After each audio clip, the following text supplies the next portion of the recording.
like the statistics and the win-loss record doesn't say what the season really was. Like, think back to the worst moment of the season. It's the Fail Mary, right? But what happened in that game? Caleb Williams was atrocious for the first half. But then in the second half, he led his team down to the field. Their moron offensive coordinator handed the ball to an offensive lineman on the 1-yard line, and they fumbled. And then he led 2 more scoring drives and gave the Bears the lead before that play. He led the Bears down the field, gave them the lead against the Green Bay Packers before the field goal got blocked to win that game. He did it again in Week 18. He led them down. He led them down the field against the Detroit Lions on Thanksgiving, right before Matt Eberflus got fired. Every single time they needed Caleb Williams, he stepped up. His stats might not have been great, but he made clutch play after clutch play last season. And to me, I walked away last year firmly confident that if you just put a competent coach around him, that he's going to be a superstar. Like, I get the reservation. I had it at USC. I was all in at Oklahoma when he was there and when he took over. But when he took over last year and, like, really started to get this thing moving and they kept losing the games, and he would start slow and start bad, but they kept being in position to win the games, but it's everybody else around him that would let him down. I was like, this guy's got it. Like, I'm fully convinced that the Bears have their quarterback. Like, he's doing things we never saw Justin Fields do. We never saw Mitch Trubisky do. Because he can throw it. He can throw it. Yeah. And he can use his legs and, like, and again, just, like, to get sacked that many times and just to keep getting up and getting up, to me, it says a lot about him. And that's to your point, too, Aaron. It's the mental. It's the confidence thing with this kid. And, I'll say this, like, I was a big Jaden Daniels fan. Like, like, I called him in January. I said, this is not only going to be the best quarterback in the draft. I said, this will be your offensive rookie of the year. And he was. But difference is he had an offensive line. Again, Eberflus was, it was a Caleb. And you had, like, what I consider the absolute perfect personnel setup I've ever seen, any team or head coach put together his first year for a rookie quarterback, ever. And he's just tough, man. Joe, I don't know if you remember Week 2, Sunday Night Football at Houston. Caleb Williams got the hell beat out of him. Yep, but I was there. He got up every single week. And I think that's where both teams realized their offensive lines were going to be a problem throughout the year. And much like C.J. Stroud, Caleb Williams just kept on getting up. And I think that's where it kind of won me over. You bring up those 3 games where Caleb Williams put the Bears in position to win the game. Unfortunately, didn't go that way. Yeah, I'm with you. I like him. I'm bought in. Is he a little weird? That's fine. But this is 2024. Yeah. There's going to be weirder kid coming out in 2 to 3 years where we're going to say, dear God, how is this guy a football player? Yeah, it's just like that's where like the whole like painted fingernails thing, and like obviously like here in Houston, like we hear about Jalen Green all the time. Yes. Like these kids are different. And the older generation that watches the game is going to struggle with it. None of us here are old, really. Like, I'm 32, but like, it's kind of weird. Like, it's kind of weird, and it takes some getting used to. And I think that's what you have to win fans over, especially in a city like Chicago. Like, they're going to judge more than they're going to be, 85 Bears, not painted fingernails. Like, that is like the reality of it. So I think he's done a good job, and I think that I hope they just get it right tonight. And, one last thing is you can't forget how good that game was when Washington and Chicago played each other. Yeah. That was an incredible game for both of those quarterbacks. Yep. And I think, he showed you last year that he can do a lot with very little. Yep. And he can give you everything you need. And now as an organization, I'm seeing in the offseason you stepping up and saying, all right, we're going to give you – you gave us everything you had, and we gave you very little to work with, as far as protection goes. This year, we're going to take that part of it off the table, and we're going to give you as much protection as we can. God hope a running back that can help a little bit, because if I have to watch Forte run I'm going to throw up with that. But if he's going to give you everything he needs – or everything you need to give him everything he needs. And and the Bears typically used to be an organization that just said, you're playing for the Chicago Bears, this is the way we play football, figure it out. Yeah, I do think that like the running back thing with DeAndre Swift is why the Genty stuff makes so much sense. Like if you look at DeAndre Swift's career, He has well over 100 carries in every single season, except for one. His one season with Ben Johnson. It's when Jamal Williams had 17 rushing touchdowns. DeAndre Swift became not as important part of the offense, because the one thing that Ben Johnson has said time and time again this offseason is why DeAndre Swift will not be a Chicago Bear for very long or not be a huge part of this offense. No block, no rock. That's a saying. If you're not going to block, you ain't getting the ball because you can't be on the field. And that's what DeAndre Swift does not do. So, like, that's why whether it's Caleb Johnson, Ashton Genty, Junkins, anything like that, like, I think they're going to definitely draft a running back with their first 3 picks, and probably a tight end too. So I don't know if it's going to be at 10, which is going to be tonight's going to be fascinating. Arroyo in the second round would not be bad. Man, if you went like Genty and Arroyo, I'll buy. speaking my language. I'll put a flag on my front door when I get home. Yeah. I'm just telling you, dude, Arroyo out of Miami is going to be an absolute problem for people. And you're going to be looking at, the Warrens and the Lovelands, and you got the kid from LSU, and people are going to forget about Arroyo. That's for all you guys out there. Watch them. Well, Joe, we appreciate it, man. Thank you so much for taking your time out, guys. Make sure you're going to be streaming.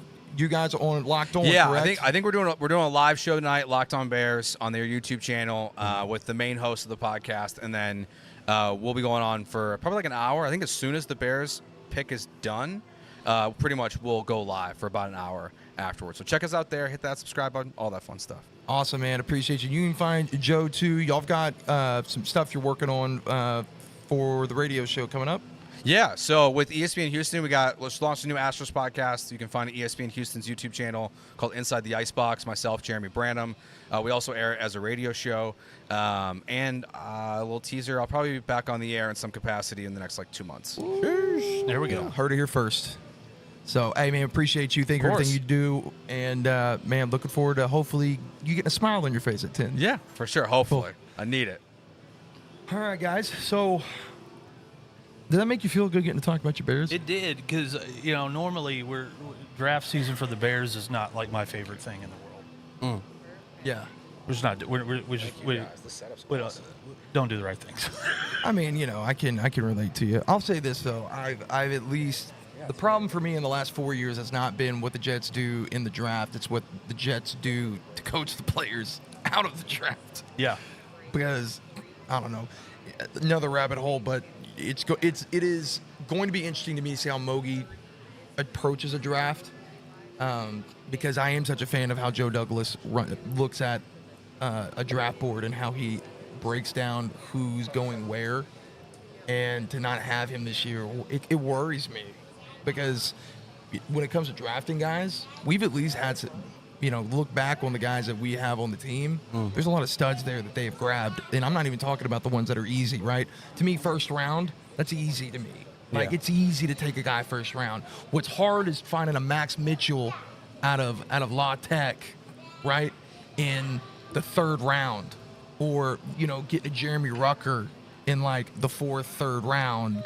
Getting guys like that, and I think that Texans, with what y'all have been able to do, that's one thing. Obviously, Howie and what he can do with the Eagles. It's going to be interesting to see how those minds convert this year with this draft. Well, yeah, you see Nick Caserio in his later rounds, Nico Collins, right, one of the best wide receivers in the NFL. Jalen Peach in the second round gets his second contract with the Houston Texans. Just last season, Kamari Lassiter, Kalen Bullock. The first round also is pretty good for Nick Caserio, but it's his later rounds is where he makes the most money. I am excited for it tonight because this is the first time in a while where I really don't know what the Houston Texans are going to do. It's not like the drafts of before where you're taking C.J. Stroud, you're taking either Sauce Gardner or Derek Stingley. Thank God we got the better of the two in Derek Stingley. And with this one, we've seen defensive tackle, wide receiver, offensive lineman. I even saw Marion Hampton at 25 to the Houston Texans. Oh, my God, that would shock the world. But I am just excited. Golden is the one that's on a lot of Houston Texans fans' mind. Yes, we want Kelvin Banks. Yes, would love to fix the O-line. But if there is a... if he drops, are you taking him? if he drops to like the teens, if he's in that 13, that Miami Dolphins area, it's gonna be very hard for me not to look at my phone and say, let's go get For the love of Matthew God. Golden. Yeah, All right. and put up a lot of numbers at Texas, playing for an offensive guru in Sark, and had the ball thrown to him by two different quarterbacks during the season. So he's which is two completely different players. Two different, the way the ball comes out. Ewers and Manning, not the same. No. The way that they play the position. So it's very, very interesting. I also think it's fun that when you look at the Houston Texans, if you're a Houston Texans fan, you're getting like upgrade positions. Yeah. That's a fun place to be in the draft. Yeah. When you're upgrading positions, you got a guy that you like, but maybe you can go out and get a guy that potentially in 2 or 3 years could be the guy that replaces that, rather than some teams like my Bears have been in the past where you're drafting out of necessity. Yeah. And that's what Nick Caserio said. D'Amico Ryans on Monday. He said, we're not going to pass up on a prospect just because we have needs somewhere else. It sounds like they might go BPA, but then the recent 48 hours, Texans are going to trade up. They want Kelvin Banks. They told Kelvin Banks, if you're there, we're taking you. Really don't know which direction they're going in. And I'll tell you this much: I've got Golden. He's the number one receiver on my board, and the reason is because he is the perfect person. He's a perfect player that you want on your team as an offensive coordinator for this generation of offense in the NFL. He is, in my mind, he is the closest thing. And I'm gonna put it out here. We're gonna get you your first hot take. Closest thing that we have seen potentially to a Tyreek Hill. Matthew Golden. I think so. Because of the way he moves with the football in his hands. I don't think this is not an Xavier Worthy guy. This is not a guy that's just going to hit you on a burner. Because to me, that's what Xavier Worthy is. That's one of those picks that you got him because of the speed. He's going to be asked to do one thing: run straight, run fast, and beat that guy. But with Golden, he's a crispy route runner. He's got a good route tree. He can get off the line and beat his guys because of his ability to break from that starting point, right? And that's one of the things I love. The guy's 5'10", 5'11", so he's not necessarily big, but he's not small. And I think that's a guy that you want to talk about the generation of yak yards after catch. That is a yak guy. Yeah. That is a yak king. He's not Deebo Samuel. Do not get that mixed up. He is a Tyreek guy. So, 4.29 40. And I think what separates him from Worthy is, with Xavier Worthy, he's a Kansas City. right. You're trying to replace a guy that you let go, that the next year you went, that might not have been the best side. Yeah. Like we're missing something. So you go get a guy that can run down the field with that type of speed. But Tyreek Hill and Xavier Worthy are not built the same. No, Tyreek they're is built not. like a tank. And Golden has got a lot more mass on him than what an Xavier Worthy had. So, 4.29 in speed, but can also get open and run through contact. It becomes a fun thing that you can do with the way that you mix up the way that you use him. He's not just an Xavier Worthy or a Marquise Brown where it's like, we got Just one run straight. Yeah, run as fast as you can. I'm going to throw the ball as far as I can. He's 5'10", 200 pounds. That's a big boy. That is a big dude. And that's what I'm saying is like, my biggest thing with him is that I love about him is he is so freaking twitchy. You remember when Zay Flowers came out? Yeah. His biggest thing was that dude was twitchy. And that's what I think guys like that. But see, Zay's smaller. And when I look at Matthew Golden, I see how twitchy he is, the ability to run a good route. He's fast. And he's got, like, another thing that we can't forget about. He has got top 3 best hands in this draft. Okay. Watch the tape. Average 15 yards is a catch. I think C.J. Stroud would like that.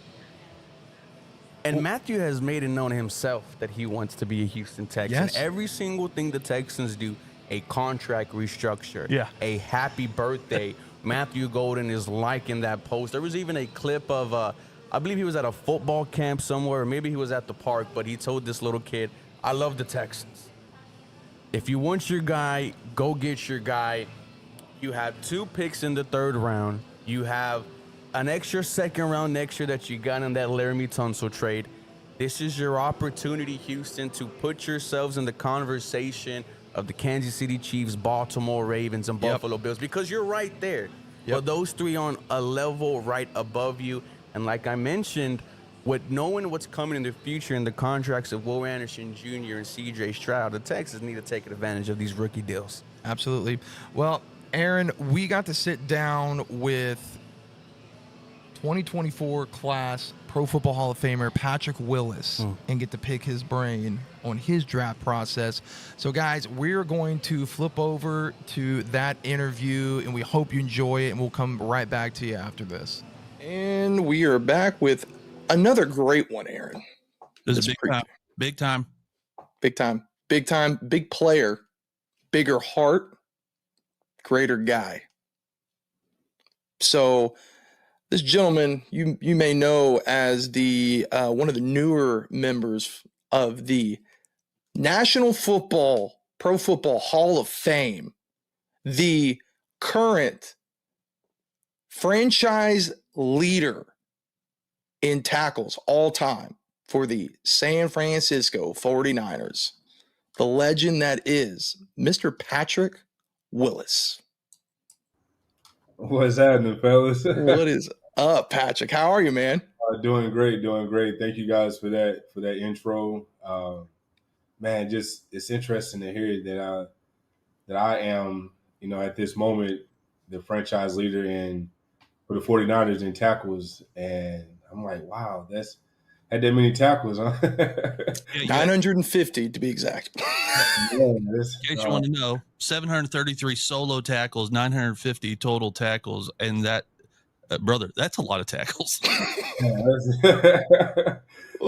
That's good, but man, you know what? One thing I've learned is that my records are made to be broken, and just to have held it for a moment, and I have no words. So let's go, Fred. I think Fred. I mean, I would imagine Fred is probably right there somewhere. I believe. I know he's one or two. What they call it? Punches away. College fumbles. From taking over that. So let's go, Fred. Hey, Fred, I love Fred. Fred's great, man. The cool thing is 49ers seem to always have in my mind, Aaron, you're probably the same boat. You kind of set that bar for 49ers linebackers for our generation, and to see them have continue that legacy of great linebackers that as that guy, it's got to feel pretty cool to continue to see that legacy go on. Man, it really is.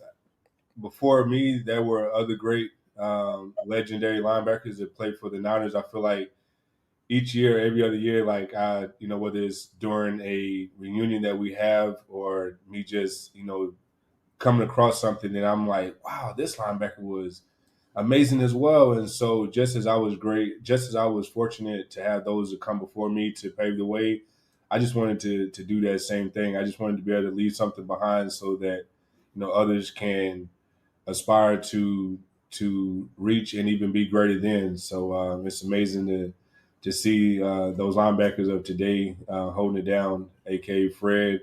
Shout out to Dre, who just took off. Shout out to Navarro.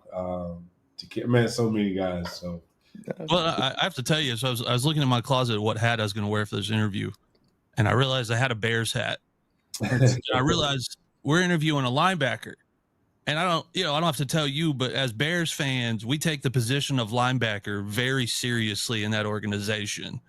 We've had Dick Butkus, Mike Singletary, and when I had lunch today with my dad, I said we're interviewing Patrick Willis, and my dad just looked at me. He goes, "That's a bad boy. That's a bad boy." Hey man, shout out to those guys. R.I.P. Mr. Butkus. Being coached by Coach Singletary. Man, that was one of them things. I just said that hopefully one day when it's all said and done, because I kind of figured it out early on. I was like, don't get caught up in I don't get caught up in the whole drama of who's the best linebacker. Just go out and put forth your best, and then let them speak about it. And I said, how will, talking to myself, I was like, well, how will I know? I was like, well, let them put forth the effort, let them talk about it, and perhaps one day when people are talking about linebackers, are talking about defenders, somebody will remember. And if one person can remember that I played the game, I suppose that will be enough. And so, every now and then you hear someone or you see something and somebody say, well, what about that Patrick Willis? So, I'm like, just one. And so I'm grateful for that. Well, let's we're going into the NFL draft, and so you obviously were drafted pretty high your year, but think back. I know it's been a little bit. We're both 40 years old. I know it's been a little bit, but what was your pre-draft experience like, man? Man, my pre-draft experience was like no other. So actually, I had 12 visits, and the team who drafted me was not one of those visits. And I just remember, man, on draft day, what it felt like. I was kind of in my head. I was like, man, I don't know who's interested in me, who really like me, but man, whoever does, I just give me a chance. I want to go there and play my best football and give them everything I have. And man, the one team that drafted me, like I said, I didn't go on a visit there, and that would have been the last team that I would have thought that would have been interested in me. And the one team that when I was growing up, as a kid, we all have those teams that like, man, one day I want to play for this team and play for that team. And me growing up, I was a big Cowboys fan, so the only team I knew in my mind was got to be them Cowboys. And I would always say, I never play for anybody else. I never play for never play for the 49ers. And I never forget my dad would say, all right, well, you better stop saying all that never. You never know. Never. You say you never know. Never can happen like that. And I never forget, man, 2007, 11th pick. They called my phone, and I just remember just being just pause for a moment and like, man, what are the chances? The one team that I said I never wanted to play for is a team that ended up drafting me, and I'm grateful that they did. That's awesome. I mean, and that's got to be obvious, like you said, like that's a cool feeling. And Aaron, I'm sure you're pretty aware, like this 2007 draft class was really special to me as a resident Jets fan because the other first rounder in that draft class, also in the Hall of Fame, is Mr. Darrelle Revis. So, I mean, you having two just absolutely just game records in that class, like it just shows like how good that 07 class was. I mean, you also, on the other side of the ball, Joe Thomas and Calvin Johnson in that class as well. Like feels right now, like, whoo. Man, that's awesome. How, if in there, right, being around some of these guys, like how was that within the pre-draft experience, Patrick? Like, did you have any cool moments, any cool stories, like from maybe the combine or something like that? Because that's always got to be something interesting. It's always got to at some level probably going down there with all that talent around each other, being competitors, right? Yeah, I was just trying to think. It was a little while ago, but I do remember it was 2007, and we was getting ready for the draft. You train at a facility, at least some guys do, and me and a few other guys, me and a few of the top other guys in that draft had the same agents, so we all ended up training out at API in Arizona. And I'll never forget when I first got there. I remember looking around and just seeing some of the guys. I'm like, man, these are guys that I saw like running. I mean, Adrian Peterson was there, Marshawn Lynch, Jamarcus Russell, Buster Davis, Brady Quinn. I mean, everybody was out there, and I remember it vividly. We got out there and we started working out, and the way I was seeing these guys run, the way I see these guys like work out and lift, I thought in my world like I was only one of a few people like working out like that. And I remember when I got around these guys, they worked out like that. But the thing that really hit me was me looking around. And I'm like, bro, I said, I might be tripping, but I think this is like X-Men or something or whatnot. Look at these guys running and jumping and doing some of the things that like I felt like were just unbelievable. And I just remember that was a moment that just hit me. That like, man, I think we are some really special like beings when we really tap into like that core of what makes us special. And so I know it wasn't like uh,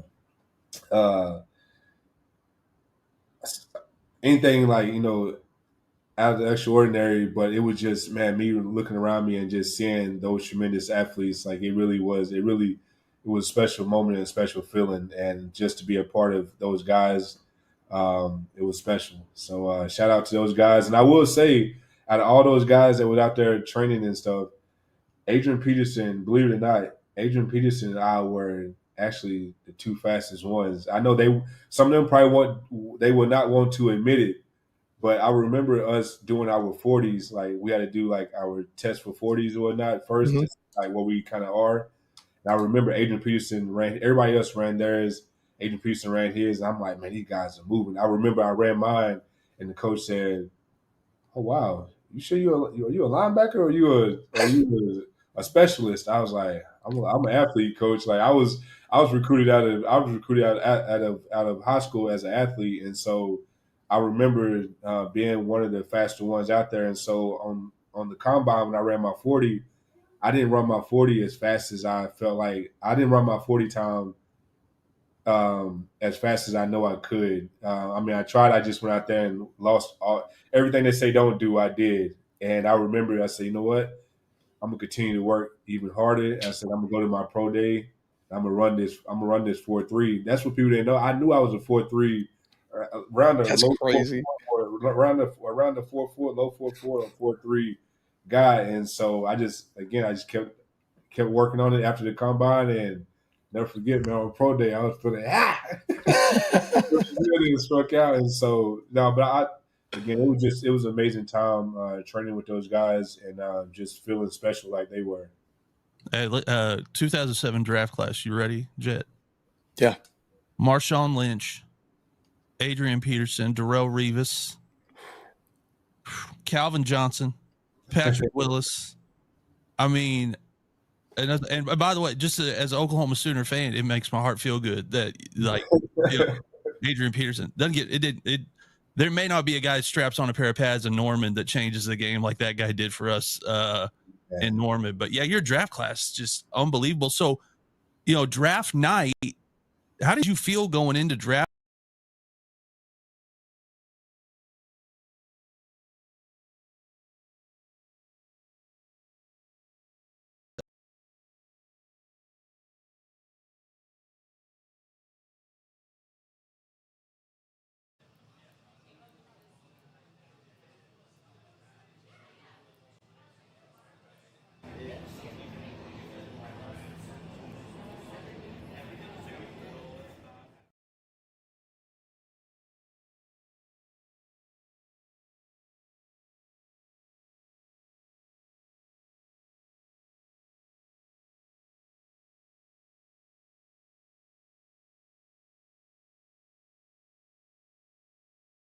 I think we are some really special like beings when we really tap into like that core of what makes us special. And so I know it wasn't like but it was just man me looking around me and just seeing those tremendous athletes. Like it was a special moment and a special feeling, and just to be a part of those guys, it was special. So shout out to those guys. And I will say, out of all those guys that were out there training and stuff, Adrian Peterson, believe it or not, Adrian Peterson and I were actually the two fastest ones. I know some of them probably they would not want to admit it, but I remember us doing our 40s. Like we had to do like our test for 40s or whatnot first, just like what we kind of are.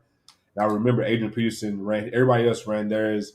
Adrian Peterson ran his. I'm like, man, these guys are moving. I remember I ran mine, and the coach said, "Oh wow, you sure you a linebacker or you a specialist?" I was like, I'm an athlete, coach. Like I was recruited out of high school as an athlete, and so I remember being one of the faster ones out there. And so on the combine when I ran my 40, I didn't run my 40 as fast as I felt like. I didn't run my 40 time as fast as I know I could. I mean, I tried. I just went out there and lost everything they say don't do. I did, and I remember I said, you know what? I'm gonna continue to work even harder. I said I'm gonna go to my pro day. I'm gonna run this. I'm gonna run this 4.3. That's what people didn't know. I knew I was a 4.3 around the That's low crazy. 4.4, around the 4.4, low 4.4 or 4.3 guy. And so I just kept working on it after the combine, and never forget, man, on pro day I was feeling really struck out. And so no, but again, it was an amazing time training with those guys and just feeling special like they were. 2007 draft class. You ready, Jet? Yeah. Marshawn Lynch, Adrian Peterson, Darrell Revis, Calvin Johnson, Patrick Willis. I mean, and by the way, just as an Oklahoma Sooner fan, it makes my heart feel good that Adrian Peterson doesn't get it. There may not be a guy that straps on a pair of pads in Norman that changes the game like that guy did for us in Norman. But yeah, your draft class is just unbelievable. So, draft night, how did you feel going into draft night? Did you kind of have a sense of where you were going, or did you sleep at all the night before? It actually was. Man, I did sleep. I believe I did. But I'll say it was tough because there was a whole lot of talk about me. Like all the writers and stuff, they were saying when they talked about me, it wasn't all positive. Like you would hear them speaking about other guys like Paul Peluzny, Lawrence Timmons, John Beeson, those guys that played at those, bigger programs. When they spoke about them, it was almost like, man, they have it all. They have no weaknesses. And I just felt like, man, I didn't feel like I was just that bad, but I also knew I had to get better too. I knew that. And so I remember, and I'm sharing this with you guys, I remember hearing all of that during that pre-draft.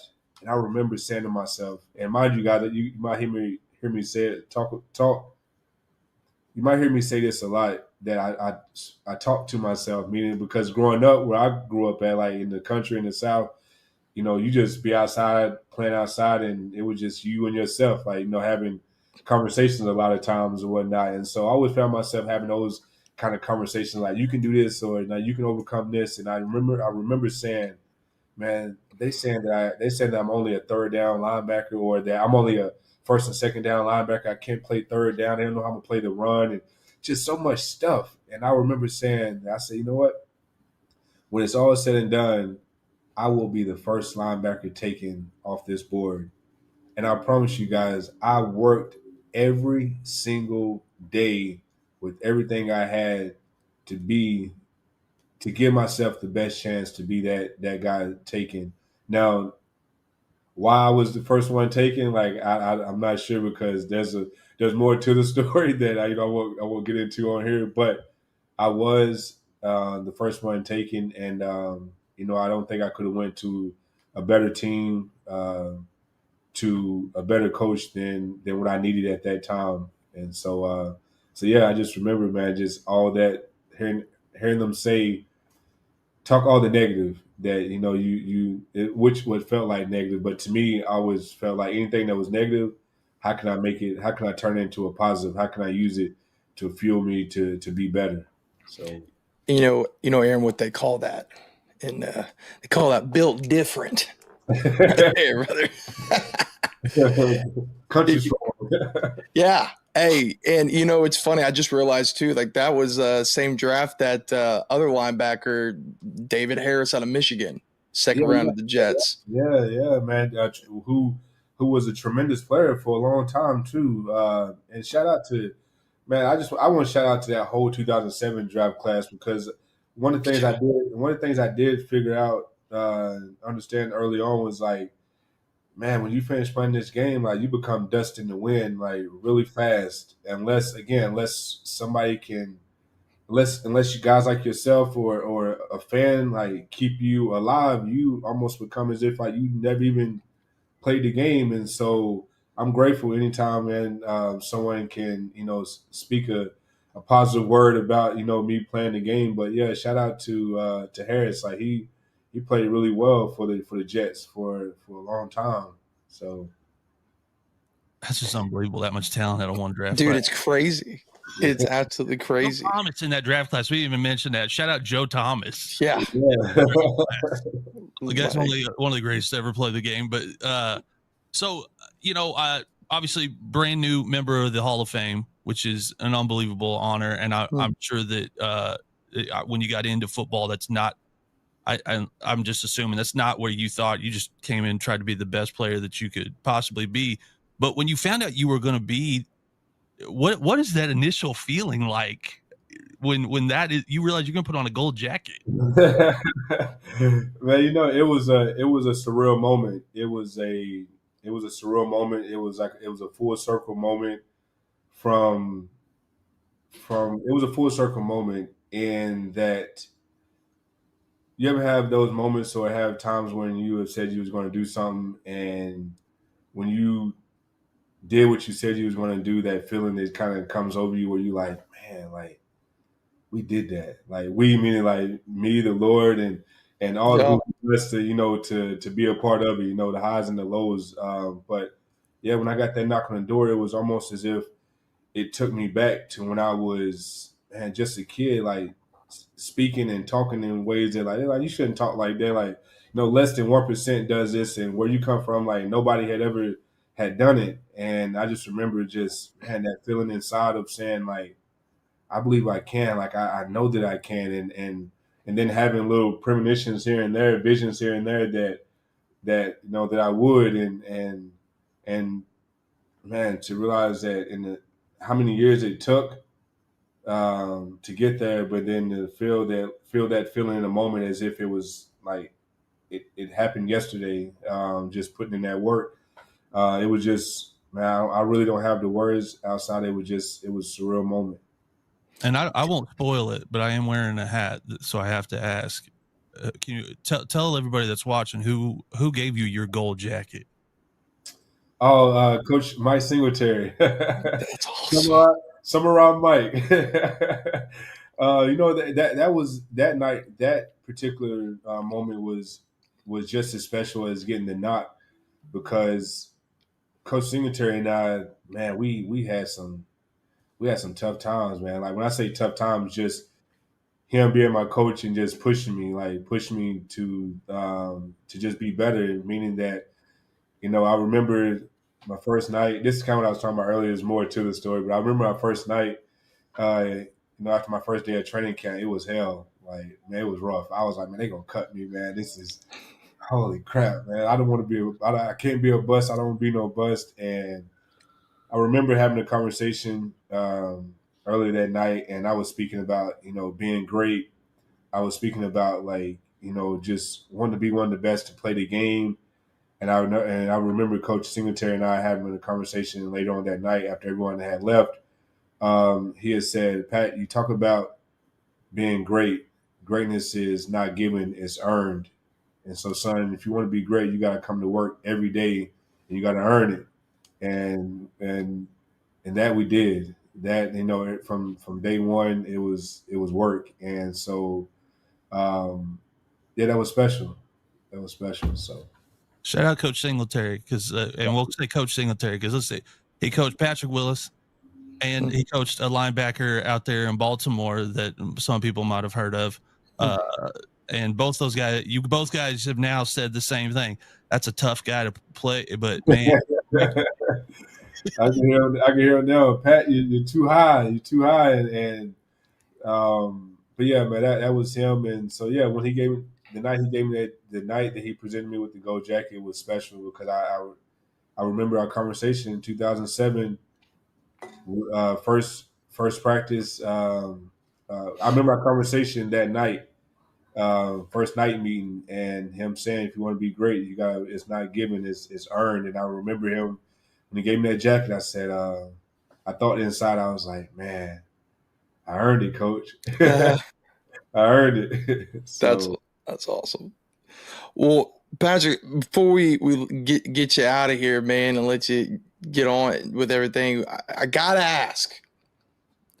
There are a lot of really, really good talent in this draft.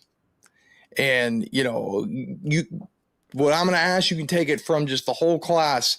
But, man, there's a lot of really good linebackers in this class this year that I think might surprise some people. Who's a prospect or maybe a few guys that you're really excited to see kind of what happens and where they go in this draft this year?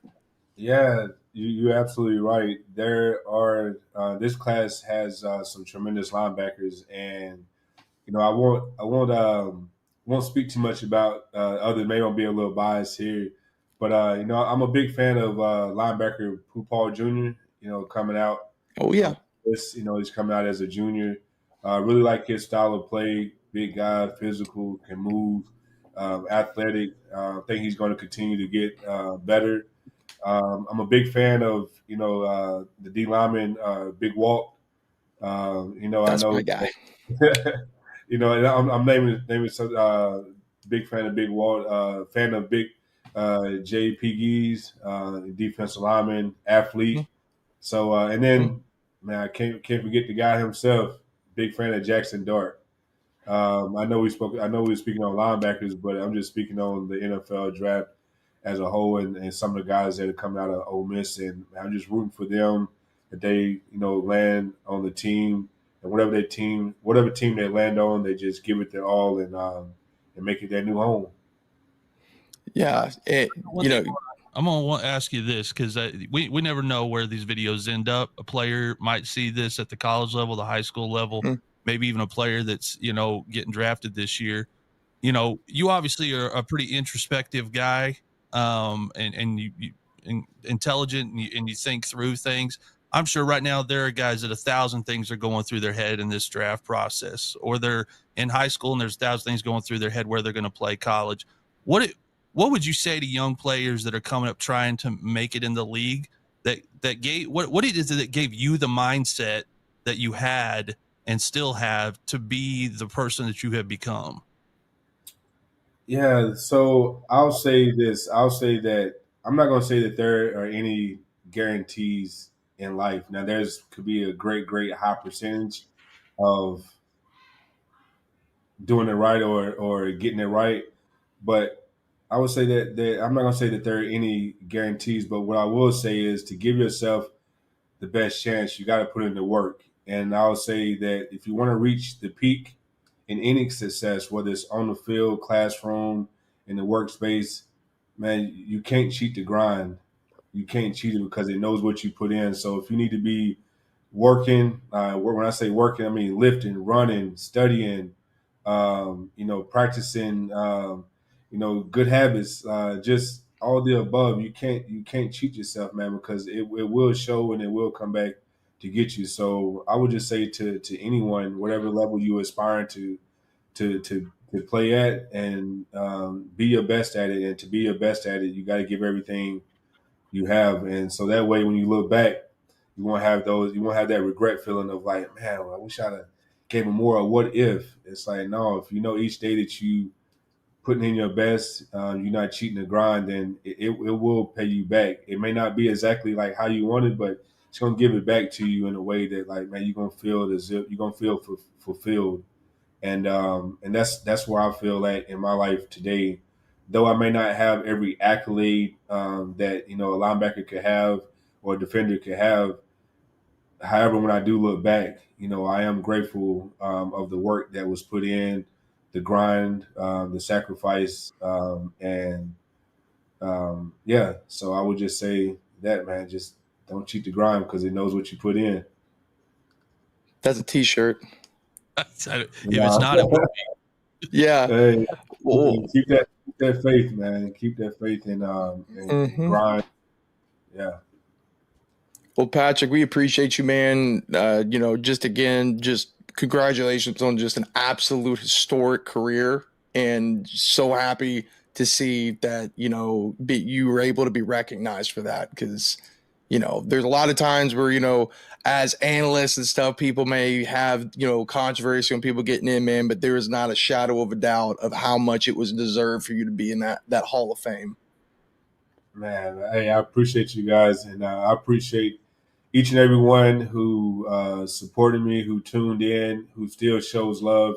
to this day, and just truly grateful, man, for teammates, coaches, just everyone who has played a part in my football journey to this day.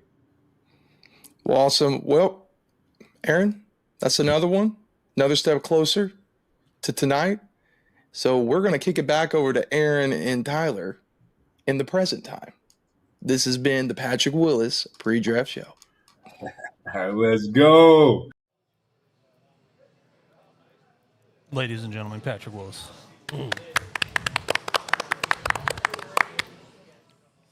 How much you do an Oklahoma drill with him against him? No. I'd pay to see it. I'd pay to see it. Hey, you might have an idea. We need to go to Dana White. Forget slap fighting. Yeah. Old retired football players, Oklahoma drill against just average, regular people. Bring back pros versus Joes. There you go. Athletically, the Clan's going to do that. Watch. Hey, listen, I could be a fantastic executive producer on that show. Yeah. I'll do some sideline reporting. Yeah. I think you'd be the perfect guy for the job when you get it. Yeah, you know what, Will Fuller, I'm calling you out. Oh, yeah. Will Fuller, you know what, Patrick Willis, you too. Let's go. Let's run. Nah, I'm kidding, Oh, my Patrick, gosh. please. That was a fun one, dude. That Patrick Willis, like, we have been very fortunate that all the interviews we've gotten to do during this process have just been, I mean, better humans, as crazy as it sounds, than even athletes. Yeah, and I love, and you're going to see another one coming up here pretty quick. We're talking to guys that were elite at their position and the level of football that they played, who are some of the most humble, down-to-earth humans that you could ever talk to, and it's incredibly humbling to be able to chat with these guys and them downplay their own careers. Yeah. Yeah, like Laquan Treadwell downplaying 10 years. You know how many how many players not even last 3 years in the NFL, let alone the average Joes like us who only dream of making it to the NFL. Laquan, you were fantastic in college, broke records. Get drafted in the first round, got to walk across that stage. You deserve your flowers. And Patrick, Hall of Famer. Hey, and going into year 10, Josh Rosen ain't somebody can be able to say that. Oh, come on. Did I say that? I saw that edit the other day where they talked about that quarterback draft class, and then someone edited Josh Rosen's photo and said somewhere unknown. Yeah. Well, I do have to say one thing really quick. I got a text message that said that Ruben and I don't like each other. I have so much crap on this part of the table. I know we're a little off-centered. There's not like a thing happening here, people. I've got so much junk in your trunk. Well, yes, but if my mother's watching, I can't buy it honestly. I will say another reason why is because the tape pole is right behind you, and we don't want to hit it. But I love you. This is the first time we're meeting. This man's wearing boots. I'm from Oklahoma. Didn't even bring my boots. We're in Texas. Yeah, you can tell he's from Oklahoma. Just boom sooner, baby. we had somebody ask, so Aaron, where are you from? And I was like, I don't. He went, how'd you know I'm from Oklahoma? Iowa. Big corn husker. Man, I just love Matt Rule. He said no one ever. Hey, I like that. We can't get into it. I'm a big Matt Rule guy. Yeah, he's done great track record with Carolina Panthers. I'm excited, boys. Even after what he did to your boy? Yeah, I'm still okay with it. I'm gonna keep you behind that. I'm sorry.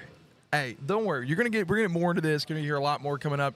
Got some really good exclusive interviews that you guys are gonna get. Me and Aaron get to sit down and talk with Trevone, who again, one of my favorite people, one of my good friends, member AD, goes into detail on some backstory and some stuff. Has a take. I want to make this clear. Before ESPN, CBS, any of them put this take out of a comparison to one of the quarterbacks in this draft class, Trevone said it. First guy. And now it's everywhere. So, want to make that clear. And then Ricky Watters, awesome interview. Yeah, Waterboys College Football Show got to interview Ricky Watters. Should be in the Hall of Fame. And I'm not going to talk about it now, but I'm going to talk about it later. But played 49ers, Notre Dame, still holds the record for the most rushing touchdowns in a playoff game. Yep. And great human being. Hashtag justice for Ricky Justice Waters. for Ricky Waters. And what a name, Water Boys.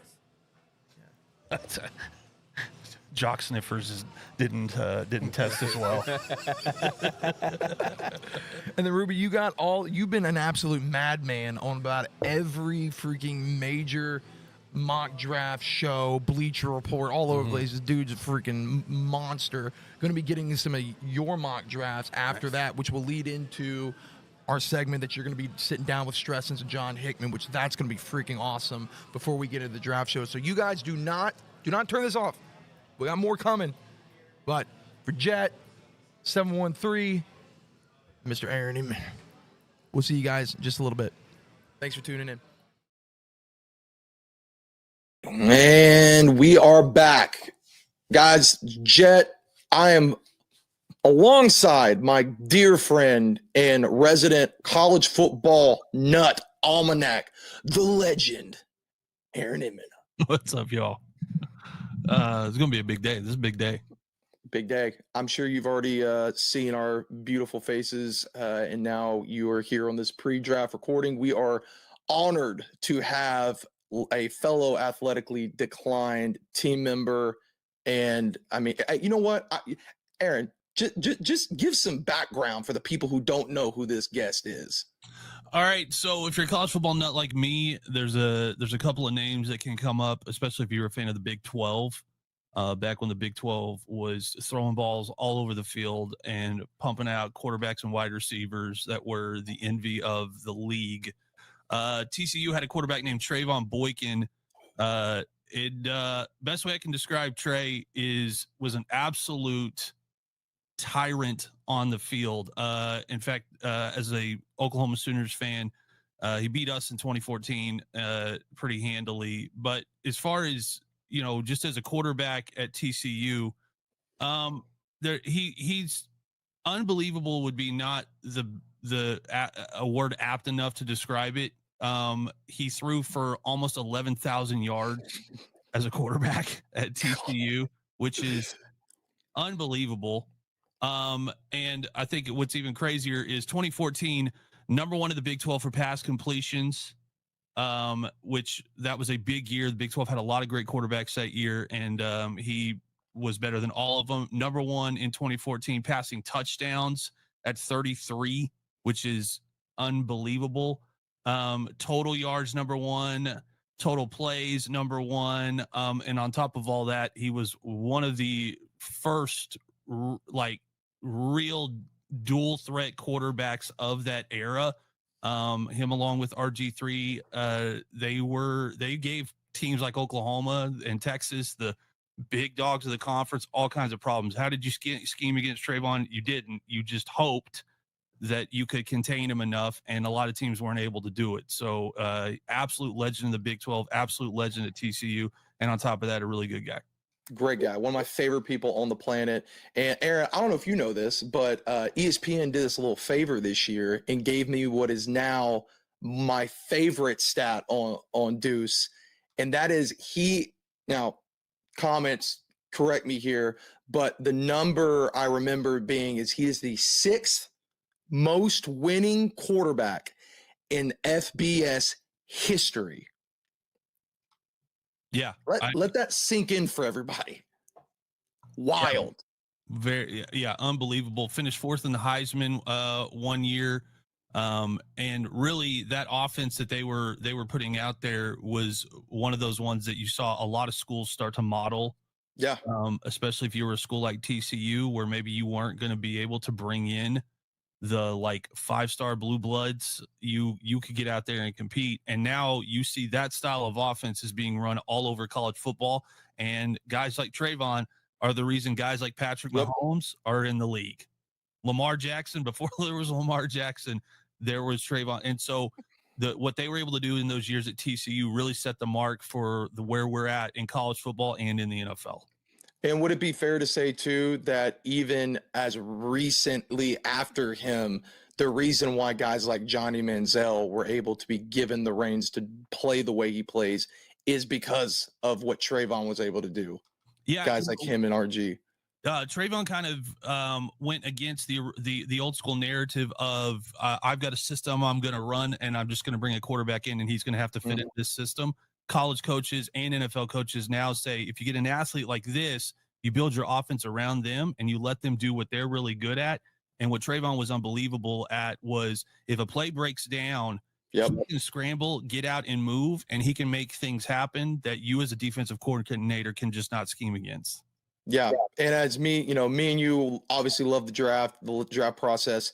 Guys like Trevone are the dudes that to me are the most exciting to break down, because those type of intangibles to where you're able to feel pressure in the pocket the way that he could, to be able to not like fall back whenever the pocket breaks down, but to step up into it, navigate in a broken pocket and make something happen out of nothing. That to me are the things that it's hard to teach those things, dude.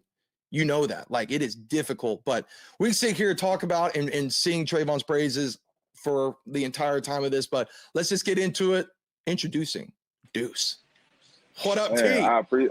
I appreciate that, man. Y'all was letting me know stats I didn't even know, man. I really appreciate that, for real. Hey, the 6th winning quarterback in FBS history is wild. I did not know that. That's crazy. Here's what makes it the most impressive. I'll just say this off the jump. Trevone played in the last era of college football where defenses could really hit guys. Yep. I mean, if he got out and scrambled and ran, he actually had to watch out for the ear hole tackle. He had to watch out for getting his clock cleaned, as they would say it, when guys like my Oklahoma Sooners had dudes running around at middle linebacker that could absolutely kill you. That era is no longer there. So now guys like Trevone in the league, I look at it and go, man, these guys get out and run. They don't have to worry about that. Guys like Trevone, poor dudes, head on a swivel running downfield. No, seriously.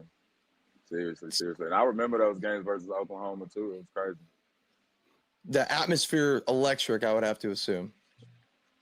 Bro, playing in Norman is different. I grew up, even during the recruiting process, so like, getting recruited by TCU, getting recruited by Texas, getting recruited by Oklahoma, Tulsa, Oklahoma State, going up there and actually seeing Bob Stoops. He had like a glow, fam. It was so crazy. The first time I had ever seen him, he had like a glow to him, and it blew my mind. Oklahoma at the time, when they were doing camps, they were doing camps. They were full pads, so you had to bring your shoulder pads and helmet. And he was there, bro. It was like seeing a god, bro, in the football world. Like, it's crazy. You're getting Aaron all jazzed up now, bro, thinking about the glory days. Yeah, we need to do those glory days to come back. That's all I need in the next 2 years. Hey, all right. So T, talking NFL draft here, you obviously coming out a highly graded quarterback in this class. Tell us a little bit, what was your pre-draft experience? So for those of you out there that don't understand like what all that entails, we're talking about the moment that, and maybe we can get some insight here, but typically, Aaron, it's whenever, bowl season's done, it's immediately now it's into prepping for your pro days, for your combine, for your interview process. Like, T, talk about what that was like for you. Literally, bro, you hit it on the head when you said, like, when after the bowl game, soon as that clock ticks 0 after the bowl game, you are now training for combine prep. You have your agents, they're calling you, letting you know what you need to do next, as far as like whether you're going to train in California, whether you're going to train in Florida or Texas, wherever you're going to go as far as training. That normally starts immediately after the bowl game. And you may see other guys get back on the school bus, but and then you have the guys who are actually graduating and leaving or going to the league. The guys that are leaving or graduating and going to the league, they are literally getting in G-Wagons and they're already starting their NFL career as far as what they want to do next. And it's pretty crazy. You have those guys who know they're solidified first-round picks, who agents have things set up for them as soon as the bowl game is over. And so you literally go to packing up at your university, literally going to wherever you're training at. For me, my training was in Bradenton, was in Florida at IMG Academy, is where Cam Newton had trained at. It's, bro, beautiful campus. I wouldn't trade the experience for anything. They did very well as far as like what we were supposed to know, our knowledge on the things that when you go into the combine, or the combine is so chaotic. It's like it's like these coaches are at a zoo as far as being able to pick athletes and what they want to do and how they want to bend them, bro. The it's taxing on your body the whole combine, but it's a mental thing. I think from like what they told me, as far as like everything that you do, everything that you have going on, literally people are watching from the time that you walk off the field to how you treat people in your interviews, how you treat people around you, shaking people's hand, really being attention to detail as far as like knowing people's names. They do weird stuff like that in interviews. Like they'll ask you the guy, like you may shake 9 people's hand coming into the room, and on your way out, they may ask you, do you remember the guy's name who you first, so you may or may not remember. It's just crazy things like that that kind of throw you. I've not looked at what your draft breakdown looked like. I don't want to look at it. So I just full disclosure, African American quarterback draft analysis things make me mad because I see how much different they look compared to white quarterback draft analysis, and it makes me mad because I know the athleticism, smart pocket passer. I know what they're doing by that, but you know, we were talking about it. I think guys like you that could run around and scramble, I think people thought for a long time, until maybe the last 10 years, that wasn't being done with purpose. Mm-hmm. Like you guys are moving around in the pocket, getting out to put yourself in positions to make the correct throw. Mm-hmm. You're not just, I think people think like your mind just goes blank and you're running around, and then at the last second you find what it is you're trying to find. Like street ball. Yeah. Like you're playing backyard football. 100%. Explain that to fans. How much of a weapon it is when you know as an athlete I can get out and run and put myself in a position to make the correct throw. Yeah, I think the game, honestly, the more that I look at it, is transitioning to guys that's more like me, and less guys that's more like, I would say, the prototypical QB from the years past. Kirk Cousins. Guys like Kirk Cousins, Jared Goff, Tom Brady, Peyton Manning. Those 6'4", Josh Allen, 6'4", prototype, typical QBs have kind of went out the window if you don't have any athletic ability. You have to be able to. I think the game has changed because to me, the most freakiest people on the field when it comes to like speed, strength, agility are D linemen. So not having a mobile QB will really put you in a position not to be able to extend plays. I think that's the whole thing. It's not necessarily that you can't throw with inside the pocket, but it's about extending plays when it's not there. And I think those are some of the attributes that people before, let's just say pre-Michael Vick or whatever, now you look at the league and I can name you maybe only 1 or 2 QBs who can't move, and maybe only one of those guys are successful. And to me right now, the only QB that really can't move in the NFL that you would say that's a prototypical guy is Jared Goff. Other than that, everybody is on the move. Your quarterback has to have some type of athletic ability to be able to extend plays, because these defenses are so complex. The D-line guys are so different of an athlete. They're faster than the offensive linemen. They're getting around. So you have to be able to move in the pocket and extend plays and play off schedule more than you do play on schedule. Even when you go back and look at like Steve Young, or like, he was a mobile guy, you know. So he was the pro. He could be the one you'd be like, okay, Steve Young was a prototypical guy. He was about 6'1", 6'2", maybe. Yep. He could move, he could throw. So that's what translated to him going to go win Super Bowls for the 49ers. You don't really find too many guys in today's game who's going to go win you football games that are not mobile. So, and I think it's what's funny.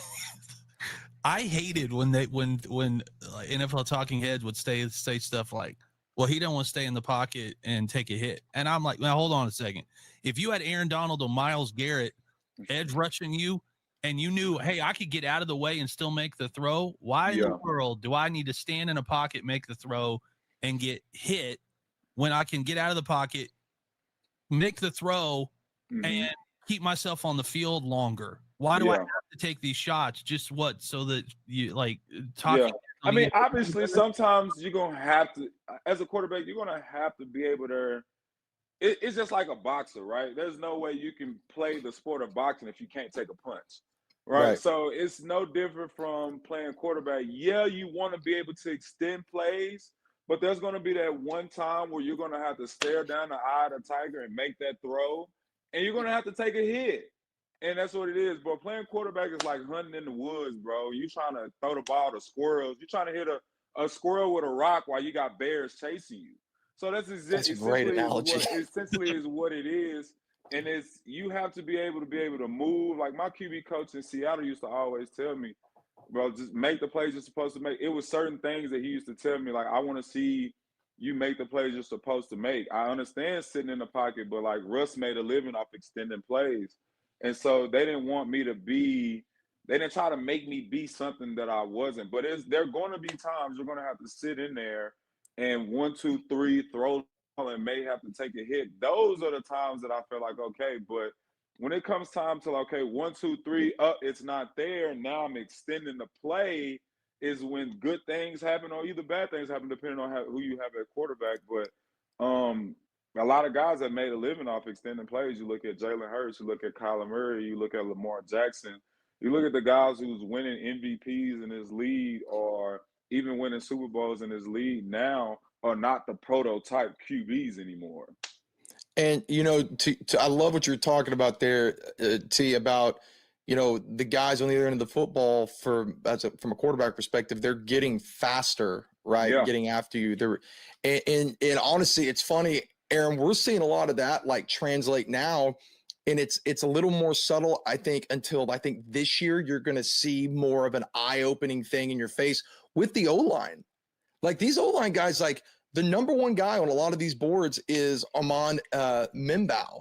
Mimbow is not a 6'6", 6'5", like 360-pound offensive lineman, 350 guy. He's 6'3". Normally, you see a 6'3" guy, it's like, how is he going to block? There's no questions about this guy at all. No one is saying he should be playing guard, because that would be the first thing. Oh, he's a guard in the league. But the difference is he's 6'3", 313, a 4'9". Okay, let me give you another one. Josh Simmons, 3'10", 6'5", 5'1". Josh Connerly, Oregon, 315, 6'4", 5'0". And then one of my favorites here, Arizona, Jonah Savine, probably butchered his name, 336, 6'5", a 4'9", He should go that number one. is not typical. Well, he should go number one. Yeah, That's you think about it. You think about when a guy like Trevone gets out of the pocket and knows there's an offensive lineman that can keep up enough to throw that one block that he's going to need to be able to break that from a 4-yard gain to a 14, 24-yard gain. Even having guys, I mean, nowadays you got the offensive linemen who are pulling, right? And now they have their leading blockers for, let's say, like a Lamar Jackson or me or a Saquon Barkley, whoever. And you got guys literally going to get out of their way. Literally, like you see somebody 6'5", 330 coming at you running a 4'9", a DB is going to move out of the way. Right?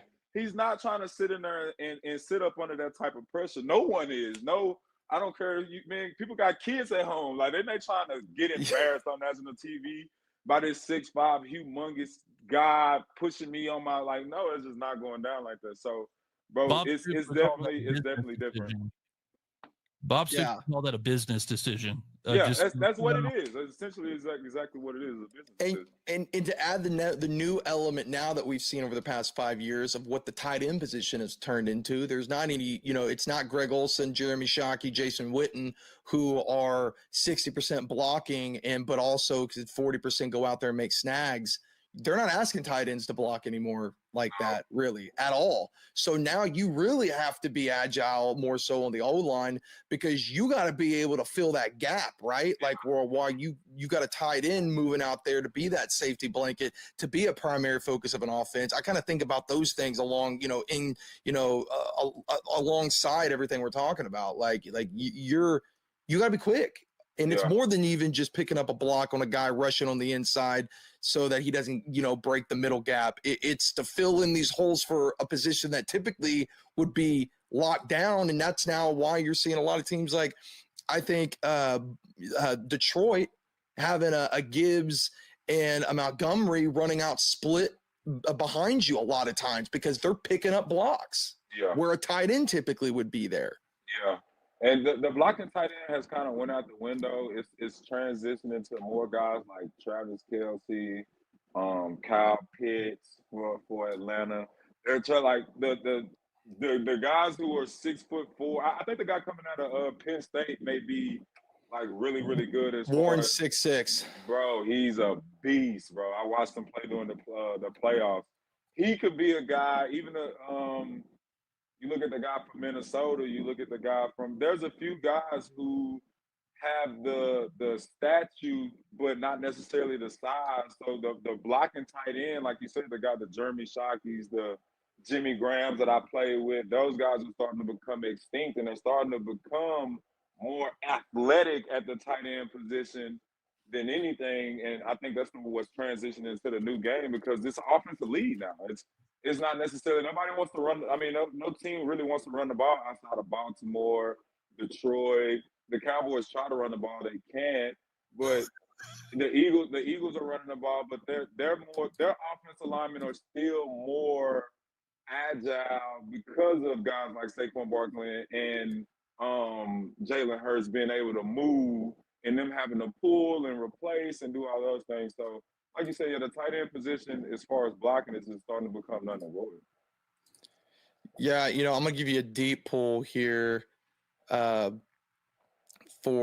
a more, quote unquote, undersized tight end, like looking as a pass catcher, who I think was before his time. Remember you deep pull here of Delaney Walker. Yeah. 6'3", undersized guy, but not going to be a Hall of Fame dude, but a guy that known as a pass catching tight end first. Like, they were talking like, 2012 to like 2015, 16, like that, those were, kind of before the days of this new age of tight end. Yeah, no, 100%. So T, we kind of got to talk, you hit on a few things here with your pre-draft experience. Is there anything that stands out to you as like, I know that you probably, I know you got a book of stories you could tell, but what is like, if you had to like pick like one or two that specifically, it was one or two stories that stand out in your draft process, what would that be? You have anything like just a crazy like interview meeting, or maybe, just something that you just literally were not prepared for having to experience during the draft process? I would say, I ain't gonna lie, like if you know yourself, you know what questions they're about to ask you. If you've been in trouble, they're gonna ask about that. If you have questions about the reason you transferred to so many schools or coaches or what happened here, what happened there. So you kind of know what they're going to ask. It's the weird things that they throw at you. It's the weird things that they throw at you that have you like kind of like thrown for a loop more than anything. And like I was saying, it's a memory thing with some of these teams. They just want to see how you can get on the board. Okay, erase it, draw it again, draw it this way, draw it that way. So I didn't really get hit with anything that as far as new, the cool story I have. So when you first get there, I think at nighttime you go to this room, right? I don't necessarily know what the room is called, but you go to this room and every team has a table in there, and you're literally sitting there with your lanyard on, with your name and obviously what school you went to, and you just have coaches, literally assistant coaches, scouts, whatever, and they just come and pull you to their table. and they ask you like weird questions, like draw me up your favorite play, or if a bus was going down the hill, would you rather be at the front of the bus or the back of the bus? Just crazy things like that. Like, what does it matter? I don't like.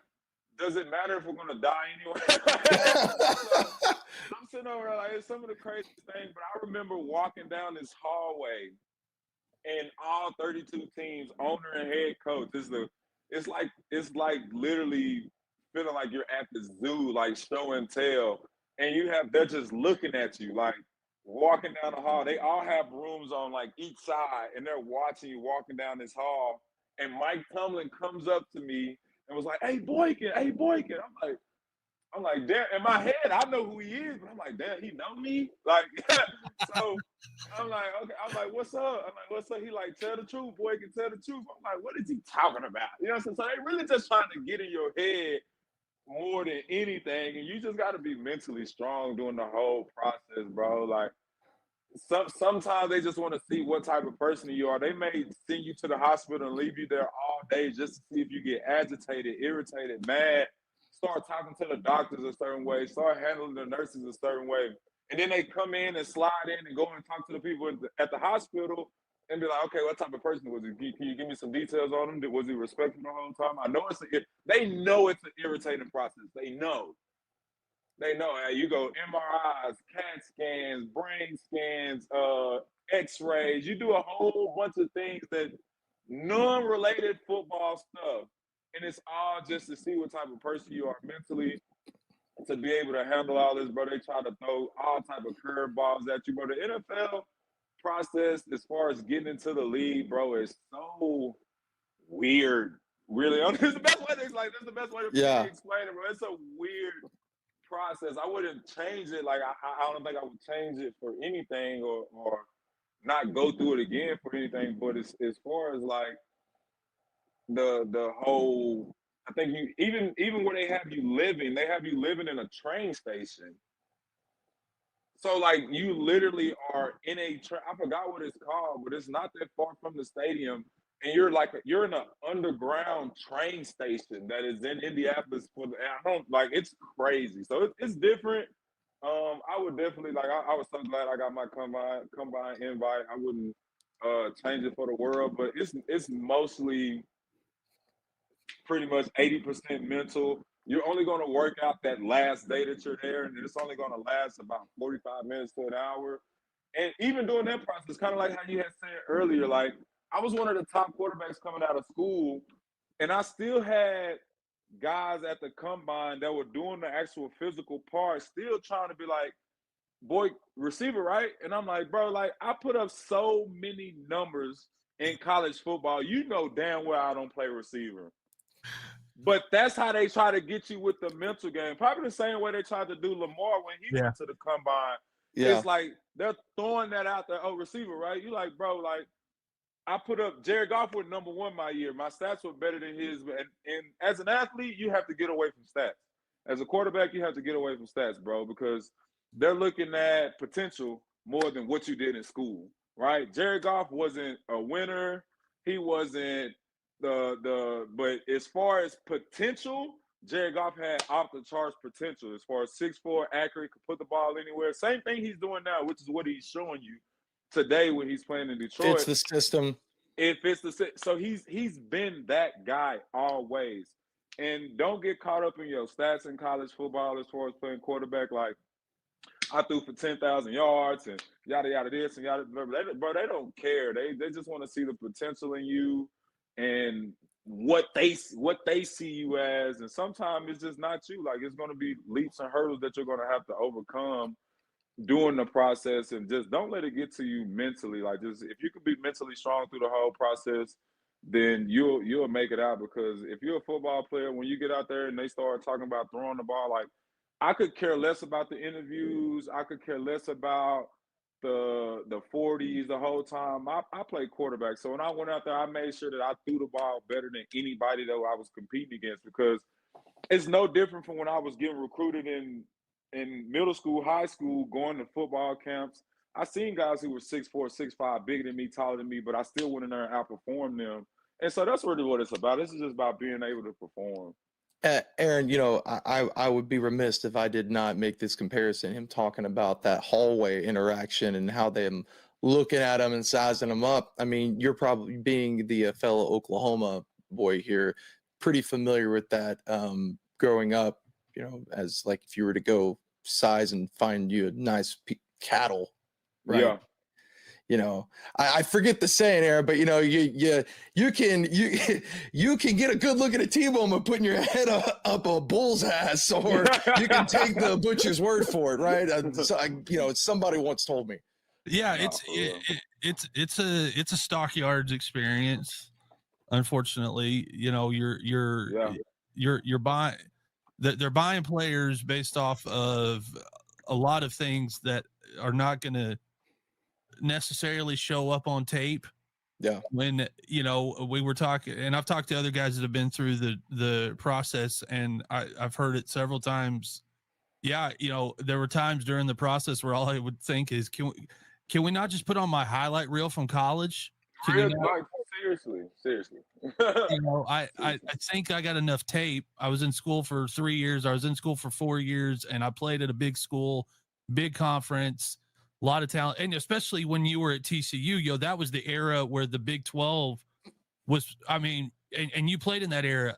I was working in college football during that era where the Big 10 and the SEC were like, given the Big 12, a bad rap by saying, oh, the guys just go in there and put up numbers. Well, now I look at all of college football is playing the way the Big 12 played from 2012 to 2018. Yep.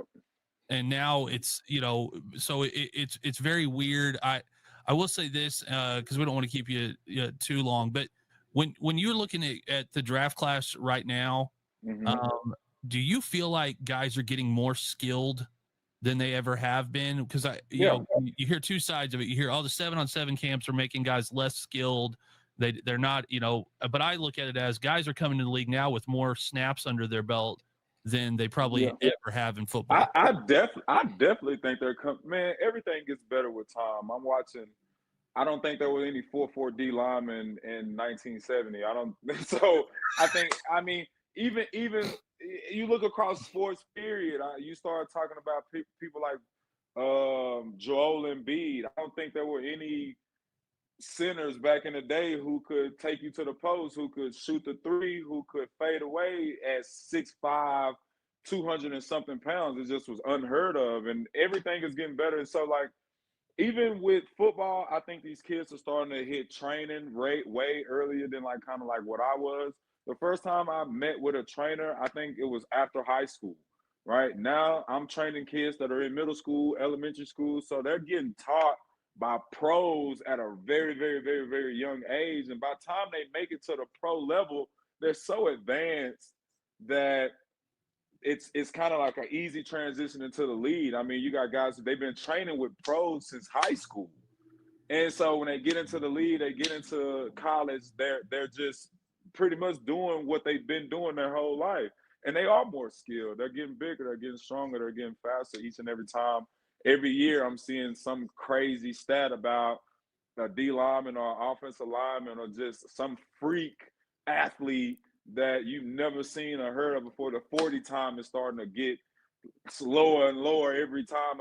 Every year somebody's breaking the record. So it's crazy, man. I would say for the older guys, I think that they were a lot more naturally gifted and more physical than the game is today, obviously. But as far as skill go, I think these guys in this generation are way more skilled than the guys from the last generation. Jet, I know we were going to ask him about players you're excited about. I think we ought to change it. I think there's one player that we have to ask him about because he's probably the only guy we're going to ever talk to that is a comp to this. I was thinking the same thing. I feel like I know where it's going, but go ahead. Let me hear it. So the most controversial person in the draft is not Travis Hunter. It's Shadur Sanders. Shadur Sanders. I already know it. Shadur Sanders is love or hate, depending on who you ask. Is he there? Oh no. Did he get a call? No, I think he just timed out. This is fascinating though. this is the only guy we're going to talk to that can actually. I mean, who else are we going to? Dude, I actually thought you were going to talk about Jalen Milroe. No, I think Shadur's a better comp to Trevone. Because I think Trayvon's arm was underrated in college. Yeah, definitely. All right. I'll rephrase that one. No, but what I was saying was, can you hear me? Yeah. Okay. No, okay. So I have an interesting take on Shadur, right?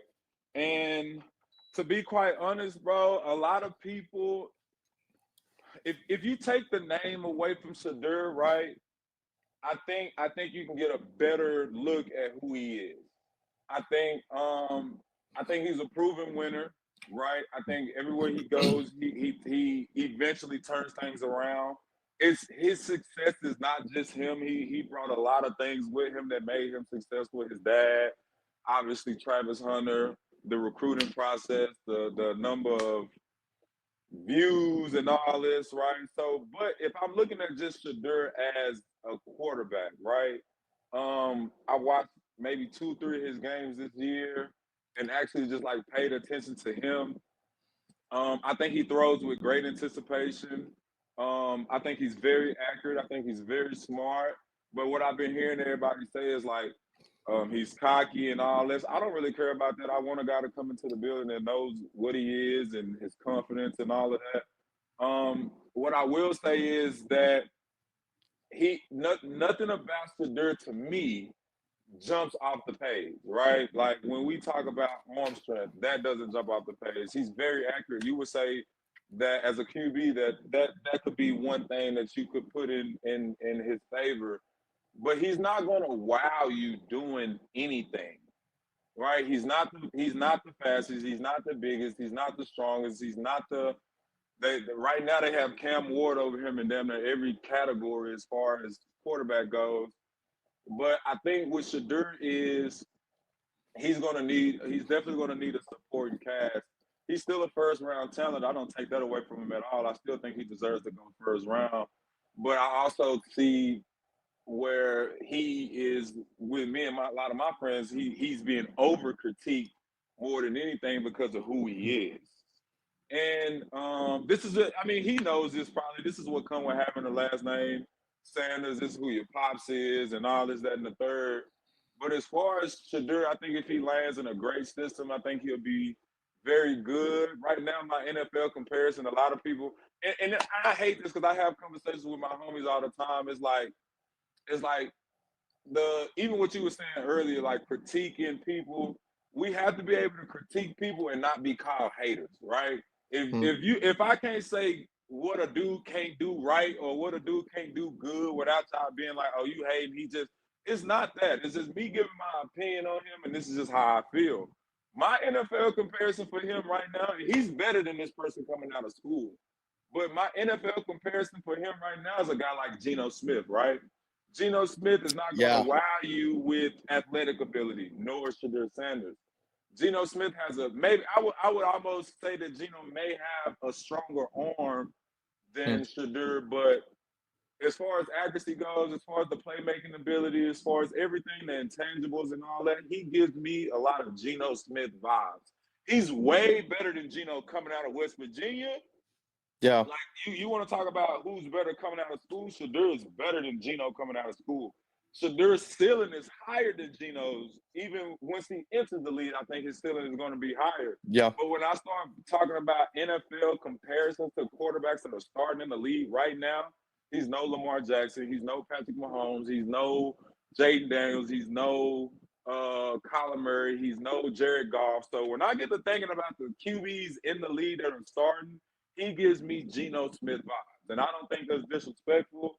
I know his last name is Sanders or whatever they want to call it, but he gives me Geno Smith vibes all day long. And Geno just got paid.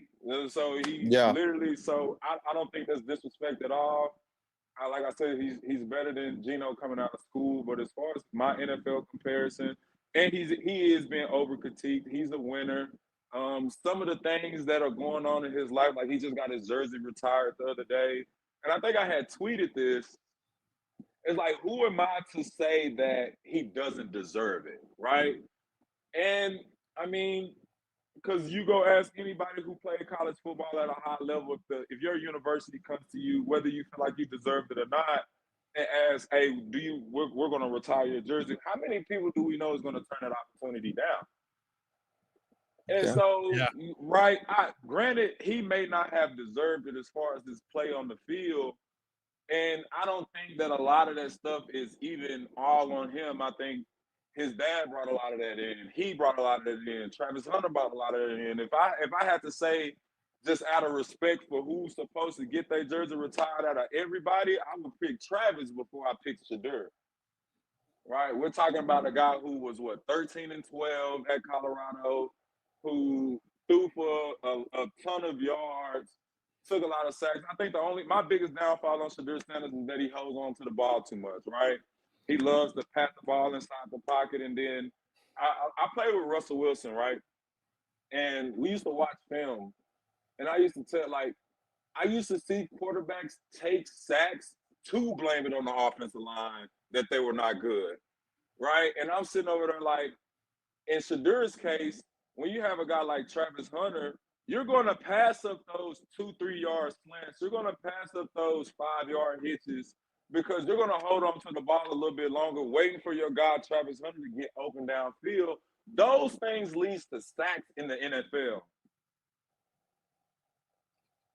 And so when I tell people, I'm like, hey, look, you have to take what they give you, and then you throw the ball downfield. The reason Shadur is taking a ton of sacks is because he's waiting on guys like Travis Hunter to get open downfield, passing up first reads, trying to get to the third read because he know like he loves the big play. Travis is going to make the play, and that will get you in trouble.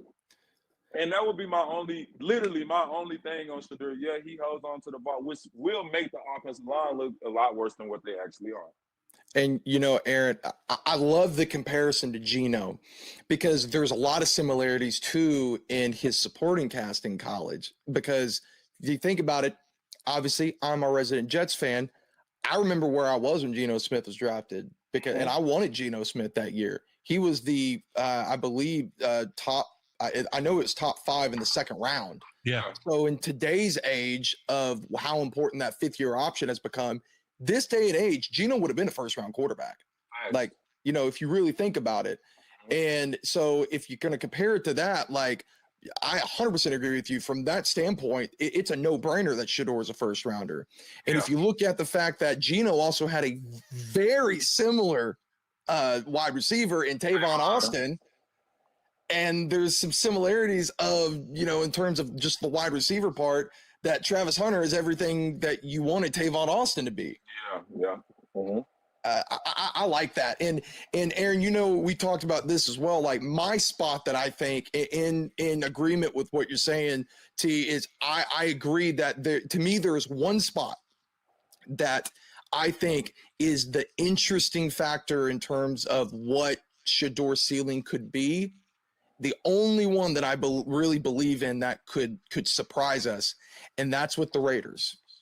And you're very familiar with that head coach, and you're very familiar with the fact that it's an eerily similar thing as a guy who already has experience coming in as a head coach, signing a bridge quarterback guy that had historically, has had a big year.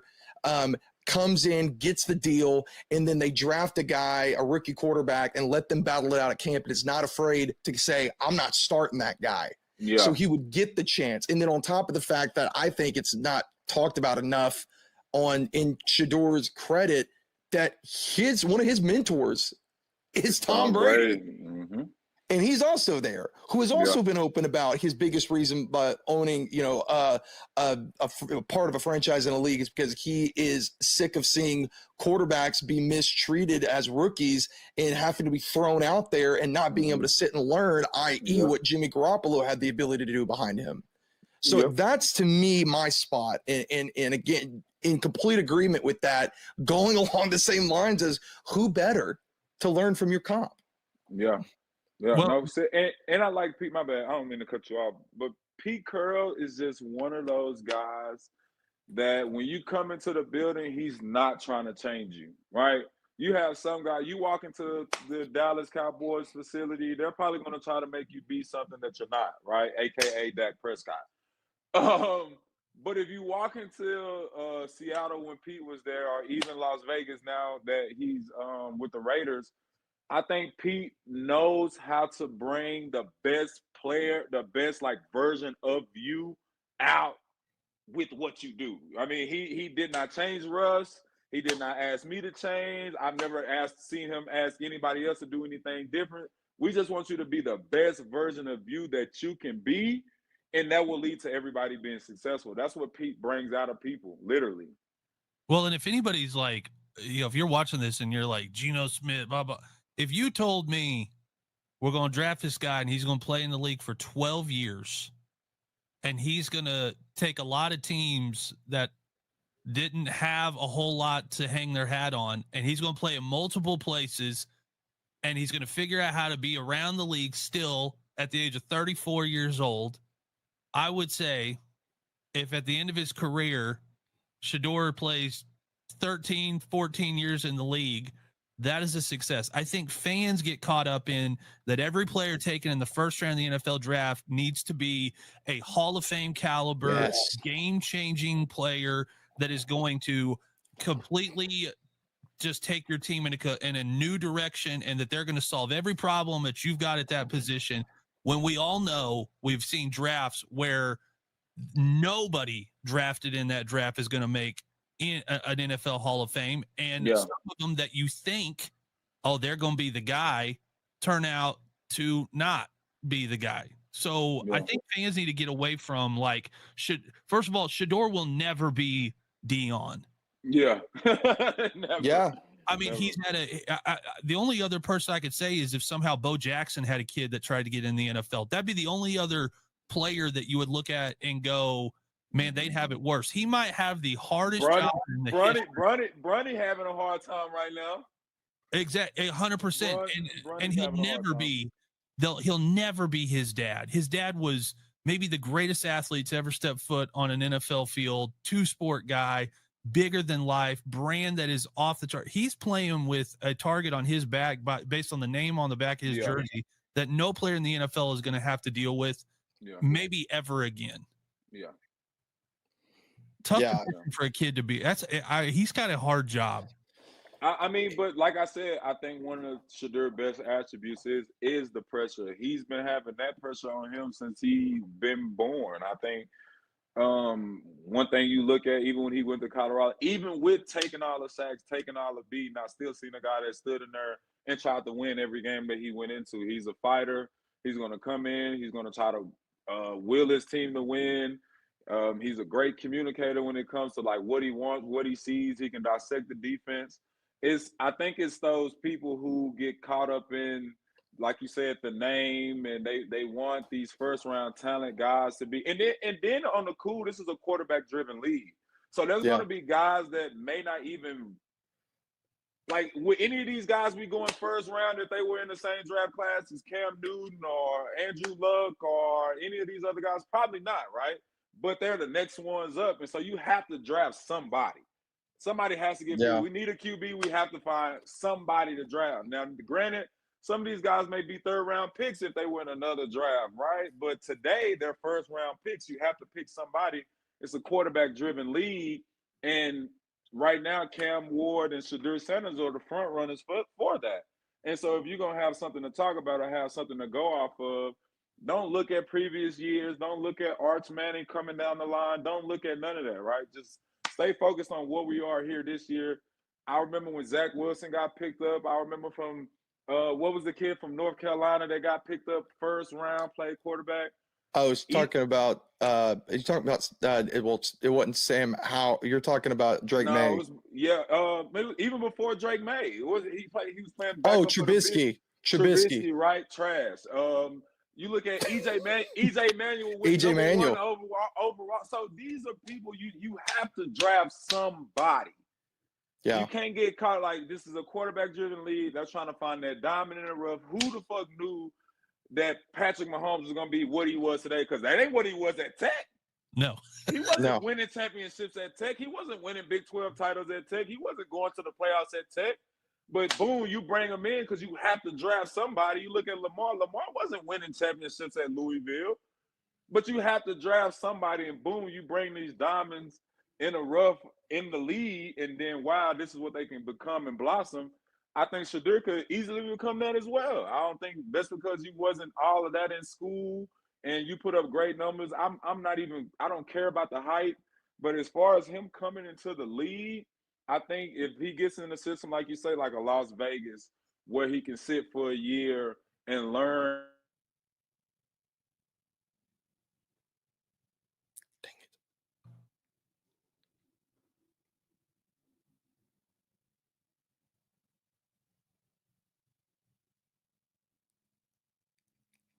Come on, StreamYard. Bring him. There we go. Yeah, You left off where you said if he could be in a situation like Las Vegas where he comes in, he could sit and learn. yeah. I just think that'll be the ideal situation for any first round QB coming in and not being thrown into the fire.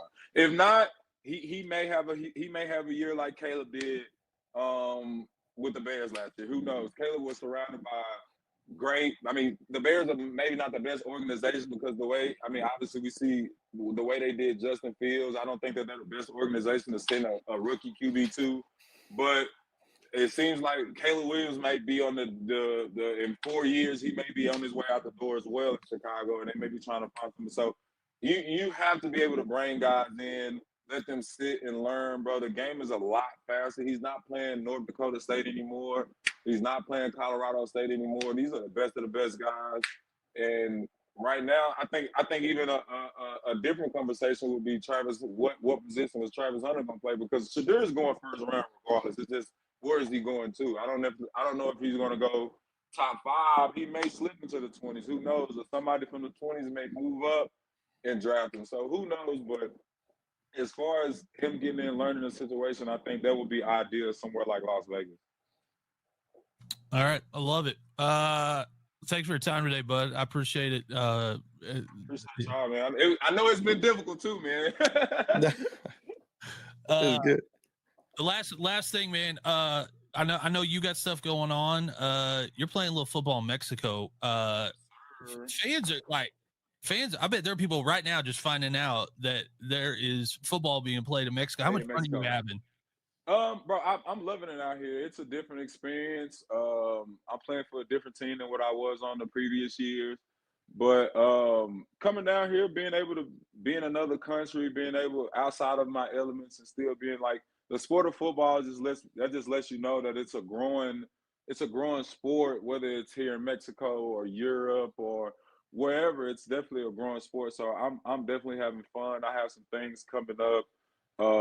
Some big projects coming up as far as like what we're going to do this season. So just be on the lookout for that. I'll be dropping all type of hints and things of that nature to what it's going to be. But just stay tuned in.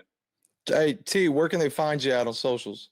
So you can find me on all social medias. I think my Twitter is 2T Boykin, and then my Instagram is T2 Boykin. You can find me on there at all the time. I'm on Twitch. I just created a YouTube page.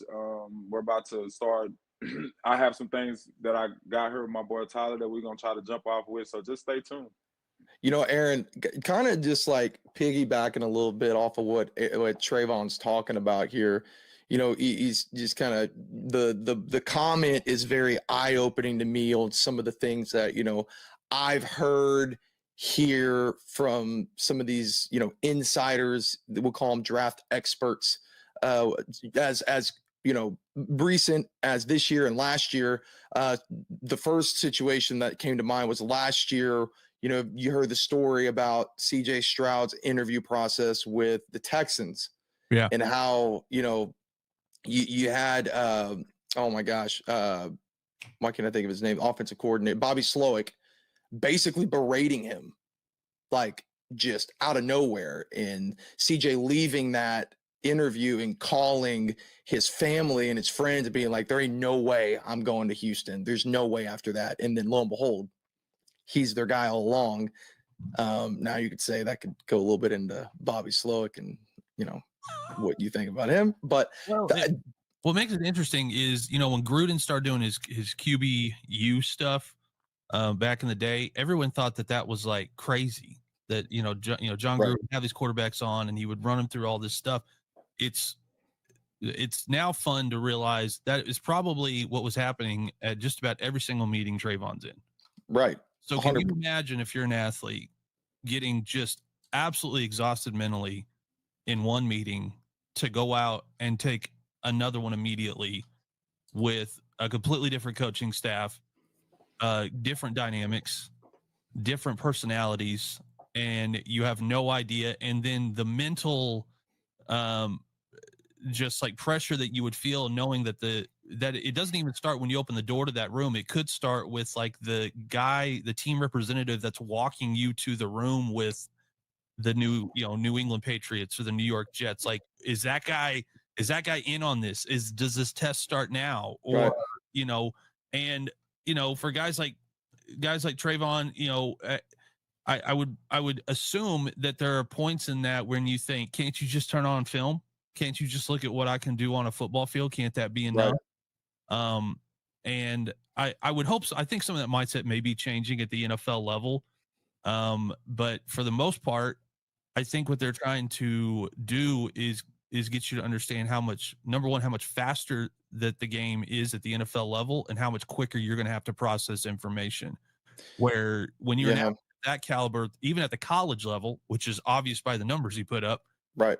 There's a lot of stuff he could do on a football field that there may not be an athlete that can match him, on the football field. But when you get to the NFL, every guy you match up against every single week in the NFL was the best player at their college. Yeah. And so it's got to be frustrating. I would assume if I was going through that, I probably would have napped for like 23 straight hours after the draft process. Apparently on a train. It's a wild story, by the way. Wild. I've talked to several guys who went to the combine. None of them have ever been like, yeah, we lived on a train. So now I need to find out what this train is and what this living situation is. Yeah, it's like the boxcar children. You know what I mean? Indianapolis doesn't have hotels. We can't. Yeah, but and one thing I'm going to push back on you a little bit is I feel like maybe it has become more strenuous from a mental side for these guys and what these people or let's say these organizations are looking into because of social media and the way that media has now changed to have to handle stuff. We talk about all the time about guys that have come out over the past, call it 5 years, and can he handle the pressure of this, city and this fan base? And specifically, we've seen these organizations bring in these mental health experts and that become a very massive deal about it. And, putting these guys through that process of like, I can understand where an organization and a GM would be like, you can't handle this, how are you going to handle a 6-game losing streak where you're bottom of the barrel offense and, insert whatever situation here, how are you going to handle that? How are you going to handle that pressure? How are you going to handle, all the trade rumors in the media, true or non-true, because that, whether they like it or not, and T will talk about it here in a minute, I'm sure, like that is part of the business and it's not something you can really control.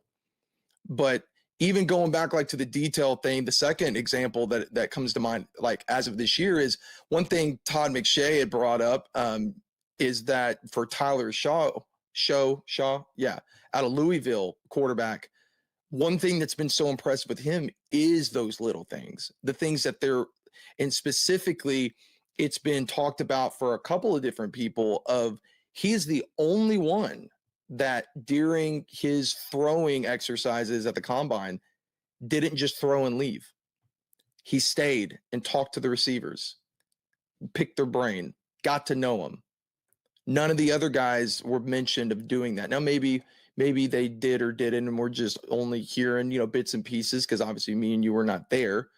But that's the only guy that I'm hearing. And those are little things, right? Like that's not necessarily going to matter in terms of how he throws a football. But man, when you're talking about a guy you're spending a draft pick on, which we look at as your bargaining chip, your capital for the future of your franchise, those are big things.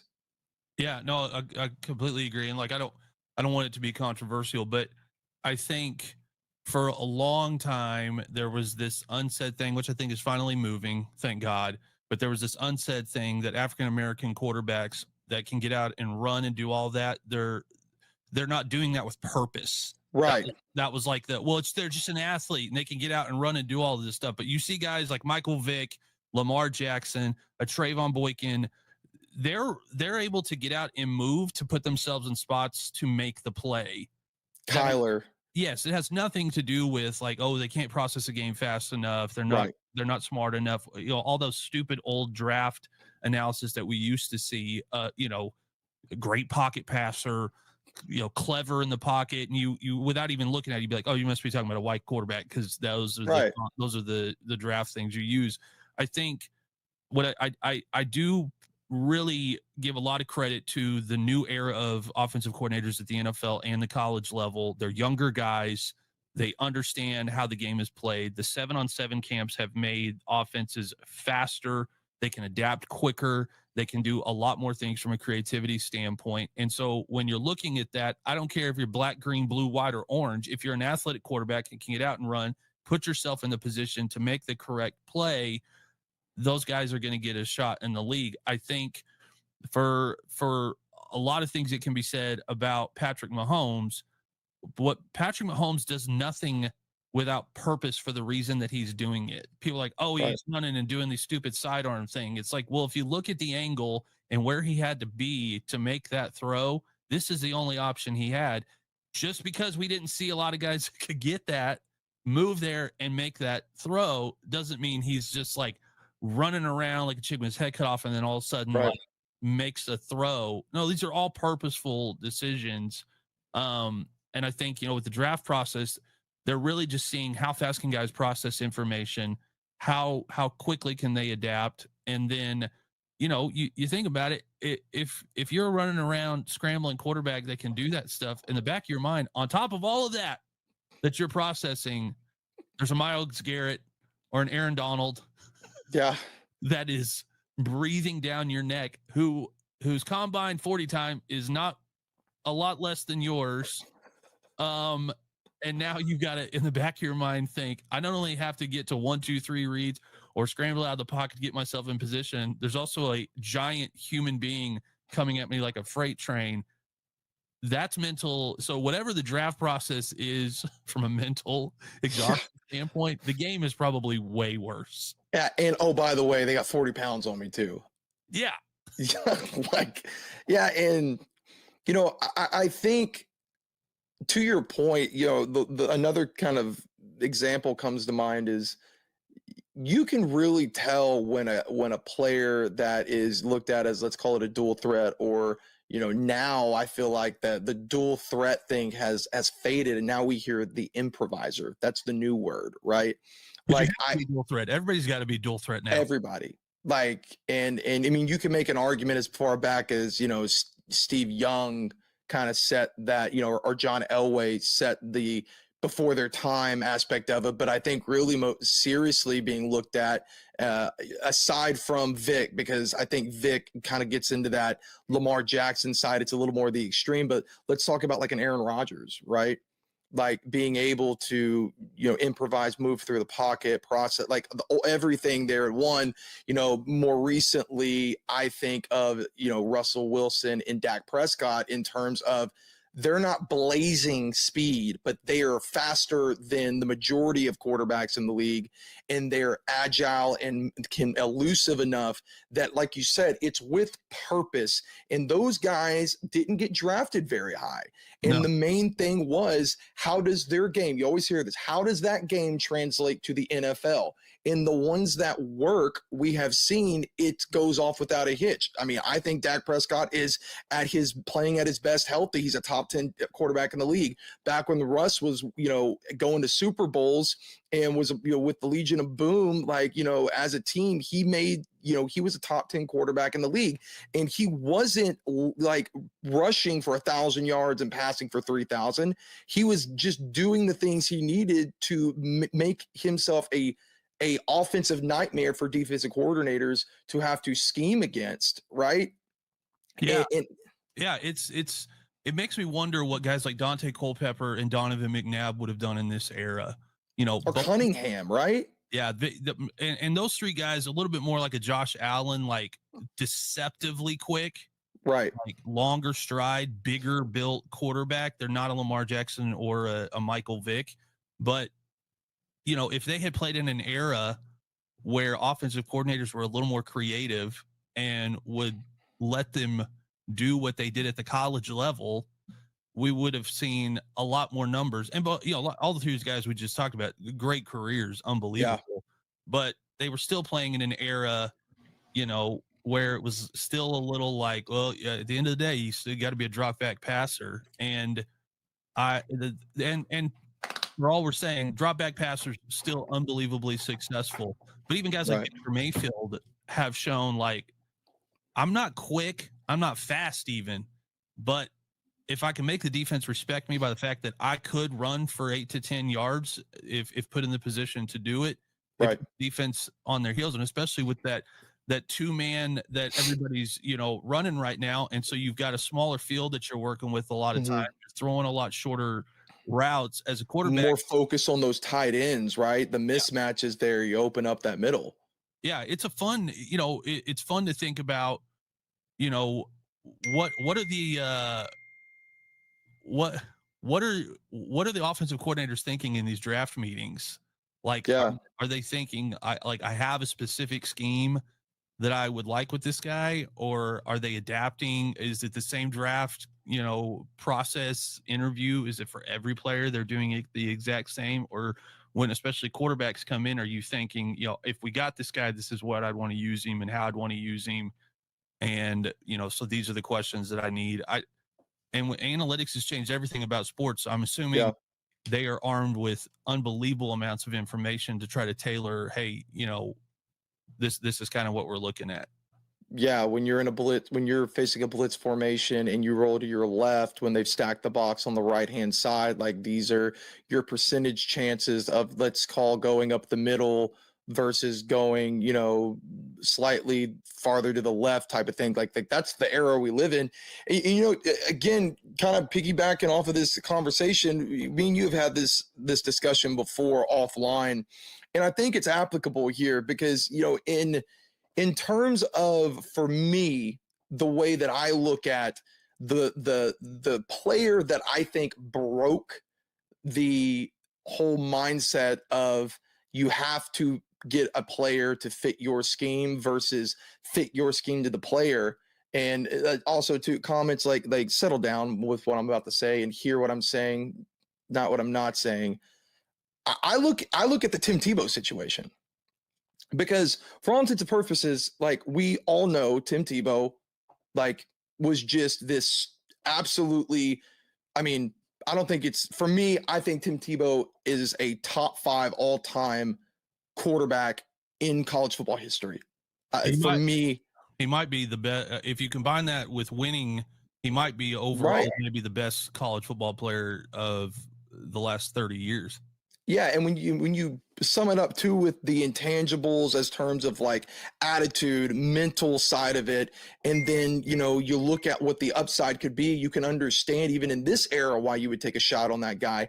But I think that's what's so interesting is whenever McDaniels got let go from that team and Fox came in, the first thing he did, and I always give John Fox credit for this, is he called Urban Meyer. And he said, hey, what packages worked with Timmy? And that's what they did.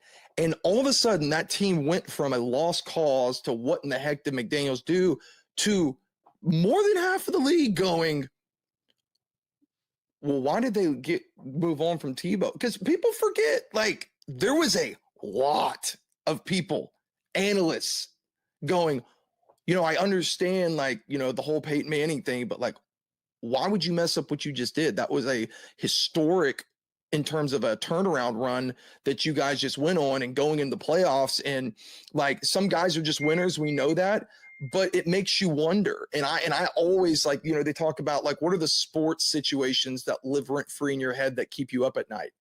that's one for me. Not because I think that Tim Tebow could be a Super Bowl winning quarterback. No, that's not what it is. It's because the fascinating side of it is, what could that team have been if you gave that kind of a player with that mental plug switch, right? That not a lot of guys have, that we call them winners. They just find a way to win. That is a God gift, in my opinion, that not everyone has. And what happens when you actually like give a full offseason where you tailor an entire offense around that? Because what ended up happening was, at the end of that, it was, no, you're going to fit my scheme, and it didn't work. And then, in comes, well, we're going to, take this guy that's got, I think at that point, what was it, Aaron? I think he had 2 years under his belt, I think. And you bring in the one good year of Peyton Manning that they had left and won a Super Bowl with, essentially, after that, which obviously we know ended up being with Kubiak there, and it wasn't even John Fox. So yeah, those are the things for me that I look at that as the first time I could like openly look at and go, that proved to me that we had a issue in the NFL of guys trying to put a square peg in a round hole instead of just figuring out, like, essentially drill another hole. Yeah, and you go back to Tebow's national championship 2008. I only bring that up because they played Oklahoma, and so I in my head I thought I think that defense, there were a lot of NFL guys on that defense. Was that Sam Bradford year? So Sam Bradford there, Landry Jones backup that year, DeMarco Murray at running back, Moses Madu at running back. They had some really good wide receivers. They had let's see here. Gerald McCoy was a sophomore on that defense. Guys had a huge long NFL career. DeMarcus Granger was a junior that year. Played in the league for a long time. And that 08 Oklahoma team at the time was being called the greatest offense in college football history. You know, people like look at Sam Bradford when he got to the league, and I mean, he's a little bit the same with Tim Tebow. Guy just never went to a situation where he was going to ever be able to win anything. Yeah, but in his defense, that guy in a difference in Tebow's case figured out somehow to continue to get paid big money. He's the reason draft picks will never be paid that kind of money ever again. Last guy to make that kind of money. Ryan Broyles, wide receiver that year, guy played in the league for a long time. So, when you look at what Tebow was able to do, man, Jermaine Gresham at tight end, good Lord, I forgot how good that team was. You look at what he was able to do at the college level against guys that played in the league for a long time. I think he was one of those guys where no matter how much he won, no matter what type of numbers he put up, they would always say, yeah, he's not doing it with his arm. He's running a lot. And that was just people not watching the games, because Tim was able to do a lot of things with his arm. Now, looking at it now, I would say if you had switched him out for the guy playing for the Eagles right now, if he'd have been coming out at the same time, there would have been a lot of people saying the exact same thing, and he may not have been put in a great position. But the league has changed, and now offensive coordinators will run an offense based on the skill set of the quarterback that they've got. It's the biggest reason I couldn't understand why the Rams didn't re-sign Baker. I was just don't even get me started with that. Like, yeah, I mean, and I think proving your point, you look at guys like, one of my favorite offensive mind, new age offensive mind in the NFL right now is Cliff Kingsbury. And I love what Cliff did when he got his opportunity in Arizona. And again, it goes back to everything we're talking about as a whole. When he went into Arizona, like, the big reason why he took that job is they had just come off of spending a top 5 pick on Josh Rosen. And it was very confusing at the time of is Cliff going to take that job with Josh Rosen? Really? Like, he really believes in that. And what nobody really understood at the time, obviously, because it was, not enough time to get out what was talked about, was, hey, if I'm coming in here, I'm running this my way. We're doing this my way, and you're going to trust me, and you're going to give me 4 years to figure this out, and you're giving me everything I need, and I need Kyler Murray. And what did he do? Went out, got that. They got the fit pick. They spent what they needed to and got it. He got Kyler. And personally, I don't know where you stand on this, but I think that Cliff deserved to keep his job. I understand why, because again, we talk about this a lot, Aaron, like it's a microwave generation right now. You know how infuriating that makes me on multiple levels, but I can understand that where, it was a risk. You took a big risk, like giving somebody like that first time ever being in the NFL as a coordinator, you get a head coach job. Absolutely unheard of, number one. And giving that amount of power that early, like we hadn't seen stuff like that other than guys like Bill Belichick, the Harborough, brothers at that time, like, Tomlin having that kind of power. And that was years after they proved it. Now you have a guy coming in, young guy, again, unusual, and just immediately being given the reins to that degree. And they're just like, hey, this is our vision, and we are sticking to it. And to the Cardinals ownership, I give them a lot of credit, because they really did set the precedent moving forward of, this is going to the next, decade or so. It's an offensive driven league, and we have to be on the cutting edge of that. Yeah, I think my Bears have learned it the hard way. Mm-hmm. This will be the first year where they brought in an offensive coordinator who is coming in with the quarterback that he wants, and they've made the moves that they're a head coach should say coming in as an offensive coordinator. That they've got the quarterback that he wants, they've got the offensive weapons that he wants. They've gone in free agency and done the most boring things you can do in free agency, which is sign offensive linemen. But yeah, that has to happen now. It can't be where it's got to be Mike Tomlin or Bill Belichick where they got to be there 15 years to earn the right to start being able to have their say in who's drafted. Because the reality is, as much as I hate it, there is legitimacy to the term. You really only have 4-year window when you come in as a head coach to get done what you need to get done. And honestly, it's to win. And they'll say to prove yourself, but it's to win. Let's be honest. Like as a head coach in the NFL, if you're not at least making the playoffs 2 out of the 4 years that you were there, you're gone. Yeah, 100%.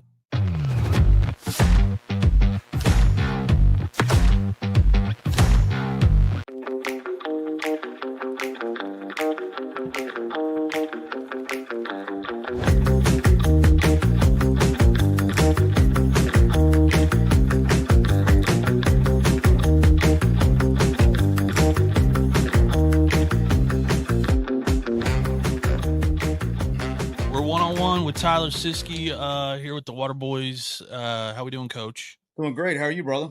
I'm not too bad. The one of the busiest men that is not coaching football. I've never seen anybody that is not coaching football do as much coaching football as you're still doing. Yeah, it's been slam, man. It's been good. But busy's good. Busy's good. So you coached football for a long, long time. We'll get into some of it, but take me back to 1998 at Troy University. How does a young Tyler Siskey get to Troy University as a student assistant coach in 1998? All right, so I started at Auburn, played at Auburn. I was a terrible football player. I was hella. What would it mean to Ricky Watters to get a knock on his door saying that he has been selected to be enshrined in Canton, Ohio in the NFL Hall of Fame?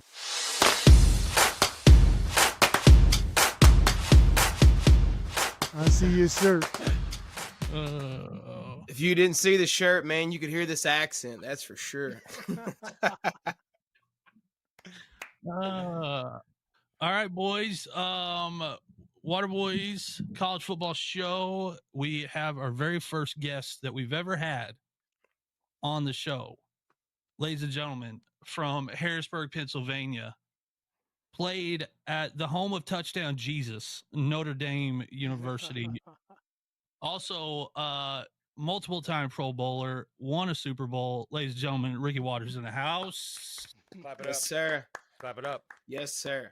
Now, Ricky, you're our first guest on, so you're just gonna be one of the boys talking ball tonight, if that works for you. That definitely works for me. Because I mean, that's all we do. We talk college football, and it bleeds into the NFL, and we're just dudes talking ball. That's This all is our this me is. time. This is what our wives call our me time. We need that time. 100%. So yeah, I was going to put this in your intro. We also should say someone who, if he does not get into the NFL Hall of Fame, I am going to just not call it the Hall of Fame anymore. Oh, thank you. Right. I mean, we don't have to get into it, Ricky, but like I was doing some numbers comparison early this morning, and I was like, his numbers dwarfed a lot of people in the Hall of Fames. 10,000 yards. Come on. Yeah. 4,000 receiving, over 4,000 receiving. Jesus. But Ricky, thanks so much for spending some time with us, brother. It means a lot. And I know you're a busy guy, and your team, by the way, which includes your wife, are just awesome people. You guys, they are great to work with. And they get it. It's about giving back. We're having fun doing this. I love this, like, getting out there with the fans and getting going. You know what I mean? I appreciate the fans. I want them to know that for sure. Well, let's talk a little bit. I got one question, because obviously we're a college football show, and not a whole lot of schools. I mean, I'm obviously repping what would be considered one of the blue blood college football programs. Boomer Sooner. There we go. So we had a rough year last year. Been a rough couple of years. Yeah. Stretch is an Ohio State fan, so he's had a good couple of years here. Real good last year. Yeah, we know. At my sorry, expense. Ricky. Sorry about that. Sorry, I'm sorry about it. I'm sorry Mr. about Waters, I had you on here, and I'm going to tell you that. Nah, it's all good. I'm so proud of my team, the way they played last year, how they came back after losing that game the way they did, and for their coach to be able to rally them the way they did. It was just incredible. In every game, I was hanging on, like, yes. You could just see them gaining confidence, getting better. They had a great year, no doubt. And Ohio State, man, hats off. I give it to him, no doubt. My boy from high school went to James Bryant. He played running back at Ohio State. He was number 41. They broke out the number 41 for him. He was so good. Wow. What do you think of Marcus Freeman up there at Notre Dame? Love him. I'm going up for the spring game. I want to meet him, want to talk with him, want to, let him know that I'm in his corner. Love what he's doing with the guys. I've talked to different parents of the young people who are playing, different people who are playing now. They love him. They love everything about him, everything that he brings to the table, and they wanted him. The young people wanted him, and that's what's the best thing. When the athletes themselves say, we want this guy as a coach. If you're considering somebody, and if you're considering this guy, please make it him, because we appreciate him. Yeah. That video when they announced in the locker room and Marcus Freeman came out and the whole team just went nuts. You know what I'm saying? I was like, that's a culture thing. Yeah, that's a culture thing. That's real. It's cool. It's cool to see how, culture is evolving and changing. The game's a little bit different. Athleticism is a little bit different.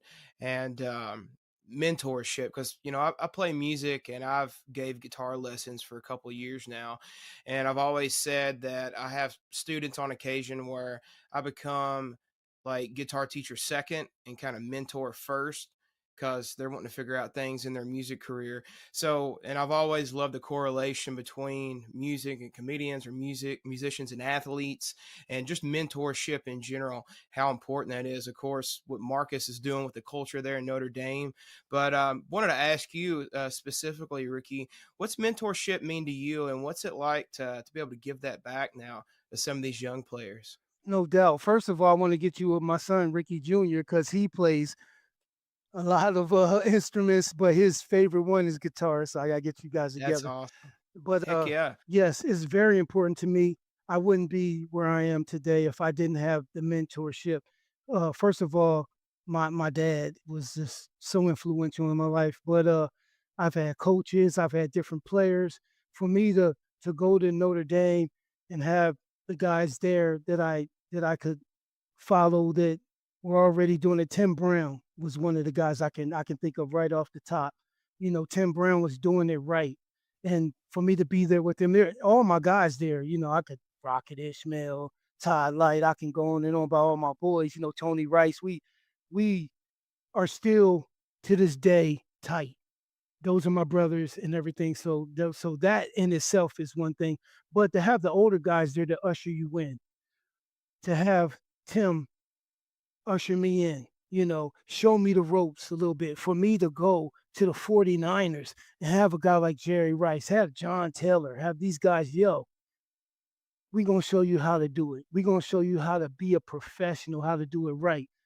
That is why I did so well. There were times that I could sit up here and say, I'm a boss, I'm all this stuff, right? Or I can say the truth. There's times I thought about quitting. There's times I was worried. There's times that I thought, man, I'm ready. And maybe I'm not so ready. Maybe I had it handed to me one day in practice, or we were running and I wasn't the first one to cross the finish line, stuff like that I was used to at different stages when I was moving up.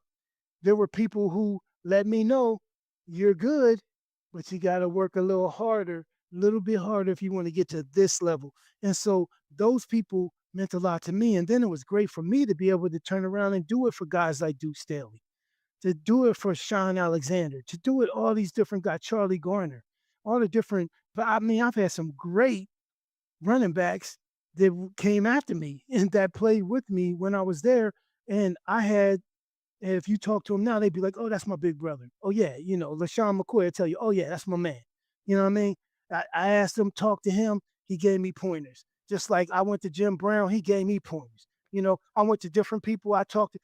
Man, the reason why I love football so much, and number one, football, but the running back position. The running back position is a crazy thing for me because when I came out in high school, I played so many. I was like Travis Hunter before Travis Hunter. So I play all these different positions. You played quarterback in high school, right? Quarterback, cornerback, safety. I was wide receiver, flanker.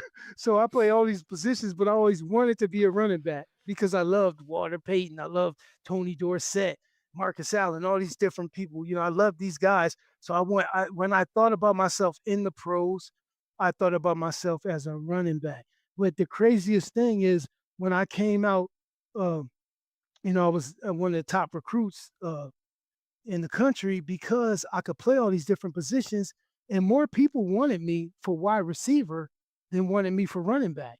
More people wanted me for even safety and defensive back than running back. I just wanted to play running back. So I was like, the teams that want me, the colleges that want me for running back, they stuck in my head more because I wanted to play that position, even though I wasn't the biggest guy, the strongest guy at that time. I was quick though, and I could, can make you miss and do all that. But I had to learn to be strong and the whole thing of lifting weights and all that and getting stronger. I didn't really even know about lifting weights or really think about it because my athletic ability was like doing it for me. But when I went to high school, I had a guy by the name of Sean Borowski. This guy right here, he went to Penn State. He was my fullback, and he played fullback at Penn State. This guy put me on the weights, got me into all that kind of stuff where it's like, yo, if you could put that power game, he's the one that taught me how to block, like really get up under guys and so having guys, even guys I played with, even some guys that I might have surpassed in my athleticism or whatever, those guys meant so much to me. And that's why I want to be so much for the other guys coming along. And I think it's very important for people to know. And if young people are listening now, you never know where you can get that knowledge from. You can get that knowledge from anybody. It could be somebody younger than you.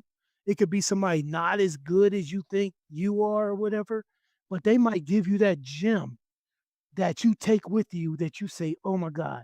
Like my high school coach, he was always like, you want to be a Swiss Army knife. You want to be able, the more you can do. He was like that. So that's why I was always like, Yeah. the more I could do. So they say, oh, I need somebody to blitz. I'll blitz. They're like, you're the running back. What you mean you want to blitz? But I'll blitz. I want to, I want to play all the positions. And I never used to come off the field when I was playing in high school. I was every down, I'm out there doing something. I'm doing kick returns. I'm doing punt returns. Because they were saying, oh, who want to do punt returns? I do. Who want to do kick returns? I do. If I can get the ball too, and there's a chance I can get the ball, even if it's sticking somebody and I can intercept the ball, man, I'm trying to be out there and do my thing. So I think, but long story short, it's really important. Mentors are so important, and they come from all different angles. So I want people to not think that only a mentor is somebody who is more successful than you, or somebody who has gone further than you, or somebody who is smarter than you, or anything like that. You can get mentorship from a lot of different areas, and you can even get it from a woman. I had nuns. See, I went to Catholic school my whole life. It wasn't just Notre Dame. It was my whole life. And some of those nuns would get after you, buddy. Back then, they'd paddle you. They'd get on, hey, they'd put your hands out. Bow. They hit you with the yardstick. The big yardstick. They hit you with the yardstick.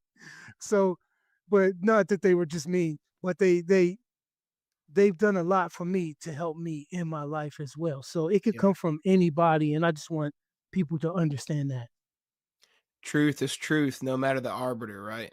Right. Same, I remember teaching young kids and music and them teach me something. I've been playing years longer than they have, but the simplicity or to see something through like their eyes or their mind, and maybe sometimes we overthink it or whatnot, be it the love of music or the love of sports, what it may be. That's so important. You just dropped so much great life information there in the past like 10 minutes. I love it, man. Ricky, during the national championship, I've got boys that are younger, and one of the things I loved about the national championship, and we've even talked about it on this show before, is there was a whole generation introduced for maybe the first time to Lou Holtz. Yeah. They didn't know who Lou Holtz was, and then they need to understand, son. Everybody knows Lou Holtz now. Son. What is it like going through the recruiting process with Lou Holtz? Maybe one of the most, if not the most legendary name in college coaching. He's top 5. You just say the name, you immediately, everybody can do an impression. They know where he coached. Like, what's it like going through the recruiting process with Lou Holtz? Man, it was amazing. Really, it was a lot of fun. Obviously, you can learn a thing or two from a guy like Lou Holtz. So of course we all learn from him. We all I think all of us, when we go to speak, like I do speaking engagements, we all do that. We use a little bit of Lou Holtz. There's no doubt that we're not going to use a little bit of it. And I can remember, man, because I had other ones like Joe Paterno, all those guys were, recruiting me. I remember because I was a top recruit for Pennsylvania, and I remember Joe was like, man, that guy, he's only good for magic tricks and this and that and jokes and this and that. Like, I'm the real deal. You need to come, be a Nittany Lion. And I remember they kind of got after it. I was on the phone a little bit. I was like, I don't know what to do. But because I had said that I was going to Notre Dame. That's where my parents really wanted me to go. They were like, it started out with, we know you're going to make the right decision. We raised you right. That whole thing, blah, blah, blah. It's your decision. Then it turned into, we're not going to let you make the wrong decision now. You got a chance to go to Notre Dame. You got to go to Notre Dame. So, that's how they felt about it. And plus, Coach Oates, he knew what to say, because I was wanting to be an architect at the time, and everybody was like, you can't do architecture and play football. It's just not enough hours in the day. You can't do it. And he said, I'll tell you what, son, you could do whatever you put your mind to. What the mind believes, the body will achieve, all the stuff that he would say. He had so many great sayings and everything. And he had a way. He had a way about him. He knew how to bring guys together. He knew, because, Notre Dame, it was crazy. I think all probably colleges are like this, but we were so different. A lot of the guys in the locker room, some guys are from the South, some are from the North. Some people are really religious, some are a little bit, all that kind of stuff. But he knew how to bring people together and get you fired up, and he would have you ready to run through a wall for him. I mean, he'd do a magic trick, he'll say a joke or whatever, but then he'll always bring it to the real side of things, and what's real in life and the things that really matter, like being on time, stuff like that. I mean, I used to always cut it close, cut it close. I'm on time. I was even on time, and he was like, "Nope, you late this day," because like I was here, everybody else was ready. You slid in a little late. You're late. But I learned from that, and I was only late one more time, one more time with the Niners, but I was never late again after that. It was like once you understand that everybody's time is valuable, not just yours. Not if everyone else is here and you're not here yet, then you're late. Cause what? Everybody else is here. What? So I didn't understand that when I was younger at first, but now I do. And certain things have worked to help me in my life. Things that he has told me or said to me. Like I remember coming up to the meeting room. I had my boom in my car. It's boom, boom, it's bass going, everything. And he was like, "Would you come to if you were at a job, would you come up to your job like that? Just driving with the boom, boom." And at first I was like, "Yeah, I would," right? But the truth is you wouldn't. You wouldn't because you can't come into that type of situation. You would dress a certain way when you handle things. He always wanted us to be business-like. So we had to dress like a businessman when we went on the road. I thought that was, God, that's a little bit extra. Now, I already grew up, right? Going to Catholic school, I had to always wear a uniform. I always had to wear a tie. I always had everything. So I was like, now I'm finally in college. I wear what I want to wear. No, you don't. You still got to wear that tie. You just got to get it tight. But I remember embracing that. I remember at a certain point embracing that and saying, you know what? I look at the other team and they're not dressed up like us. I say, yo, we got a little something on them. We're businessmen. We're businesslike. We're serious people here. We don't play games. We're about that. And I started to grab that in high school, because in grade school I still was like, God, everybody else is wearing their cool shoes, their sneakers, or Jordans, whatever. Then after a certain time, I started saying, you know what? I wear my penny loafers. I put a quarter in there. You know what I mean? I'm boom. I'm fly though. I got my suit. I would switch up different ties. I had the different stuff that I could wear, and I started saying, you know what? But I look fly. I look fashionable, and I took that with me the rest of my life. Even in the pros, when we didn't have to dress up, I dressed up. And then everybody started having to dress up. They was like, "Man, that's your fault. That's you in prime." They would always say that, me and Dion, like, y'all mugs always want to wear them suits and stuff. So now we have to wear suits. We should wear suits, man. This is a business trip. We going on to do some business right now. So let's handle it that way. And that started, with Coach Holtz and the way he saw things business-like. You had to be focused. He was a no-nonsense coach. I don't even know if some of that stuff will go over nowadays, because he would get after you. You know how you can't really get after the young people nowadays. But it worked for us, and it made us champions. This is my other one. This is my national championship. I got my Super Bowl, but I got my national championship too. So can't You be know, bad. Ricky, we need you to weigh in on something that we've debated for the last like 2 or 3 shows. Spring games. Uh-huh. Spring games apparently are gonna go away because of the transfer portal, and coaches are not wanting to do it. And Strez played college football, and he said, I looked forward to the spring game. I enjoyed playing in the spring game, and I think from a fan's perspective, the spring game, we were talking about this last week, for a lot of fans, especially if you're not, I didn't grow up with a lot of money. The spring game was one of the only games we could afford to go go watch Oklahoma, because spring game ticket was like $6 or $7, and you could take your kids to go see it. And big time college football is expensive to go if you're, a family that, is just blue collar.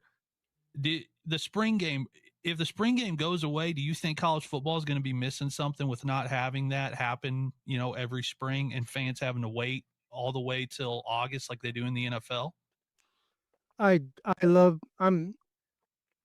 You're right on with that. I love the spring game and I love everything about it. But in this day and age, I understand what they're talking about. Because first I was like, what? Get rid of the spring game. Why would you do that? I'm like, that is like a big party for us because both teams are our teams. It's like fun.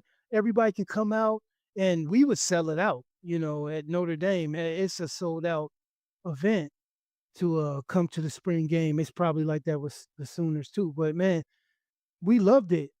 But I understand if somebody's going to take my players, if somebody's going to watch my players in the spring game and say, you know what, I want that guy, or I'm going to go after that guy, and now it's hurting my program, then of course I have to do what I have to do to try to make my program the best it can be and my team, give my team the best chance to win that coming season. I would hate to, could you imagine? You got this quarterback and you showed him off in the spring game and now he's going to be your guy and no one knew he was coming and now somebody steals him in the portal. Hopefully that wouldn't happen, but in this day and age that happens. Yeah, That's a catch-22. And it doesn't seem like the game has changed that much, but man, I've said my piece. I just think they need to shut the portal sooner. Like before, you can't get in the transfer portal before or after spring ball. Oh, if they do that, that's the answer. Yeah. I think that's the easiest like solution in my brain. Yeah, but it needs to open after the national championship's over. Yeah, and then it needs to close before the end of spring football.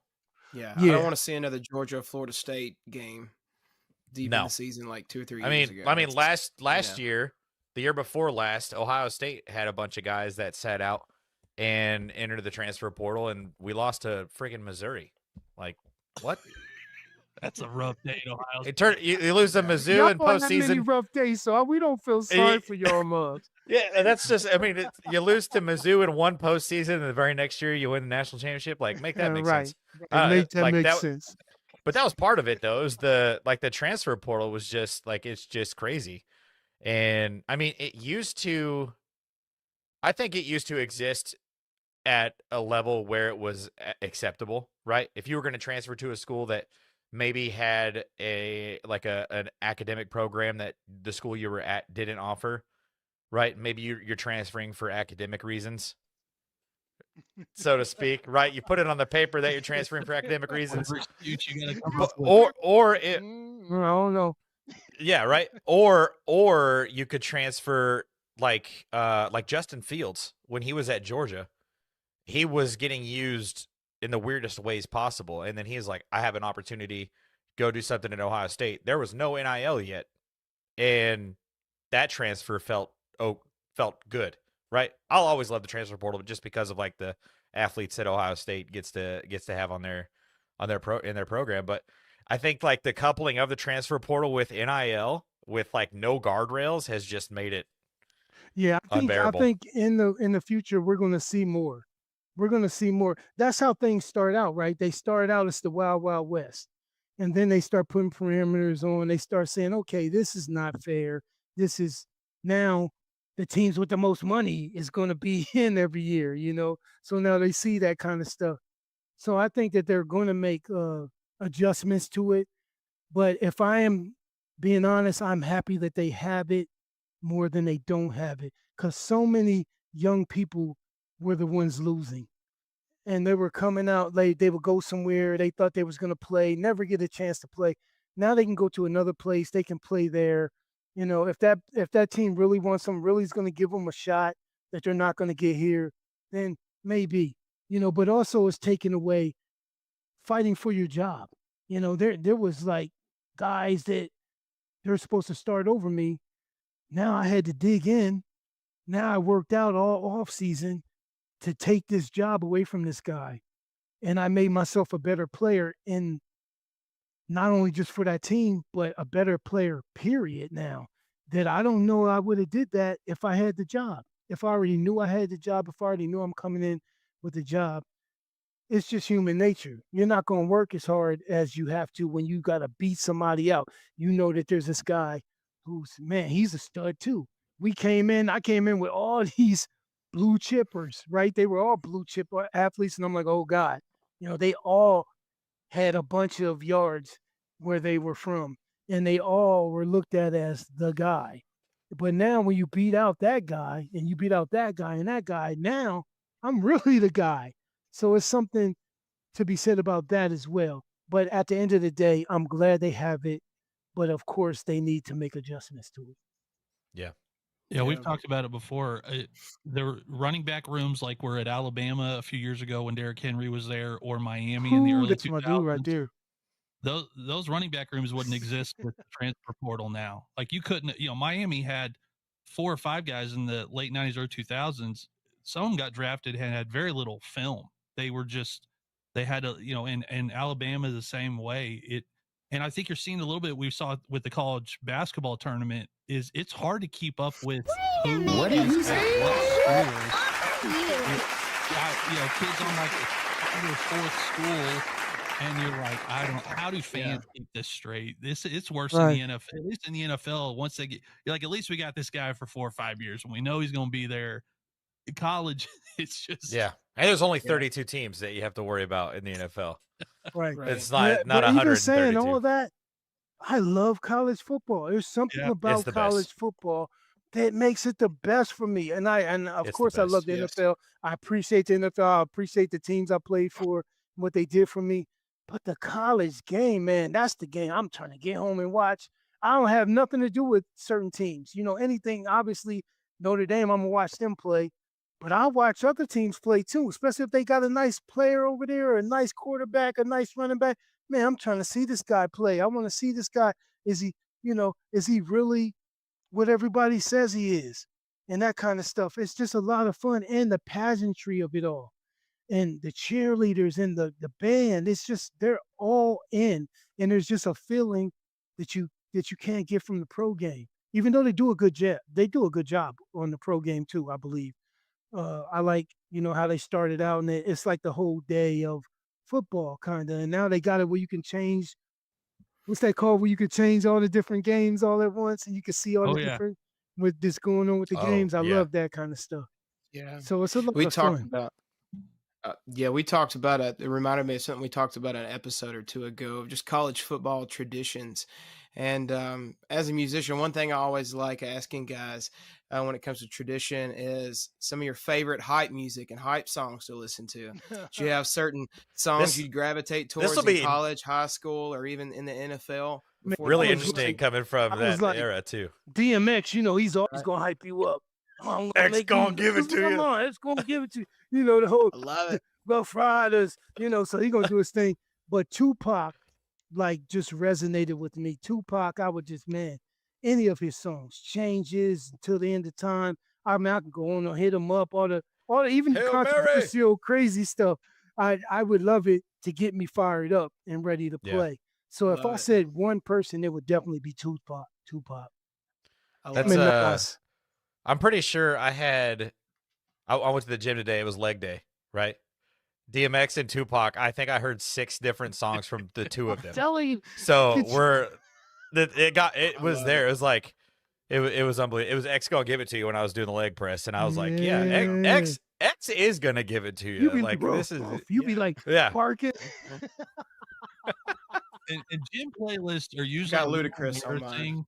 Like your gym playlist, you don't want anyone you hope no one's standing close enough to you because you're like, I don't know. Oh, I love it. I don't know if everybody would like it. Yeah, I'm public about mine. It's got a title. It's called Mamba Mentality. It's got a picture of Kobe on the cover. Like that's like my whole You keep saying mine goes from Ludacris to Metallica. Just like that. Bam. I have Hamilton songs in my Nothing wrong with that. We got to ask Ricky this because Ricky has you're probably never going to get to talk to anybody that can answer this question because you played in the NFL in 2 of the most iconic uniforms that have ever been in the NFL, in the Philadelphia Kelly green and the Seattle silver, blue, and green, which both for this generation now, whenever they do use those throwbacks in the NFL now, people just lose their minds. And you played in both of them. But if if you could only suit up one more time and play in one uniform, is it the Philadelphia Kelly green or is it the Seattle silver, blue, and green? Both of those are super awesome uniforms, but you can't leave out that that Super Bowl year when we played with the Niners and we had Niners, we baby. had the white pants with Niner the gang. black, and we had that shadow, we had that black shadow on there too. So that was fire too. But that Kelly green, to me, that Eagles, that They should have is wore that in the Super Bowl. that's smooth. I wanted them to wear that too. I love that Kelly green. Even I don't care if we had white on or we had the green. It didn't matter. We looked sweet, and I felt like we was ready to play. And it's just like when we put that. It was like they put that outfit out for the Niners, and we saw that with the white pants and the blue. It's like what? Like, because we never thought the Niners would change up anything or change their uniforms at all. So to have that, and it just happened to be that year, and Dion came there, and all the guys that we had on that team, Richard Dent, Ricky Jackson. I mean, I could go on and on. Charles Mann. I mean, we had some fire players from other places come to play with us, and we already had an awesome team. So that was the most fun. But that Kelly Green, as far as like how I felt we looked, I thought we were ready. I thought we were ready with that daggone thing. It's just Randall went down. I'm like, dang, Randall. You know, I thought I was gonna be playing with Randall. You know, of course, Rodney Pete came in, did a great job. We had a really good team. We had a chance. But when we had that Kelly Green on, I'm telling you, that's a sweet uniform. Just loved it. So 49ers, I was looking at the roster for that team. The young kids now would say you guys had a bunch of dogs. I The mean, Mexican and the dogs is out. the fact that Ricky Waters and Deion Sanders were on the same sideline, and both of you guys, from the time you were in college, you had a swag, you know, in the way that you carried yourself. You both had no problems telling the other guy you're playing what you were going to do to him, you know. To be a fly on the wall in that locker room. Oh, and then you have Jerry Rice, who doesn't say nothing to nobody ever. What were practices like back then? The great thing about the practices were we practiced to be perfect. Everybody was out trying to outdo each other. So it was really awesome. It started in the weight room, man. We go in there. I used to roll my sleeves up, act like I'm going in there and lift with the big boys, you know, Dana Stubblefield, all them big, super strong dudes that we had on our team. Like, I'm going in there with y'all. I'm ready to go. I used to always act like my neck was real big. I would walk in there and we would start doing our thing. But even when we go out for the practice, we would go out before practice and have so much fun before practice that the coaches are like, yo, get ready for practice. Like, you know, get serious. Cause we would go out there and play games against each other. We used to have the jugs machine. You know, that's the thing that shoots for the punts and the kickoffs. It has the wheels and it shoots the ball out. And we would catch that thing at 5 yards away, 10 yards away. At first, when I first started, it almost took my head off because I saw Jerry and them walk up and boom, and catch that thing right off it. And John Taylor and them, they just boom, right off it. So I'm like, oh, if they could do it, I could do it too, right? I'll go in and almost knock my head. Good thing I had a helmet on. Almost got a concussion from that thing. But we would go out and catch that, and we would do all these different routes and coming back and catch that from that. And it just became a fun thing. Everything we do, we catch how many one-handed catches can we make and catching it and tapping our feet, going out of bounds, all that kind of stuff. I mean, we would make everything fun. But long story short, we got to the point where we was never dropping the ball. No missed fumbles. I mean, no fumbles, no missed passes, no missed like hiking it to each other, like nothing that other teams would probably do all the time. We weren't doing that. We were trying to have perfection. And if somebody dropped the ball, everybody would go over to him. Oh, come on, man, get in and say, what you doing? Like, man, my fault. You know, because we know we trying to have a perfect practice. George said it one time, George Seifert. He said, man, if you guys have perfect practices for this point on, you don't have to put pads on again. So he's like, okay. So then we roll with that. And we got to the point we were having perfect practices. And so we didn't have to wear pads. And that's why I felt like It even helped us in that you would see in our third quarter, fourth quarter, when other teams are getting worn down and tired, we were still like we were running track. We're still bouncing around and everything. And that's how we went about it. And that's how we felt about things. And everybody played for each other. Everybody pushed each other.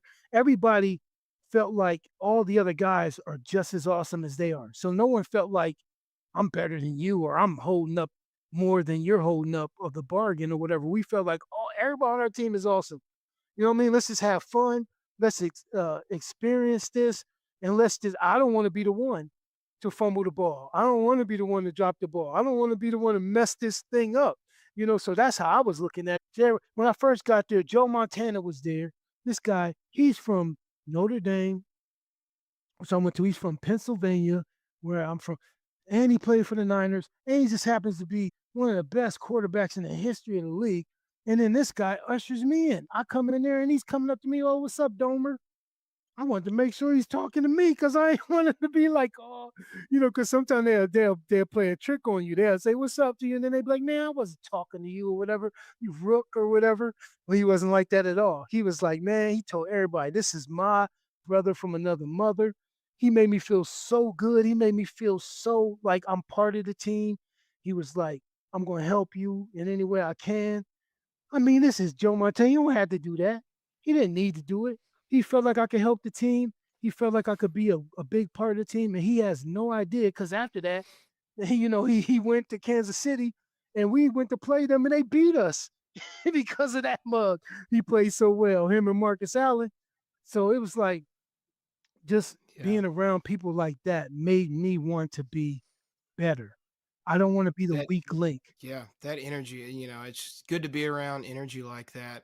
And I've been saving one interesting fact for this episode, and I got a question as well. But the interesting fact that I found out a couple of days ago, stumbled upon, the San Francisco 49ers has not won a Super Bowl since Ricky Waters played there. Super Bowl 29 is the last Super Bowl. That's true. Isn't that crazy? Yeah, it is crazy. Especially I when got a Columbus theory. been back. I got a theory, by the way. We gotta get Ricky in the hall, and then Yeah, just put him in. telling you, that's I what- like your theory. Just saying, could be onto something. I like your theory. And a question for you, Ricky. I believe that you played in Lawrence Taylor's last career game for the Giants in 1993. I think it was January 15th in the NFC Championship. What was it like playing against LT, arguably one of the greatest guys to ever play on the opposite side of the ball, linebacker? Outstanding. And he just stopped chasing me. Every time I see him somewhere, he'd be like, man, I'm gonna get you. I'm like, man, come on, man. You know I love you, man. I always tell him, man, you know I love you. I told you, man, you my favorite. That's why I play so well. He'd be like, nah. You try to show me up. You a hot dog. I'm like, no, I'm not a hot dog. I promise you. It wasn't none of that. I was just feeling it that day, and I was ready to go. But he's a great guy. He used to chase me a little bit, but then of course he caught me and then we hugged and everything. And he was so cool. But just going against a defense like that and to play like I played that day, it was just amazing, especially when my knee was bothering me. So I wasn't even sure I was going to play that game. And I told the coaches, coach, can't do this to me. I got to play. It's not a question of will I play? I have to play. This game is too big. I got to do it. And did I know I was going to have a day like that? No. But I knew I was capable of a day like that. You know, I knew that with the offensive line, I had 5 touchdowns. And see, to spotlight that real quick, the Giants that year, they only allowed, I think, 7 rushing touchdowns that whole season. And Ricky got 5 on them in the NFC. Isn't that still a single playoff game record? I think so. I'm pretty sure. I don't think it's been broken yet. Even with Saquon still having a chance Lawrence at it. Taylor, you know what I'm saying? And Yeah, all that's those crazy. guys, they were a beast. They were. And I've been a that's New what England fired me Patriots up. fan my whole life, and Bill Belichick, like LT, is like the guy for him. So he's always referenced LT over the years, and just watching his highlights from that game. The way It he still played blows the my game, mind. right? The way he played the game. And that's the thing. Yeah. You want to be somebody who changes the game. I felt like he changed the game at linebacker. I feel like Yeah, I left tackles changed. get paid now. I feel like I changed the game at running back. You know, you start catching the ball, doing more things. You don't have to just be a big bruiser who can run everybody over. Not that I don't like those guys, because I do like those guys. Earl Campbell and those guys like that. I loved watching them. And of course, my boy Bettis. You know my boy Bettis. That's my homie right there. So he was running cast over. So there's nothing wrong with running guys over. But I feel like I changed the game. Me and Roger Craig, guys like that. Come on, you gotta give us ours Yeah. too. We changed Yeah. the game. Do you feel like that And was before Marshall Faulk. Yeah. Yeah, as I have my Marshall Falk picture over here. I love that mug too, though. That's my Do guy. you think that? So I was a smaller guy coming out of high school, going into college. Right, I was 5'6", about 180 pounds when I was getting recruited to go into college. Do you feel like not having that like prototypical running back body when you were going into college in that era kind of pushed you a little bit harder to be a little bit more successful and Definitely. become the running back that you eventually became? Definitely. Because everyone, like I said, everyone was telling me you're a wide receiver. You got a wide Yeah. receiver body. You can catch well. Why? I don't even understand why you want to play running back. You know, even Coach Host the ball. got me there and was like, you know, you could start at running back. But then he's like, man, Tim Brown just left, just won the Heisman. That you might want to just step into that position. But I was like, you're stepping on my dreams. You know, I want to be a running back. I want to prove, at least have the chance to prove I'm a running back. So he gave me that chance, and they still put me at flanker anyway, and we won the national championship that year. So then I still was like, I want to play running back. I at least want the chance. So he put me back, and thank goodness he gave me the chance, and I was able to do what I was able to do and everything. But who knows? I might have been a great wide receiver. I'm not going to sit here and say I couldn't have been a great wide receiver, a great defensive back, a great safety. I probably could have. But you have to go with what your heart wants. The heart wants what it wants. You know what I mean? Their desires. It's just like you can't help who you fall in love with, right? You just love that person for whatever reason. Somebody else might think, I don't understand why you love that person or what you see in that person. That's how I felt about the running back position for me. It meant a lot to me. And I even think that, like Coach Host put me, that's another thing, Coach Host, I think he did great. Putting me at flanker, let me play wide receiver, made me a better receiving running back at that level. Because I already thought I was, but let me tell you something. If you think you're something at one level and you get to the next level, listen again. Because I thought I was ready. So many times I had it handed to me, or I had somebody come and just totally shut me down where I couldn't even get off the ball. Because at first I couldn't get off the bump and run and that kind of stuff. You gotta learn how to do those things. Now I'm just like, I just somebody try to. I mean, it's like martial arts with me now. I just be like, boom, boom, got you, bam, come back to the ball, bam. So it made it easy, but I had to go against those tough defensive backs who were stronger than me at that time, because I was only like 170 when I came out. And even when I went to the pros, I was only like 190 something. I wasn't even 200 pounds, talking about my running back, you know? So I was like 202 pounds when I first started playing at the 49ers. I ended up like 230. So that tells you how much of a difference it was for me, and how I had to get stronger and bigger at different places, especially when I left the Niners. And now everybody's focusing on me. It's an 8-man front, 9-man front. They're blitzing to stop the run, and I have to break through those tackles. So I had to get stronger each place I went, and I had to like gain weight, gain power, different things that I had to work on to get stronger. But nothing was better than the fact that I could be a receiver. Because think about this: you could either stay in and block that linebacker who's bigger than you, or you can go out and let that linebacker now have to cover you. And that Yep. was the mismatch. Any linebackers, I was too strong for safeties, and I was too quick for the linebackers. So it was like a mismatch. And I think that was a good thing for me to play wide receiver. I'm glad I played those different positions. I'm glad I understood the quarterback position to understand what they're looking for and to get your head around quick. You know, the worst thing a quarterback wants is that they're ready to throw and you're not coming out of your break, or you're not at least at the top of your break, because they can throw it before you break, but they got to know that once they throw it, you're going to be there because it's going to be an interception if they don't. Would you agree maybe it gives you a little bit of an edge, if not a big edge, because you're more well-rounded, in my opinion, Yes. learning different positions and things like that? Definitely made me better. And even at times, I would look at other guys and go, man, that guy's so strong. I want to get bigger and stronger.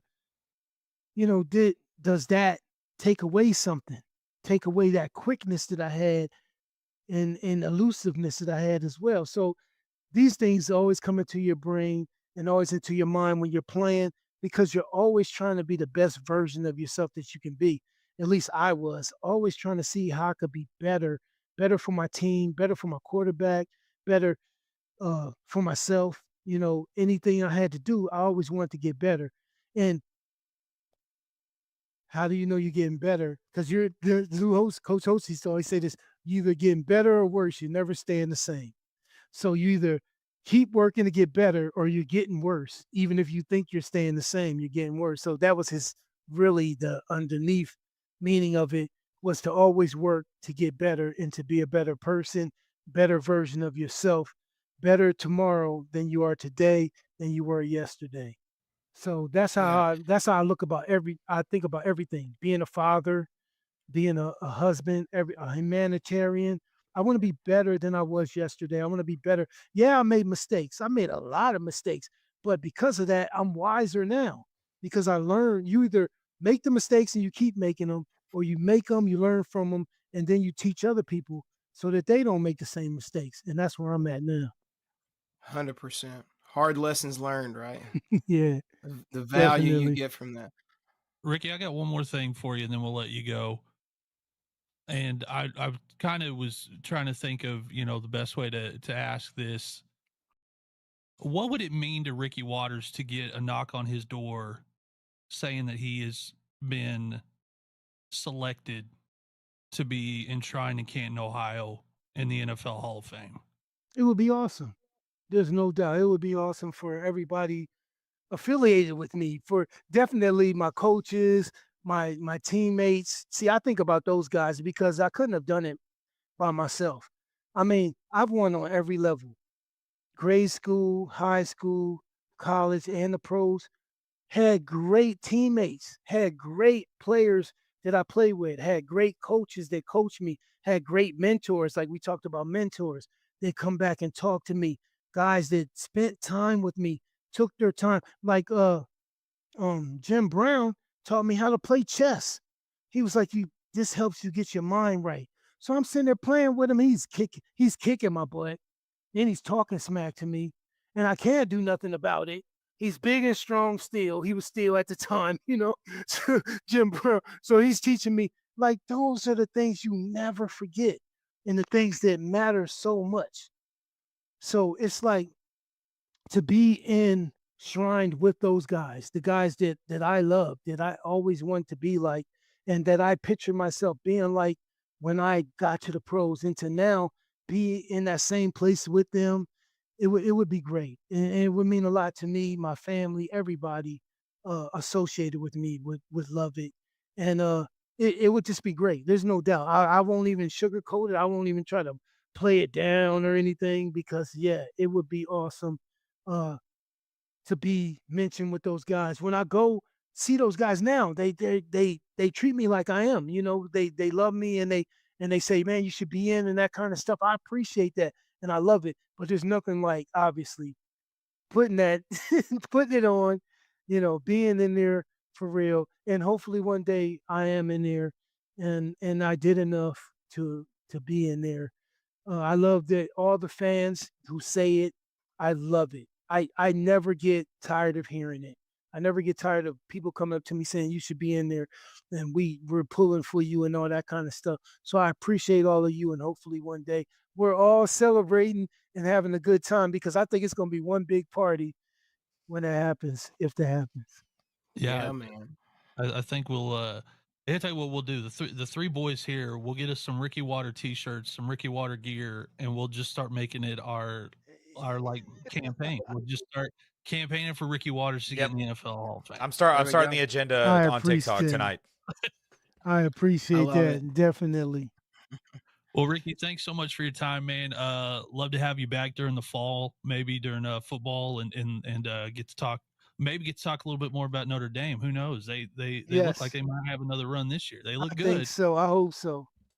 Definitely. I love them. I'm gonna watch them either way it goes, but I think they're gonna be good. All right. Well, thanks so much for your time, brother. All right. Appreciate you guys. Thanks, Ricky. Thank you, buddy.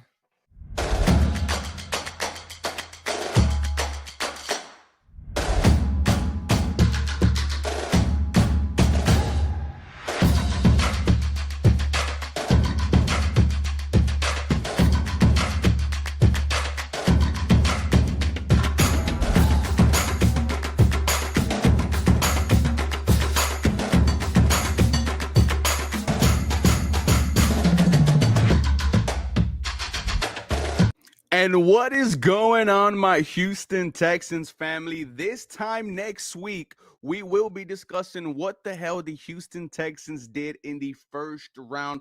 We got a 3-round Houston Texans mock draft for you today. I am so excited. Yesterday, if you were a part of the Bleacher Report creator mock draft, I had a blast. I was able to trade up from 25 to 23, jump the Minnesota Vikings, and took Kelvin Banks Jr., offensive tackle out of Texas. If you want to go check that out, hit up the Bleacher Report YouTube channel. It was about 2 hours. It was a fun time. With that being said, ladies and gentlemen, the Houston Texans have 4 selections in the top 100. And if you're asking me, we need help on the offensive line. We need help in the wide receiver room. And you can convince me on getting some help at the defensive tackle area. And I'm talking about the first round here. I'm talking about pick 25. But one thing for sure is that we are going to have you covered because, ladies and gentlemen, this upcoming Thursday, night 1 of the NFL draft, we will be hosting a live watch party. Me, Athletically Declined, and Dave and Buster's, the Katy location. We're going to be firing on all cylinders, prizes, giveaways, celebrity guest appearances. We already have almost 30 people say that they were going to show up. Let's all join together as Houston Texans family and watch whatever the hell happens in round 1. With that being said, ladies and gentlemen, you know what we got here. We got the Pro Football Sports Network mock draft simulator. My name is Ruben Calavillo, and I drop daily Houston Texans content. So make sure you guys are following me on Twitter, Instagram, and TikTok for the latest Houston Texans news, rumors, and updates. Cam Ward goes first. Travis Hunter goes second. That does not surprise me whatsoever.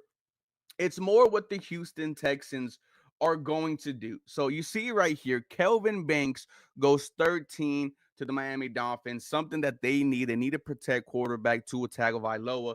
I will say this, moving up to 13 to get Kelvin Banks or a Matthew Golden, who was selected at 11 to the San Francisco 49ers, those moves will not get me upset at all.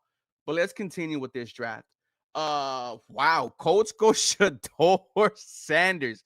That would absolutely be crazy. I definitely don't see that happening.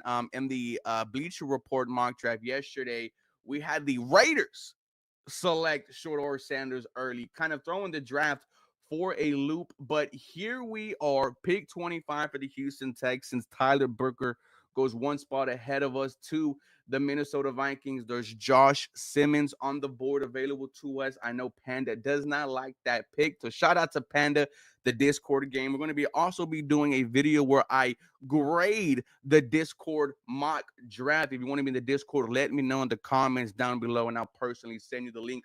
But Gray Zabel, offensive guard, North Dakota State, would not mind going there with pick 25, taking advantage of that 5th-year option. Gray Zabel is a versatile lineman with the ability to play just about anywhere along the offensive line, but likely projects best as an interior player in the NFL. With the thin center group in the 2025 NFL Draft, as well as Zabel's accurate snaps at the Senior Bowl, he could project best as a center in this particular class. Zabel is a powerful offensive lineman who generates serious push as a blocker on the move. He applies a take no prisoners mentality when he locks up at the point of attack.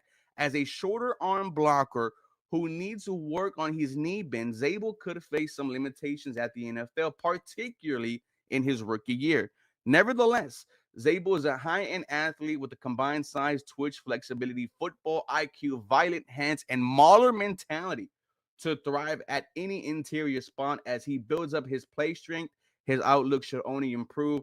Houston Texans, they get much needed offensive line help. They go Greg Zabel, offensive guard, at pick 25. They pass on Josh Simmons. I know this will be a conversation after night one, but let's continue as we get into the second round. Tennessee Titans get Trey Harris, good pick by them. Chiefs get Kenneth Grant, great pick by them. Jets, Jalen Murrow is crazy. Okay. Jonas Savanea to the Bengals. I like that. Josh Connolly Jr. already went. I like that. All right, here we go. Pick 58. I'm not doing any trades right now. Mason Taylor, tight end from LSU. That does excite me. Travion Henderson, a running back from the Ohio State. That does excite me. He's met with the Houston Texans. Caleb Johnson has also met with the Houston Texans, but I feel like, let me see who else is available at the wide receiver spot. Jaden Higgins out of Iowa State is nice. Darius Alexander of Toledo is nice, but I'm looking here. I'm thinking about the offense. I'm thinking about the big plays that need to happen.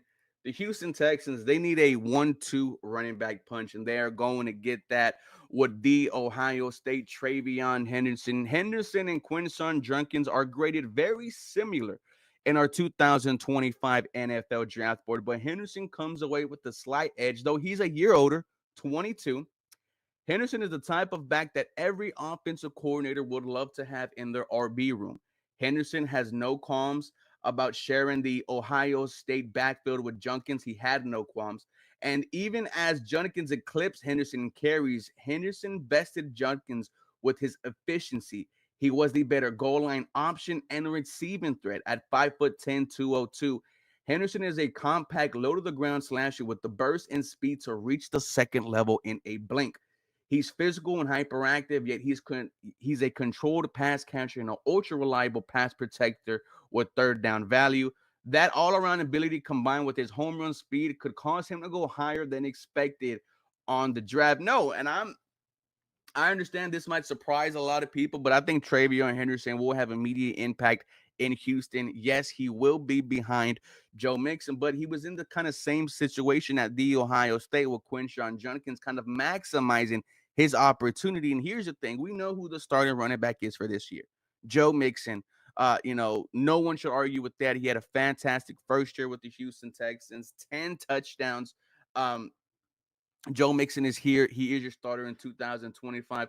But just imagine, like, the threat never goes away, because as soon as Joe Mixon comes off, here comes your second-round running back, Travion Henderson, and we got fireworks, ladies and gentlemen. The offense gets better.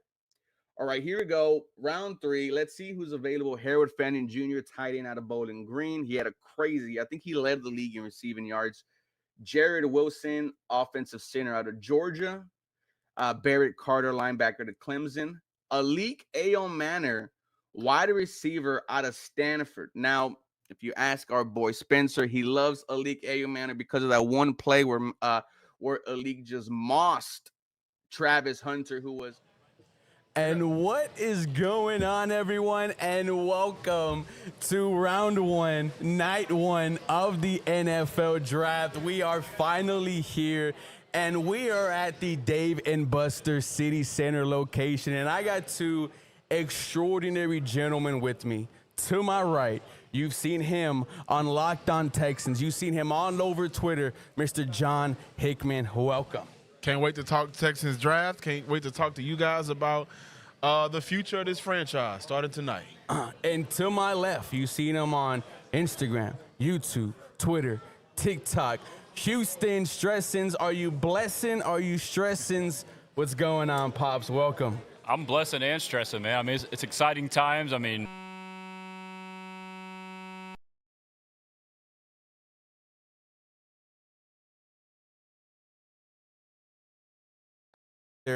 Hickman, what is your excitement for tonight's draft? Because I feel like this is the first time in a long time we don't know what the Houston Texans are doing, because it's not like the drafts of before. Oh, you're selecting C.J. Stroud. Oh, you're selecting either Sauce Gardner or Derek Stingley. We've seen defensive tackle, wide receiver, tight end, O-line, mock drafted at 25. I think last year Houston did a very good job of making picks to get them over the hump. And we saw that in Kalen Bullock and Kamari Lassiter, right? Those two guys on the defensive side of the ball really came in and were day one impact players. And now when I look at the Houston Texans for the 2025 draft, are they going to trade up? Are they going to stay put? Are they going to trade back? As Treston's already mentioned, we've seen them already, Nick Caserio, make a trade to acquire some late-round picks. And so what I like most about tonight is I have no doubt that Houston will, in between Nick Caserio, DeMeco Ryans, and Nick Caley, who has an input, will bring in a player that day one can make an impact. Last year on the defensive side of the ball, this year it's clear as day. It has to either be a tackle, a lineman altogether, or a wide receiver. Stress, and I'm going to ask you a two-part. First of all, your reaction to the trade that was done about an hour ago. The Houston Texans trade a 2025 fifth-round pick, a 2027 fifth-round pick, and in return from the Browns, they get a 2025 sixth-round pick, a 2025 sixth-round pick, so two, and a 2025 seventh-round pick. Your reaction to the trade? I love it. I'm not surprised.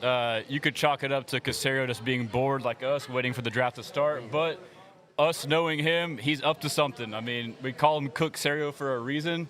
I've been kind of like, as we've gotten closer to this draft, I've really thought about it. But if you look at our team now, we are in win-now mode. The rookie window on C.J. Stroud's on his contract is closing faster and faster every day. So we have, we're a team that has very few needs.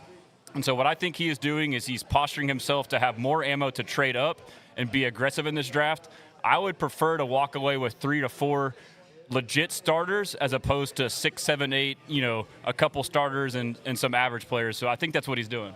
And I do agree with Stressens, Hickman, because you need these draft picks to work, because we all know what's coming in the next 2 to 3 years. Will Anderson Jr. being a top 5 defensive player in the league, and C.J. Stroud being the highest paid quarterback in the NFL. The Texans need to take advantage of these day one impactful starters. And I guess that leads me to my next question.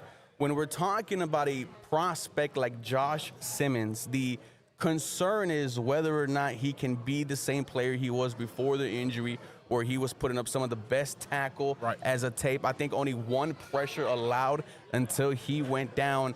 I think that's the reason why a lot of Texans fans are straying away from Josh Simmons, because you need these guys to be ready and start day one. Josh Simmons is a hell of a talent, right? As you mentioned, when he is healthy and on the field, one of the best in the NFL.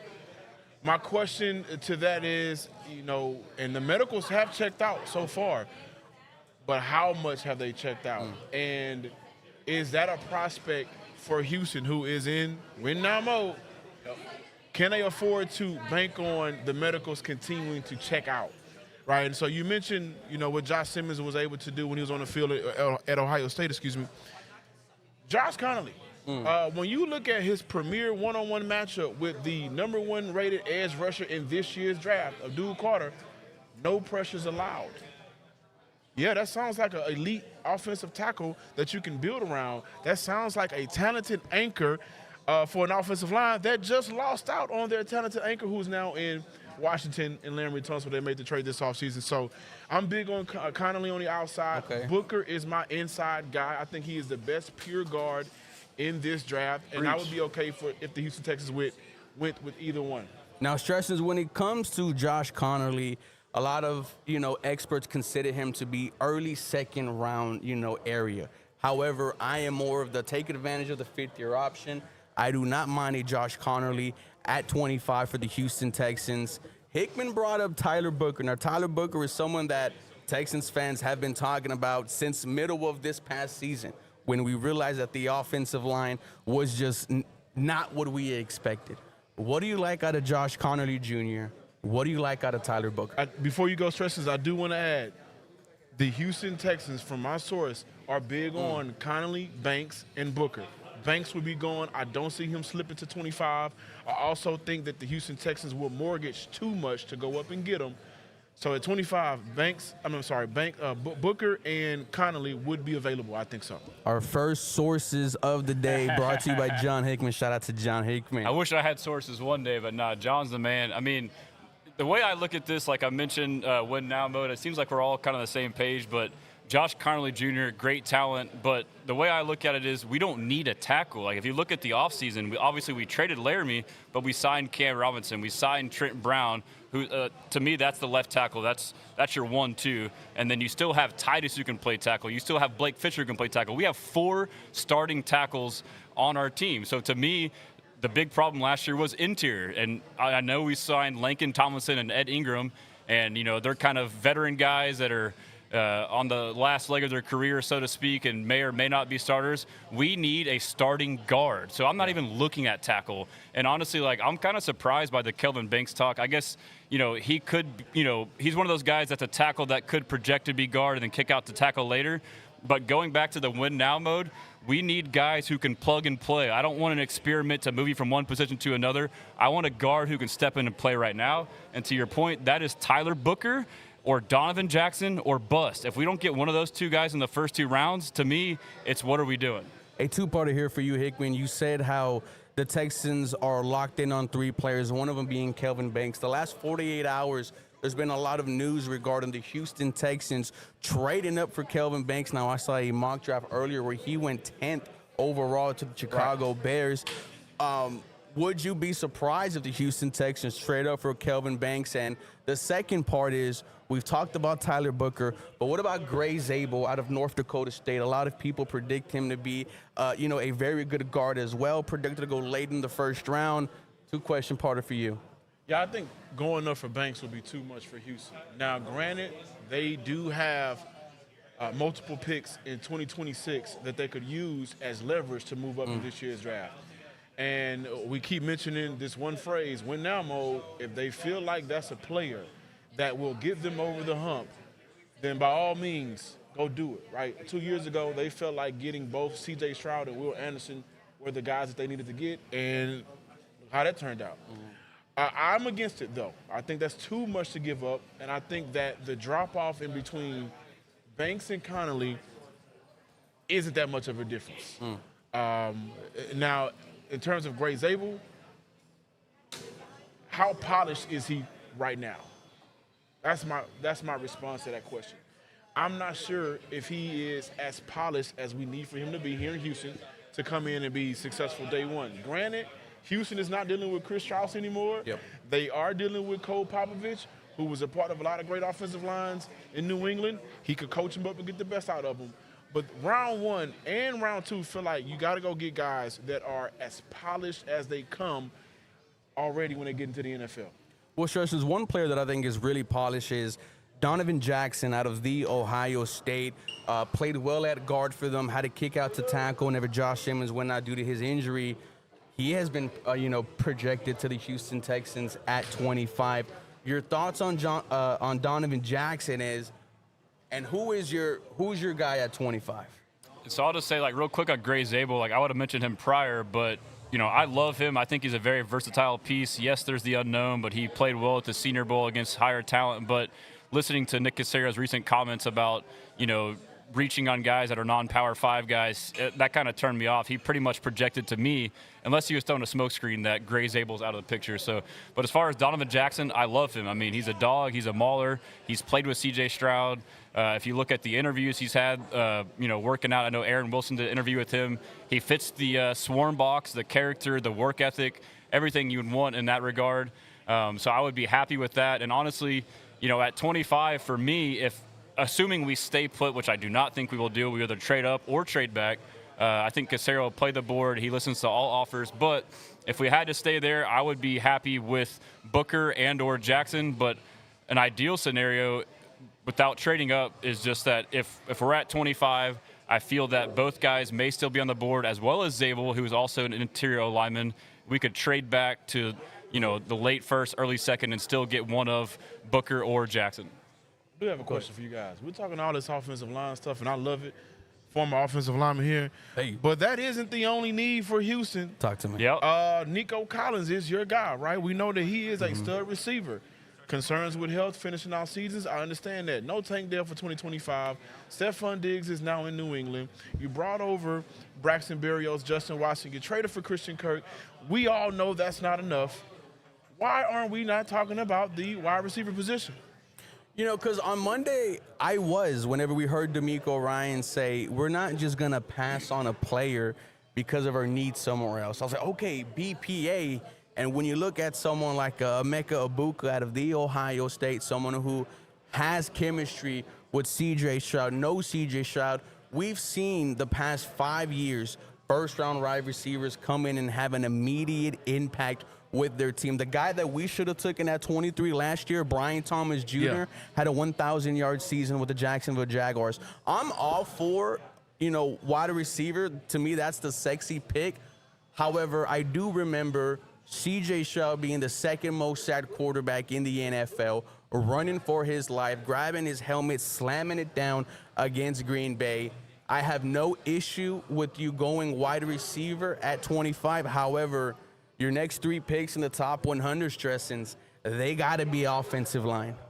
Yeah, and so, John brings up a great point. So, the way I look at it is I know Caserio and D'Amico both recently have said that they do not draft based off need, but I think that was kind of a little bit of a, smokescreen / projection. Because they've done it every year. They needed a second cornerback last year when they knew Steven Nelson's relationship with D'Amico Ryans had already faltered. What did they do? Facts. Action speaks louder than words. And so, I think when they're asked those questions, they just say that because they don't want to look dumb or have their roster be less talented. But I think the smart approach is in the early rounds is to draft best player available from within your needs. And those 3 needs are offensive line, receiver, and interior defensive line. So if we get those 3 boxes checked off in any form or fashion in the first 3 rounds, I don't care what order, I'm happy with it. So as far as receiver, I'm still, like we mentioned, win now mode. Ever since the Kansas City loss and that, D'Amico has shown that he's been hyper aggressive. He fired Bobby Slowick. He traded Larry Tunsil. He cut Shaq Mason. He traded Kendon Green. No one's safe. I think that, they could be aggressive in this draft and trade up to a 20 and get a Matthew Golden and still stay at 25 and get a Tyler Booker. That's what I'm hoping for and think may happen. I think we want to get 3-4 quality guys and not a bunch of mid talent and then move on. That's it. Yeah, I agree. And I also think Nick Caserio has kind of made it clear that they are comfortable with the current roster construction, right? The offseason moves. I think that they did a good job of kind of raising the ceiling of their floor with some of those vets that they brought in.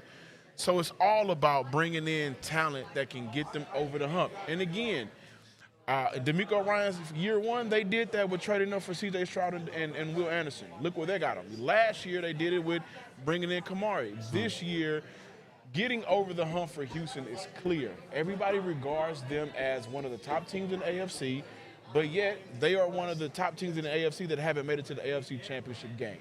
You got to get over the hump. You got to bring in the talented players to raise the floor of the entire team and not just worry about the bottom with the vets that were signed in the offseason. I just want to say one thing to add to that. So, we look at this team and the draft strategy. We are in a different mode now. So, the previous years, it was rebuild, somewhat rebuild. Now it's win now. And like you're saying, we want guys that can step in right now and contribute. So, I think, what you're saying is what we need to do. We need to cash in right now and get 3 quality guys and call it a day. You talk about 3 quality guys, but I also feel like there is a need, though, and that is the offensive line. And absolutely, when I look at what was brought in free agency, Laken Tomlinson, Ed Ingram, they were considered some of the worst guards according to PFF. Not going to cut it. Cam Robinson was traded away from Jacksonville to the Minnesota Vikings. There's a reason why he wasn't re-signed in Minnesota. So I understand when we talk about BPA, best player available. But I feel like you backed yourself into a corner where it's going to be, like you mentioned, BPA based off of what your needs. And I think if there's a wide receiver there and a Josh Connolly Jr. or a Josh Simmons, I feel like they go with the offensive lineman stressings. So my only thing is, and I've been harping on this, and people may not agree, but like I mentioned, offensive tackle, we have depth there. So, like, I don't want to draft a tackle who may not start right away. So, like, if we pick anybody within the first 3 rounds, like we're kind of talking about, like, this mode we're in, like, we need those guys to produce day one. And they can't be buried behind a depth chart. They can't be, you know, a versatile piece that needs to rotate. So, my idea on tackle, we do need tackles, and it's more so down the road.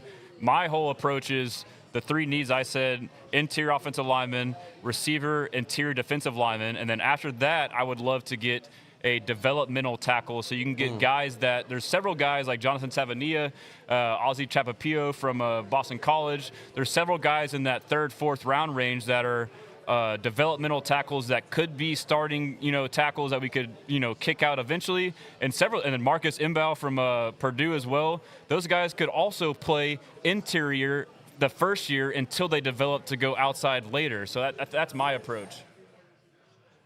Dude, and there's just so many different ways I feel like this draft could end up. And I think the best case scenario for me is you got to go out with at least 2 linemen. Whether that's 1 in the first, 1 in the second. Some guys for me in the later rounds, Dylan Fairchild, Jonas Savania. Not that big on Fairchild. You think they go Fairchild? No, I'm not that big on Fairchild. Oh, okay. Why so? His tape didn't blow me away. Okay. But if you're looking at a later round pick, you can justify it. Between Fairchild and Kobe Connor out of Iowa. He was a guy that I like some of the things that he did.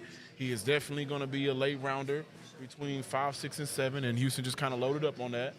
And he can come in and be a depth piece. And to your point earlier, they still got inside guys. Like Patterson is still here. Scruggs is still here. Houston is finding themselves in a position where you can either outright lose it or you can outright win this draft. And there's some late round talent at wide receiver guys that I absolutely like between 3 to 6. Jalen Noel is a guy at Iowa State that I love. Jaden Higgins, and I think he'd be going before the 3rd round, but if Houston wanted to draft him with their 58 overall pick, that would make sense. Kyle Williams is a guy. It's my favorite. For a receiver, you talked about him a lot. For a receiver, I think what makes Houston kind of interested in that position right now, because Nico Collins is so good, you can look at what some of these receivers are great at coming out and figure out which one matches the best with Nico Collins on the other side, with Christian Kirk and Braxton Berrios on the inside. And a lot of Texas fans are tired of hearing this guy's name, but we share the same first name. John Metchie could very well in this offense with Nick Caley find a new fresh breath of air, and have a redeemable year, Yeah.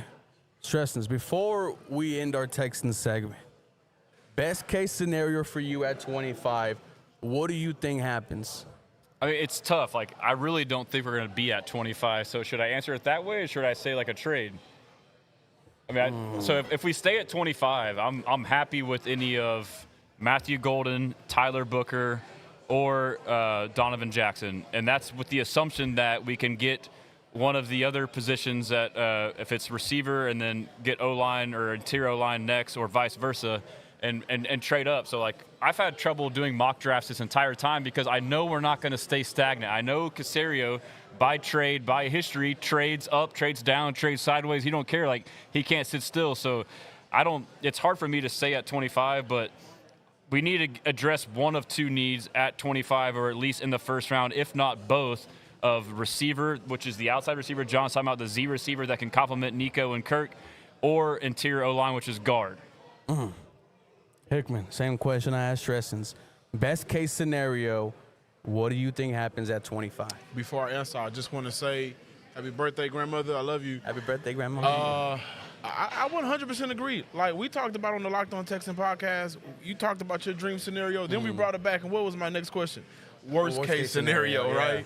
And I think the worst case scenario for Houston is not addressing a day one impact starting player at either offensive line, on the inside, and I'm okay with Connolly because of his upside, but a wide receiver.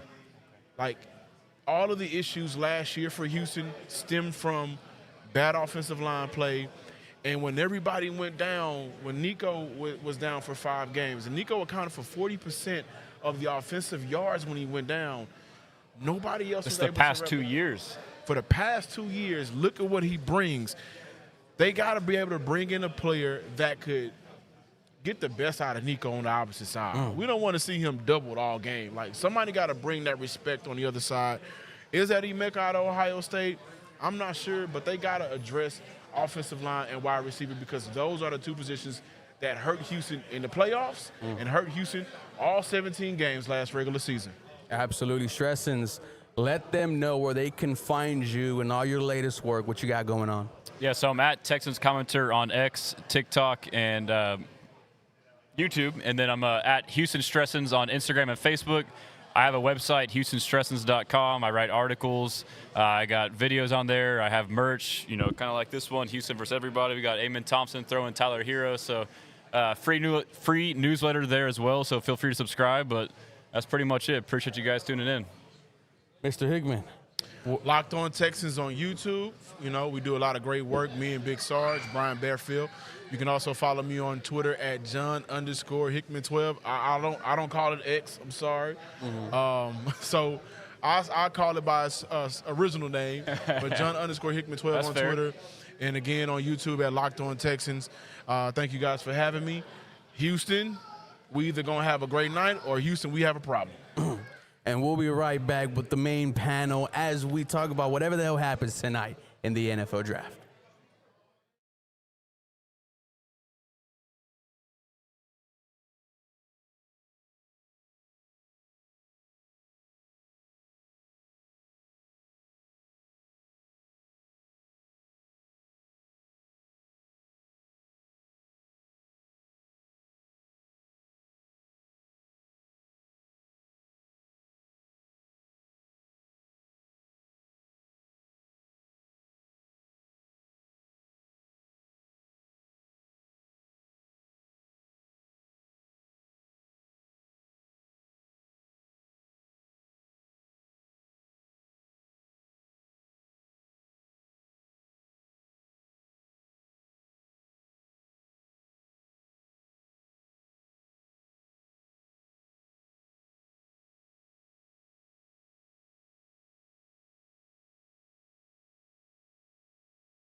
talk to you. What? What?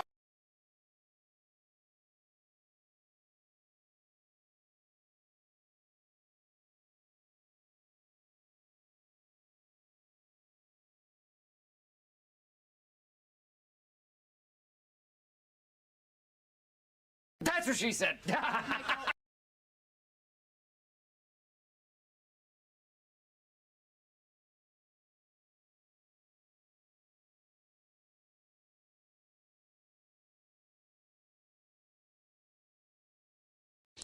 Oh, brother, this guy stinks!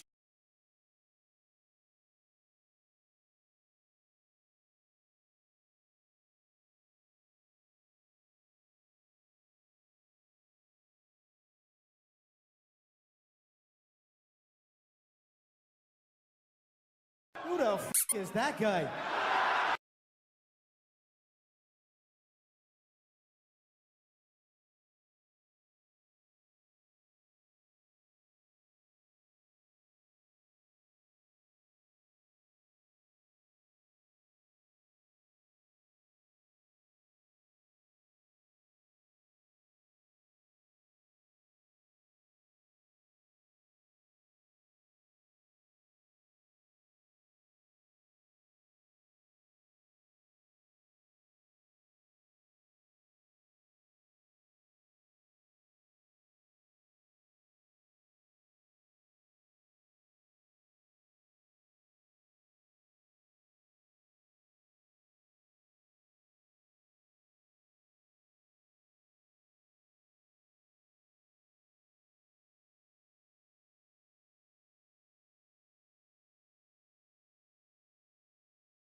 Oh, what a day.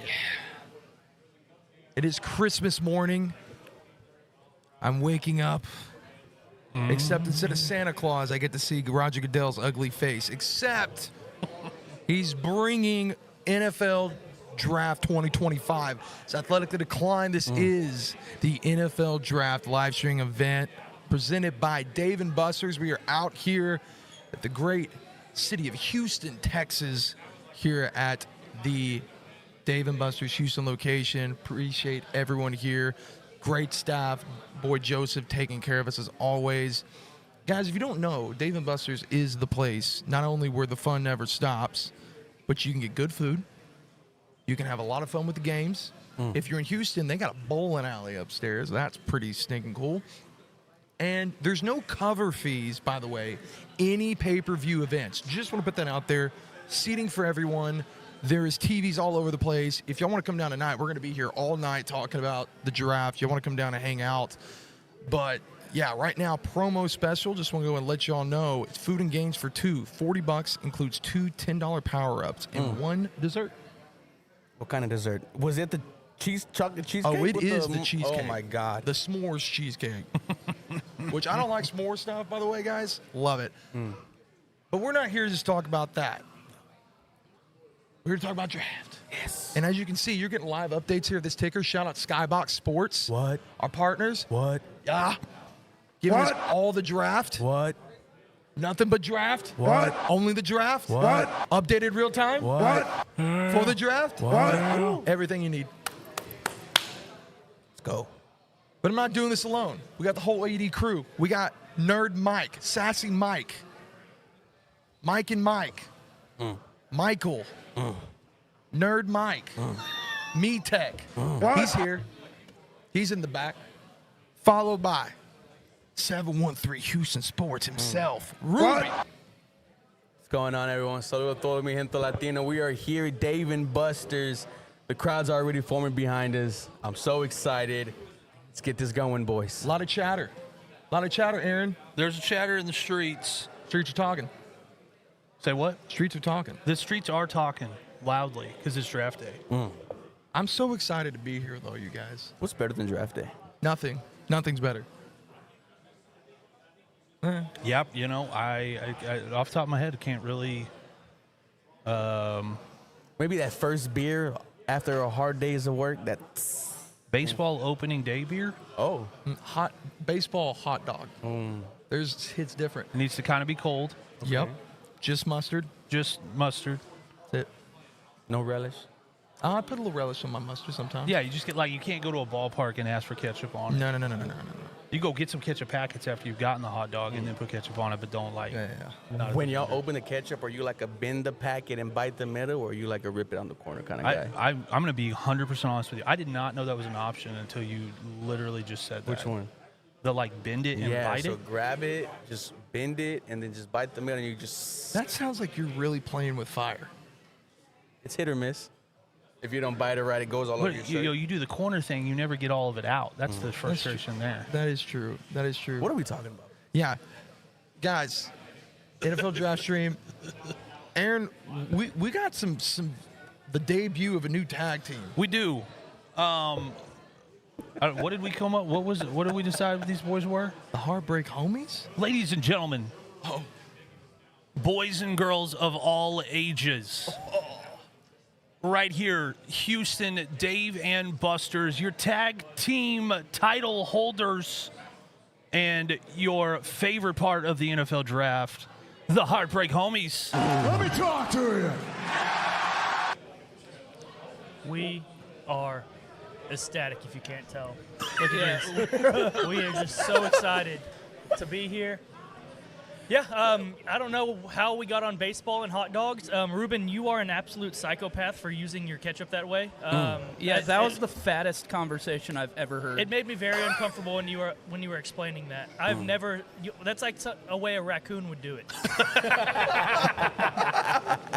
And one important thing for the viewers at home to know is that we here at the, what are we calling ourselves? The Heartbreak Homies.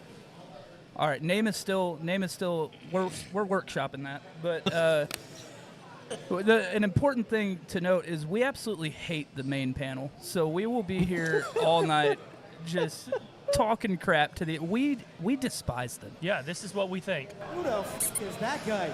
Oh, so are they a hill side corner, or are they kind of like almost like a Dudley Boys? We're the DX. Don't ever compare me to Dudley. Yeah, all right? we're that DX. loser Harry Potter's show cousin. us some respect. DX. All right. We have Slytherin corner over there. Oh, you better pump your brakes there. All right. All right, I'm guys. a Hufflepuff. Hey, listen, we're gonna come back to you guys. Y'all looking great. You do look amazing. But listen, you didn't come for us. You didn't come for them. You came because there is a reason why this show is so good. Because we are at certain points in this draft, we could be 6 picks ahead of national media. And that is because of the absolute dedication and lunacy of obsession that Mr. Fantasy himself goes through every year. Spencer, how are we doing? Guys, I'm stressed out, as always, but the NFL draft has arrived. And guys, the rumor mill is churning, it is burning, and we are cooking things early. Guys, already moves being made. We've got the Houston Texans and Browns making a day 3 trade before the day starts. What is happening in Houston and in Cleveland? Guys, there's also rumors about Cleveland making a big move at number 2 and the Jacksonville Jaguars. What is going to happen at 6? There's a lot of things going down on the Twitter sphere. I'll keep you locked in. Boys, buckle up. We have arrived. He didn't blink. He didn't blink, and I don't know because that's a lack of sleep or if he's just had too many energy drinks. I'm confused right now. He is a machine. Dude, gosh, this is my favorite thing. I think it's interesting because we were wondering whose life Cleveland might just make really hard, and the fact they're moving late, I'm concerned now. Yeah, I mean, we've talked about it on and off, especially if you guys tuned in for the pre-draft panel. It was great. And if you didn't go back and watch the Texans before talk that we had, Stressens, Jai Hickman, shout out those guys. Awesome, Ruby. Y'all always keeping us informed. But we've been hearing about a team obsessed with Travis Hunter. We have been trying to piece it together. Me and Aaron had a hunch it might be the Cowboys. It sounded like a very Jerry Jones type of move. Mm-hmm. But being the Jaguars, with what we know about Liam, about Mr. Cohen's been putting his foot down about needing a weapon, that would be what I call a weapon. But what is also a weapon is who we've going to have for you.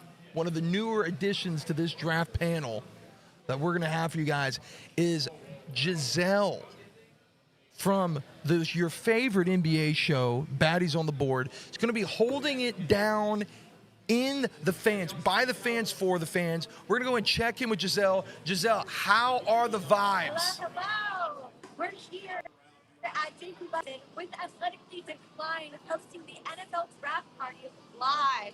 What are y'all's thoughts tonight, fellas? Who do you think is going to go number one? Where's Shadur Sanders going to go? Where's Travis Hunter going to go? I don't know about you guys, but I'm so pumped for tonight. Come join us here at David Buster's here in Houston and watch along the NFL Draft. Man, couldn't have done it better myself. Just pro. Just an absolute pro. Yes. Paid a lot of money to get her from ESPN, I'll tell you that.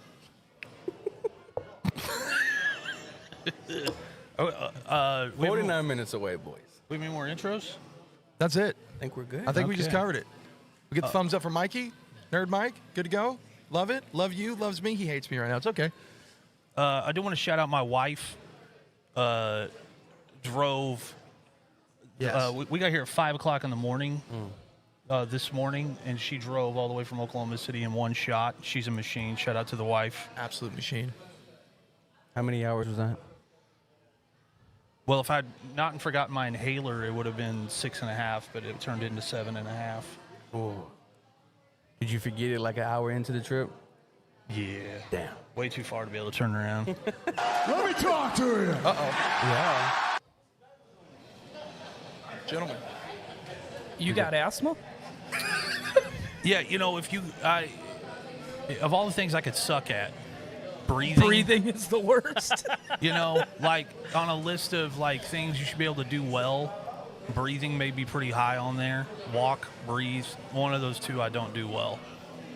You also don't see very well, huh? No, You got some no. glasses. I'm a walking. What are you good at, Aaron? That's a really solid He's great at point. talking sports. I'll give him that. Well, I don't know. He's got that OU gear on. I don't know how good is how good is. Listen, we don't have a lot of guys in the draft tonight. Normally, if you're an Oklahoma fan, the draft is fun. We got like 2 guys. So it'll be a very different draft for Oklahoma fans this year. All right. Well, if you need your inhaler at any point, we can't help you. So you're on your own. You don't push it. Okay, boys, let's break it down here a little bit. We obviously know it's a foregone conclusion. You make it a lock. Tennessee Titans taking Cam Ward quarterback out of Miami with the #1 pick. They're locked in. No one's given a package that's going to be able to compete with what they're getting there. But now at 2, where we thought that maybe that would be something consistent. Rumblings of the Browns getting something that would entice them to move out. What do you think? Because to me, if you're going to make a trade there for Travis Hunter, you're giving up moving from 5 to 2. I believe that is a pretty similar jump up of what the Texans did for CJ. You're giving up a lot. Yeah. I'm assuming 2 first-rounders. What do you guys think? And more?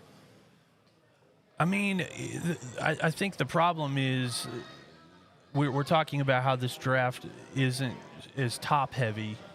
So we're gonna have a lot of guys who are gonna get probably drafted today and maybe tomorrow higher than they would maybe in previous years. So if you're already gonna have to take some guys higher than you want to, do you also want to like start giving up stuff for next year when you've got Arch Manning? Got a lot of quarterbacks coming out next year. Allard. Yeah. So Mateer. I mean, you're gonna have a lot of stuff next year. So it just depends on how bad do you really want it? And honestly, like, and me and Spencer, we on the ESPN Athletically radio show, we talk a lot about this, and we have contradicting views on it. I think we kind of at a certain point kind of understand like a middle ground, at least understanding how each one of us values quarterbacks within like the first round. I look a lot of these guys, especially in a class like this. I am not coming in here expecting a quarterback to step in and lead my team. If I'm taking him number 1 overall, that's a different conversation. To me, that's my line. Like Cam Ward, he's got to be able to step into Tennessee and be that guy day one. But for me, underneath that, I don't feel like that needs to be the foregone conclusion. And I think with this draft specifically, after Cam Ward, if you're taking a quarterback, you have got to be under the understanding that there is going to be work need to be done before he's ready to take the reins. However, you are going to have to take that step to take him high. I mean, we're seeing, the opportunities here with Jackson Dart. I mean, I think we're kind of all in agreement that that's probably going to be the second quarterback off the board. And then you get in Shadur Sanders. If he's going to go in the first round, where does he go? And it's also going to be more of a foregone conclusion he's not going to start. How do you guys feel about taking a quarterback first round? Do you think that if you're taking a quarterback first round, do you think that you're starting him immediately and that's what that means? Or are you kind of more in the thought process of when he's ready, I'm building the future, not immediately? I just don't know if teams are in the waiting game, because over the past, I would say 2-3 years, we are seeing these day one early round quarterbacks just make an immediate impact with their team. We saw it a couple years ago with C.J. Stroud taking the Houston Texans to 10 wins and an AFC South title. We just saw Jaden Daniels and the Washington Commanders go a game away from the Super Bowl. So teams are looking at these quarterbacks, and I'm for sure they're talking about who can be a day one starter out of these quarterbacks. And it was a conversation we would have earlier 2 or 3 years ago. These guys are there at 25, 26, 27, but now because there's a need, because of how important the quarterback position is, you might have to spend a lot of draft capital to go get him, and that's a risk because you don't even know if he's going to work out or not. Well, you're kind of in a catch-22 because you never in the history of the NFL are guys at quarterback coming in with as many snaps under their belt as they have. I mean, you've got guys that are playing in 7-on-7 camps since they were 10. They're doing, stuff during summer leagues. They're throwing the ball more at the college level than they ever have. So when you get a guy that come in and he's already got all this experience under his belt, I think the right fit, you might be able to get a guy to say, hey, yes, I will sit behind and wait a year or two. But the problem is there's not a lot of team. Mike Tomlin's got control in Pittsburgh that few other head coaches get, where he gets to make roster decisions. At the end of the day, if you draft a guy in the first round, you're spending all this money. If you're in ownership, you're going to want that guy on the field. You put all this money into it. You need to sell jerseys. You need to get butts and seats. Does that get? Let me talk to you. Does that get your fan base sexy to sit them? Hey, so to your point, Aaron, can y'all do something for fans like myself that this year I don't have a first-round grade on any of these quarterbacks? These are not guys I would be comfortable building my franchise around. What would you suggest teams? Because in my opinion, why not wait and go get somebody like, get you an Abdul Carter, get you a Travis Hunter, get you another piece when you've got better guys coming out next year and the year after that? I will give you the answer, and this is probably my favorite explanation of that. You get a Travis Hunter. Yeah. Who's going to throw him the football? Yep. And it may sound too simple, but that's what a lot of these guys are looking at. I mean, let's look at the Titans, for instance. They can't trot out Will Levis again. No. They cannot. I mean, the AFC South has quickly gone from being a dumpster fire to being one of the most competitive divisions in football. Again, last year kind of took a downturn. But you've got Trevor Lawrence. You've got C.J. Stroud. You know, we don't know what Richardson's going to be, if he's going to be healthy, because I think that's honestly the biggest issue is Richardson is that shoulder got messed up, and after that it just, he should have gotten surgery earlier than he did. That's just my opinion.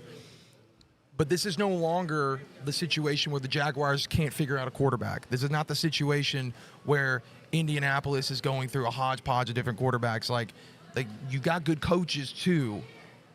This is different, and I think the Titans see that, and I think Callaway sees it as he's going to have to do something. Coach Callaway made it known as early as year 2 last season that Will Levis was just not the guy. No. And after week of Will Levis having the meme of the week, and where was that game where I believe it was the Bears who didn't even score an offensive touchdown.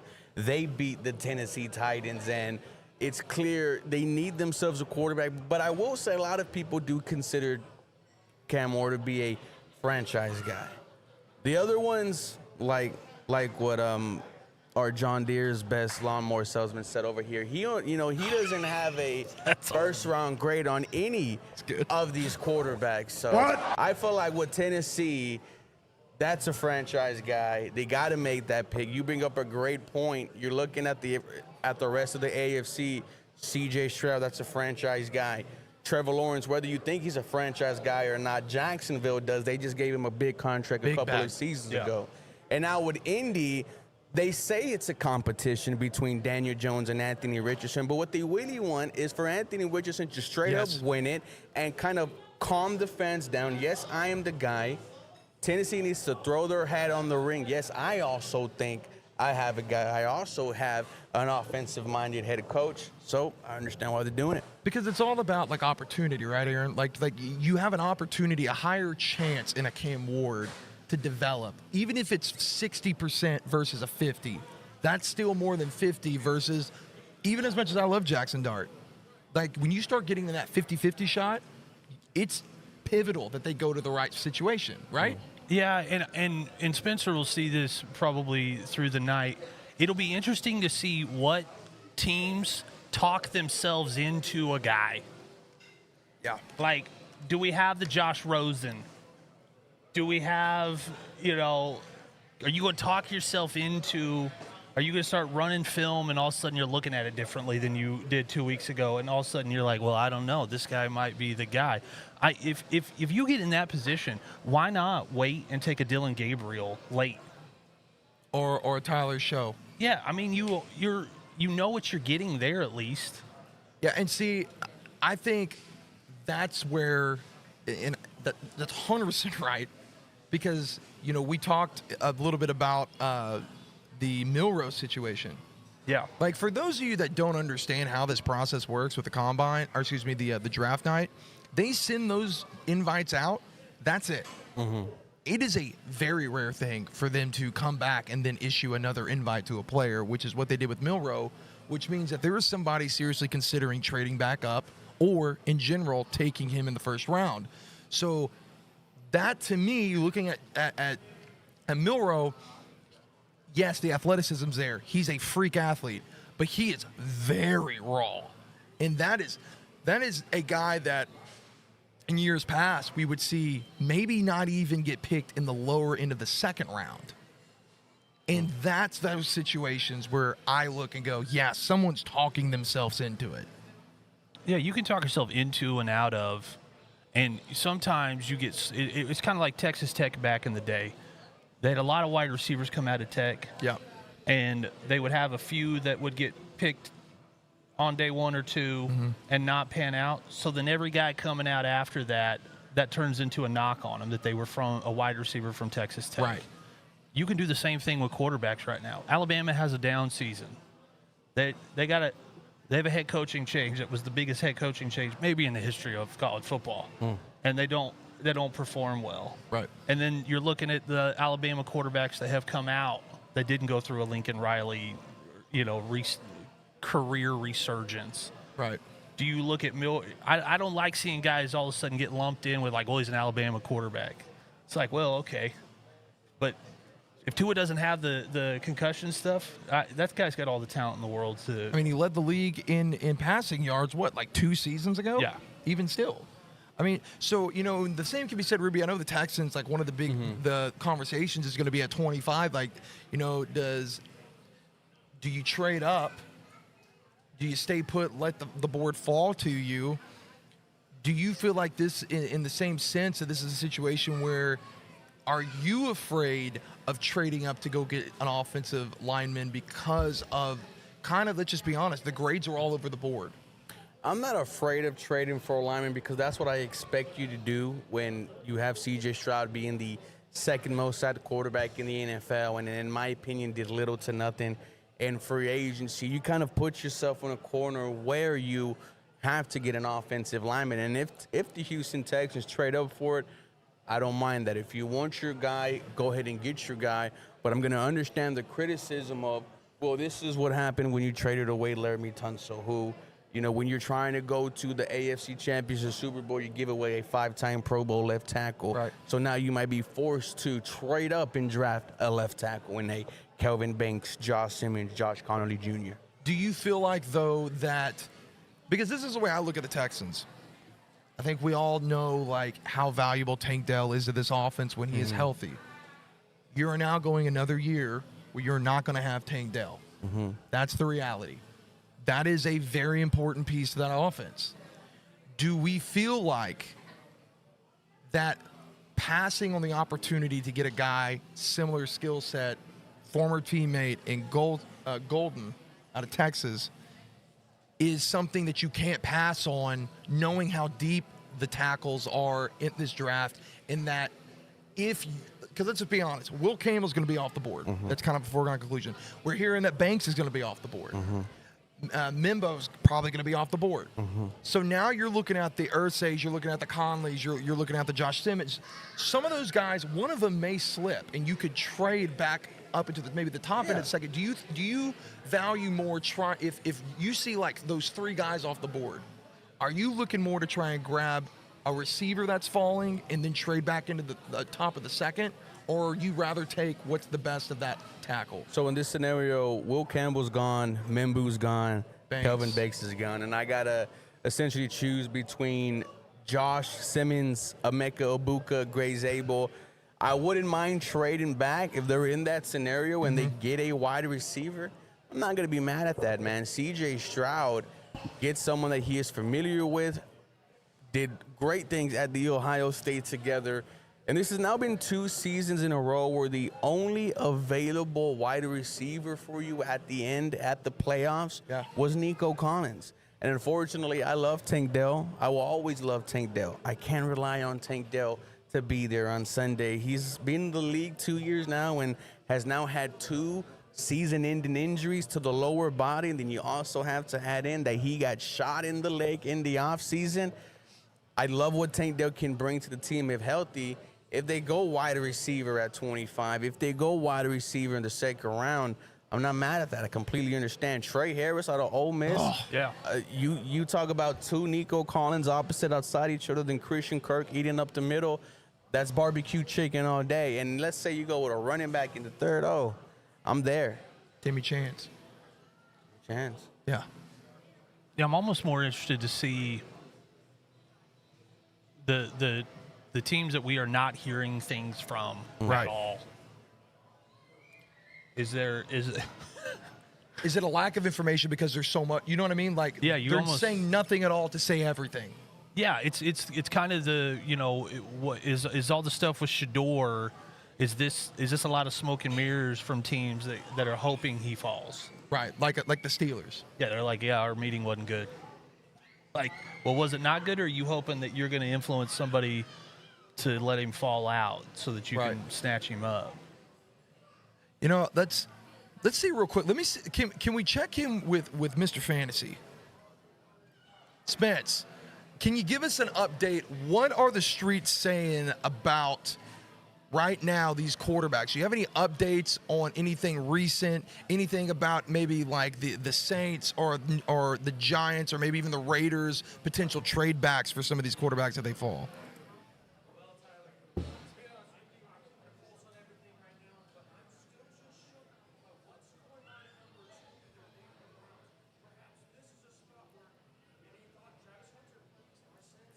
He's the unicorn. He's going to play both sides of the ball, right? He might go at 2, or maybe a team really falls in love with another quarterback. Shadur Sanders, Jackson Dart, Jalen Milroe. Maybe they trade up to 2 and they get him there. Nothing on the street saying what they're going to do, but we do know the Browns are fielding calls at the minimum for the number 2 pick. We could see that potentially be a quarterback. Would be a wild night, and it would be a crazy way to start things off, boys. Do they have the ammunition, Spencer? They have all kinds of picks. They have young talent. They have a GM who is ready to make a move. He understands he made a mistake trading for the Predator Deshaun Watson. We might see him finally get off that bird and finally move into a new era of Browns football, one that could actually be positive. We shall see. But Andrew Berry's cooking something up, guys, and I've got you covered. Is he smoking a cigarette inside? It's been 1980 since someone smoked a cigarette inside.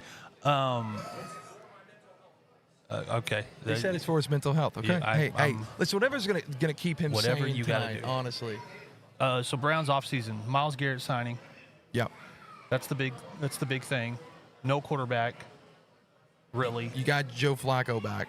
Yeah. So what are we on round 2 of Joe Flacco in Cleveland? Yeah, and he's got to be tapped out of whatever magic was left there. So you're going to have to do probably a very un-Browns thing if you're the Browns and trade the number 2 pick and try to just get as much from it as you can. I mean, you have to, right? And I think, to me, y'all tell me what you think. I think there is a large chunk of this that is the smoke and mirrors game of trying to see what you could get, because it's been so kind of foregone that it's Travis Hunter. You had maybe a couple days where it was maybe Abdul Carter and then realized, no, it's not. I think personally that this is a situation where the Browns are now going, we want Travis Hunter, but we would really want someone to want him more.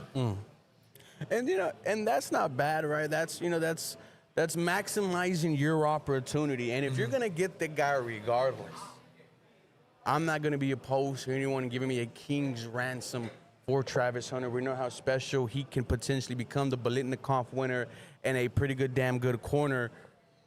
If I'm the Browns, that's the only option I'm going. Is no one going to give me what I want for Travis Hunter? I am selecting him there at 2. And here's the thing. You talk about what a franchise needs. A franchise needs a franchise player. I love Myles Garrett. He's been the franchise there for a while now.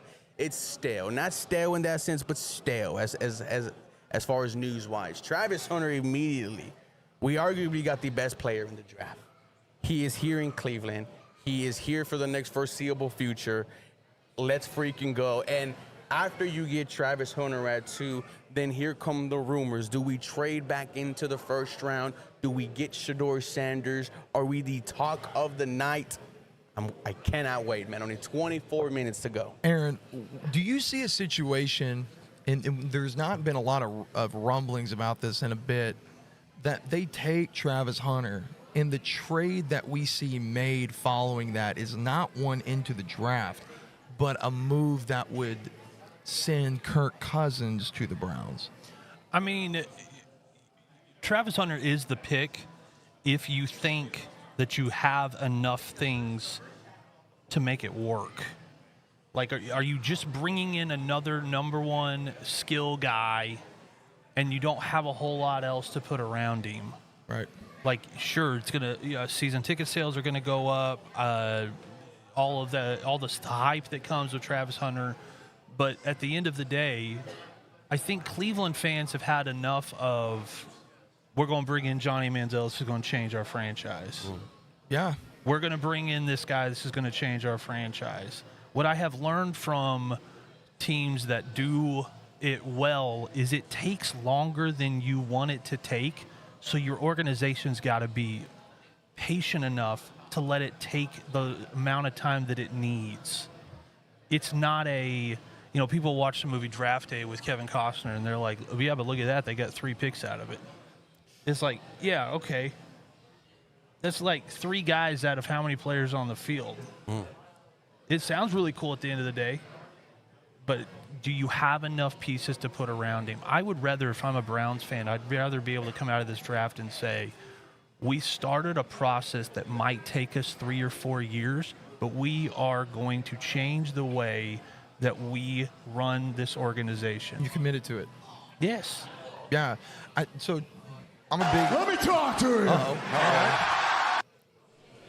So as y'all were talking about that, Ian Rappaport did tweet and say, as of now, it appears more likely than not that the Falcons will keep Kirk Cousins as their backup into training camp. Ooh. It was just topical. I was just on it. I need you to back off and put the phone down. But yes, Alex is correct. They have, in fact, informed the general public. Ian Rappaport on NFL Network just now says that Kirk Cousins likely to remain a Falcon unless we see something crazy happen. Hey, I am sources guy. I just didn't get cued. They jumped me. All right, I don't like it. Stop it.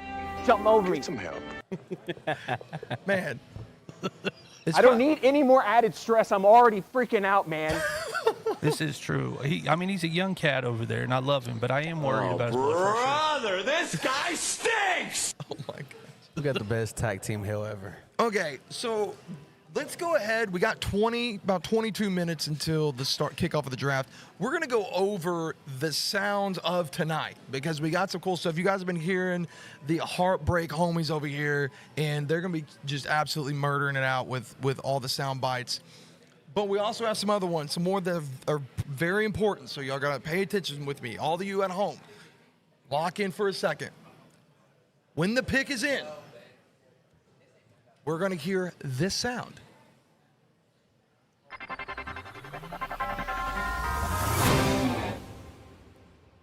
Followed by Spencer's face. And then, if there is some breaking news, you'll hear this sound.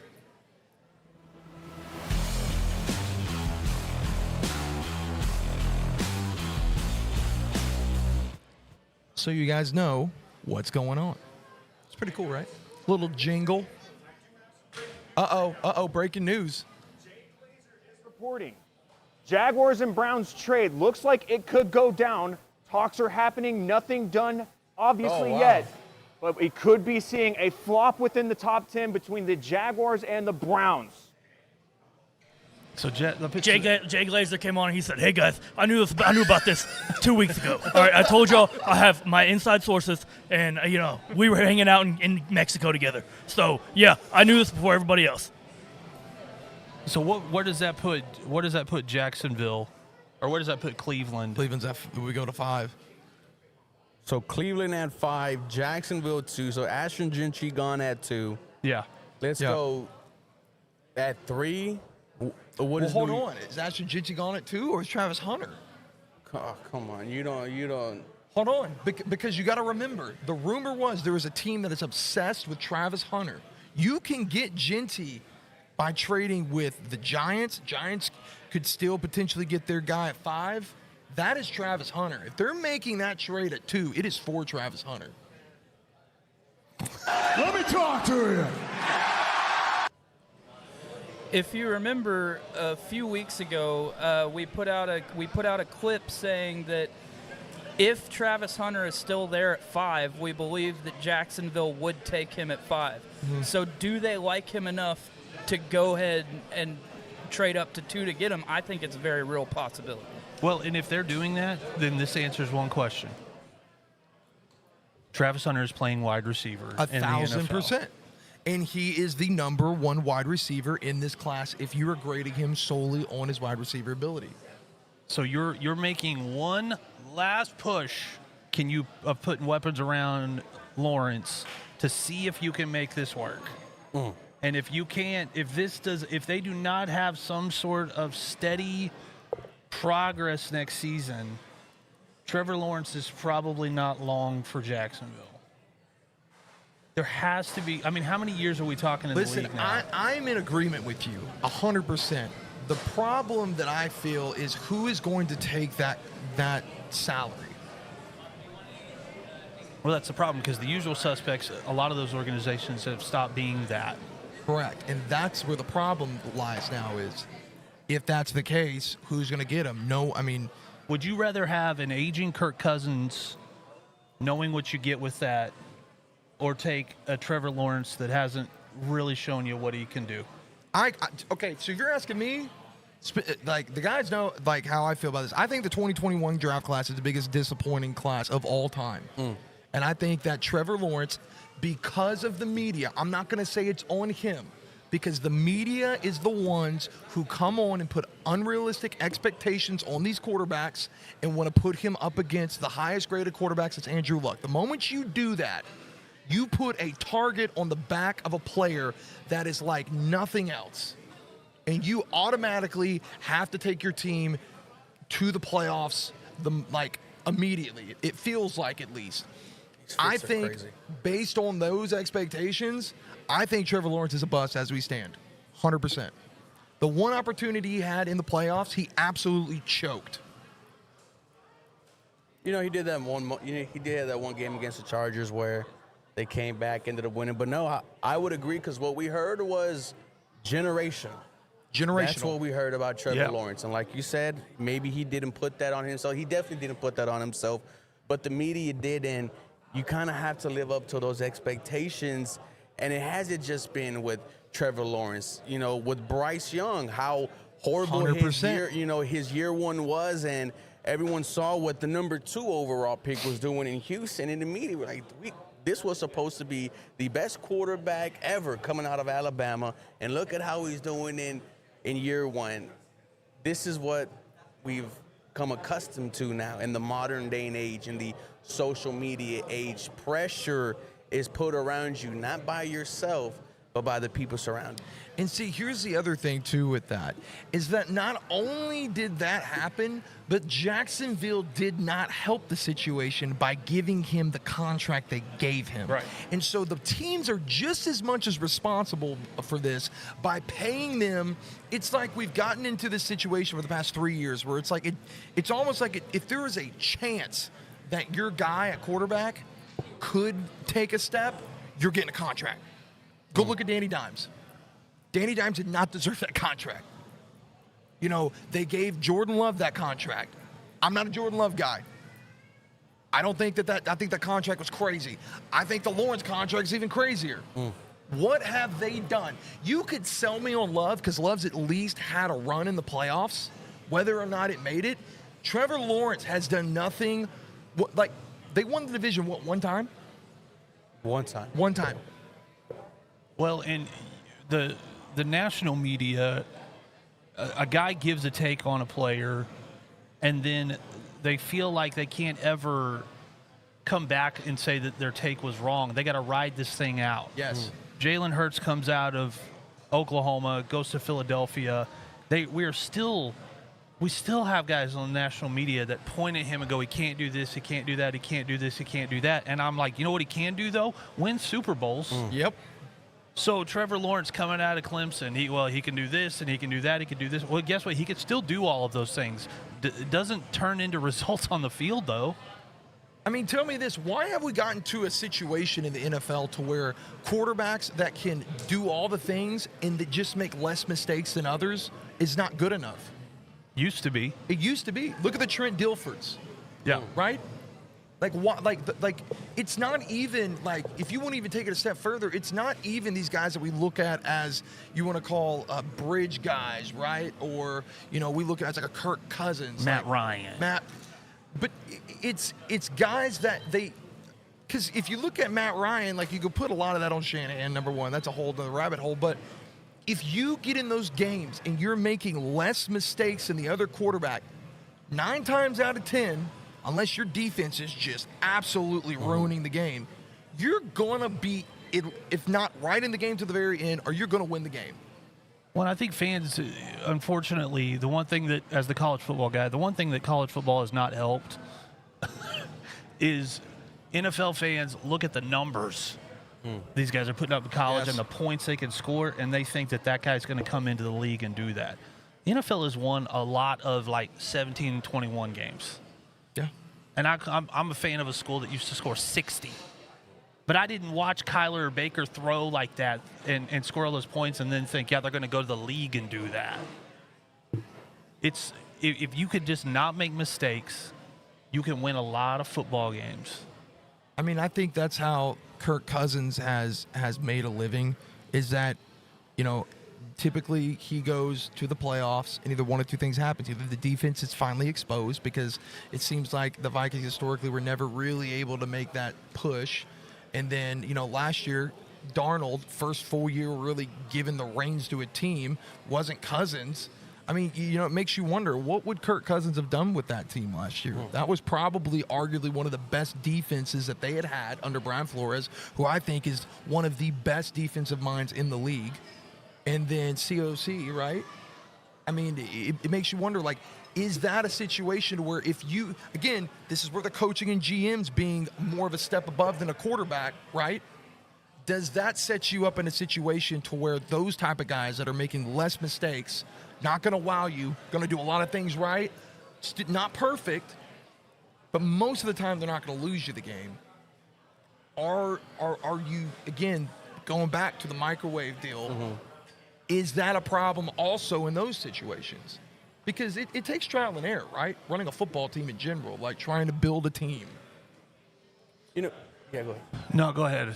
You know, it takes trial and error, and just like you mentioned, just finding these guys in itself is so hard. Yep. And as we were talking about earlier, a lot of teams are looking for that instant gratification. They're looking for that Jaden Daniels, that Andrew Luck, that C.J. Stroud, and I'm just wondering if teams nowadays are willing to wait that. Like we saw the situation with the Atlanta Falcons. They took Desmond Ritter a couple of seasons ago in the later rounds, tried him out, didn't work out. Okay, wiped our hands quick, we're done. Texans a couple of years ago, Davis Mills in the 3rd round, 1.5 years, you're not the guy, done. In the 1st round, it's a little bit different because of that draft capital that you're spending, and it's just like, you could have the guy that doesn't mess up. You can have the guy that doesn't lose you football games. Then you have to worry about everything else. And I think that's coming, you know, that's becoming more prevalent now in the NFL. If you have a great quarterback, you can't protect him. Doesn't matter how good he is. He's going to be running for his life. Well, let me ask you guys this. I think, so Patrick Mahomes in Kansas City is the NFL's response to Steph Curry. Okay. That's a great. That's what it is. Yeah. The problem is, there's only one Steph Curry. Now there's some Steph Curry lights out there. You got some, you know, Trey Youngs. You got some guys that can, but you only got one of those. And I get that Nikola Jokic is not sexy. I get that it's a little boring to watch sometimes. But you know what? Denver's won a lot of games with Nikola having one of those games where you look up and go, oh my gosh, he 20, 10, and 15. Didn't even feel like he had a 20, 10, and 15 game. And they win a lot of games that way. So if you're a GM looking, there's only one Pat Mahomes. And by the way, a lot of quarterbacks are getting drafted because of what Pat Mahomes can do. And as the guy that was watching college football when Pat Mahomes was in college, Pat Mahomes wasn't Pat Mahomes in college. That was the Pat Mahomes at Tech was not the Pat Mahomes that is in Kansas City. He was a gunslinger, made a lot of mistakes, threw a lot of interceptions, but he had a huge upside. Guys can't play. Not every guy you're going to be able to get is going to be a ton of fun to watch. But if they can win football games, isn't that the point? That is the point. It's just, where do you take that guy? And that is the question that's been around. And I'm just excited, boys. We're 9 minutes away, about to be 8 minutes away. The draft fits are out. The commercials are out.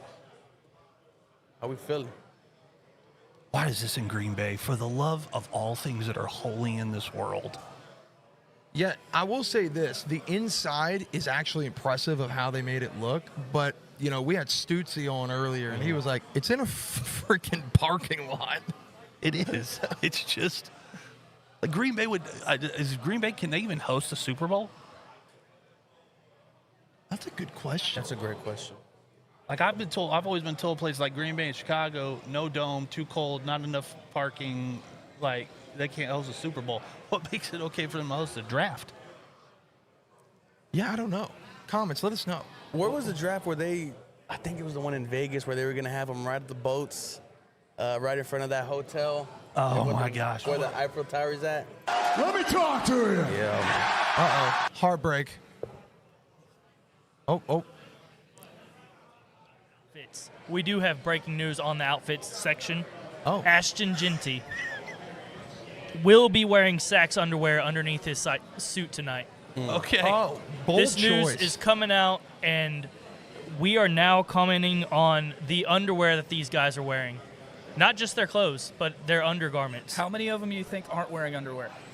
Probably half of them. We also have Free-balling in Shadur the suit's Sanders. crazy. Shadur is just pooping all over Tyler. He is wearing a chain worth over $100,000 tonight, where Tyler's he got off Temu, and his neck is as green as his Jets jersey. I would like to say this was GOD, so close. Also, Travis Hunter. Not a sponsor. Travis Hunter is the first player in NFL history with 2 draft cards. Ooh, He has a wide interesting. receiver and a defensive back. He's going to get 2 cards in Madden. I know that right off the rip.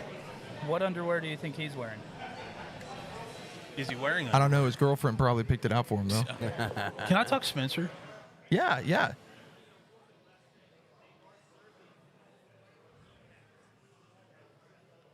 They are serving kneecaps. Technically, what they call in Wisconsin, it's like a powdered donut, but they're called kneecaps, but they are serving them. God, Was that in honor of Dan Campbell's? That's what I would think, but I think it's just a common name for something up there. I want Green Bay to lose everything, including the draft. But, Spencer, can I pick your brain for a second? Okay, if you saw a player being drafted in the top 10 on Twitter right now, would that worry you as a team? Should that worry you as a team? To see a player get drafted in the top 10? That's actively on Twitter. That's actively on Twitter? Tweeting. Well, as someone who is very active on Twitter myself, I would be a hypocrite to judge a player that would be doing the same thing that I do. However, we could bring up valid questions. Do you love ball, or do you just love the spotlight? Oh. It is a fair concern to have, and one that many teams might get scared off of one Travis Hunter for that reason. Shadur Sanders also loves him some spotlight. I don't know. We just have to take a look and see, but for me personally, I won't judge because I'm a crazy person. Spencer, follow-up question. If a player of Shadur Sanders' pedigree were to come in this draft and wear anything on his wrist or neck that did not equal or exceed $100,000, do you feel like that would cause his draft stock to fall? Contraire.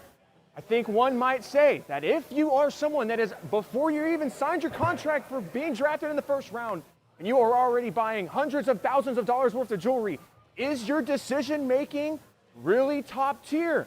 Is that worth a top 10 pick? It's a fair concern to have as well.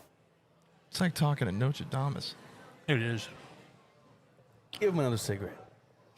Give him one more. How many minutes out are we? We're coming up on 5 minutes. 5 minutes. You know, can we bring the Heartbreak homies back in here? I got a question. A-Train, you want to tell the folks out here about our friends over at Sanctuary Gym? Sanctuary Gym. It's where we go and get shredded. Where the heartbreaks are starting. Look at these guns. Look at that. Former MMA fighter. I just started, so it'll be better in the future. Sorry.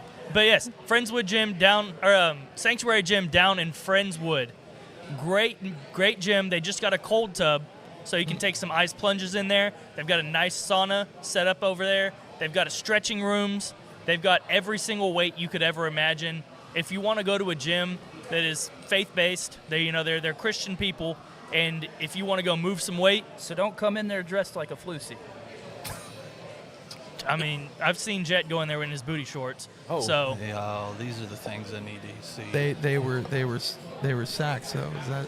They were culottes. You didn't tweet about it, so it doesn't count. Okay, sorry. You have to announce it so that everyone right. knows what it is. But yeah, it's a no-nonsense gym. They constantly are improving their weights. I mean, they've got a turf field where you can push a sled, flip tires.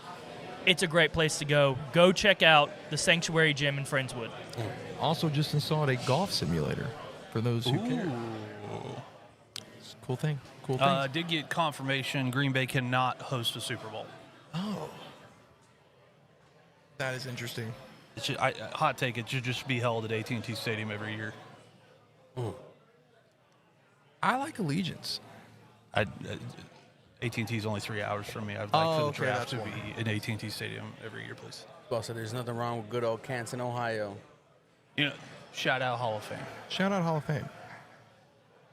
Okay. Ashton Genty looks so good. Dude, that is a thick neck, brother. That's a neck. That looks like, I feel like his neck has a neck. Like that's like a bear. Yeah. I wonder if he has to get custom chains, not just because he's bougie, but because like he literally can't just go buy a chain. Yeah. That's crazy. Wow. That's impressive. That actually kind of took me off guard. They're going to be riding bikes at the podium? Thank you, guys. Did you say they're riding bikes? Yeah, there's like a whole line of bikes in there. Oh, listen, if we're riding bikes to the podium, we really ought to rethink our life choices at this point. Uh-oh. Breaking news. So, I've been keeping an eye on some betting lines here, and I just found one that's very interesting. Jalen Milroe's draft spot being over-under set at 38.5. We know he was invited to the green room. A lot of speculation that could mean he's a first-round pick. However, it is favored odds that he is over pick number 38.5. So could we see another example of someone waiting all night long in the green room just to never hear their name be called? Stay tuned. I'll keep you covered. That would be a really crappy. Let me talk to you. Oh, yeah. All right. Spencer didn't report this, but Dove Kleiman has tweeted there's rumors Jackson Dart is not going to make it past the Saints at number 9. I like that boy at number 9. He said, what I am being told is Jackson Dart is not going to fall beyond the number 9 pick to the Saints. And that's the pick that Kellen Moore really likes. And they will continue to be a poverty franchise. Jackson Dart's my favorite quarterback. Don't you say that. I am telling you, we've been on it from the beginning. There's the last thing that I read this morning was that there is basically a game of chicken being played between Kellen Moore and Brian Dable, between who is going to basically tell their GM first. I have to have this guy.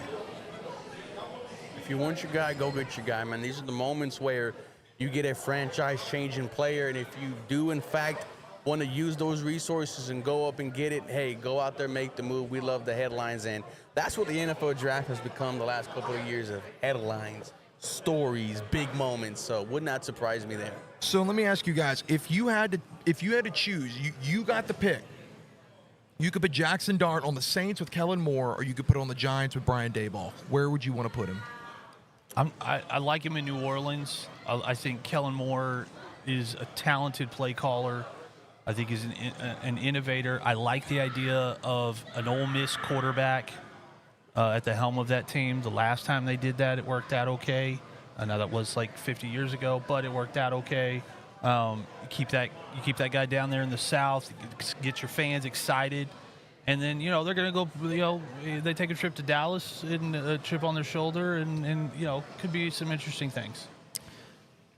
Ruby? You see Jackson Dart go to New York, there's going to be a lot of Daniel Jones comparisons right there. Like, those are just the type of things you have to live with when it comes to New York. And, I mean, I could see New York potentially trading out of where they are to end up at Jackson Dart. But if you fall in love with him, go ahead and grab him. Yeah, see, I want Dart to go to New York. If the two of these teams are going to do it, and I'm going to tell you why is obviously it's not just because of Dayball, but it's because Dayball hasn't gotten to pick his quarterback. Like, how long? What is this? Dayball's third or fourth year with the Giants, and he has yet in those 4 years to be able to hand select his quarterback. I want to see Dayball hand select his quarterback so we can once and for all put it to rest of can he reproduce what he did with Josh Allen?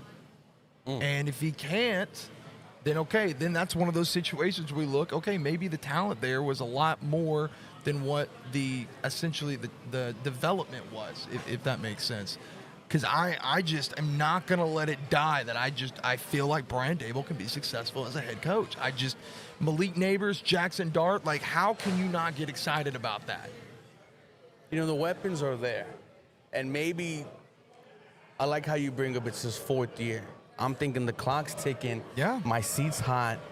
Let me go out there and think I could get in, a guy. And we talked about these day one, rookie quarterbacks immediately having an impact. Would it surprise you if you saw that situation there in New York with all the weapons around them and, of course, Brian Daboll at the head calling plays? And see, here's the other thing, too. You talk about an Ole Miss quarterback history in the Saints. There is a Super Bowl winning Ole Miss lineage in New York with the Giants. Last guy come through there was also a man by the name of Eli. 19-33 as head coach in New York. He's also lost a whole bunch of weight. A lot of people saying he should put the weight back on. Yeah, they said that's where the magic hit. Yeah. We got the new thing. The head coaches got to look like GQ models. Yeah, not all of them are McVay or LaFleur. That's okay. Yeah, we don't need them to be. No. Now, my wife gets way too excited when Matt LaFleur gets on TV. All of a sudden, she becomes a Packers fan. I don't like it. Man, what was it? He was in Arizona. He looked good. Oh, we have a countdown here. Hey, here we go. Here we go, boys. We're getting started. Hey, I got a question for the Heartbreak Boys. You guys know a thing or two about looks and fashion. What say you on a coach? You have got to be kidding me. What is this, Pee Wee Herman? Well, I think they're doing it because the Green Bay players traditionally ride the bikes to practice during training camp. I hope he falls. That would be electric. They ride to the practice field from the stadium in full pads and everything with fans and things. Can you imagine if somebody just Big Daddy style threw a stick on the ground and he went over the handlebars? He looks like Pee Wee Herman. Someone's going to fall. Oh, why is there more of that? What are we doing? Is that Lil Wayne? Is that Lil Wayne? Okay, now I'm here for that. Here we go. Things got exciting. He is a notorious Packers fan. Wheezy. Hey, while we're just admiring them ride their bikes on the stage, can we get a quick pronunciation check on Brian Daboll? It's Daboll. Daboll. I thought it's Dayball. It's Daboll. Daboll. It was Dayball before the weight loss. Yeah. Now it's Daboll. It has never been Dayball. Hey, they do ball. Dayball. Boo. They're not all winners, Jed. They're not all winners. Yeah, neither are the Jets. Brother, this guy stinks! I feel like every time Wheezy smiles, he just looks like that he's crying. True that. Why is True that? It's just the way he looks, man. Like, it's just he got out of a... He's frightened right now is what it looks like. I'll be frightened, too, if I was on stage in front of Green Bay. Dude, that's so many people. In front of a place just full of cheeseheads. Hey, at least it's cold out there. Like, they put cheese on their head, and their team name is based around a team of meat packers. So in case anyone wanted to know that, you were like, it's about cheese pack. No, it's definitely not. So we have fans inside the stadium watching the draft. When they could just go outside the stadium and watch the draft. Wise Gomorrah. Dude, that's unbelievable. And if you're watching this, you're like, he is crapping all over the Green Bay Packers. I am obligated as a Bears fan to at any point crap on anything Green Bay does. Is that because Aaron Rodgers is your daddy? It's not. Yes. Okay.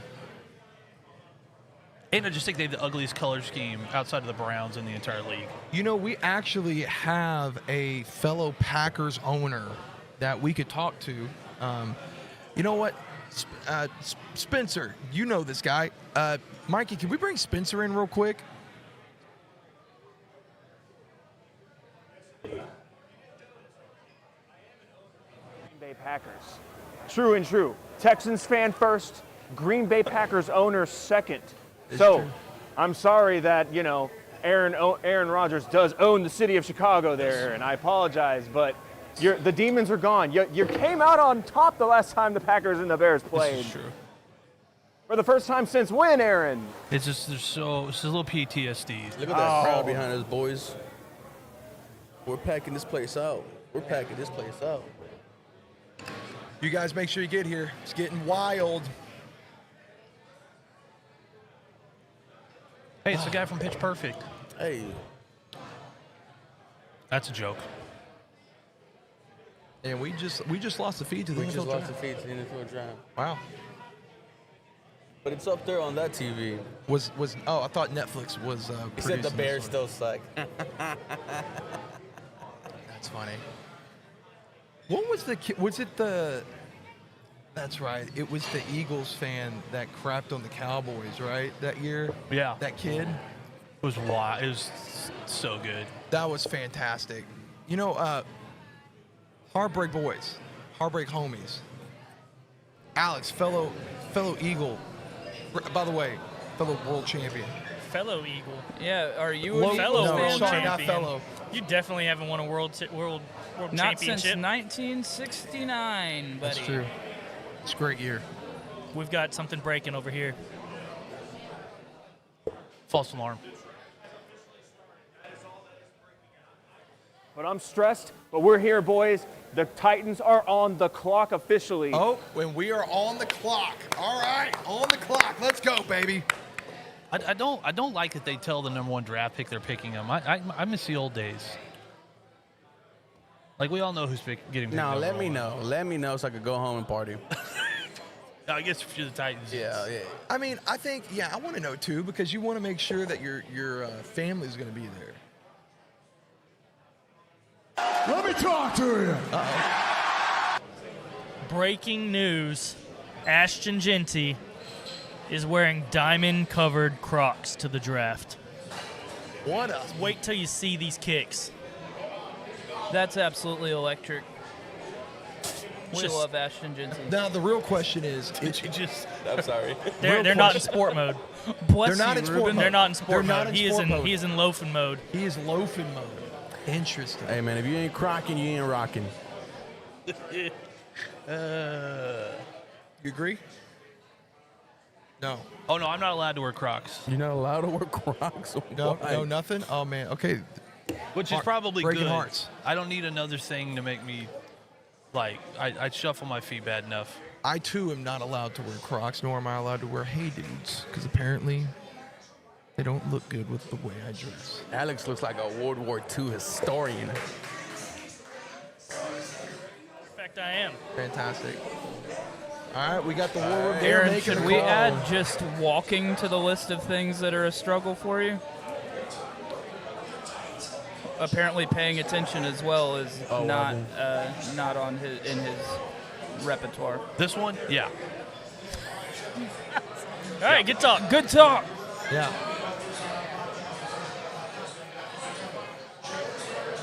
All right.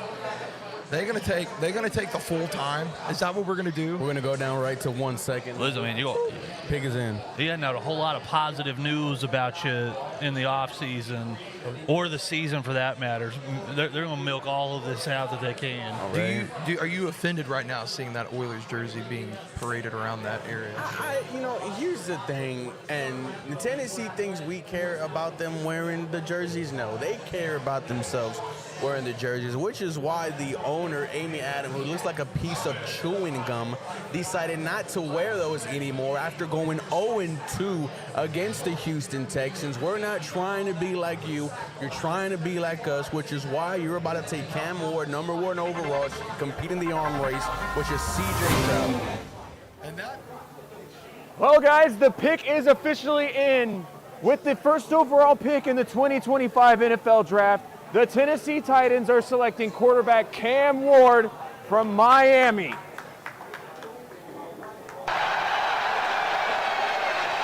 What makes this guy special? Look at him rolling out. The flick of the wrist.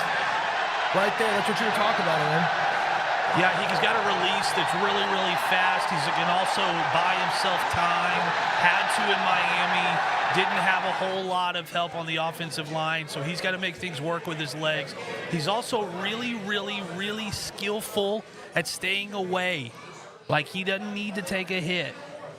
And at this level, he's got a lot of, big body. He's going to have to take some punishment in Tennessee, but you like seeing that in Miami. He was willing to either take a hit or get out of the way, not put himself in trouble to end up with an injury, and he's going to be having to do a lot of that in Tennessee this next year. 6'2", 223. That is a big-bodied guy. One thing that I really like about Cam Ward is his ability to sense pressure in the pocket. This is not a guy that you see very often doing what we call the scared step back. Yep. This is a guy that steps forward into the pocket. What that tells me is that guy is confident enough to be able to have the pocket presence that at the next level, he's processing through, at least through his first read. Typically, we know with the offenses now in college, you're not really being asked to go past your second read. Most of the time, depending on what division you're in, you're not going past your first. But at least you've got that. I don't think that he's as a quickly processor as what Shadur is. I think Shadur has that edge on most of these guys because he can process a little quicker. But what you're getting is a big arm, major upside, a guy that is smart with his legs. He's not going to burn you. People think that this guy is just a speed demon because of the way that he moves, but he is what I like to call the classic improviser. He's not trying to move around a pocket because he's scared to get hit. He's moving to buy time for those receivers to get open, and that's a guy that if you're Tennessee, you're still adding pieces, you need that guy. He's calm, cool, collected, which is why you saw some of his nonchalant moments in Miami. And you bring up a valid point, Jet. In Tennessee, the offensive line is standing out built. He is going to have to adjust on the fly. He is going to have to make magic happen. He's shown at Miami that he was able to do that.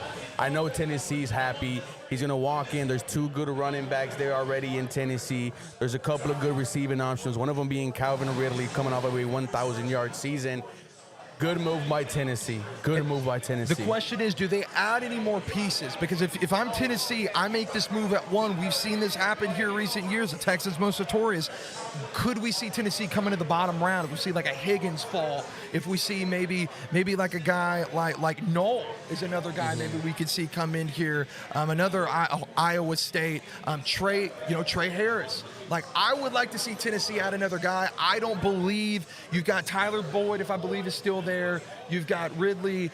You also have Treylon Burks that is there, that has, been, mostly a disappointment for the Razorbacks.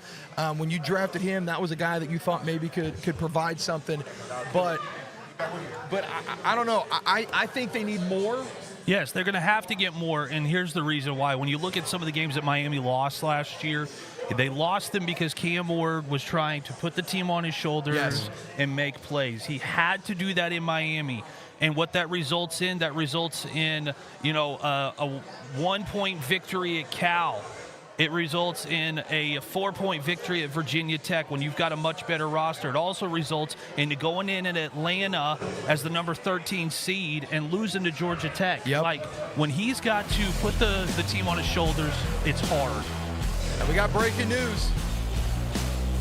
All right, guys, the trade did go through. We talked about it before the draft started.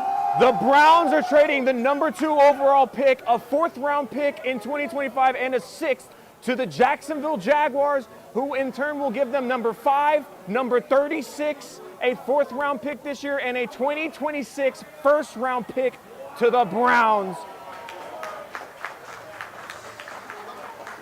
Okay, so that means Travis Hunter is more likely than not going to be a Jacksonville Jaguar. Liam Cohen put his foot down. He told them, if you want me to fix this guy, you have got to surround him with weapons. Let me do what I do best. I did it with Baker. He had Mike Evans. He had oh my gosh, I can't think right now. Chris Godwin. He had 2 good tight ends. Solid run game. Had a deep run. And they had a decent offensive line. So you have to think with this pick now, are we going to see the wide receiver card pulled? Are we going to see the defensive back? That's going to be interesting. Is Liam Cohen going to be a guy that's going to tell Travis Hunter, sorry, bud, you're going to be playing wide receiver, or is he going to let him play both? You know, you have to let him play both when someone is this athletically gifted. And here's the thing with Travis Hunter. He can make highlight plays at any given moment. Yeah. And when he's in the vicinity of the ball, good things happen, and that's what you want if you are Jacksonville. And hey, you kind of got two positions. You for sure got a day one impactful player on the wide receiver side, but then you think about if I need a number 2, number 3 cornerback, Travis Hunter can fit that as well. He made it known he wants to play both sides. A big move by the Jacksonville Jaguars. But if you want your guy, Aaron, you go get your freaking guy. Cleveland doing the smart thing, not doing what Cleveland Very has potentially done in the past, and going and taking a big name, getting some capital back, putting themselves in a position to make some more moves if they want to, and be able to do some special things. Travis Hunter, it's going to be very interesting. They're probably going to start him at wide receiver, but I think he's very interesting because I think he can do a little bit of closing off one half of the field if you put him in a third down situation where a team's got to really convert a third and long, and you know that he's going to cut that field in half because they're not going to be able to throw to that end. And now it makes it a little bit easier on your defense. It's a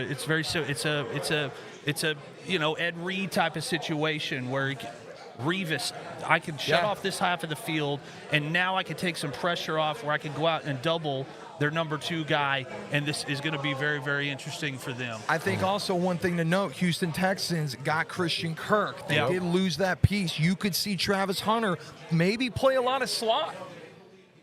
Could be a safety net. A lot of yak yards when he was in Colorado. You want the ball in his hands. I'm telling you right now, Travis Hunter, doesn't matter if you like him or hate him, Travis Hunter is the best wide receiver in this class. He has the best hands in this class. This guy is the only person in this draft that you can truly say, I compare, not just because I'm a Jets fan wearing a Garrett Wilson jersey, but this dude in Ohio State.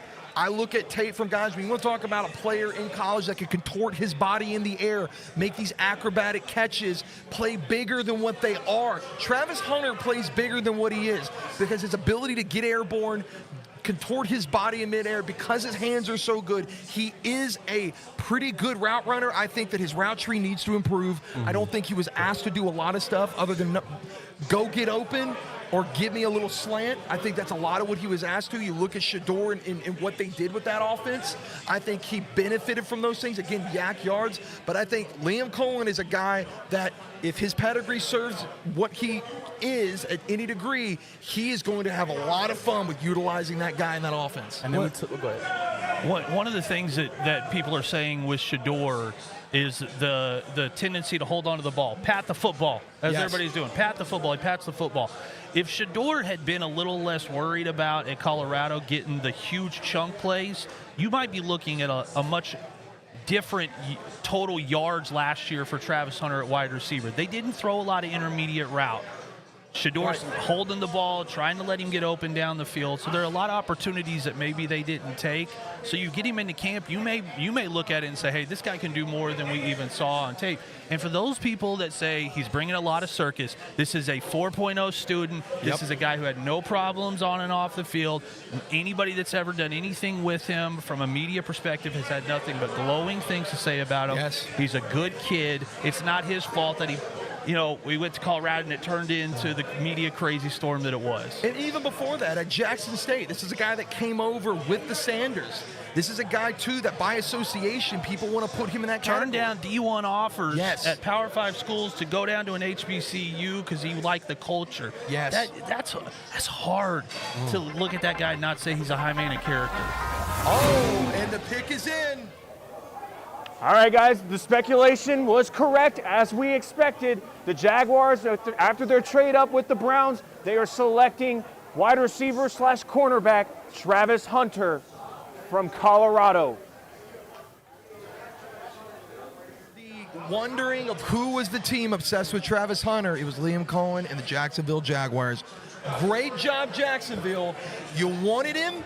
You did what you had to, and you got your guy. They cannot leave this draft wondering what could have been, what they could have had, because they went up there and got him. You can't blame a team. That was their guy. We talked about having a franchise player, and that's what Travis Hunter is. This is who you go up there and trade for.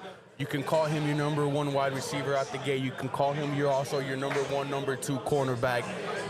They had to make this move. You see the Jacksonville front office excited. Now, Derek Stingley, Travis Hunter, let's go. I'm excited. So the pick. You know what I don't need to see? I don't need to see Tony Khan from AEW in the draft room acting like he has a clue what's going. Tony, no why neck don't you brace. Worry about the other job you've got. Let me talk to you. The Heartbreak Homies. Aaron, I couldn't agree with you more. Every time I see Tony Khan on there, I'm just like, I'm glad that the Jaguars play in the Texans division because I've seen how this man runs another company, and I'd like to see him run the Jaguars straight into the ground. But unfortunately, they have Travis Hunter now, which does suck. Johnny the Dad, if you were going to cut a promo on the Jacksonville Jaguars, what would that look like? All right, a little something like this. Let me take these off so you can really see how serious they are. Let me tell you something, Khan family. You think that Travis Hunter scares the Houston Texans? I'm going to disagree with Tyler Boyer. Travis Hunter is not the best wide receiver in this draft, nor is he the best corner in this draft. He's just a guy. And he now plays for the Jags. And he will be a Jag. Wow. You can mark my words. I don't know if that's true. He's probably going to be really good, but you told me to hate on the Khan family. So hey, I liked it. I do like their general manager, though. I do like the direction he's going in. He's 34 years old, Gladstone. I mean, this is his first draft, and he's swinging big. So I do like this move. If I have to hear Duval again, though, I will. Have they fixed that? Did they get some help for their head coach with that? Duval. Duval. I think me and Spencer spent an entire segment that week. That guy sucks. I'll tell you that right now. That guy sucks. Yeah, just keep him off of Mike. Give him a script and tell him do not deviate. Dude's built like what's that big purple, the Grimace from McDonald's? He's a very pear-shaped human. Yeah, that dude. Not the most physical specimen. All right, yeah. They got Travis Hunter. Move on. Thank you. All right. We got the announcement coming to the podium.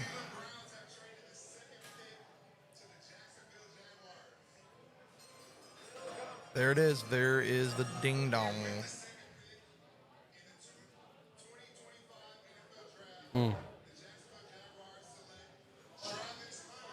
Travis Hunter. Travis. They are. Adam Schefter is confirming that the Jaguars are expected to play Travis Hunter on offense and defense. Of course. That's what you got to do with the guy. Look at him. Jacksonville, that should excite you right there. You're talking about a highlight player, a loud player, which is why he's walking out with the bright pink suit on. You know, this is a win for Jacksonville. Yes, you give up a lot, but you arguably get the best player in the draft at pick 2. You see the excitement there, man. Let's go. So we've seen. Look at him. He is excited to be in Jacksonville. Cam Ward is off the clock. Excuse me, he's off the board. Travis Hunter off the board. That leaves Brian Dable and the New York Giants at 3. Now the big question becomes, do they fear that Jackson Dart would not be able to go, let's just say, are the Saints going to take him before they have an opportunity to trade up? I have an interesting thing here with that. If they were to take Abdul Carter, a team that would be an interesting trade candidate is the Jets at 7. Yeah. I wonder if they would look at trying to make a run to do that, or, you know, if they wait and the Saints trade up because they think that somebody's going to jump them. I don't know. It could get real interesting here if Dart is not this 3rd pick, and if the rumors are true, there's a game of chicken being played right now. Listen, I love Abdul Carter. I love everything about Abdul Carter. Stud. And I think if you even think that he's an upgrade at the position, I think you're going to get him into camp and be shocked at what he can do. I mean, you got to remember, this dude's 6'3". He is 260 pounds. Did he run the 40 at the combine? He did. I believe it was a 4.47, if I'm not mistaken. Like, are you joking me? That's insane. Like, Sub 4.5 at that weight, that height. I mean, here, I'll give you exact. I've actually got to pull it up here. Quarterback at 3 here will shake the draft up, boys. I'm not gonna lie to you. It would get really It'd interesting. be very, very interesting. Okay, so your exact numbers here is 6'3", 250 pounds, a 4.48. That's That ridiculous. is nuts. And you can't forget, and I'm going to continue to stress this because I think another guy that is getting overlooked because I think teams, most of these sites are getting caught up, but over the last couple of weeks, you have seen Jalen Walker being looked at as where he played as a linebacker with Georgia. He is another guy that is very similar in terms of his build that is finally being placed in that same category as an edge. The guy just is a machine. I mean, he is, I believe, 6'2", 243 pounds, a 4.5. Breaking news. Uh-oh. All right, the 3rd overall pick is in, and who many people think is the best prospect overall in this draft is now off the board. The New York Giants are selecting edge Abdul Carter from Penn State.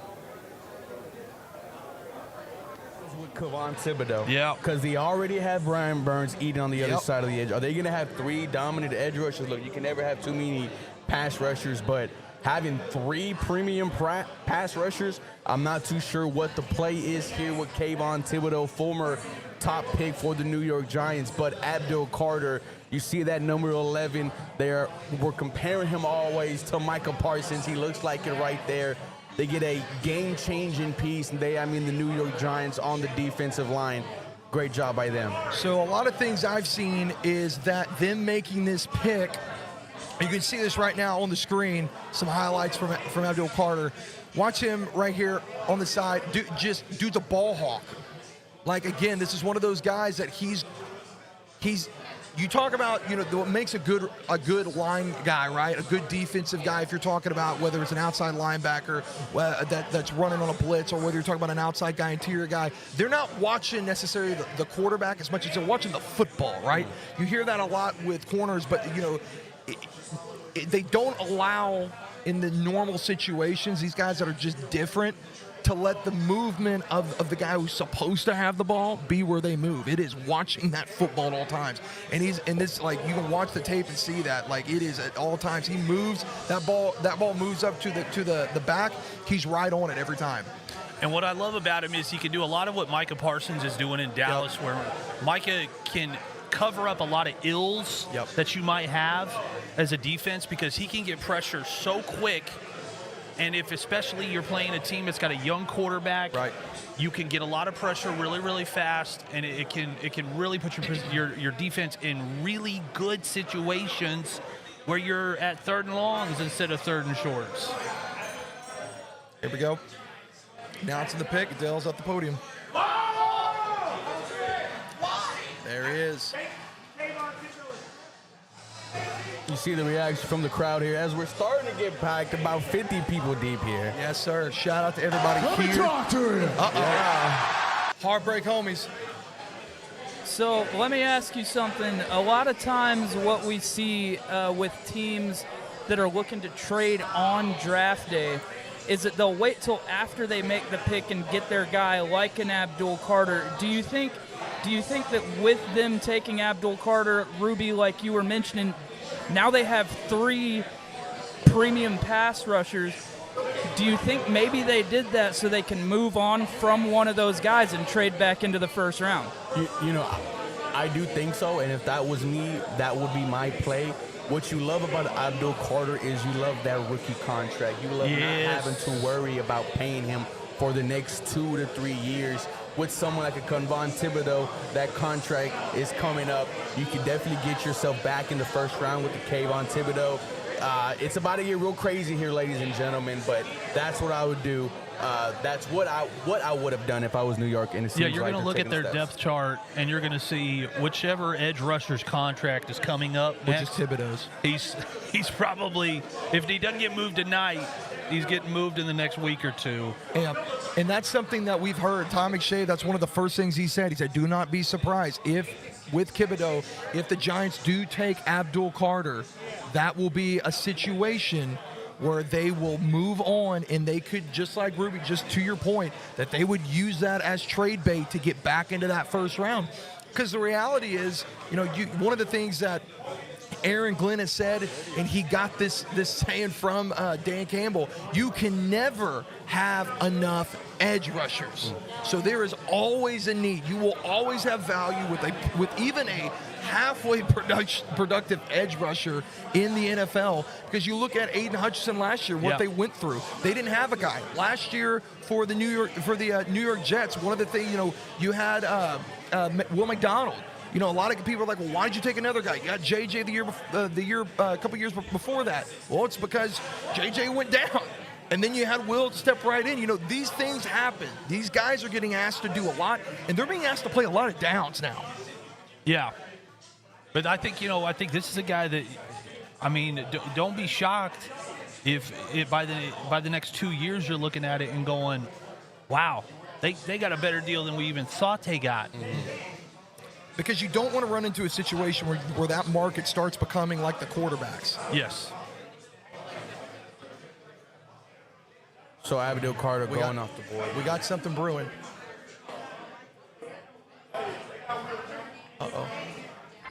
Uh-oh, there it is. All right. A lot of discussion about the number 4 overall pick. What would the Patriots do? There was the chance that they might trade up. Some people thought they might trade down, but they are staying at 4, and they are selecting offensive lineman Will Campbell from LSU at 4 overall.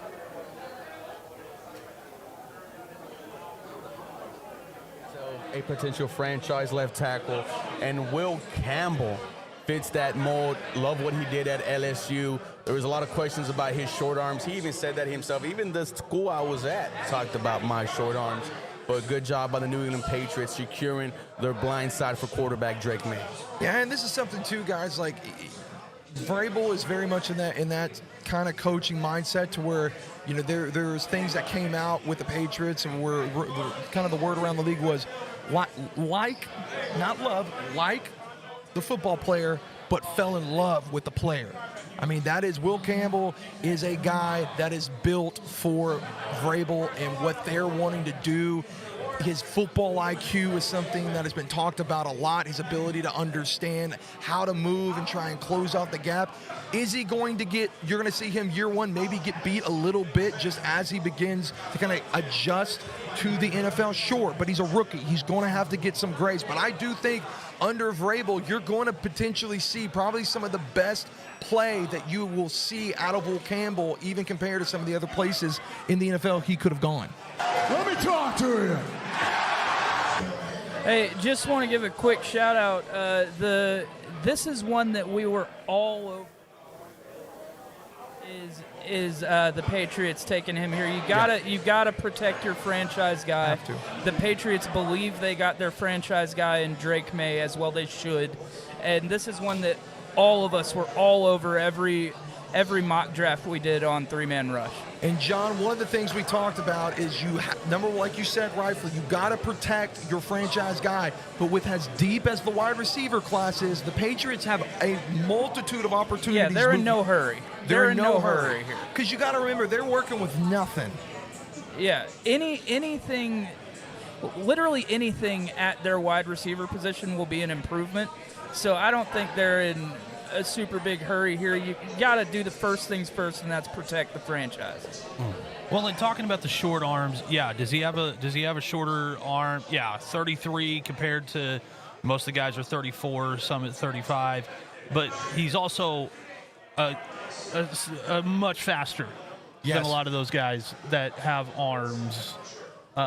Speed is a great equalizer, especially in this era of the NFL where quarterbacks are getting out. Every quarterback has to move. This is a 6'6", 323 guy. Will Campbell played in the SEC. Again, the biggest thing that I was getting from around the league kind of sources and what they were saying is Will Campbell's IQ in that offensive line room immediately elevates that group. When you have a guy like that that's young, is beginning, that already fits into the culture of that team, buys in fully, you got a rock solid guy like we saw the Cowboys when they were putting together their offensive line group. And Zach Martin, that's your Zach Martin guy. Yeah. That's your guy that's probably going to be there for forever and is going to be very familiar with Drake May for years to come. It's a perfect comp. Zach Martin just recently retired with the Cowboys, beloved player in the locker room. Yes. Maybe definitely a Ring of Honor Cowboy. Good old boy. Yeah, he's everything that you want in a guy. And once you get that guy nailed down, your quarterback he shows up for OTAs and gets excited. And he's still a pup, right? Yeah. He's 21 years old, coming out as a junior. This guy's we haven't seen the best of Will Campbell even on tape. Let's remember that. This isn't a guy that stayed for his senior year. He's going to be jumping in here and still going to have a bit of time to grow into himself. To his grown man body. We may see Will Campbell grow a little bit. That is not abnormal for some of these players that we've seen before. I can't remember who. I think it was it A.J. Brown that historically that grew. Yep. Oh, here we go again. We're firing, baby. All right. There was speculation that the Cleveland Browns, after moving down from number 2 to number 5 with the Jacksonville Jaguars, that they might continue to fall back in the draft and look for a trade. But they did end up staying at pick number 5. And at number 5, they are selecting defensive tackle Mason Graham from the University of Michigan.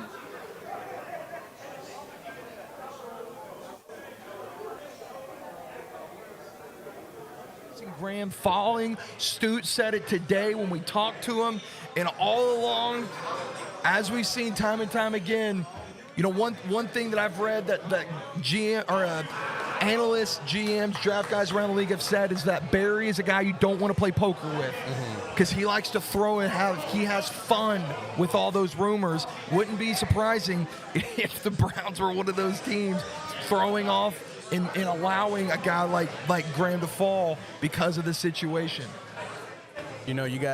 You beef up your front four. You got Myles Garrett on one side, and now you got a young. That's nasty. Mason Graham out of Michigan, and like you said, just nasty, just good against the run, good against the pass, and he's one like how you were talking about Will Campbell, Jet.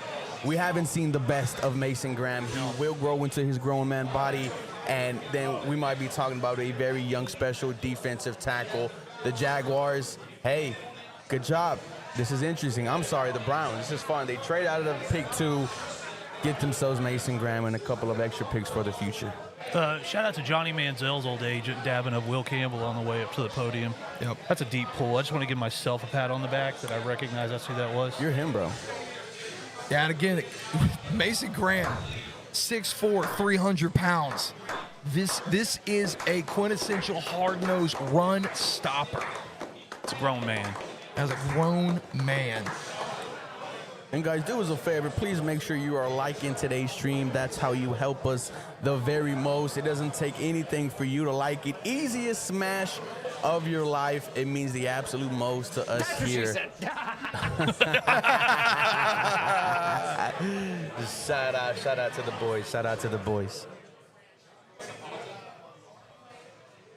Okay, and again, the pick has already been announced. You're walking up. I'm telling you, that he still looks like he still's got like baby fat on him and stuff. Yes. That guy's gonna put on weight. And good weight.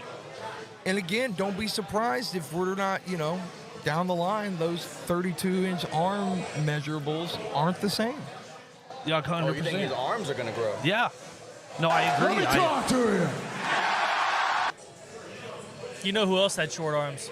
Super Bowl winning offensive lineman, A.Q. Shipley. Oh, A.Q. Shipley. And everyone on this panel. Some would say he's a grower in other shows. Yeah, I mean, he had short arms all his career. I mean, it affected him a little bit, but he was a great offensive lineman. Had a long career. Was a journeyman. Went from team to team. I mean, he was a solid piece everywhere he went. So, the short arms aren't. I don't think they're as big of a deal as a lot of people are making it out to be. But Yeah, I mean, you know what they say about a guy with short arms. Yeah. Well, you know what they do say, and I off the top of my head, and again, I got an OU shirt on, so I'm thinking OU guys. Creed Humphrey had 32 and a half. That's, I don't know. Creed Humphrey, I don't know, maybe best center in the league. I mean, I would definitely say so. I mean, you know. So I got to ask, John, you are our resident big burly boy specialist. Do you look at typically the time where maybe that arm length is going to come into play is typically really more noticeable around the goal line when you're having to deal with those situations? Again, if the technique isn't there, because I feel like if your technique, you're good at moving your feet, this is a guy that's got a little more speed than somebody typically at that size, you may not show it on tape here in the next, let's say, 2 to 3 years. You may not even remember that he's got 32-inch arms. So to me, the whole short arms, long arms thing as far as offensive linemen, it's a little bit like, you know, whenever they say, oh, this guy has an ideal build at quarterback or something like that, where it's like we've seen guys succeed that have short arms. We've seen quarterbacks succeed that don't have the ideal quarterback build. To me, it's all skill, and it's how well, you know, how well their hands. I don't care about their arms. I care about their hands. Yeah. Like, I care how good they are at getting hands on the guy that's lined up across from him. And Will Campbell's one of the best in college at doing that. So I think he can transition to the next level. And I think, to your point, too, one of the things that Will Campbell does, I think, better than anybody in this draft class is the ability to plant his foot and keep his position. I mean, the guy is, I think, the only offensive lineman that's been physically stronger than Will Campbell in the past couple of years would have been Joe Alt last year, and that's just because Joe Alt has quite the opposite. He's got a freakish build, but he's the only guy that I see is physically stronger than Will Campbell. I think Will Campbell's the strongest guy in this draft. Okay, and with that being said, we're gonna kind of check in with Giselle. I believe Giselle is ready. It's getting set up. She is in the middle of everything going on right here at D&B. I'm going to the control room. Am I getting the right word? Uh-oh. Oh. Hold the phone. Pick the Raiders. They could have gone a lot of different directions, but we have our first exciting pick. The Raiders are selecting running back Ashton Genty from Boise State.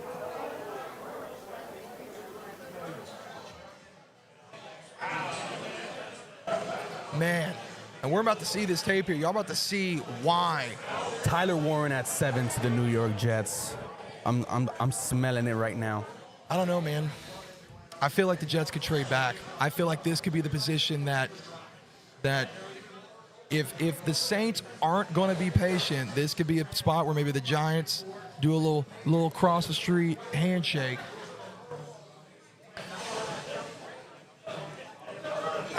Man. So let me ask you this. So you got Pete Carroll gets his beast mode. Okay.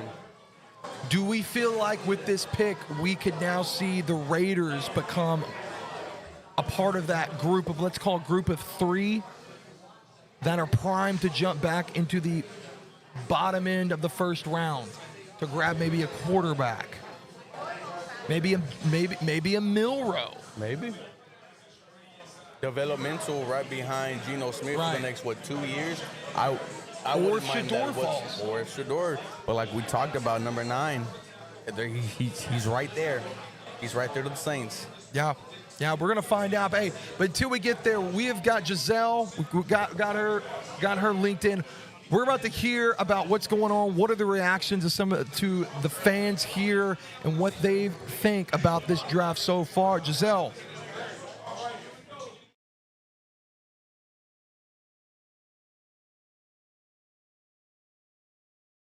To Houston fans, they're part of the H-Town Rundown podcast. Fellas, how you feeling for today's draft? Good, excited. Ready to go, man. Ready for our Texans. Give me a quick introduction. What are your names, gentlemen? It's AD. He's the host. and the producer of H-Town Rundown. I'm Jules, the creative manager. Oh, okay. Yes, AD, host of H-Town Rundown. Fabulous. So who do you think the Texans have to draft for this year's NFL draft? Kelvin Banks or Matthew Golden. Kelvin Banks or Matthew Golden. One of those Texas boys needs to come home and stay in Houston. Oh, I'm a totally different. I want a defense tackle. I want a monster. I want a monster to go my defense to get my back end a little more power. And then we have a lot of one year, one trans. So I want a young monster for five years to get much more penetration on defense. To let Will and Daniel Hunter eat more. So we got like a lot of guys here, but I want one monster. Okie dokie, no offensive lineman for the first pick? Kelvin Banks, that's who I'm at. That's my guy. If you're going to draft offensive lineman, draft the best one. And I feel like Kelvin Banks is the best guy in the draft. But I think you can get a good guard to set the second round pick. And there's like a plug and play guys. You still got some free agency that you brought in.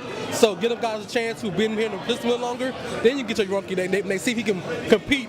Maybe game 6, game 8, but you can get a good rookie in the second round for a guard. Donovan Jackson is a sleeper for the Houston Texans as well. So shout out Donovan Jackson. Could be a pick for the Houston Texans if they stay at 25. So that's your sleeper pick? That's the sleeper pick for the Houston Texans. But he came from Bel Air and he played for Cy-Fair Ravens in the NFL League. We used to play against him, so I know him since he was a little kid. So shout out to him too. Okie dokie, you heard it here first. Make sure you guys follow Athletically Declined.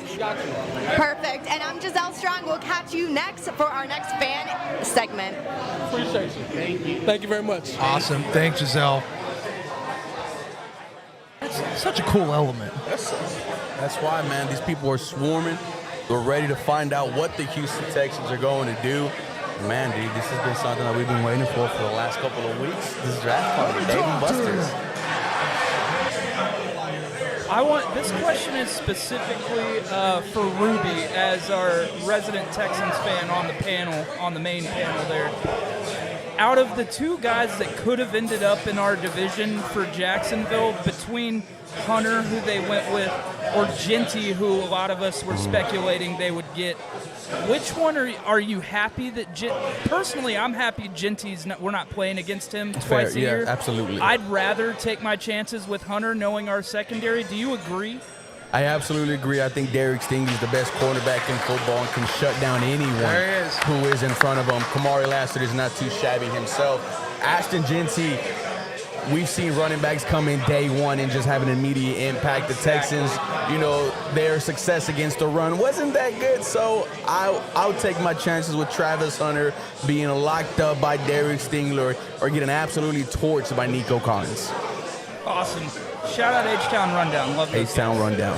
Hey, Mr. Fantasy, I want to get your take. You are the resident fantasy guru. This is a guy who you said, and to quote you, it would be a dream scenario for fantasy football players everywhere to go to Pete Carroll and the Raiders. How do you feel about the impact of Genty in this offense versus what Bijan was to the Falcons? Comparing him to Bijan Robinson is a natural comparison, as they're both top 10, highly drafted, highly touted running backs. But for the Raiders, Pete Carroll gets his beast mode 2.0. Ashton Genty has solidified himself by going to a destination where he will have the entire backfield to himself.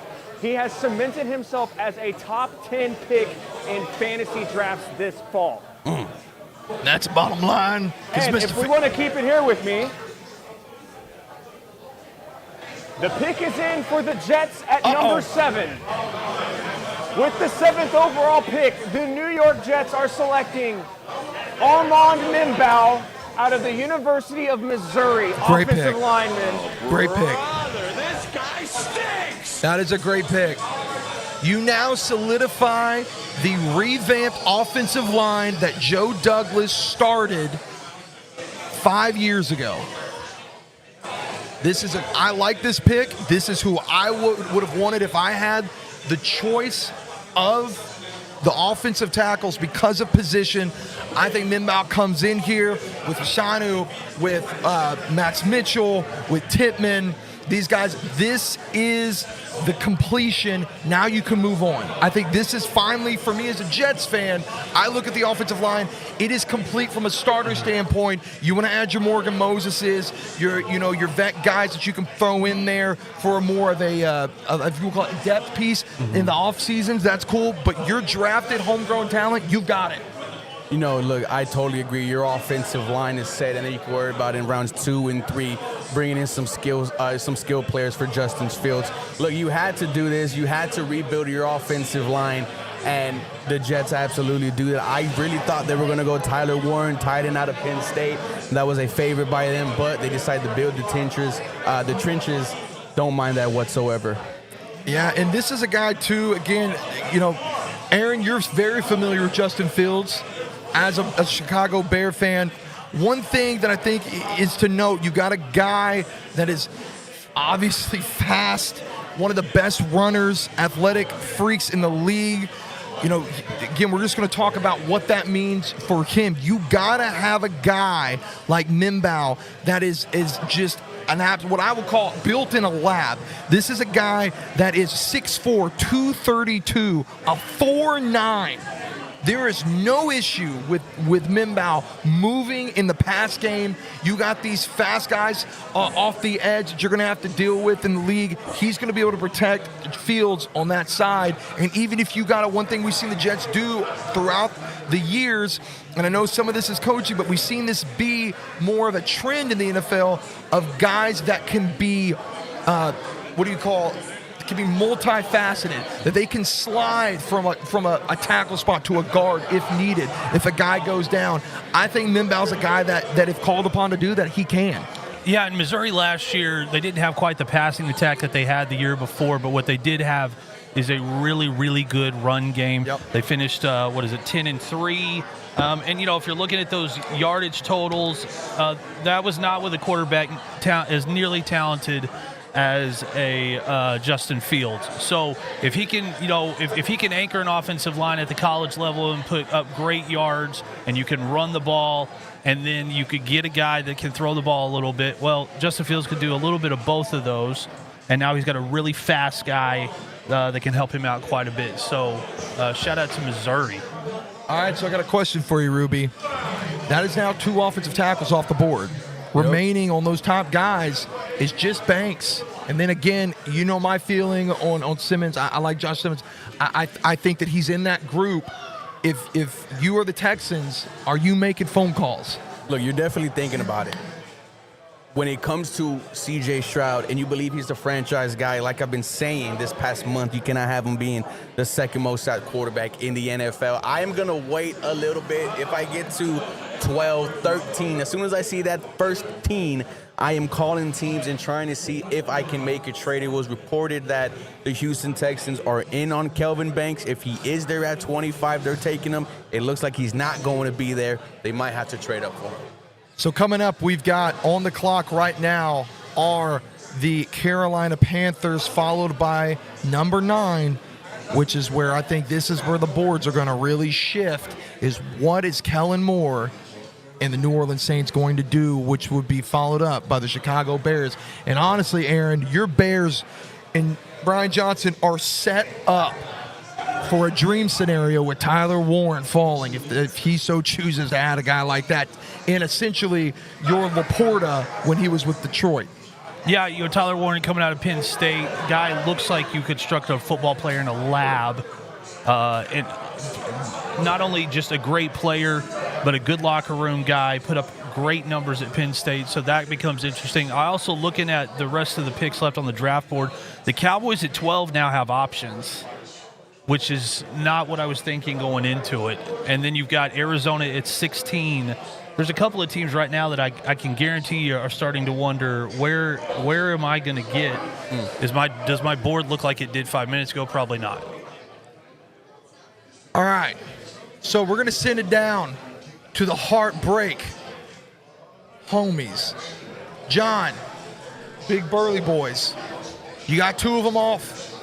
As a Texans fan, what are your moves I don't see. This is really tough because our two biggest needs that we've been talking about for weeks at this point are offensive line and wide receiver. We've seen a little run of offensive linemen come off the board that kind of makes you scared you're going to miss out on a Banks potentially, but does make me feel more comfortable that, okay, well, maybe Golden's going to be there still. Maybe Igbuka's going to be there still.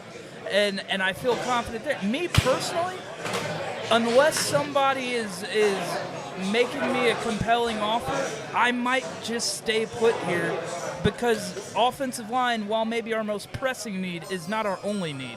So I'm probably staying put at 25. Yeah, and something tells me that we're about to get into. I just got a feeling here. We're gonna get, and there it is, calling in New York Jets on the clock. From I'm inbound, Missouri. It's a good pick. It's what you would consider a boring pick, and that's okay. Yeah, listen, sometimes the boring pick, the one that doesn't get everybody excited, is the one that when you get halfway through the season, you're like, you know what spot we don't have problems at? That really boring pick that we had in the draft. And you know what, Tyler? As much as it pains me to do so, I'm gonna hype up your Jets a little bit here. I think that last year, with Fashanu, they got the best pass protector in last year's draft. And I think this year they got the best run blocker in this year's draft. So, I mean, they're building in the trenches there, which is, as we all know as football fans, that's the first step to having a good franchise.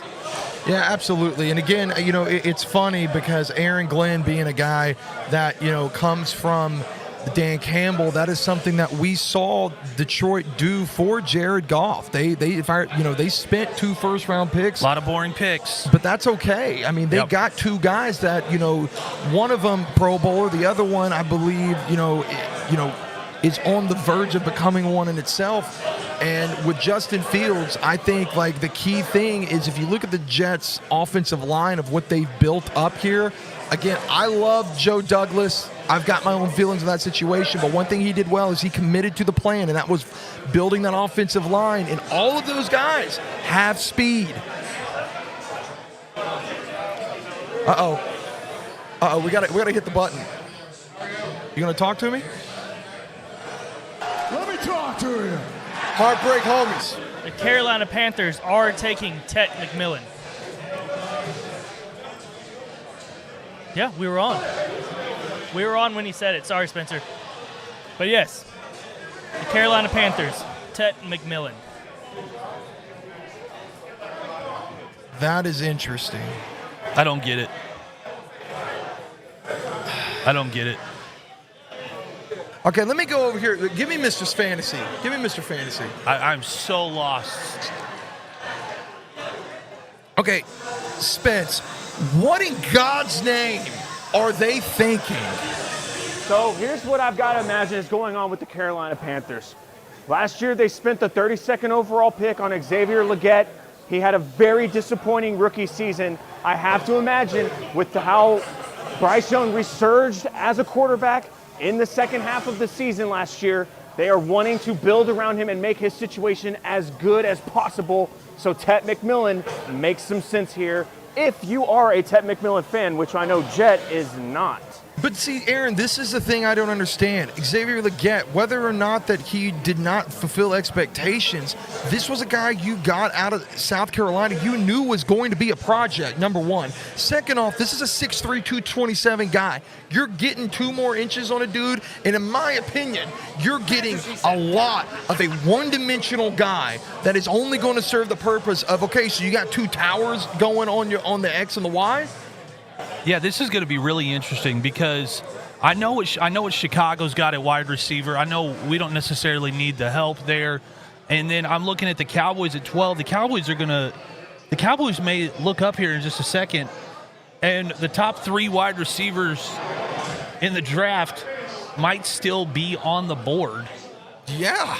This is going to be wild if the Cowboys are going to be able to land somebody that is going to, what we've been talking about, put CeeDee Lamb all the way out where he needs to be, and now you're giving yourself a lot more weapons when I was really looking at the Cowboys to not necessarily have a whole lot of This is weird. I mean, dude, one thing that I loved when the Cowboys had the combination with Brandon Cooks, again, on the back end of his career, but what he did for them dynamically kind of filled that role. If you remember the scrappy Cole Beasley days, that's why I like a Golden here. I think if I'm the Cowboys, I am salivating right now knowing that I can pick between Golden and Ibuka, who, if you remember, Brian Schottenheimer is a guy that historically in his success, we're going to go back and take it to the Jets. 2009, 2010. You know what guy they went and got who Ibuka reminds me of? Also a Buckeye? Santonio Holmes.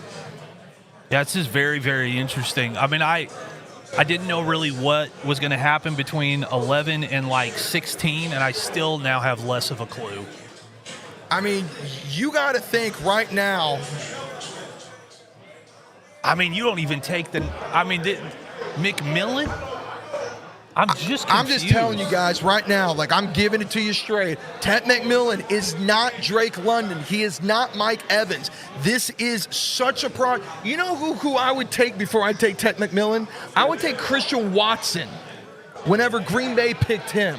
Yeah. And that was a project guy, a guy who had some flashes but struggled with the drops, which is something that they knew when they took him. And I look at Ted getting picked here at that. I don't understand how the Panthers went from an organization that could draft talent, it felt like, left and right through the Kuechly years, through the Cam Newton years. I mean, and again, the same team that had a Steve Smith. You know, you got the Bears. They traded for the Bears. Oh my gosh, Moore. Oh, DJ Moore. DJ Moore. You know, good wide receivers. What are you doing here? Let me talk to you. The heartbreak. Hey, so I just want to run back what I just said last time we were on, because I was saying I feel comfortable at 25. I did not see this pick coming from the Panthers. I thought they were going to go with the defensive player, fill one of those needs, and address wide receiver later. I was kind of counting on McMillan to be that grenade that somebody else can jump on. Right. And now, like Aaron is saying, if the Cowboys take one of these top 3 wide receivers here, all of a sudden I'm not feeling as comfortable at 25, and I'm wondering maybe should we be starting to make some calls. Tyler, also, can I get a pronunciation check on his first name? Ted? What's his real name? Oh yeah, I'm definitely not trying to do that. You ain't gonna get me with that one. That's why nicknames were invented, folks, for people like me that have dyslexia of the mind. My tongue can't talk to my brain sometimes. They left a 1,000-yard receiver in Trey Harris on the board. Dude, I'm just telling you right now, whoever steals Trey Harris, go watch the tape. If you understand, I'm going to say it right now, and I don't know if this has to do with it, but if I'm the NFL GMs looking at what the tape of Trey Harris and how it correlates to Jackson Dart, Trey Harris played 7 games and was over 1,000 yards. What? Jackson Dart rose as the number 3 quarterback in this draft without his best weapon. Tell me in what world, with what we know, whether or not it was warranted, how Trey Harris does not jump into the top 2, top 3 conversation, and how Jackson Dart is not solidified as the number 2 on all boards if he stays healthy. It's just really weird. I mean, and Trey's numbers have gotten better as he went through at Ole Miss. Didn't play the entire season. Still had 1,000 yards, 7 TDs. It's just very odd. Yeah, Kiffin, I believe. What happened? We got some. Pick us in. Come on, Spencer. Give me what I want. Give me what I want. So the Saints at number 9. A lot thought they might go quarterback here. They are not going quarterback. At the 9th overall pick, they are selecting Texas offensive lineman Kelvin Banks. Wow. What? Ladies and gentlemen, we are. What? Something is happening with Shadur right now, and now are we going to watch Shadur fall? That is crazy. This was on nobody's radar. Nobody had this pick there. If it wasn't quarterback, everything that I have seen, every draft analysis, every insider has said they were trying to get the predecessor to Cam Jordan. That is insane. Well, Houston, what do you do? What do you do? Fortunately, we lost coverage of the draft here, but we got it here on Athletically Decline, able to let you guys know that the New Orleans Saints shock everyone. Kelvin Banks Jr., offensive tackle out of Texas, gone at 9. I mean, great move by them. Banks is, considered to be a very good left tackle or a really, really good guard, and I think the Saints, they can make that decision. But one of the best offensive linemen comes off the board at 9. This surprised everyone. If you remember, Jet, we were talking to Joe George about the Bears at 10 selecting Kelvin Banks. He goes one step before that, goes 9. I just don't understand this pick. Aaron, I'm looking at this right now, and I'm wondering who in the heck are they trying to protect? Well, obviously you're going into camp and you're trying to pretend like that you're creating a quarterback battle between Carr, Rattler, Ben DiNucci. None of those guys seem like the guy you're wanting to roll out there the next 3 or 4 seasons. I mean, but have they forgotten that Derek Carr, we don't even know if he's going to play football this year? Everyone in New Orleans wants Derek Carr gone. We've seen people say, as soon as I see he is gone, I'm putting something on the grill. I'm marrying my girlfriend. I'm doing all types of crazy things if Derek Carr is gone. No, he's here to stay, it looks like. Heartbreak homies. I have a hot take. Well, I don't even know if it's a hot take after that pick. I think 100% what this move is to go along with the tank for Manning. So they want to. They are building that offensive line so Arch Manning can come in, fill his daddy's shoes, and have a decent situation around him. That's the only way this pick makes sense to me. Also, there goes the rumor that Jackson Dart would not fall past 9. Yeah. I mean, you got to think now. Okay, are the Giants going to trade up? I mean, well, do they even have to at this point? No, that's the problem. I don't know that they may end up with the guy that they wanted without moving. Or the Steelers could move. Well, hold on. Again, there was a lot of rumors that the only 2 teams that had good meetings with him were the Raiders and the Steelers. That's it. Is Shadur headed to Pittsburgh? Or could it be smoke screens? Could it be that they're saying that so that Jackson Dart would fall and they could take Jackson Dart? There have been a lot of confusing picks in the past, 10 minutes. I don't remember being this shocked by any picks last year. My goodness. Michael Penix? Oh, yeah, Michael Penix. This is the most shocked I've been since Michael Penix. Okay, let me get Mr. Fantasy. How many cigarettes has this guy gone through at this point? I mean, goodness. Spencer.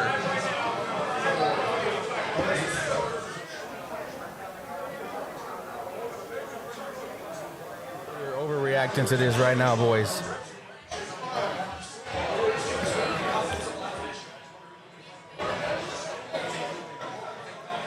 Listen, the worse that this goes, the more the teams picking between 11 and 16 have got to be sitting there going, "Are you kidding me?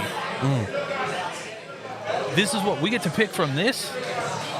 The Bears are on the clock. I mean, I don't even know what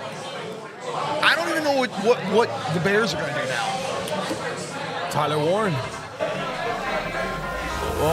Come on, baby, give it to me. You saw his face. He's taking a drag. This draft continues to impress and stun.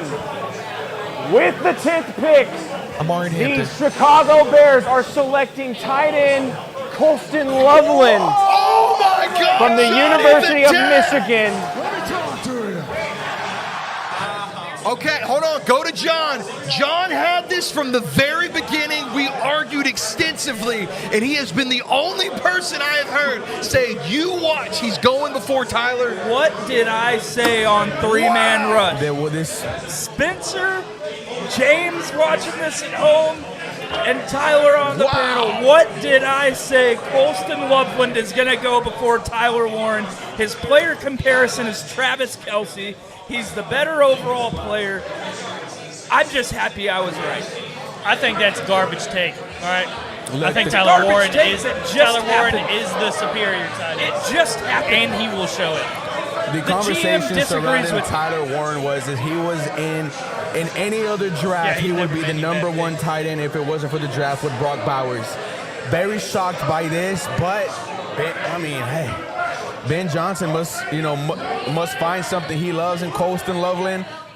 What Joe said, if you don't block, you don't get the rock.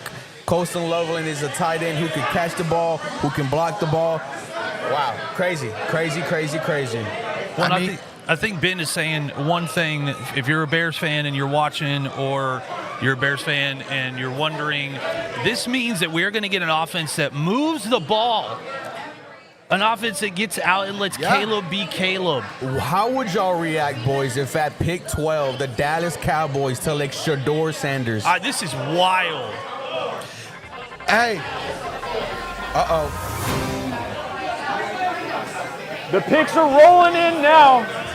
And at the 11th overall pick, the San Francisco 49ers are selecting Georgia edge rusher Mikael Williams. Whoa. Okay, that makes sense. Yes. I've seen Mikael Williams rising good up boards. That's a great pick. You got Bosa, Williams. Aging a little bit. My goodness. Look, man, one thing about these Georgia Bulldogs is that they swarm, and Mikael Williams all year was swarming to the quarterback. San Francisco, they get some youth at the edge spot, 6'5", 260 pounds, man. He can fit any system, but they think he's best fit in the base 4-3. I like this move for San Francisco. It's a big frame. That's a big frame to grow into. That's a lot to work with. I love that pick. It's funny, Aaron. This has been crazy, so nothing's going to surprise me at this point. Me and you have talked about the possibility of a left field pick, of maybe Jerry's ditch effort to get Dion to coach this team. Yeah, if you're watching this and we just re-signed a deal in Colorado. Listen, buyout clauses are built into all of these. Yep. Jerry Jones has no problem spending money.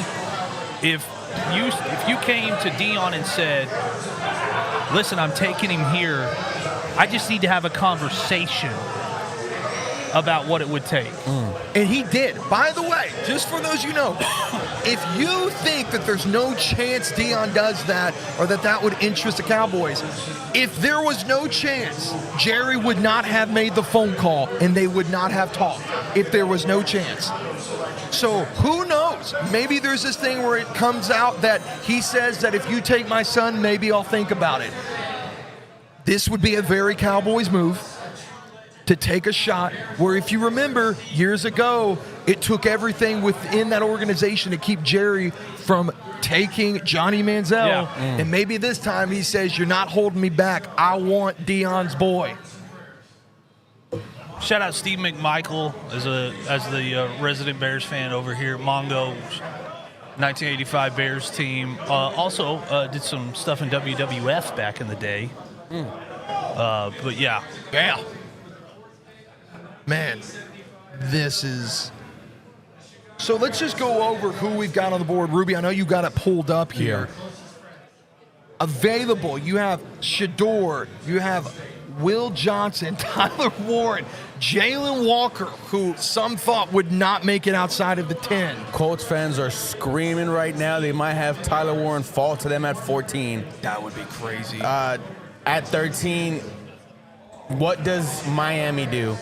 They wanted Kelvin Banks. I don't think that's happening. They're not going to add a wide receiver. They got two really good ones.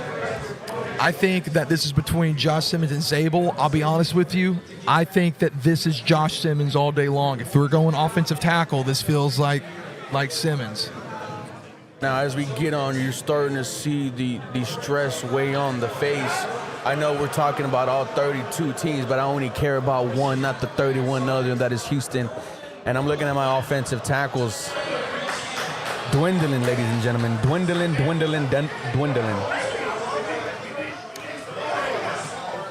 Okay, we're about to have another check-in with our girl, Giselle. Going to see what's going on. We got to see these reactions, Giselle. We got to know, what are the people saying about this absolute insane draft so far? This has got...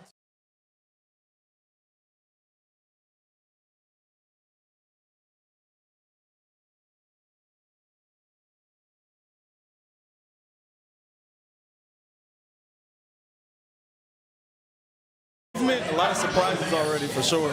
If you could talk to GM Nick Caserio himself, who would you tell him to pick and why? At the moment, when you look at all the tackles and offensive linemen off, you do got Tyler Booker. We need some interior help for sure, but now looking at the offensive linemen and everything that are going off the board, you might as well go get someone young, get a receiver. I think Golden's looking nice, man. Texas, for sure. Texas is the connection. Okie dokie. Now that the first 10 picks of the draft have been announced, what are your thoughts and feelings? It's going to be more movement than everybody thought. It's not going to be a stick and pick draft. The Tyler Warren right now is a surprise. Loveland went over Tyler Warren. I really thought he was going to be tight end one. So it's going to be more surprises for sure. And thoughts about Travis Hunter going to Jacksonville Jaguars, one of our rivals? It's the Browns payback, man. I feel like Deshaun didn't work out for them, so they was like, we're going to find the Jags. And the Jags, hey, hopefully they get a star, but we got Stingley for them. We got a great secondary. I feel like D'Amico's going to show up big and lock that down for sure. Phenomenal. Thank you so much, Caleb. And tune in, follow us at Athletically Declined and Sports is Strong with yours truly, Giselle Strong. We'll catch you on the flip. Go Texans.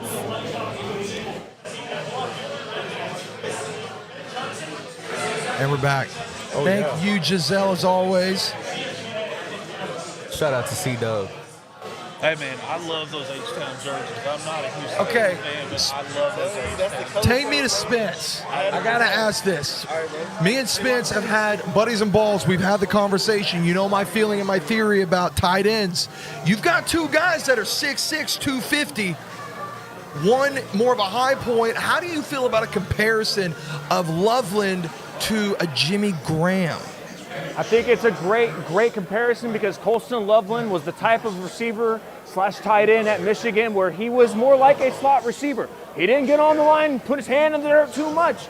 He was in the slot running routes, and that is going to be a great complement for a Bears offense. Caleb Williams, Rome Odunze.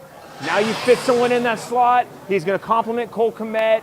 I like the pick a lot. It makes sense, and it's probably because of Cole Kmet's presence, it probably is a better fit for the Bears with Loveland as opposed to Tyler Warren.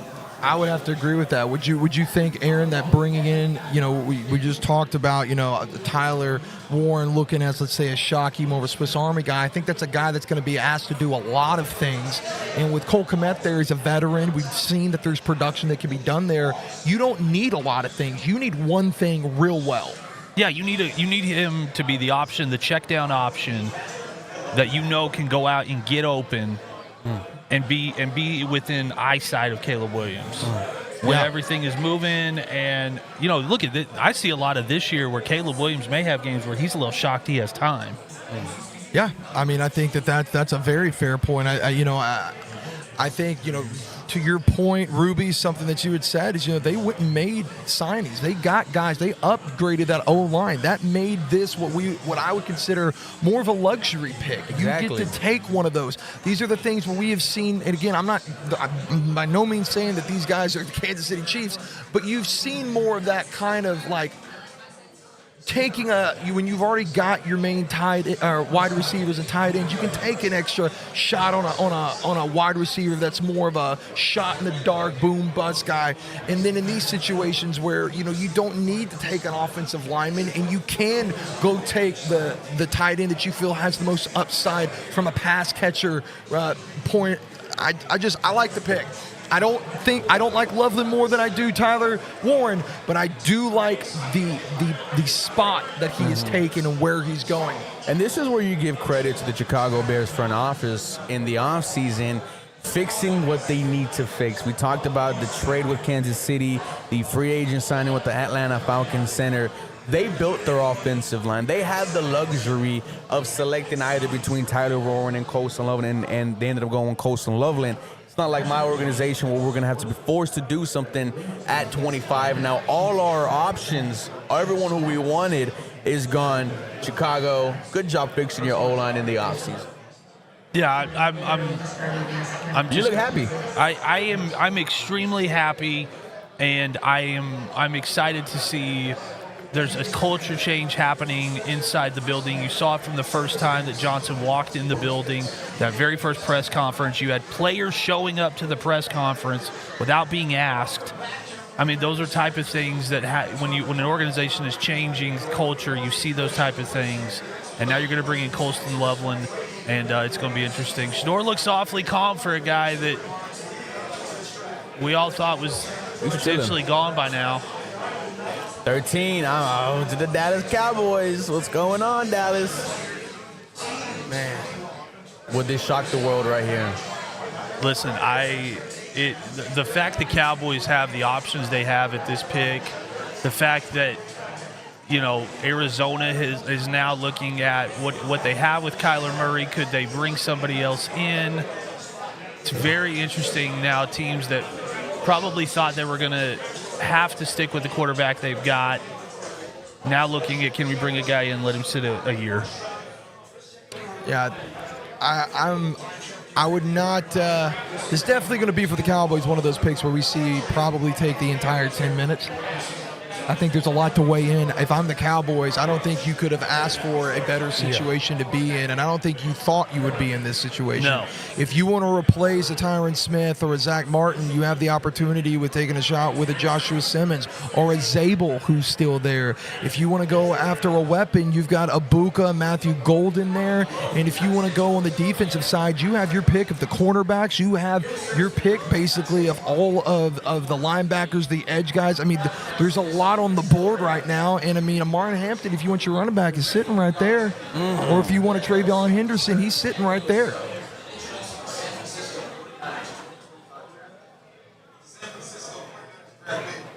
Let me talk to him. Heartbreak homies. The only name I don't want to hear right here from the Cowboys Golden. as a Texans fan, I would like Golden to still be there at 25 because I'm okay with Golden or Abuka, but I want both of them to be an option at 25. Yeah, I'm sorry, Coach. I 100% agree with you. It looks like your option right now is, if you're a Houston Texans fan, Matthew Golden, and right now is looking good. But I'm worried about 13. 13, I've seen Matthew Golden mock draft to Miami, even though they don't need a wide receiver. I don't think Indy needs a wide receiver. 15 is interesting, ladies and gentlemen. 15 is very interesting. And here we go. We're seeing Mikael Williams. Cowboys officially on the clock as it pertains to national media, but we are ahead. Shout out to Spencer. He's like way far ahead of ESPN right now. Yes, very much so. And I can see he is absolutely losing his mind as a stress ball, and that's exactly where I want him to be. That means something's cooking, baby. Oh, I just got spoiled. We'll let Spencer do it just to make sure I'm correct, but we think it's Tyler Booker at 12. There's no way. There's no way. Oh, man. The pick is in, and the rumors are true. At the 12th overall pick, the Dallas Cowboys are selecting Tyler Booker from the University of Alabama.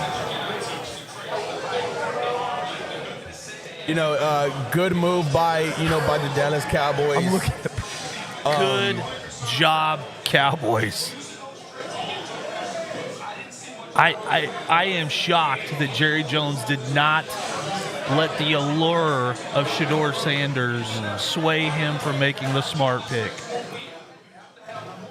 I'm not going to lie. I'm surprised that it's Booker. Because to me, I don't know about you guys, but I look at Booker. I mean, I look at him as a guard. I don't look at him as a tackle. And to me, at 12, I don't look at Booker as a guy that's going to. I mean, I don't know. Y'all correct me if I'm wrong, but I don't see taking a guard that's not at the level of like a game changer at 12. That just seems high. Am I off? Y'all feel different? Ruby, did they panic to try to replace Zach Martin here? You know, I think they did, and here's the thing. I understand why they panicked. You're going away from a for sure Hall of Famer to a potentially nothing. Tyler Booker, a lot of people consider him to be a day one starter. When you heard conversations about Tyler Booker, he is the Will Anderson Jr. of the offense for the Alabama Crimson Tide, which is one of the reasons why a lot of Houston Texans fans were high on Tyler Booker.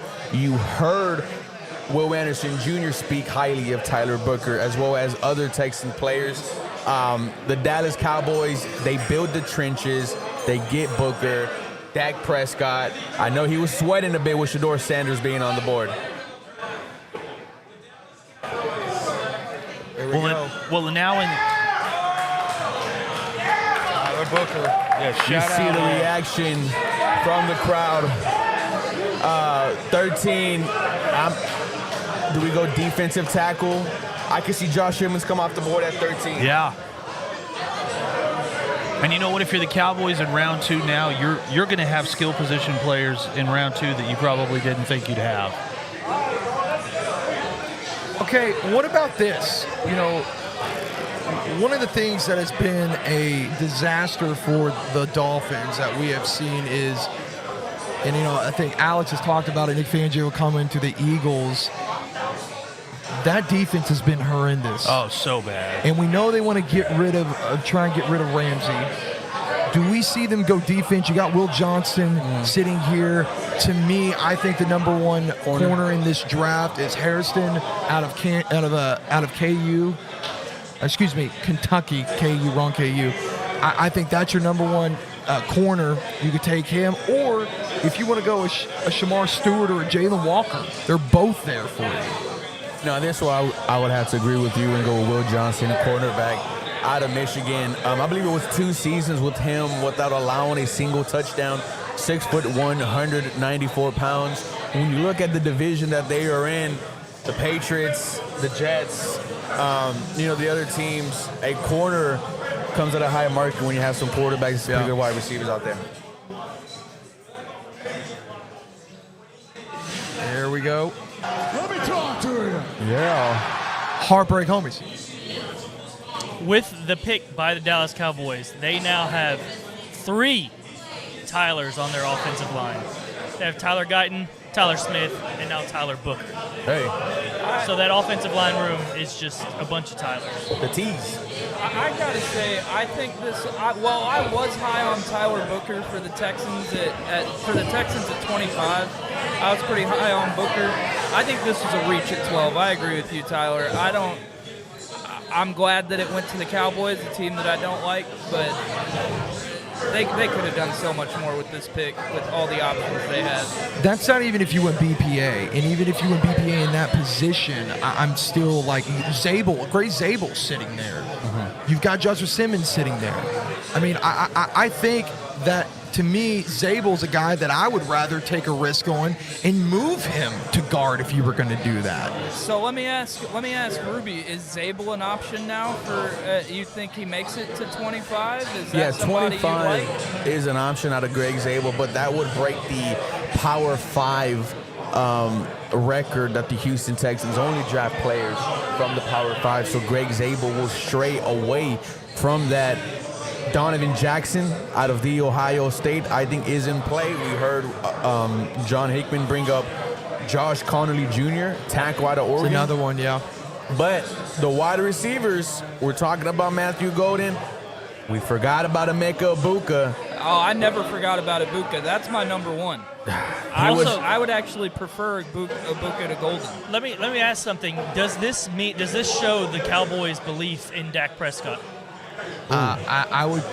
I would take it a step further. Is it belief or is it stubbornness? No, I think you're missing the kind of the elephant in the room here. I think it's their belief in Milton. You got to remember, they traded to go get Milton from the Patriots. I think you are looking at a situation to where they know if they're going to even look at moving on from Dak, they've got to rebuild that line to be able to support an inexperienced quarterback that's maybe a high ceiling but a floor. And when he's ready to step in there, you can't be walking into an O-line in shambles. Milton's floor is in the basement.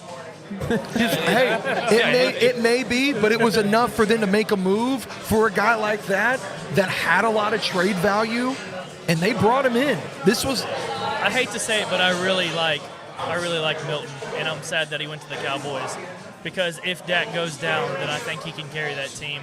He's got an absolute rocket on his arm and he's mobile. The dude can get it. I think he only slipped down as far as he did was because of his injury coming out of college. They had a lot of quarterbacks on that roster last year. Everybody was trying to figure out what are they doing, but I was in AT&T Stadium for a couple of games, and it was kind of crazy that backups were playing as well as they were, and they were in that Washington game. If it wasn't for a Hail Mary, they might be able to pull that thing out. I think they've got some pieces. It's just, can you figure out? You got so many missing pieces to complement. You're kind of at a point where you're like, I just don't want to see the Cowboys finish in the middle of the pack again. It's good for football if the Cowboys are competitive. No, I like it when it's middle of the pack. Everyone loves it when they're terrible. They can keep doing what they're doing as far as I'm concerned. Everybody needs a villain, and the Cowboys being competitive is a villain that everybody likes to watch lose. We've got enough villains. We've don't got the need Chiefs. one more. Yeah. This is true. Chiefs are the new villains. We got breaking news.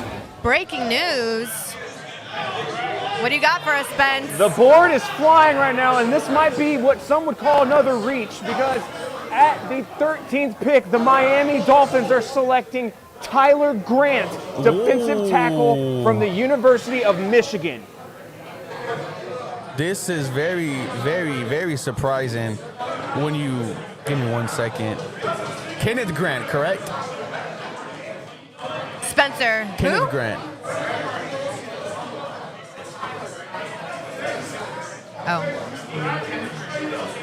Kenneth Grant. I mean, was he like what? I mean, if you're looking at Todd McShay's board, he's the number 25 player on the board. He's the number 1, 2, 3, 4, fourth guy at that position. I'm wondering what's going on here. Look, of course, 6'3", 331 pounds. You obviously love those measurements when it comes out on the stat sheet. It looks like we got something else brewing here.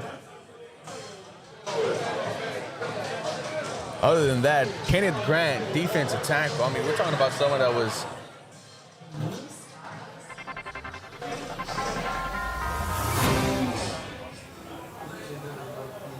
All right, the picks are starting to flow in again. At number 14, the Indianapolis Colts had a gift fall right into their lap. I don't think they were expecting this guy to be there. But at 14, they are selecting Penn State tight end Tyler Warren. No surprise there. Guy fits their offense perfectly, exactly what they need at that position. Especially with who you've got at quarterback, you're going to need to give him some confidence. You give him a big tight end that he can check down to, get a little, you put packages together where you got young quarterbacks that haven't proven themselves at the last places they were at, and now you can, put some stuff together where these guys can have, at the beginning of the season, a little confidence going into it with a big-time tight end. Yeah, the question is, Giselle, who's going to be throwing him the football? Is it going to be Anthony Richardson, or is it going to be Daniel Jones? See, that's crazy you asked me that question because I was going to prepare to ask you that question. I think at first glance it's Anthony Richardson so far, but I think down the line it just depends if Richardson's healthy or not. I think it's Anthony Richardson's job to lose. Yes. I think they want him to just go in, beat Daniel Jones easily, and it kind of silences the Indianapolis Colts fans. Okay, yes, we just saw him win a competition. Now we can go into the season comfortable with him as our quarterback one. Then you add in someone like Tyler Warren, who was surprisingly not the first tight end taken off the board, but this is who the Colts fans have been wanting all draft season. Tyler Warren, tight end out of Penn State. There is definitely a lot to love, a game-changing weapon, and it would not surprise me, Aaron, if Tyler Warren is not the number 2 receiving option for the Indianapolis Colts. And there's been a lot of buzz amongst Colts fans that they're not super happy with some of the decisions in the organization right now. They want to get back to the Peyton Manning years. They want to get back to the Andrew Luck years. They want to see that, and they're not thinking that the organization is headed in that direction. They got two kind of, I don't want to say lame duck guys at quarterback, but a guy that's injury prone with another guy who didn't play well in his last home. So, you bring this guy in. Hopefully he's a building block to an offense that you could put together. And with the way that this draft is falling, there's going to be a lot of skill position guys available when they come back around. And maybe you get lucky and you can add another wide receiver to him. I can definitely see that. I think for us Texans fans, Ruby, these Colts and Jaguar teams are making some moves that directly affect us in our division. How are you feeling? Yeah, the Jaguars make the insane trade and go get them a Travis Hunter. I'm not really worried about that one because Derek Stingley's going to lock up Travis Hunter, no doubt about that. And then on the other side, Nico Collins is going to be burning him deep. But Tyler Warren does worry me because if Shane Steichen plans to have him be a focal part of the offense, tied in with something that the Houston Texans did struggle with last year. Go check out the final game against Travis Kelce. He looked like he was back to mid-form. But offenses in the AFC South, they're gearing up as expected. It's an arm race right now. But they got their guy, so I'm guessing they're pretty happy. But me, as a Texans fan, I'm like, damn, Colts did get their guy. You and me both. Yeah. Hey, I want to weigh in on your question there, Giselle. I agree with Ruby 100%. The Tyler Warren pick by the Colts scares me significantly more than the Travis Hunter one? Than the Travis Hunter pick. Just because I think Travis Hunter is going to be a great player in the NFL. I think our secondary is well equipped to handle him on the defensive side of the ball, and on the offensive side of the ball, I don't think he's got anything for Nico Collins. If they line up one-on-one, I think Nico Collins wins that battle 9 times out of 10. Oh. But Tyler Warren, he could eat up our linebackers, and that scares me. So that one is the one that I'm like, oh, I don't like that one. But the Travis Hunter one, we saw it coming. I told Ruby I'd rather face him than Ashton Genty. So I was glad that's the way it went. Tyler Warren is going to be a problem for years to come. Remember that, guys. You heard it here first with Athletically Declined. 6'5", 256, Penn State. John Mackey Award, first team All-American, Big Ten tight end of the year, first team All-Big Ten last year for Penn State. For those that thought this is crazy, this may explain a little bit of the production. Played quarterback in high school. And then rushed for 554 yards and 7 touchdowns in his junior season in high school. That gives him such an advantage with his football IQ. Athlete. Just an athlete, and then you see his highlights. He's catching the ball on the second level. He's catching it come on, that's ridiculous. Absorbing a hit from the quarterback. They got a Ankin block. And that's what you want out of your tight end. I think Tyler Warren is going to be a day one impactful starter. And you know what, guys? We are about halfway through the draft, pick 14. How y'all feeling tonight? I'm just really shocked at it. I don't know if it's that some of these teams were picking based on need or if they're trying to get too cutesy with saying, okay, I know we need this position, but rather than take the best guy at this position, we're going to take the 3rd or 4th best guy at this position. I feel like every NFL draft is like that. I think so many fans run into the whole, I want our team to pick this player, but they're going to end up playing this player instead. And for what reason, I don't know if it's just for a grab so another team doesn't get them or just to have them in their back pocket.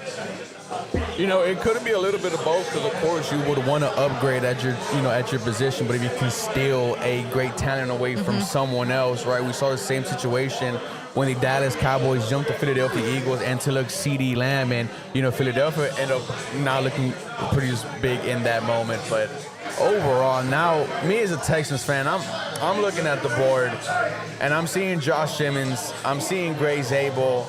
But I'm also keeping an eye on these wide receivers, Matthew Golden and Emeka Egbuka. I'll even throw in Luther Burden in there. Oh. It's He's come on. Turn it on over to the other gentleman over there. We got some no's. Please no, Ruby, don't do this to me. Talk to me. Go back and watch some old episodes of 3-Man Rush. We don't be liking Luther Burden. I don't be liking Luther Burden. I do not like If he was on the Texans, he would be a burden. Okay. I think Luther Burden is going to be another John Mechie situation. Not in terms of play style. They're two very different players. But just in the fact of burning a high draft pick on a guy that it's like a 50-50 shot if he's going to pan out or not. Yeah. Give me Golden or give me Egbuka or give me an offensive lineman. I totally see that because that kind of gives me PTSD when the Texans wasted their first-round pick on Jadeveon Clowney.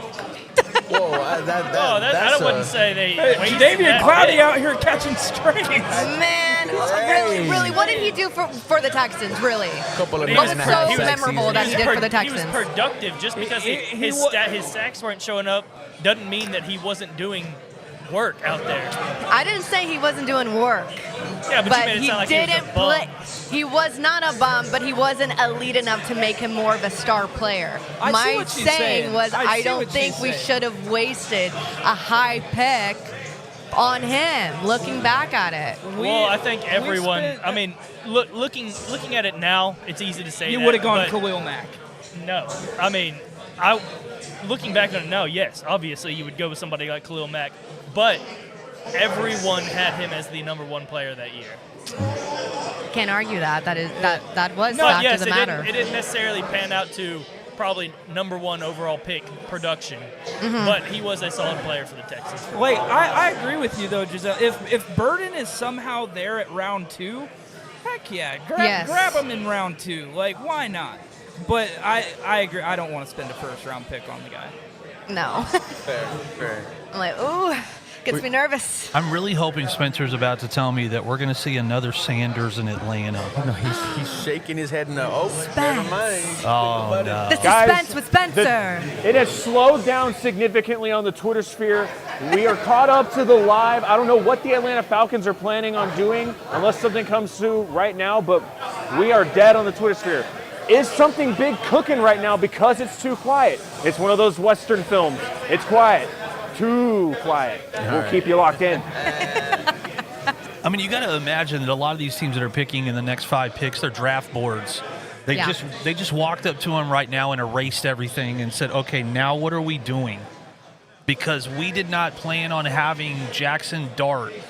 We didn't plan on having Shadur Sanders. We were not going into today thinking these were options. Well, do you guys remember last NFL draft, the Falcons picked Penix Jr. and how much of a debacle that was? Do you think that there's chaos going on within that team room right now?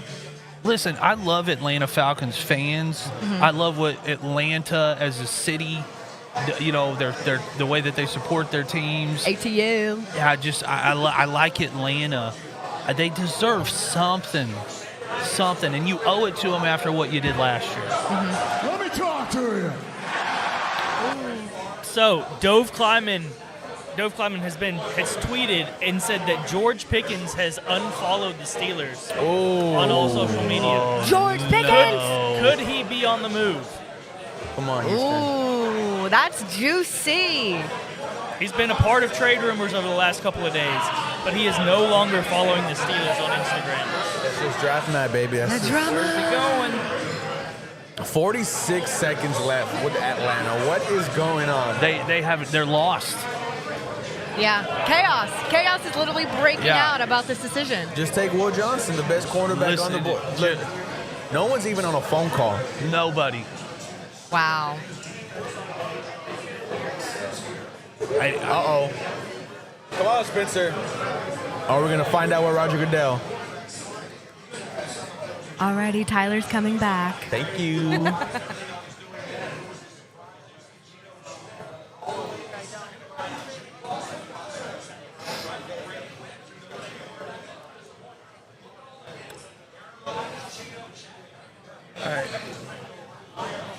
We're pro switchers out here. It's like in a hockey match. John knows about that. And then Panthers.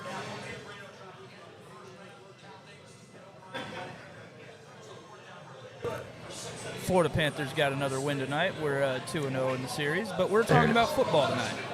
Thank you, Giselle. But you guys can check more Giselle if you like what she's saying. She knows a lot about basketball and batting on the boards. All right, they cut it real close, and I'm going to try to beat Roger Goodell on this. At pick number 15, the Atlanta Falcons are selecting edge rusher Jalen Walker out of Georgia. Don't get cute. Don't try to do anything stupid.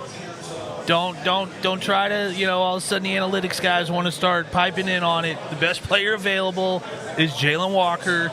Go ahead and just take him. Boys, check this out. Arizona has a quarterback. Cincinnati has a quarterback. Seattle, maybe.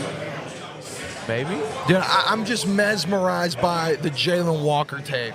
I can't get over this guy, Ruby. I'm sorry. It's all good. Have you seen how big this man is? I haven't paid attention to the edge market because I got two damn good ones myself, and Will Anderson Jr. That is true. And Daniil Hunter, who signed an extension this offseason with the Houston Texans, by the way.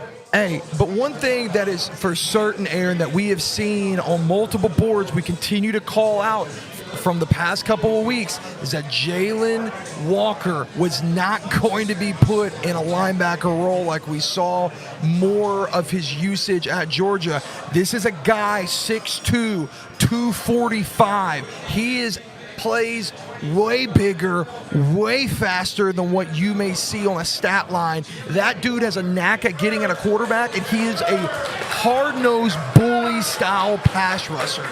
Yeah, you watched him when they played specifically Clemson, and there was a couple other games. Texas. Yeah, Texas, where he took quarterbacks who were at the time being talked about top 10 quarterbacks in college football, made them look very average at points in the game. And then even when he wasn't able to get to the quarterback, a lot of guys were making mistakes watching for where he is on the football field. And that's really, that's all you can ask a guy to do. If he can't get the sack himself, you want him to make the quarterback make a mistake, trying to figure out where he's at. And this is something that to make note of. Banks, who a lot of guys had #1 offensive lineman on their boards, he gave this dude fits. Him and Mikael Williams gave Texas fits. That is a reason why people had questions, is because of that tape specifically. But I think there's a lot more to do with how good those two Bulldogs were this year. Georgia, like you said, they swarmed to the football, and Jalen all year was able to get to the QB, man. Walker, I think, is going to be a threat for Atlanta. I think he fits the dirty bird, idea. I love it. Those Bulldogs, exactly. They play like Bulldogs, just angry and vicious. Let me ask you something, Aaron. How do you like this comp? A thicker Hassan Reddick. Yeah. So you got the same sort of I would call it east to west speed. Yep. He can really close out on a running back or a quarterback that's rolling out. In fact, he closes out. Sometimes you can see, we're watching highlights right now, sometimes you can see a running back or a quarterback look over their shoulder and see him, and then look back over their shoulder and they're getting hit. His closing speed is so fast on it. And I think, the one thing they always say you can't teach is speed. The rest of it, get him in a NFL weight room. You add a couple of pounds to him, and he's going to be really a problem at the next level. I think this is one of those guys, too, where, John kind of mentioned on it. We were talking about Will Campbell. It doesn't matter how long your arms are when you got a guy like this. Speed, it had nothing to do with your arms. Yeah. Because it doesn't matter if he's bowling you or not. If he can get you a swim move, a spin move, and he gets you on a first step, it don't matter. Well, then we've seen with, like, Aaron Donald, Khalil Mack, you bring in edge rushers like that can really get after a quarterback. It changes not just your defense. It changes the makeup of the entire team when, your offense knows, hey, maybe we had a quick 3 and out, and maybe we saw some stuff that we just couldn't take advantage of, and your defense is going to come on and give you the ball back immediately. Mm-hmm. It gives you a swagger as a whole team of like, hey, our offense can be having a rough night, and our defense can hold its own. And a lot of teams right now, and especially the last couple of years, have been in a position where if the offense can't score every other series, they get too far behind, and the defenses just get burned. And you look at Raheem Morris, a guy who was a part of that Shanahan tree, very familiar with McVay. Look at what McVay did last year, taking Braden Fisk, taking Jared Verse, very impactful guys on that team that allowed them to stay in the hunt a lot of the year because of the impact of those rushers. And I think if I'm Raheem Morris, I look at my buddy over there and going, you know what, I'm going to do the same thing. Give me Jalen Walker and let me just absolutely terrorize offensive lines off that edge. I love the pick. No, great pick, and a pick that Atlanta's going to be very happy with. We were talking about it being a panic pick. I think this is best case scenario for the Atlanta Falcons. They get arguably the best player available on the board, and we talk about these day one wide receivers having an immediate impact. These edge rushers can come in, and they get to the quarterback, they start becoming a problem real early. And we're seeing right now that media is, oh God, Mel Kiper. Well, especially early in the season, if you're a team that maybe you're not super solid at quarterback, maybe it's going to take a couple of games for your offense to really get going. If you know that you've got some guys on defense that can come out there and set the tone and keep you in ball games, it's a lot easier, especially if you're, again, unsure at quarterback. If you haven't figured out who your number one wide receiver is yet, you can still buy yourself some time there. And I'm confident in this offense. I'll be honest. Like you got to give Michael Penix some time. I'm going to give him a little bit more time than what he has. It was not impressive last year. No, I think it got better as the year went on. But you also had the breaking news. The pick is in. All right, the pick is in, and at number 16, the Arizona Cardinals could have gone a lot of different directions. They could have gone towards offensive line. They could have gone a weapon, but they are sticking to the defensive line, and they are drafting defensive tackle Walter Nolan out of Ole Miss. Good pick. Great pick. Good pick. And guys, the first round of the draft. Hey, that's a guy, Patrick Willis. He tapped, said, watch out for this guy. That's one of those guys there. There's a lot of hype, and I'm not going to say it in a negative way. There's a lot, we'll say, of potential from these incoming Ole Miss defense guys. A lot to like there. I love that we're seeing the overcorrection now. Defensive guys are getting taken in the first round. Yes. You guys are hearing the reaction from Houston, Texas fans. Every pick that goes by, every time Matthew Golden is not selected, the roars are going to get louder and louder. Look, Walter Nolan was someone that we were talking about at 25 for the Houston Texans, immediately changing your defense, bringing in some youth at the defensive tackle spot. Walter Nolan, 6'3", 296 pounds, a 3-technique defensive tackle is going to get in there, make an immediate impact. Listen, I'm looking at the picks coming up, and if you are Baker Mayfield sitting in Tampa Bay right now, you might just get a number one weapon at wide receiver. Could you imagine a Buka? I mean, are you kidding me? I mean, how about team? We're talking about Njigba being the only guy there right now. you could be on the other side of one of your buddies. What if Shadur goes to Seattle? Oh my gosh! I don't think they would do that. But he'd look good in that. He'd look good in that. He's right there. That uniform. I mean, if that happened, I'd feel bad for Sam. I mean, listen, we heard from our boy Trevone, his comp for Shadur was Geno Smith, and Shadur can have Geno's career. If you'd have told me that and Shadur gets taken in the second round or the first round, I say, man, that's so you're going to take him in the first round. The best comparison is Geno Smith, but if you get him in the second round and your best comparison is Geno Smith, that just means he's going to be in the league for 13 years. That's not a bad deal. No, I mean, and I'm not saying he's a Band-Aid fix for a team, but he may be more of a project. I don't want to go back to it necessarily, but in Las Vegas,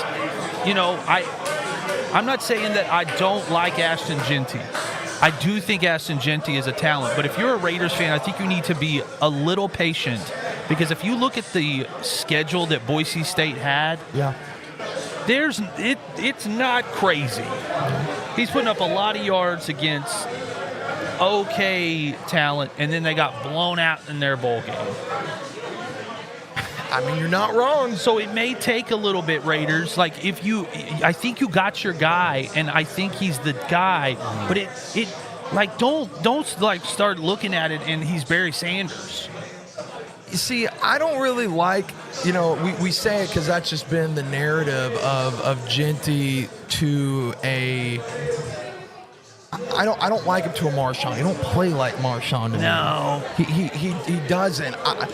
I like him to. I think he can do a lot of what Marshawn could do in short yardage. Mm-hmm. Yeah. Just powering through a guy. The Titans running back. Chris Johnson. No. CJ 2K. The current guy. He was with Dallas.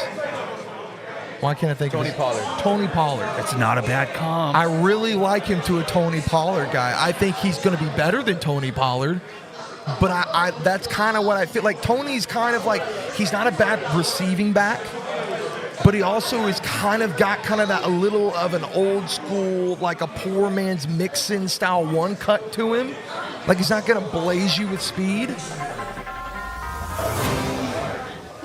All right, the pick is in at number 17, the Cincinnati Bengals. Another team that could have gone offensive line. They are going to go on the defensive side, and they are selecting Texas A&M Aggie Shamar Stewart with the 17th overall pick. And this, you got to believe that this is where this is your hopefully Trey Henderson, nothing happens there. But if it does, my God, did you get an absolute monster of a talent. And Burrow's been saying it without saying it, that they need some help on defense. Yes. Listen, Cincinnati, here's what I don't want to happen. I don't want 8 years down the road Cincinnati to look up and go, we may never have a Joe Burrow again, and we didn't put enough, not only on his side of the ball, but on the other side of the ball, to not make it to where every game has to be the Joe Burrow show, where he's got to go out there and play hero ball and win a game for you. You do not want to look back and realize that you allowed a second situation of a Dan Marino type of thing going on. Look, and with Cincy this season, they were putting up 40 points and still losing games. That's wild. Insane. It was historically bad. How the defense was for Cincinnati. They had to go defense here. It would not surprise me if they attack defense with the rest of their top selections. I agree. Their offense is there. They need help on the defense. This was a fantastic one for Cincinnati. And Matthew Golden, I know, you boys, you're good. Y'all got y'all's picks. Y'all love them. Me, I'm playing the waiting game. And I'm just waiting to see who falls there at 25. And, going back to Cincy, to your point, Ruby, I think this is another team where you got to think that there's a possibility. They're looking at all these defensive linemen and edge guys going and offensive linemen to where there has not been one corner taken. Nope. You have a pick. You literally could get into that next round and second and have, maybe like 5 and under of the top corners at your disposal. Heartbreak, homies. I think that's a great point, Tyler. I think that this is. It would be smart for Cincy to trade back in, if not in the tail end of the first, very early in the second. And like, hey, let's snipe two. They already got a good. I think this was a great pick. Love it by Cincinnati. Why not add to your secondary too? If nobody else is going to take them, we'll take them. And I think by the end of tomorrow, you could see we got Cincinnati's defense over on Mr. Fantasy's board over there listed as missing. Could they be found? Spencer, let me ask you this. If you said all you got to do is put a defense together good enough to hold a team to less than 28 points and you can win ball games, I mean, come on.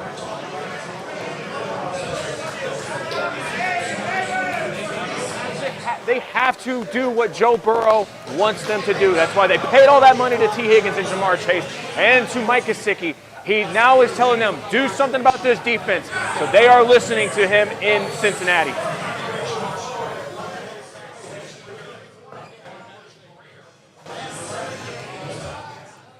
I mean, you got this. This is what I love.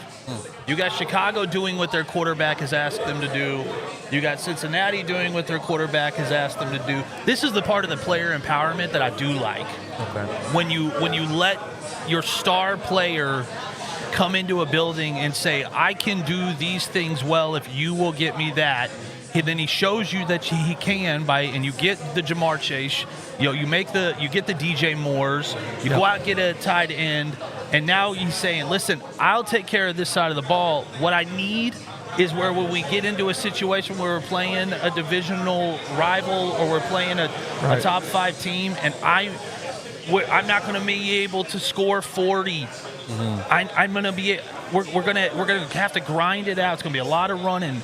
I need 21 to be able to win a football game, and I need you to be able to give me enough help on defense to give me a chance at the end of the game. I think Harston, if you see him continue to fall in this draft, I think if I'm Cincy, you're out of your mind if you don't try and trade up to get that guy. I think that he is the number 1 corner in this draft. I think that he is a game changer. I think in a league that is ran by wide receivers. Also, in practice, who better for Jamar Chase and T. Higgins to go up against than that guy? My goodness. It would just be great. Aaron, let's give a little love here, boys, to some of our partners. Tell everybody what we got going on here in Dave & Buster's. Remind them of this place that we are here. Listen, Dave & Buster's is not just a place to come play video games, although it's the best place to come play video games. Listen, you want to relive your childhood, you want to come in and play some arcade games. We were just out there. They've got the new UFC game is out there. They've got some awesome, almost look like old school Pop Shot, but it's Connect 4 version. You got the human crane machine that I'm trying to get my wife in at some point to try to do that. They have that stuff. They also have great food, unbelievable drinks. This is everything, and I don't want to. We don't want to talk bad about competitors. This is everything you would want Buffalo Wild Wings to be that it's not. And then they've got all the other stuff on top of it. You can bring the whole family out here. You want to sit and watch some games on Sunday, you can watch some games on Sunday. The kids can be playing games. There's all kinds of great stuff, and especially this Houston location. This might be the most beautiful thing.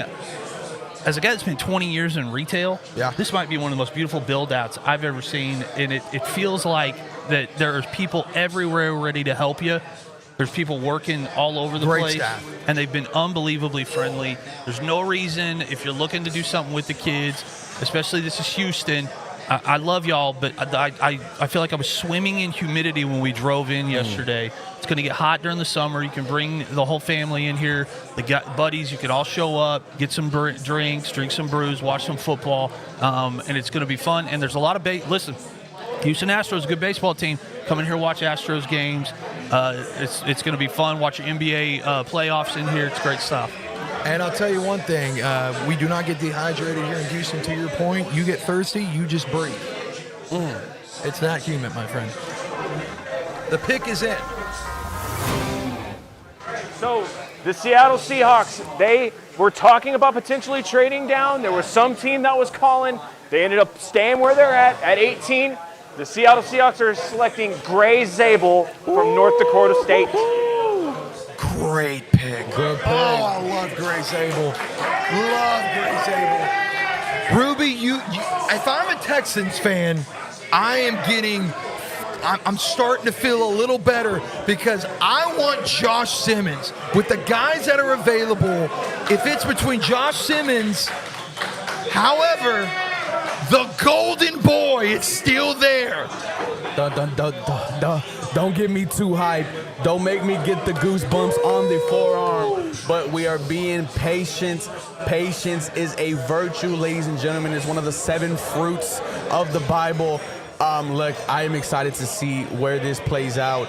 But the Texans, I'm even comfortable trading up for Matthew Golding here. Like you're in you have been in the territory since 15 to trade up for Matthew Golding. He's only a couple slots away.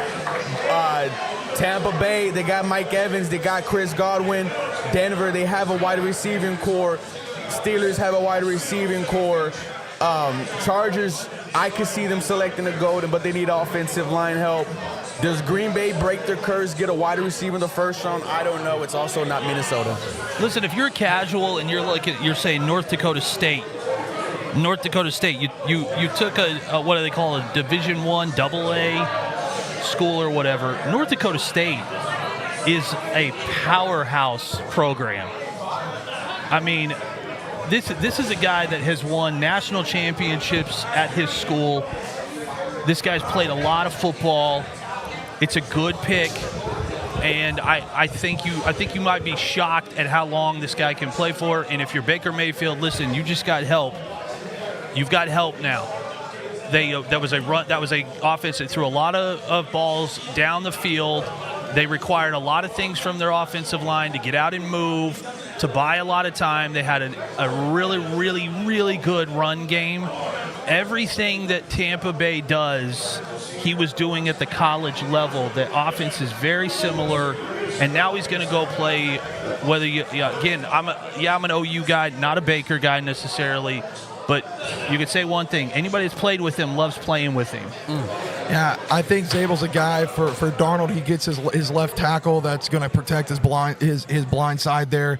I mean, this is a guy that is going to be able to keep him feeling good, which we saw with the Vikings. That's one thing I think that really helped Darnold is they protected him well, and I think that's what they're trying to do here in Seattle is protect him well. But Ruby, I think it's time we ask these Texans fans that have been so loyal here tonight who they want. If they're excited about Golden, why don't you find out?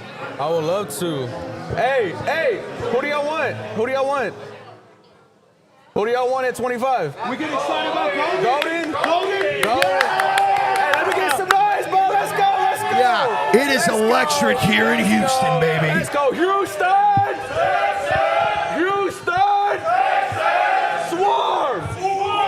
Go, baby. And you can find the Swarm on Athletically with Ruben and Spencer, Mr. Fantasy. I love every this. week. I love this. All right. Now this, the way this board has fallen, I don't even know. But you know what I do know? One thing I can be confident in, it may not be who they're going to pick here at 19 with Tampa. It's knowing that my drink's always going to stay cold, Aaron, and that is going to start with ice shakers. I don't know if you guys know about them. You should check them out. We got some custom AD ones here. You can use code 85, by the way, get you $5 off your order. You can reuse that code. You want to do that. It helps the stream. It helps us. It's going to help you because you're going to stay hydrated. Stay hydrated, baby. And it's hot here in Houston, as you heard. It's very hot. It's getting hot in this room. I'm sweating. I feel the sweat in the back of my knees. I'm nervous, boys. I'm not sure what's going to happen here. There's a lot of things they can do here, Aaron. Yeah, they've kind of got a few different things that they need. Now it just depends on how specialized you want to get. Hey, and also again, like, not making this the ad hour, but dude, we got to get another shout out to Skybox. Our boys over there in the war room are literally like been texting me, making sure that everything's staying up to date. They've been like, hey man, like we got to get a refresh in here. Like, we're using a lot of internet, just to know that with everything going on here. Shout out Skybox. Y'all can check them out, skyboxsportsnet.com. You can get a ticker just like the one here. Use code 8015, get you 15% off. It is a consumer-friendly ticker. What do I mean by that? That means that you're not going to pay an arm and a leg for this thing. You're going to be able to get something that is feasible. You're going to get something for your man cave, whether it's the garage, whether it's your room, whether it's maybe the wife's going to let you put it in the middle of the living room. I think that'd be great. Mine kill me, but, it's something that would be great for all situations, and I think it's something that every guy needs to have. Mine's going in the bedroom. Yeah, dude, and it's no better spot than Skybox Sportnext. Shout out to that guy, and again, cannot say enough about that team. They're going to stay 24/7. War Room is staying up to date. Here we go. All right. We have a wide receiver off the board at number 19. Oh, my. The Tampa Bay Buccaneers are selecting Emeka Egbuka from Ohio State. Hey, we said it. We said it. Oh, yeah. If I'm Baker Mayfield, I am doing every form of a happy dance that I know. And I know that man knows a lot of them. Look, watch this tape. This is a guy that you had Garrett Wilson, Chris Olave. Yep. You had Marvin Harrison Jr. And now Emeka Egbuka, who is a guy that is about, to me, the most for sure wide receiver in this draft. One of the best hands, a good route runner, great release. The guy's consistent. He does not drop the football. This is a guy with all those names, is your Ohio State Buckeye leader. He leads in their history university in receptions. With those names, that is absolutely insane that he fell down here. Baker Mayfield, you are going to continue your rise in that division. I would look back at what Baker did with CD in college, and I would start looking at some of those tapes. Yeah. Because you're about to see a whole lot of that. There's going to be a whole lot of like, hey, Bubba, just go get open. I'll find you. I think the Emeka Egbuka is a perfect blend between Garrett Wilson and Chris Olave. I think there's some things with Olave. I think Olave's a better route runner than what Garrett was as coming out of college.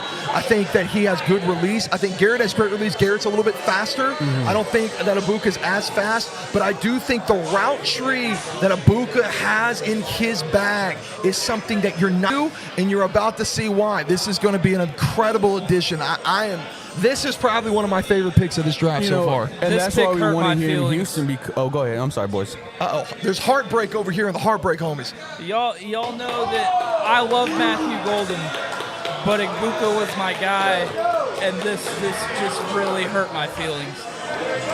I know that's the unpopular take here in Houston. No, it's okay. I like Emeka, and when you talk about why you wanted him, route running, separation, that sounds exactly like a Los Angeles Rams wide receiver. And who did the Houston Texans just bring in from the Los? I saw separation, finding where to find the holes in the defense. Tampa Bay is going to love him. And you look at their trio, Mike Evans, Chris Godwin, Emeka Egbuka. That's crazy. For Baker Mayfield. That is disgusting. That is nasty. And I'm going to tell you right now. We got to move up here, right? We have to be making calls to move up, right? You have to. I was immediately thinking about 20, 21 maybe. I could see the Chargers taking a wide receiver. Well, I mean, they have Ladd McConkey. I think running back. Do the Broncos come in and snipe a wide receiver here? I think the Broncos, I think Amari Hampton or Travion Henderson, I think is going to be your guy here. I think if I'm Sean Payton and I really, really love what I got out of Kamara, Travion Henderson's probably going to be your guy here. Travion Henderson would be the guy here. The Bucs offense now has Baker, Bucky Irvin, Mike Evans, Chris Godwin, Emeka Egbuka, Jalen McMillan, and Cade Otton. I'm going to give you a comp for Egbuka. This is a guy that I love, absolutely love. And I know Eric, guys. Yeah. So like we're allowed to piss, right? Yeah, we are. Keenan Allen, to me, is a guy I see when I look at Emeka Egbuka. A guy that just does all the little things right. He's not really like earlier in his career, I think Keenan Allen was one of those guys that was great catching in traffic, but he did the little things right. An incredible route runner, had a great route tree, was a guy that you could rely on. And that's a guy Baker needs. You can rely on Mike Evans, but at a certain point, Evans, he's getting up there. He's past the age of 30. You're going to see a little bit of a step back at some point. And we know that there has been injury issues on that team here and there with the wide receiver situation. I think Ibuka comes in, and again, this is a guy that Baker is going to be able to go to time and time again, and he is not going to let him down. I look at Emeka Ibuka and I think about Brian Hartline, wide receiver for the Miami Dolphins, in his new team with the Tampa Bay Buccaneers. Let me get Mr. Fantasy. Mikey, can we give me to Mr. Fantasy for a second? Spence, as fantasy football wise, how much do you love Ibuka with Baker Mayfield? I'm not gonna lie, on a scale of 1 to 10, I'm sitting pretty solidly at a 6 for Emeka Ibuka with the Tampa Bay Buccaneers. We know they already have Mike Evans, guaranteed 1,000 yards. Chris Godwin will be back, and he was balling out before his big injury last year. They also had Jalen McMillan come on late last season. True. Now, obviously, Emeka Ibuka is going to supplant McMillan, but if you had him in Dynasty, you are devastated right now because Jalen McMillan, you might as well just throw away. And this doesn't even mention Cade Otton, the tight end. So Baker Mayfield, really, really good option for a late-round quarterback in fantasy next year. Aaron, we were just talking about a pro comp to Ibuka. I said one of the guys that he reminds me of to me, the epitome of a wide receiver in the NFL that has made a living on doing all the little things right. He's not super flashy, and it's a guy you're pretty familiar with. That's Keenan Allen. Yeah, so, Keenan Allen is the most reliable wide receiver in Chicago. And when you need to know that you need some yardage and this guy can make the simple catch, the simple play, you could throw it to Keenan Allen and he's never gonna drop the football. He's gonna do a lot of things that don't maybe necessarily show up on your stat sheet on Sunday, but he could do a lot of things. And plus, he is a great leader in the wide receiver room. And if you're Ibuka, you're coming in to learn from Mike Evans. That's incredible. I mean, come on, your job just got real fun. And a good coach. Yeah. I like Todd Bowles. I like, he cut his teeth really as a head coach with the Jets. I don't think he did a terrible job compared to what we'd seen there. And I think that he has done an incredible job with learning. Again, Todd Bowles, a guy that's learned from his mistakes and surround him with offensive-minded people. That defense has consistently been, if not in the top 10, they've been middle pack. You have not really seen the Buccaneers defense be bottom barrel. And I think that says a lot. There's been the Buccaneers over the past Todd Bowles era, consistent. Taking the reins from Arians, that's a big task. You moved on from a Super Bowl winning coach with that team. You moved on from Tom Brady, Rob Gronkowski, Leonard Fournette, Ndamukong Suh. You had a monstrous team, and you have very quickly put things right back into playoff contention. Yeah, this is gonna be a fun year. Come on, Spencer. Come on, Spencer. The pick is in, ladies and gentlemen. We're going to find out. Oh, my God. Matthew Golden's on the board. I think it's Amarian Hampton or it's Travion Henderson. All right, the pick is in. The Broncos, a lot of people were thinking offense. They are going to bolster their secondary, and they're taking Texas defensive back Jahdae Barron. Great pick. Oh, my God. Barron is an absolute stud.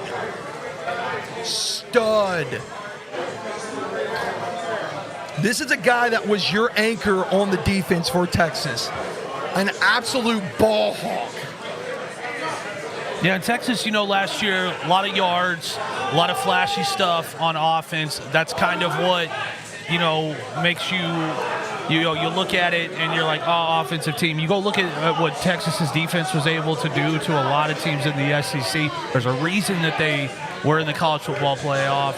There was a reason that they had the success they had last year, and it doesn't have to do all with just the offense. Man. Ruby, how you feeling? Getting the itch. I'm getting excited.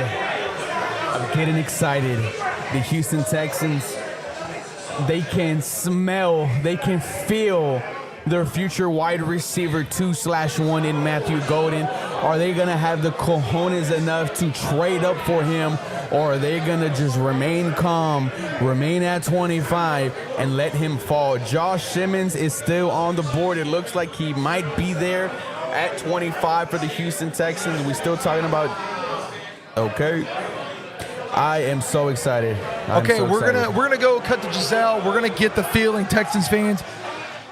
Here in a second we're gonna get to it. These Texans fans are getting rowdy. They're feeling the anticipation. You have Matthew Golden falling. Josh Simmons is still on the board. I mean, Ruby, you are getting about as antsy as I have seen you all night. You see, this is, I think this is my first major event with Athletically Decline. This is the first time you guys are seeing me really antsy about this damn Houston Texans team. Dude, this is crazy. I want to know. We should have set it up to where we could have gotten Strez in here because I really want to know what he's thinking right now. I mean, I don't think you can.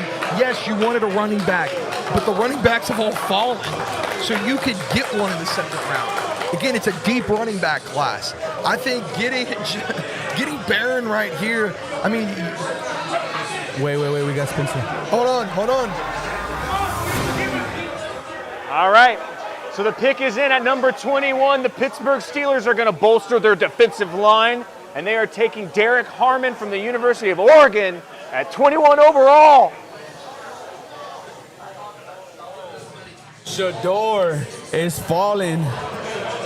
Oh, my God. Okay, what does this say to the Shadur Sanders rumors and whispers around the streets as we've heard? Are we now buying that his attitude is what is allowing his stock to drop?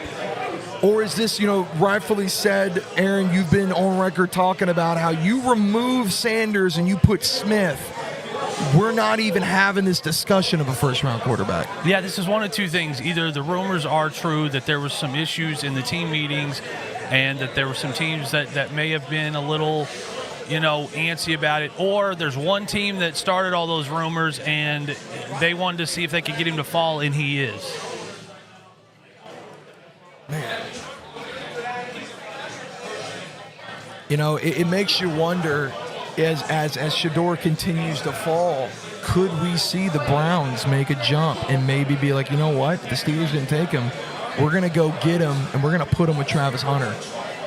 Or excuse me, we're going to go get him. We're going to get him to replace Deshaun Watson. Are we ready?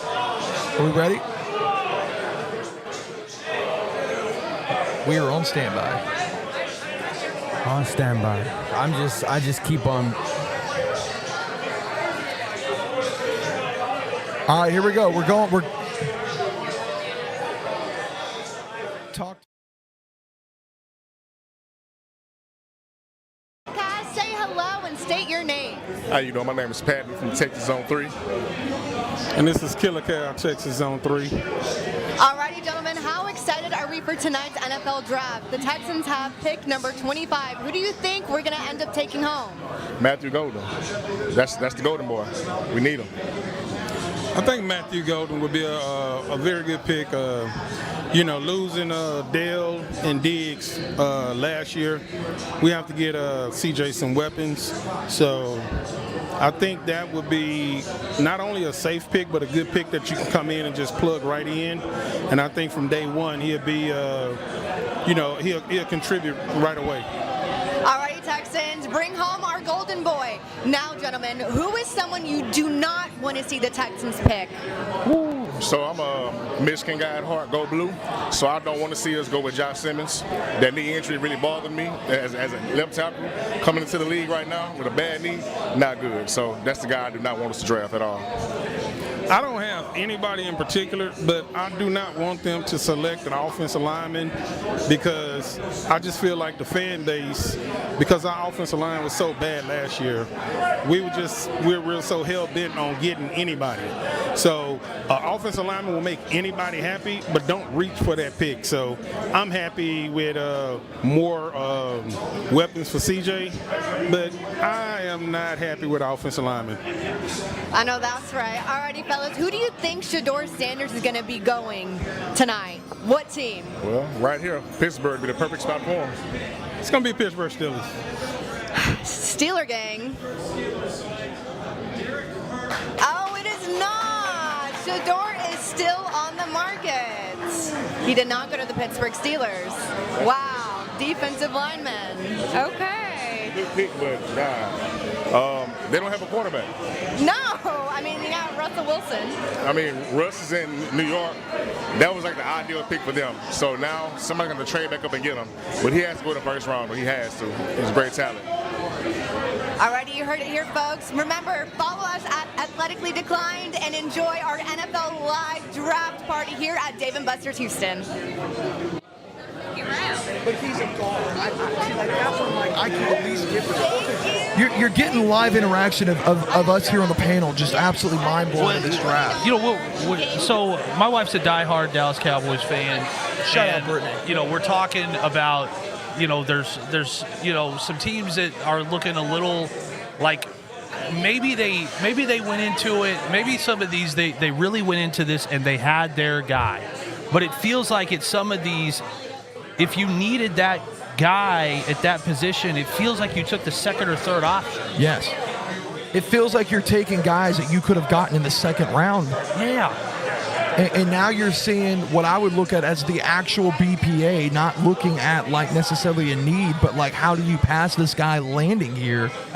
Well, and if you get out of the top, I'll say the top 6. I think the top 6 picks. I just got word the Texans are trying to trade up right now. I'm not sure if it's successful, but they're trying. Spence, hey, let's go to Spencer. Go to Spencer.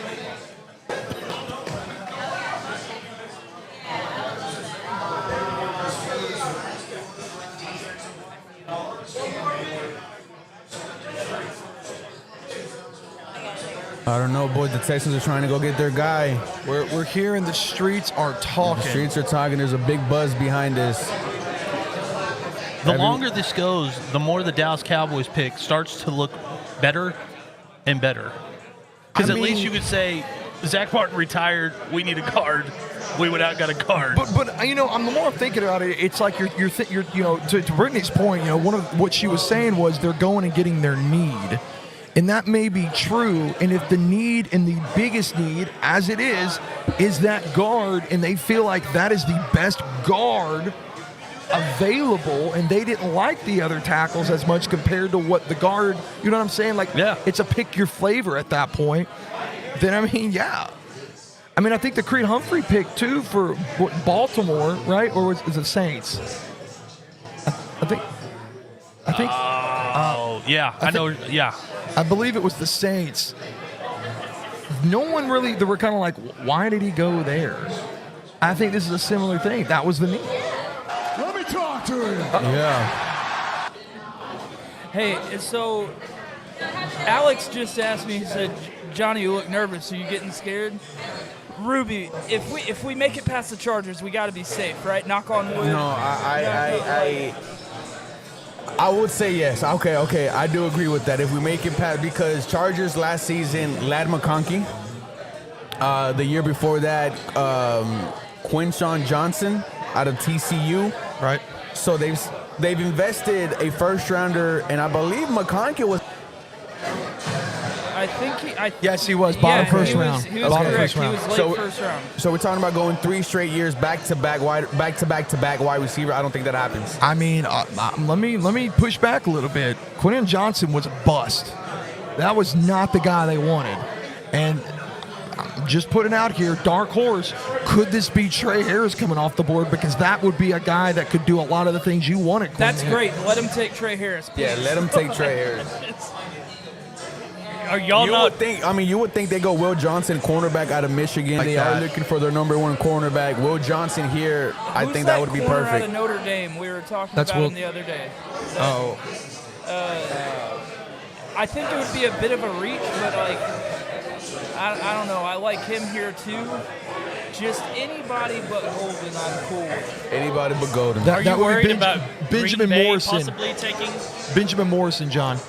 I like Green Bay don't take wide receivers in the first. But you have No, they don't. But you have Shavon Rebel Jr. here also, and again, my number one corner is not off the board in Harrison out of Kentucky. I am blown away that we've had two defensive backs that could potentially be off the board if one of them is not Harrison. That's wild. Barron over Harrison is a crazy pick there for me. This whole draft has been crazy. The Cowboys literally started a offensive line trend. They did. You're 100% right. All right. You got to think Chargers go Will Johnson. You got to He think. has to. That's got to be a Harborough pick, right? What does Green Bay need? Offensive line? It's a guy that he recruited, very familiar with. He knows the culture fit he's getting. Big culture guy. Spencer, please. If there was a time where I needed you, I need you right now. This is fun. The electricity is in the air, Tyler. This is why this is my favorite day of the year. I got a hot take on Houston Texans fans when we get a second. Okay. Well, based off of your answer, I got a hot take about Chicago Bears fans. No, this is a good hot take. This isn't a bad hot take. Hey, can we get Mr. Fantasy real quick? I gotta check in. I need to know what the whispers. Spence, what are the streets saying? Because I'm hearing stuff about the Giants. They're trying to get up to be able to get their quarterback. We're hearing stuff going on about the Texans maybe trying to move up. What is this madness? I'm seeing rumors of both these things. Obviously, with Shadur Sanders' name still being on the board, there is rumors that quarterback-needy teams are trying to get back into the bottom of the first round to take Shadur Sanders. We'll see what team ends up doing. Based on the information I'm seeing on Twitter, I think Shadur Sanders will get drafted tonight, but who it's going to be remains a question. That's for what the Texans are going to do. I think what we see the Chargers do is going to depend on if the Texans are going to be able to move up or not.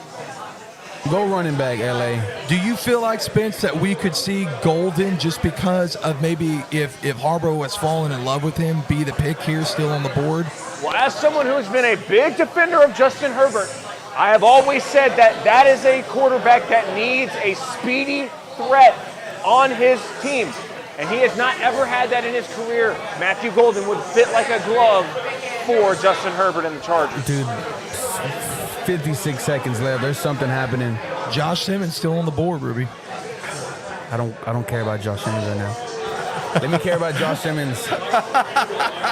Let me worry about him being dropped to another team, and I got Matthew Golden. Aaron, I feel like that you're just completely mind-boggled right now over there.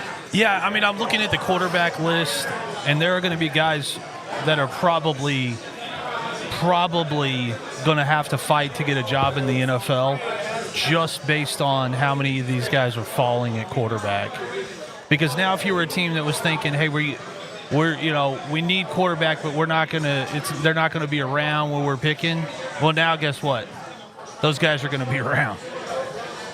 So maybe you thought we're going to take Ewers in third round. Well, you may not have to take Quinn Ewers at the top of the third round. Or if you're the Giants, you may be able to flip Thibodeau straight up for maybe a 31 or 32. The pig is in. Come on, Spence. I'll tell you what, they are tight-lipped this year. This is insane. Listen, I'll say this about Texans fans. Listen, if you're Matthew Golden, somehow you see this and you somehow are there where the Texans pick you, you are coming into a fan base that literally they think the football gods are on their side, and I'm agreeing with them. Chat, talk to me. What are we doing? Chat, talk to me. This is crazy that he's here. Dude, my heart's in my freaking stomach right now. Okay, come on, Spencer. Oh, that doesn't look good. Oh, they took Golden. A pick with a lot of fantasy football implications. The Los Angeles Chargers, despite signing Najee Harris in the offseason, are drafting running back Omarion Hampton from the University of North Carolina. Great. That's such a good pick. I love that pick. They very quietly just drafted one of the most underrated running backs to come out of college football in a long, long time. He played at North Carolina. No, they're not a big football school. It's a basketball school. A lot of people want to make excuses for his production and point at some of the teams that they played. But at the end of the day, you're looking at a guy that knows how to get out. That first cut, if you're looking at it right now on our live stream, that first cut he can make is really, really quick, make a lot of guys miss. And when he gets out into space, he doesn't look like he's moving jet, but he pulls away from guys in space. I think this is Joe Mixon 2.0. 100%. This is who I like. I think he does a lot well. He's a classic one-cut guy. He can catch the ball. He has deceptive speed. And I think that he's got burn you speed when he gets going. It's not necessarily straight line. He's got that burst where he gets off of a tackle, and all of a sudden you just can't catch him. Where's my camera? Is this my camera right here? Right there. Listen, and I want to make sure that we clip this. I want to give a big shout out to our boy Ricky Waters, because guys like Amari and Hampton being drafted right now in the NFL, guys that can do everything, can catch, can run in space. Yep. That aren't built like your traditional running back. They're not a bruiser. That comes from guys like Ricky Waters back in the day being told they were undersized, they couldn't play that position. Guys like Amari and Hampton now are able to come into the league and really, really be special players. And I think he's going to have a really fun. Harbaugh, he is going to have so much fun playing for Harbaugh. And I think what we just talked about, I think this is Herbert your guy? Okay, well, you're about to find out, because you just gave him a weapon. You're taking a little bit of pressure off of him, and you're also giving him a guy that can come down and run real routes. Yep. And if you can get, whatever they've got it tied in there, you can really create some fun stuff and get creative and surprise some teams this year if you're the Chargers. I think this is a situation where you saw what it did for C.J. Stroud 100%. when bringing in Joe Mixon. You're going to see the same thing with Herbert. You want to talk about Drake May being so good and being drafted high. That was his running back that opened up opportunities for him in college.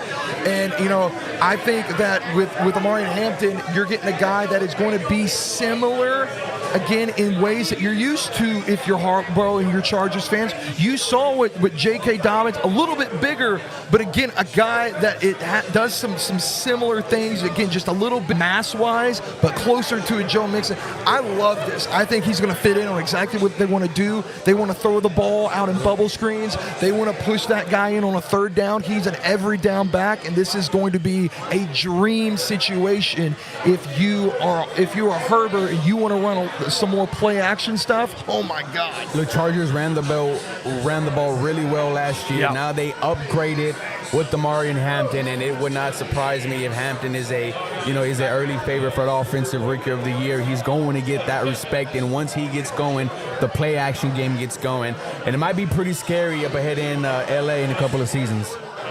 Well, and I don't want to just pander to the Houston Texans fans that are here, but you guys have a guy that was very special to us in Norman, guy who fought through some adversity in Norman, some of his own making in Joe Mixon, went out to Cincinnati. I felt like he was underutilized there. I felt like he didn't get the respect he deserves. He comes into Houston. He's a veteran now. Yes, sir. He's a different player than he was in Cincinnati. And now you've got him, you've got C.J. Stroud. If you are the Texans and you can go out and you can get Golden, you really just made a lot of teams in your division very scared of what it is you're going to be able to do from a creativity standpoint. And it's going to be really, really fun. This next year with some of these younger quarterbacks, whether it's, I'll put Chicago in there, whether it's Washington, whether it's Houston, they're going to be able to be really competitive and scare a lot of teams a lot quicker than maybe traditionally a young guy's got to come in and spend the first 4 years just get his teeth knocked in. And, I 100% agree. You look at our number one, Nico Collins, one of the best wide receivers in the game. Your wide receiver number 2 is going to be veteran Christian Kirk, and he's a threat in himself when healthy. But now you're talking about Matthew Golden being your number 3 wide receiver, the fastest guy in the draft. I've already talked about it many times. He has shown that he wants to be a Houston Texan. I'm pretty sure his heart's in his chest. My heart's in his chest. What? My heart's in my chest. Dude, I'm nervous, boys. I'm excited. Let me tell you something right now. If you're Amari Hampton, you could not be coming into what I would say as one of the top 3 best offensive lines in the game. Let me read you off some names here. Rashawn Slater, Pro Bowler. Zion Johnson, Bradley Bozeman, Trey Pickens, Joe Alt. These are absolute towers at the front line that are going to make him being effective immediately an absolute breeze. I would watch them in preseason. I think there's probably going to be a lot of people that are going to be tuned into those preseason games. Are they going to play a bunch of snaps? Probably not. But if he can get, if Harbaugh can get him worked into this offense early and they can get him comfortable behind that offensive line, they could have a really, really fun special run. All right, 2 minutes, 45 seconds left. Green Bay on the clock.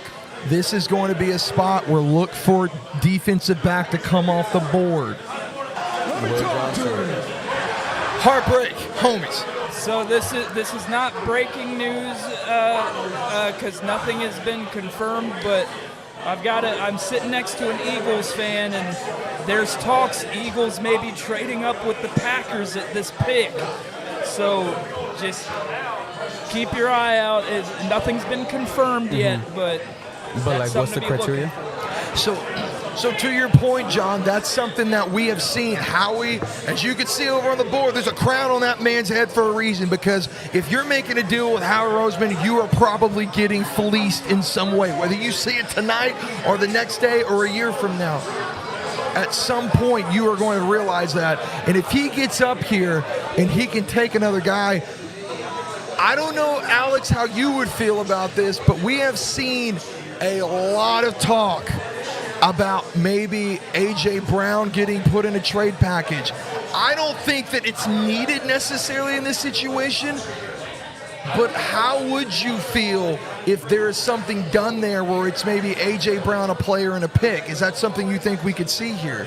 I was actually just sarcastically teasing John that A.J. Brown has been in the center of trade rumors, and if the Eagles traded up and took Matthew Golden,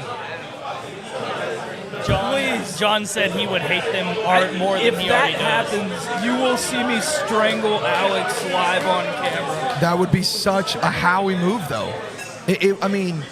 And are we crazy that when it comes to teams being talked about next year's Super Bowl contenders, everyone is still trying to come up with reasons to not pick the Philadelphia Eagles?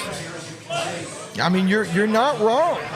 They keep talking. The pick is in. Oh, my gosh.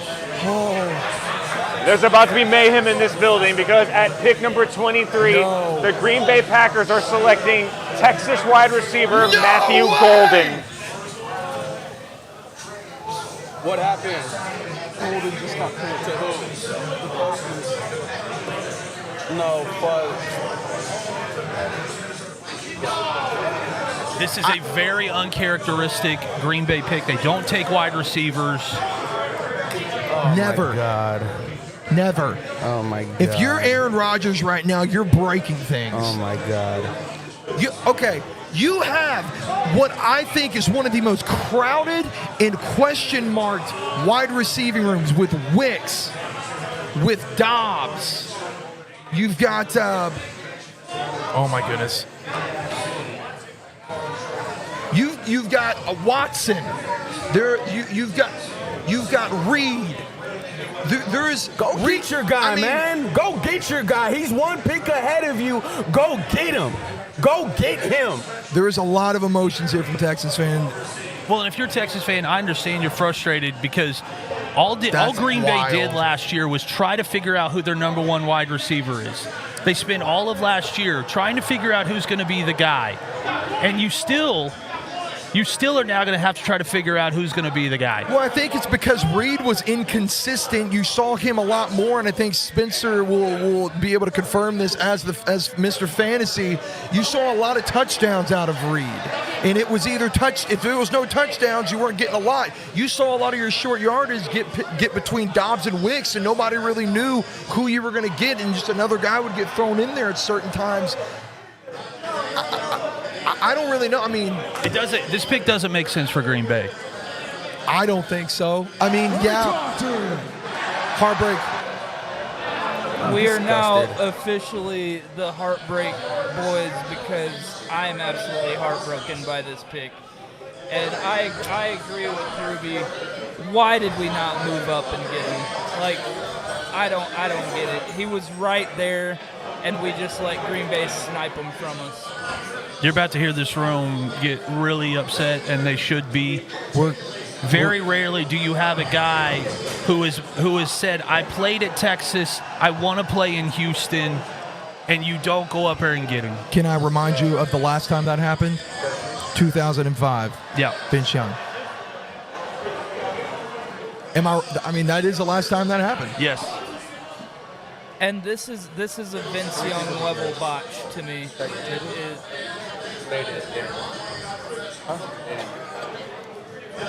Because to your point, if Vince Young is taken by the Texans, Vince Young might have played more NFL football. I mean, but you can. Okay, I'm jumping in on this because I will not let this conversation continue. Vince Young was a bona fide bust in the NFL. It wouldn't have mattered what team he went to. He could have gone to the Texans, the Saints, or the Titans. He was bad as a starter. He had a negative touchdown to interception ratio his entire career. Bad NFL player. I'm sick of hearing about his name. It's been 20 years. Jeff Fisher screwed that man up. If you listen to any of the interviews and the amount of crap that he had to go through with Jeff Fisher on a daily basis and the amount of just mental torture that guy put him through made him have to. Again, that's, to me, one of those situations we've talked about. And he's wearing the gold jacket, too. That man wanted to... He knows he wanted to be in Houston. He wanted to be in Houston. He knows that. He ain't dancing. He ain't smiling. Man, look, I'm going to get on my soapbox for a second because I do not think there's enough credit being given to what the mental and the culture and the environment of these guys coming into are.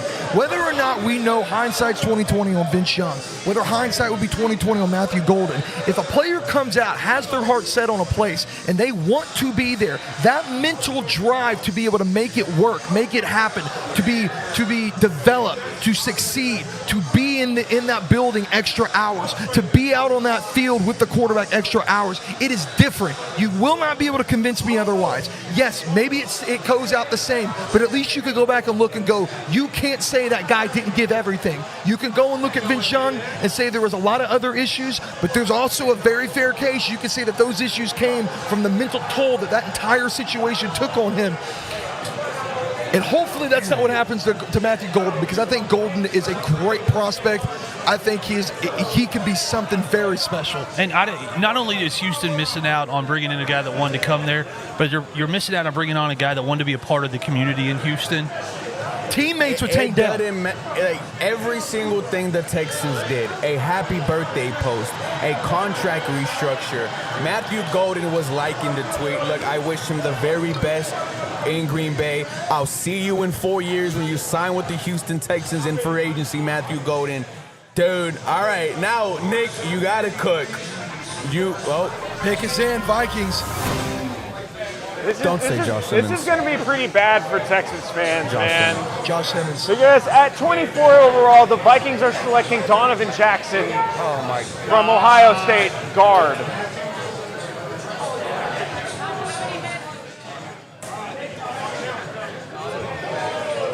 See, I don't know why you'd be upset with this, because that means Josh Simmons is right there. I'd rather have Josh Simmons than I would have Jackson. Trade back. Why are you so against Josh Simmons? We're not in a position like to hope that he's 100% healthy. We need day one starting players, and you could argue that Josh Simmons probably won't be able to go week one. I don't know, dude. I'm just.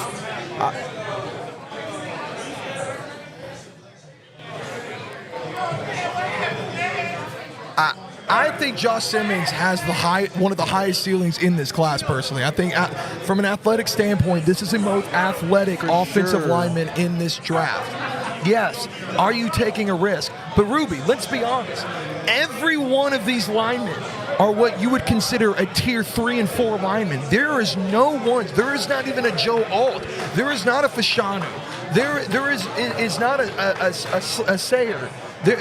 There's none of those guys in this draft. So trade back? I mean, to me, it's either trade back or you take Simmons. Because I think if you miss on Simmons, your only other option is hoping that Conley's there in the second round. It would not shock me if they go Josh Conley. But what if the Texans are the team that trades with the New York Giants now? That would be very interesting. Well, then let's see what happens. Let's see, because the Texans, the first 3 hours of this stream looked good. It looked great.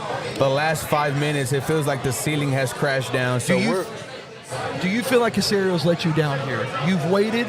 You've been patient. You have allowed the board to come to you, and you have let 3 picks essentially ruin your 2 shots. I'm not going to say disappointed because it's round 1, and I'm not sure how the rest of the draft is going to play out. Am I disappointed after the last 2? Absolutely, because the guys we wanted, especially Matthew Golden, entering tonight, we were thinking, oh, it's a dream. He's going to be there at 15.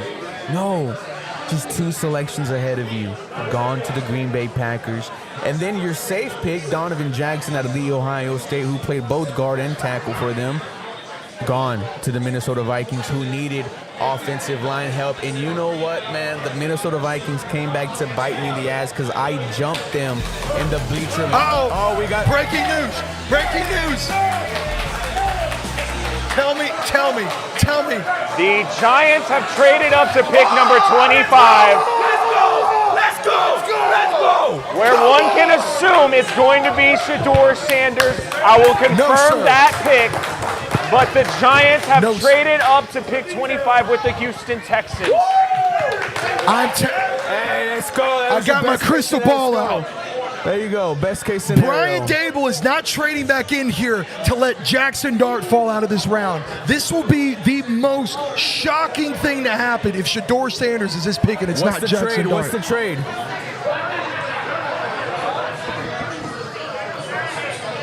How long have we been calling this? A month? Yeah, he makes a lot of sense for them. He comes in, a lot of starts under his belt in college.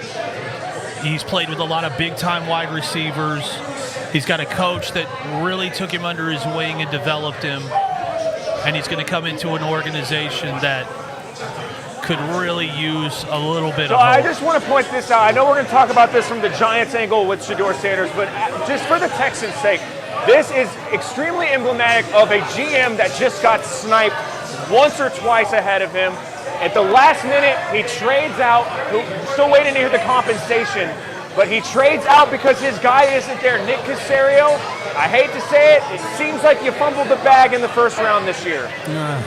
I will say this, and I do agree with Spencer, but if the guy is not there, rather than dwell on the fact that you screwed the pooch a little bit, go ahead, trade back. If the Giants want to give you whatever to get up there, okay, then they'll let them do that.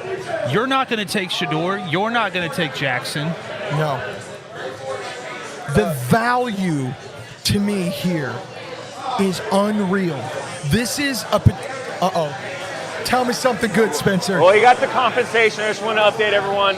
Texans are trading 25 to the Giants in exchange for number 34, number 99, and a third-round pick in 2026. So it's not bad. That's pretty good. That's not a bad No, it's not you bad. Could get Conley. Yeah, we're trading up. We're trading up. We're trading up. Listen, Ruby, 32. I think he knows he messed up. Absolutely. And rather than compound one bad mistake with another one, come on, Jackson. Let them trade up and come home with something. Absolutely. You got sniped, just like Spencer said. This why I was so excited, because I just felt like I was going to have to be forced to take someone at 25. That's not the case. Looks like it's Jackson Dart. Say it. Say his name. The pick is in, and the Giants are getting their quarterback of the future, but it is not Shadur Sanders. They are taking Jackson Dart at 25 overall. Let's go. Listen, they're getting the quarterback that they need for a lot less money than they would have had to be able to move up and get him. They're getting the guy they need. They're going to spend less money on it. And there's still enough skilled guys in this draft that you're going to be able to come back around and add pieces to it. Let me find out if they have the ability to come and get a Trey Harris. That's probably now going to fall with all the receivers still on the board. I mean, if they can come out with Trey Harris and Jackson Dart. Unbelievable. Put a star on the draft for the New York Giants after an absolutely abysmal year last year. Yep. You were featured on Hard Knocks where people really quickly got a snapshot that you might not know what you're doing. 100%. This is a guy, the draft episode of Three Man Rush, I said from the very beginning, if you are Brian Dable, you look at Jackson Dart and you see some of those traits you saw in Josh Allen, you are salivating at the mouth because this guy has got one of the cleanest mechanics in this draft.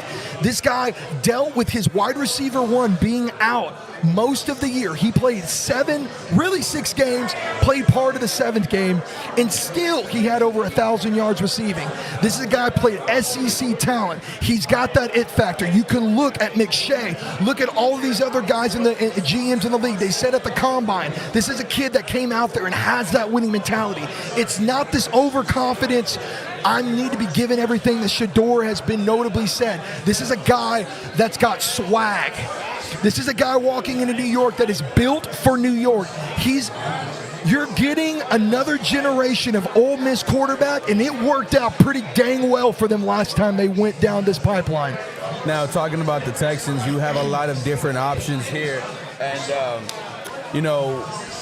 why I was so excited about this, boys, was because of the fact that I felt like we were going to have to choose someone at 25. I like the fact that they traded out. To me, that was the best case scenario, and that's what they did. Now you trade into 32, take a Josh Connerly Jr., take advantage of the 5th-year option that you get from the first round.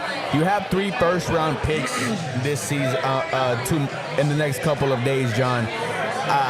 The Texans obviously are going to have to make a move. Go ahead. What do you think about either? I mean, it depends on who you ask. I wouldn't think it's a reach because we know their potential, but you would have to think because you missed out of your offensive lineman and your wide receiver. You got to go O-line. You got to go O-line in the second round. That's true. Conley's still there. I'm still heartbroken by this. Talk in your mic. Yeah. I'm heartbroken. I just feel like it's another blow to sit here and be waiting for your team to make a pick and then get all the way to your pick and not have one. It stings, bro. Uh-oh, we got breaking news. Falcons are trading back into the first round. The Falcons are trading up with the Los Angeles Rams into the first round for Jordan Schultz. For who? Did you just say Jordan Schultz? Jordan.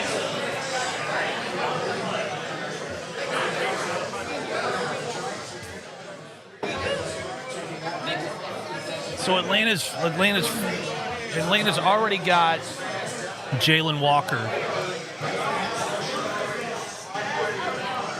Still so much value on the board that they must see something that they think they can go back in and get. Listen, I know it sounds like we're overhyping Jackson Dart, and I get it, but Jackson Dart is everything that Georgia hoped Carson Beck would be. Yes, that's a great comparison. And he comes into the building playing in big-time football, and he kept Ole Miss in a lot of games down the stretch. And I think New York, I know they're showing video of the Giants fans acting crazy, and that's fine. I don't think they even understand what they just got. I mean, I think also too, he's a guy that, when have you seen Jackson Dart really talk to the media? None. Reminds me like Eli Manning. Yes. A guy that's very to himself, maybe a little quirky. That's what I want. More Eli. Yes. That's what I want. This is a guy that's coming in with This is a guy that personality-wise is more Eli Manning, but trait-wise, I'm looking at him as like a Russell Wilson maybe meets a Josh Allen. Those are the traits I see in him. And I'm sorry. I know that, and John's going to say this when we move over to him, there is the footwork issue, but I'm not concerned with it. That is a fraction of an issue when compared to how bad a mechanics issue can be at the next level. Fellas, the compensation for the trade up by the Falcons with the Rams is in. The Falcons, this is a big one.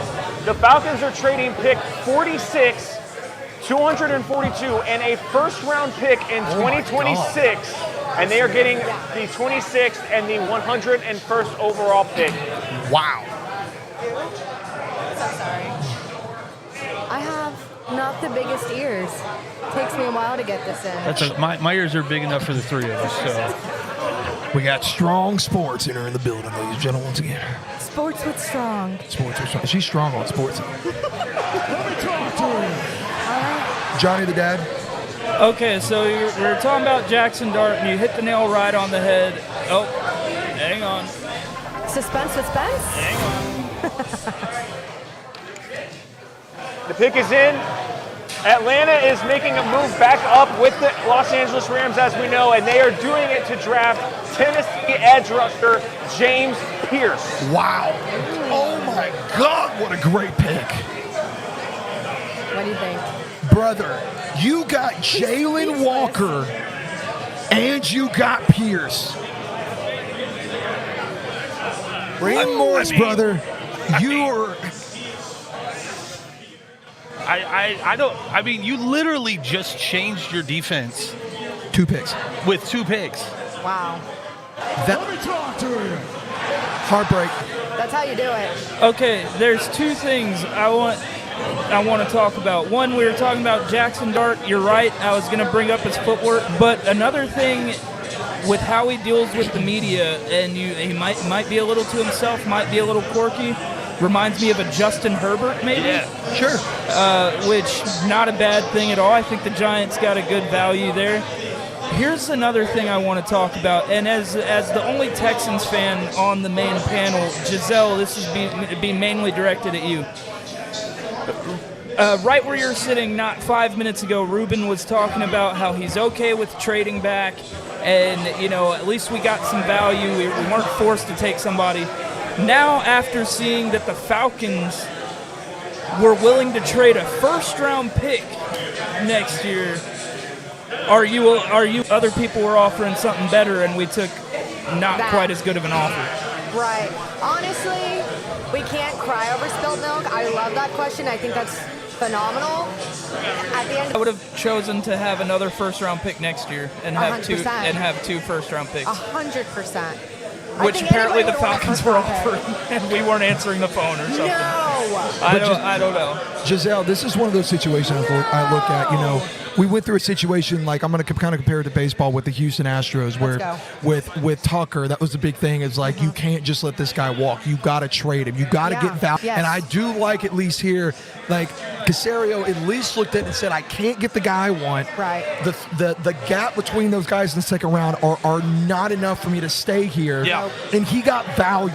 Yeah. Like don't miss that. He got value. There's value there, yes. But to his point, anyone would want another first-round pick. Absolutely. Well, listen, Houston's good.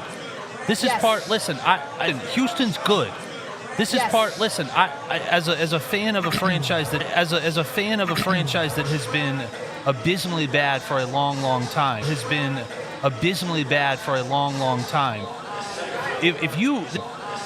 If you, this is the way the NFL draft is set up. This isn't the NBA. Like, if you are a bad team, you pick high. If you are a good team, you pick low.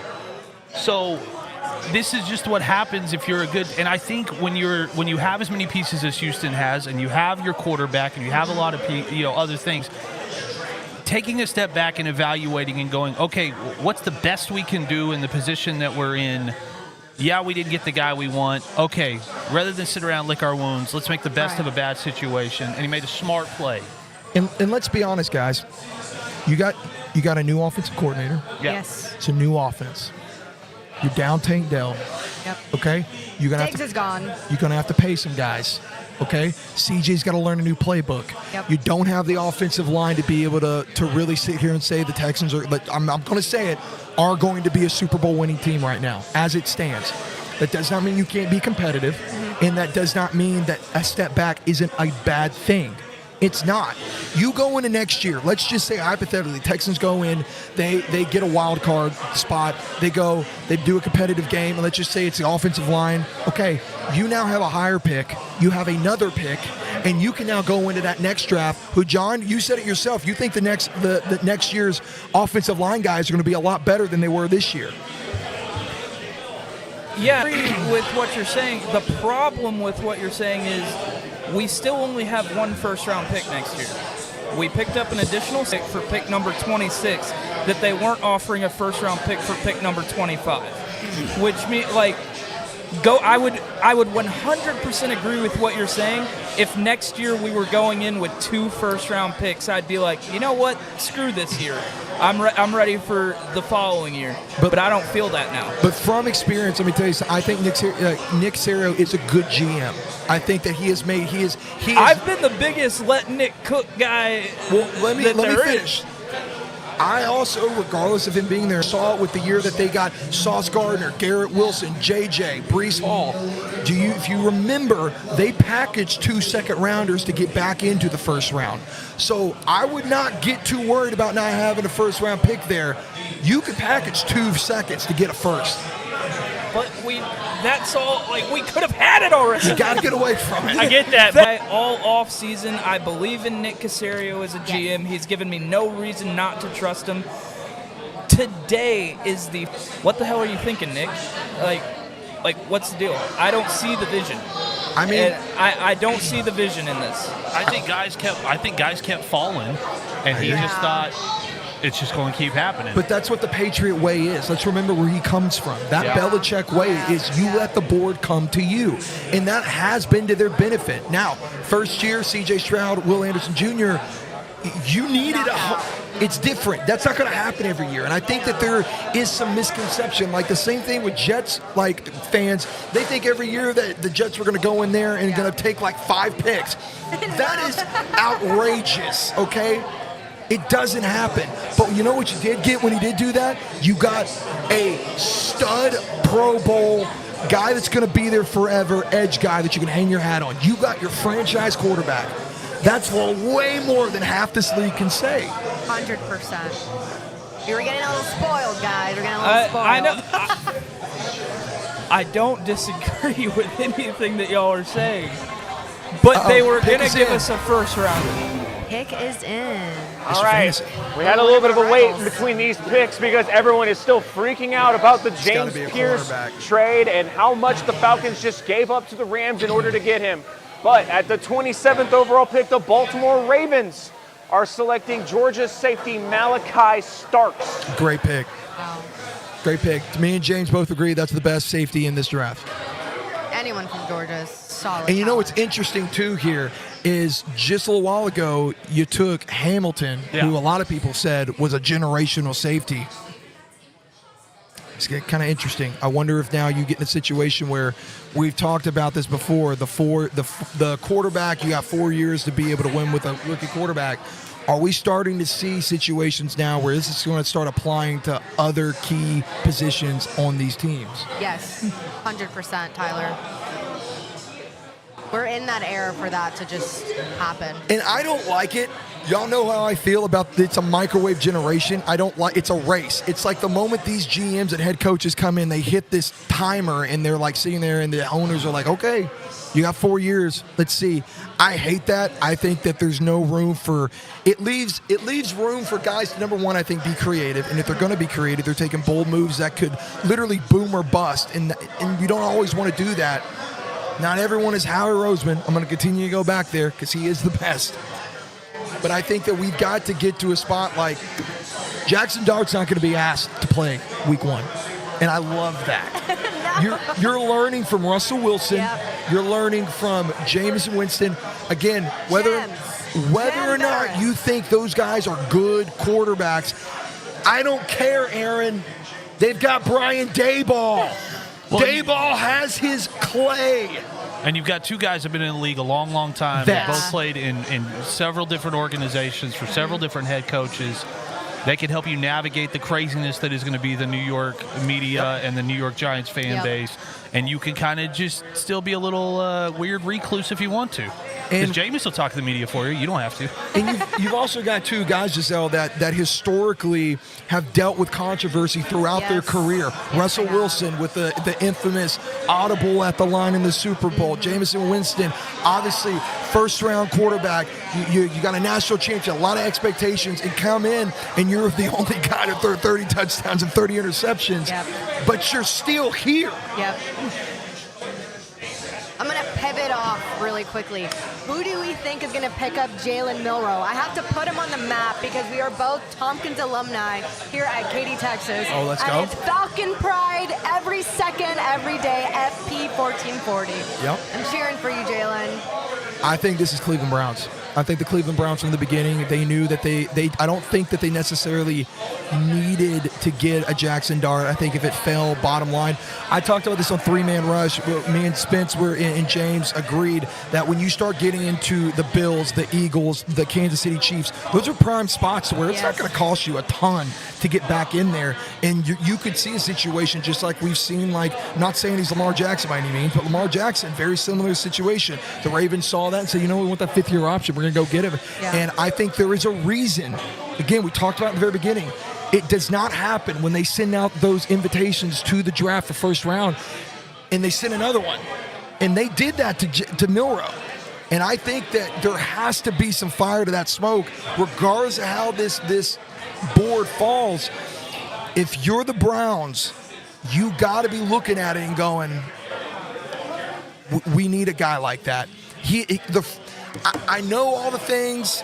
I get all the throwing. I think that he is worse off than even what Justin Fields was coming in the league. But I'll say this. I think that he's just as much of an athletic freak from a running standpoint as what Fields was. Fair point. I just feel that when anyone goes to the Cleveland Browns, unfortunately, that's where they go to, die. It's just not a great organization. I just feel like that franchise has been chaos for decades. Someone's got to change the culture, though, and I think in this situation we're at, Aaron, correct me if I'm wrong, but Stefanski's a guy that a lot of people have a lot of faith in. Yeah, and the knock on the Browns is always going to be the same. When it feels like they're about to turn a corner, it's not happening fast enough for them, so they change it out. They change out offensive coordinator. They change out head coach. They just start moving pieces around instead of seeing if you can't build something.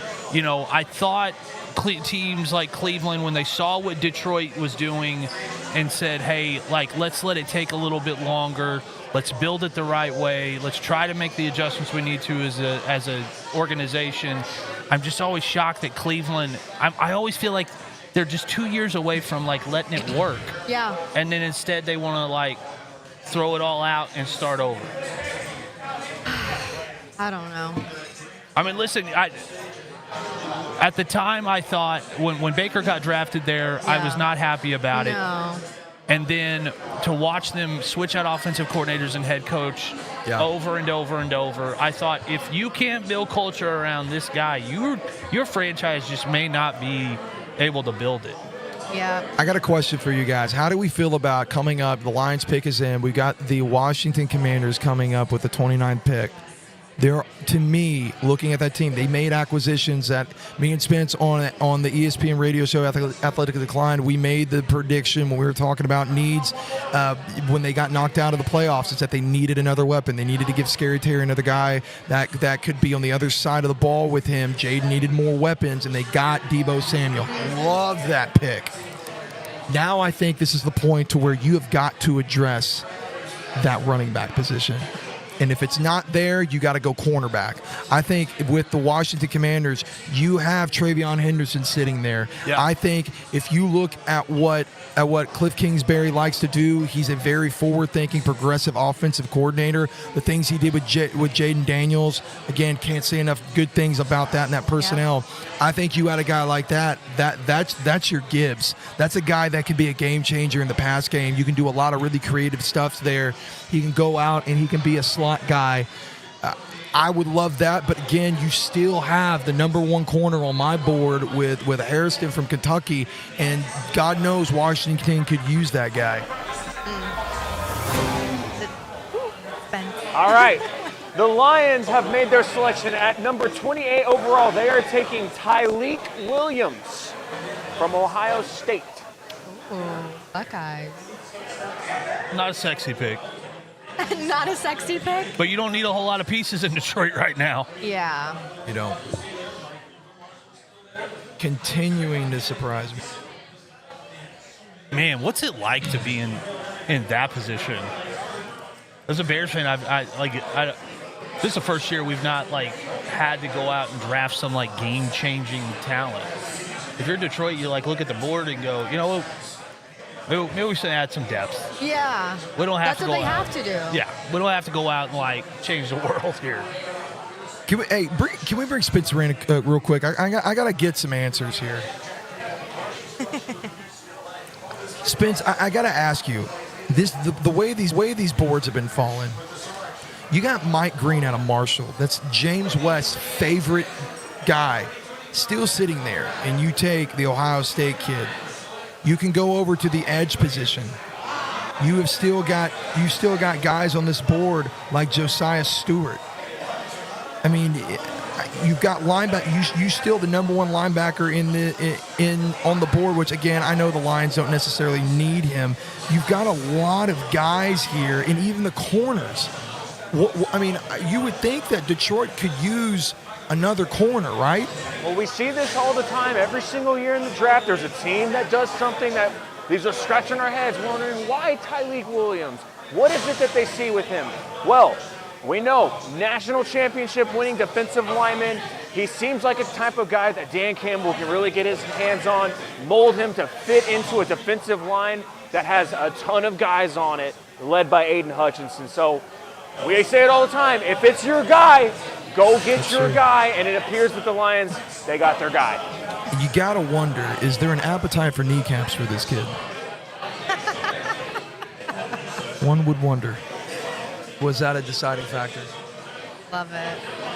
I mean, he is definitely a very Campbell guy. Very Campbell guy. I could not agree more there. A guy who knows winning, and I think that's valuable to a lot of these coaches here. You know, there's a reason why they won a national championship, and that defense, as we know, defense wins championships. And also too, when you look at the physical makeup of this dude, 6'3", 335, Aaron.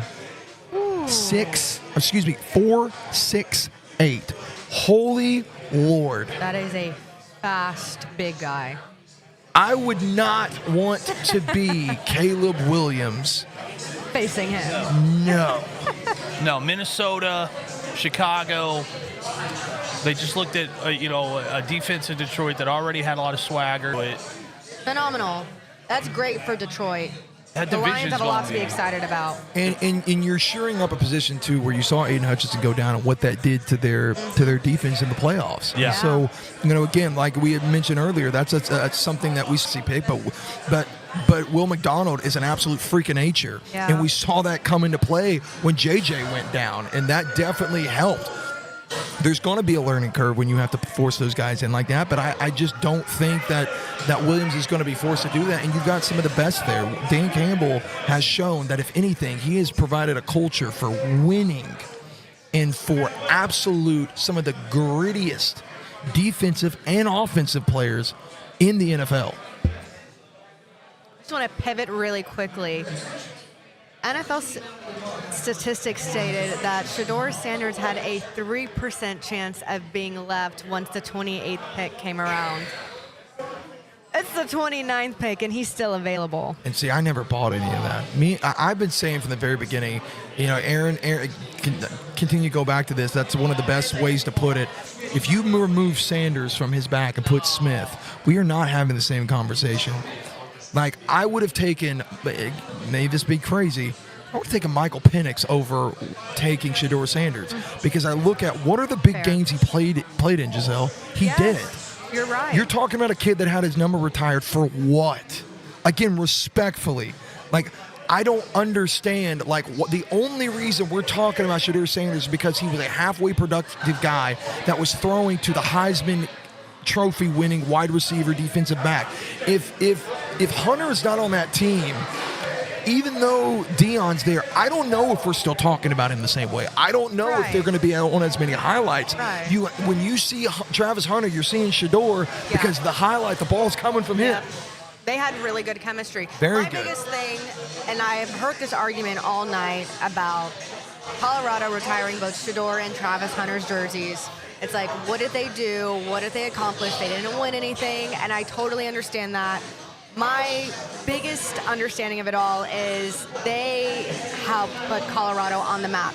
They didn't put Colorado back on the map. They put Colorado on the map. And that's primarily because of the culture that Deion Sanders, primetime, brought in.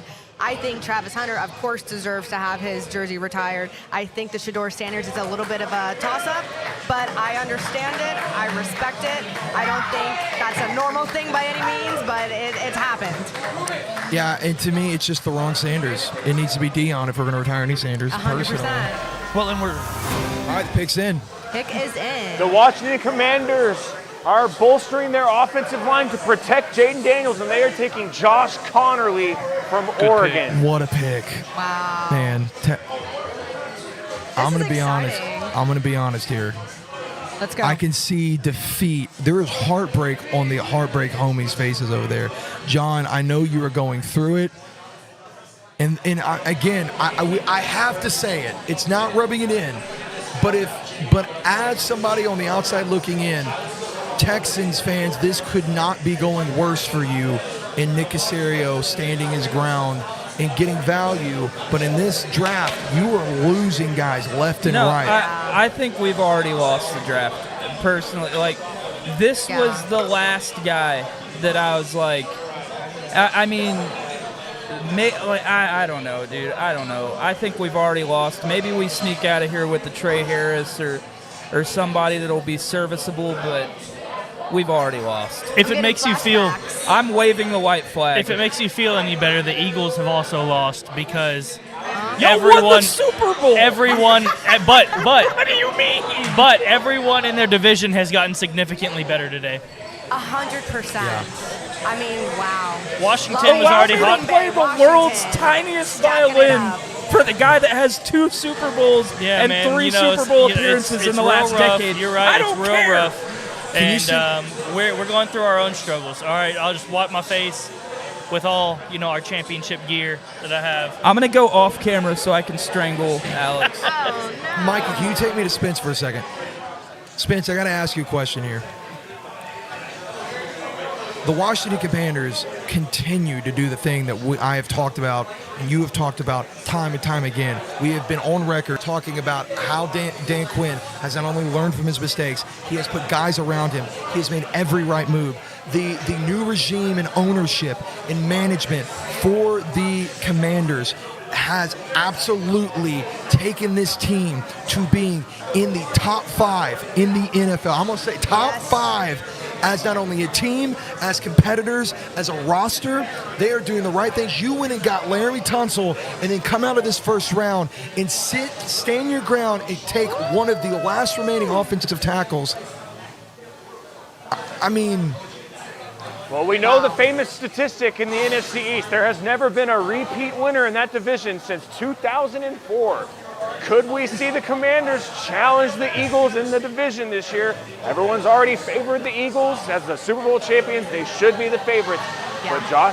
But Jaden Daniels, Laramie Tunsil, and now Josh Connerly, there's some things being cooked up in Washington that you gotta be a fan of. So Eagles, better keep an eye on your shoulder.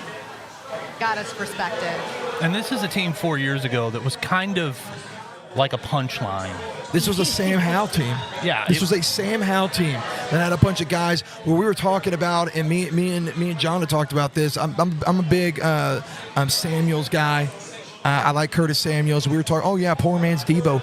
You got Debo. Yeah, you got Debo. You got Scary Terry. Hey guys, let me give y'all some not breaking news, but just an interesting quote from Brian Dable, who was asked recently, who is going to be the starter? And he said Russ Wilson will be our starter in spring. If you're a Giants fan, you have got to be looking at this, in my opinion, as the first official start of the Brian Dable era. In my opinion, he finally gets his quarterback. You got Malik Neighbors. You got Tracy, who I know Spence is a big fan of. Your defense front line is stacked. You got some movable pieces to work with. You've got movable pieces to work with. I mean, you can still. Bring in the hope. I'm just telling you right now, if I'm the Dallas Cowboys, I am terrified of becoming the bottom feeder of that division. Ooh, that's a possibility. The New York Giants just put themselves, in my opinion, in a position to within the next 2 years, they could be in a tense battle between the Eagles and the Commanders if things pan out the way that we hope they do. Wow. Man, what a come up for the NFC. What a come up. Perfect. So we got the Buffalo Bills coming up here. This is going to be really interesting, too. A team that took a first-round wide receiver last year, Aaron. Yeah, and they've got, a couple of guys, depending on what you want to do. Do you want to, give more pieces to Josh? You've got options now. And it's, I know Bills fans feel like they're getting a little impatient. They feel like they've got all the pieces they need to win. But this is another team that 8 years ago was really tough to watch. Yeah. I mean, to me, in this division, with where it's going, I think if I'm the Buffalo Bills, there are two things. I look back at the Tremaine Johnson move and allowing him to leave this team, and I always said that the moment Tremaine Johnson left, that defense was different. I firmly believe that. I don't know necessarily just the way the board's going. If you go linebacker here and try and help with Milano, who has had injury history, I think that would be smart. You could make another case that this would be a spot where we could see one of the top corners come off the board. I think that the heartbreak.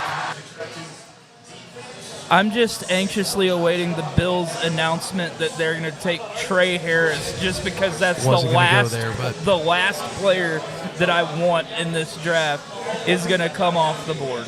And I'll be honest with you, John, as much as I would hate that too, because I don't want to face him, just for my own. It makes sense. It makes sense, but also for my own gratification, I want him to go to the first round because I feel like he is a first-round talent. Yeah, I think he worked really, really hard. I think he deserves to be drafted in the first round. I don't think it's his fault that a lot of teams in the top 15 got real cute and weird and made some odd picks. He's the best. Beat him, Spence. Come on. Breaking news. The Eagles are on the clock again. They have traded up to pick number 31 with the Chiefs. I still have not gotten the Buffalo pick in yet, but the Eagles are picking at 31. Still waiting on the Buffalo pick. I might not beat Goodell on this one. It's still not come yet. That's interesting. Okay, take me to Alex. I got to ask. Alex, is this a spot where maybe we could see Mike Green come off from Marshall? We know how he loves his linemen. However, you lost CJ. This could be, if I'm just going to tell you guys right now, if the Eagles come away and get Harston out of Kentucky, Howie will once again blow my mind that he has waited this long. Maxwell. And that's exactly what I thought, that if they went defense, that makes sense. The Bills just got to steal, in my mind. That's the best cornerback, in my opinion. Number one on my board. You watch the tape from Kentucky, Maxwell Hairston is an absolute stud. And had one of the hardest jobs in college football. Yeah. He's playing in Kentucky. You know, Mark Stoops is doing the best job you can at a basketball school. They're winning games, but they're not going to go out and win an SEC title anytime soon. The best that Kentucky can do is just continue to stay competitive. They asked this young man to do a lot of stuff on the defensive side of the ball to cover up a lot of problems that they had in the secondary. Yep. And he was able to do that against the best competition outside of teams not named Ohio State. Yep. And I want to read you this man's intangibles. I absolutely love this kid. And I hope he likes cold weather. I mean, Kentucky gets pretty cold up there. Yeah, but not Buffalo cold. That's fair. 6 foot, 183 pounds. This is the kicker. Aaron. Kid's running a 4.28. And you know what? At that height and that weight, you say, okay, the kid's real light. You know, okay, but even if you put a little weight on him, he's still going to have a lot of speed. I mean, this is a guy going to be asked to cover Scary Terry. Yeah. He's going to be asked to cover CeeDee Lamb. He's going to be asked to cover Malik Neighbors. The Eagles got a guy that I'm just going to go backwards and say, right when you thought that the Commanders maybe start nipping at the heels to really get neck and neck. It's the Bills that got him, right? Not the Eagles. Excuse me. Your voice started to The Buffalo. My bad. No, good God. If that Washington's creeping up on Buffalo. Sorry. Washington is still creeping on Buffalo. That's my bad. It's a long night, guys. There's been a lot of guys, a lot of madness. My brain's a little shot. That voice getting a little raspy. Dude, it is. I lost my mind with Jackson Dart. That has been, if anything, even though the Jaden Daniels thing, I love that. That's probably my favorite one that I've been sniffing on. And ESPN's running some of Maxwell's highlights right now. You look at these, a lot of times he's covering either a one-on-one or he's helping on the number one option on the field. This guy is going to be – this is not a situation to me where, as a Jets fan, where you look at Sauce Gardner. The pick is in here with the Eagles. All right, so the Eagles, they felt it necessary to move up one pick and swap with the Kansas City Chiefs. They burn a 5th-round pick this year to do so, and they are taking Jahad Campbell from Alabama. I think he's still there. Man. Eagles just get better every year. Jahad Campbell, 6'2", 235 pounds. If you care about the RAS score, 9.88. The IQ is there, and we're just all over the field for the Alabama Crimson Tide. Howie Roseman does it again, boys, and it's it feels like every single year it's everyone else making a move and just the Eagles just staying put. How did you do it? Aaron, first time in a long time that the Eagles have taken a first round, or first time in a few drafts that there's been a first round linebacker. This kid is Alabama. I'm going to give you a comparison. Patrick Willis. No, it's not crazy. And, if you're the Eagles, you're looking at it, and yes, you just won a Super Bowl, but every defensive coordinator in the entire league is now watching film, trying to figure out how they can slow you down. And you just kind of did a little, check move, and we're like, well, we'll get better defense then. Okay, you want to – okay, cool. We'll get better on defense. I'm wanting to confirm here that my thinking is true here. Alex, correct me if I'm wrong, but that now makes your middle linebackers Jacoby Dean. Nakobe Dean? No. Bond. That's who it is. Bond and Campbell. Yeah, you're going to punch some people in the mouth this season. And Bond just got re-signed, correct? My goodness. And both of them are sideline to sideline linebackers. They're going to cover. They can do everything. They can rush. They can do it all. I would push the slow clap button we have here, but it's like a minute and a half long. We found out at the beginning, and well, here it goes. So, but yeah, I like the pick a lot. I like the linebacker pick. I mean, last year we proved we can sit back and just beat you with 4. We don't have to blitz anybody, and so this is just making it better and better. I mean, this is just their backs. Bryce Huff, N'Kobe Dean, Zach Braun, Nolan Smith, and now you're at Campbell, which is he's gonna solidify the middle. That is that's going to be your captain of that moving forward. Well, and like to Alex's point, watching them last year, I kept saying, how are they getting pressure with 4? This is the NFL. How are you getting pressure with 4? Just drafting great guys, 2 great edges, 2 so great deep. defensive tackles, Jalen Carter, They're so deep. Yeah. I mean, if you're going to get past that line, you got to now deal with an absolute monster in the middle of it. And this is something I did forget about, Aaron. And Ruby, you're going to remember this too. There's some compensation picks that are coming up. 33 is Cleveland. And one last thing is, I mean, whenever the Eagles go into the drafting mode, Nick Sirianni went in there and he told Howie, we need to build O-line, D-line. Don't worry about everything else later. O-line, D-line is what we need to do. And they've just stacked every year. And now, I mean, they're one of the best offensive lines in the league, if not the best. And their defensive line is one of the best, if not the best. And let's not make no mistake about it. Nick Sirianni may be the head coach, but the man that is running that team is Howie Roseman. Yeah. He is I'm just going to say he's the greatest general manager of all time in the NFL. The man doesn't miss. He doesn't lose trades. He doesn't miss his drafted Justin Jefferson. Other than the one, that's a lot. That's really good compared to what some people they can say. traded C.J. Gardner-Johnson for Kenyon Green. Yeah, I mean, we got rid of our trash, and that's an I mean, again, I'm not saying long game. Howie's always playing the long game when it comes to that.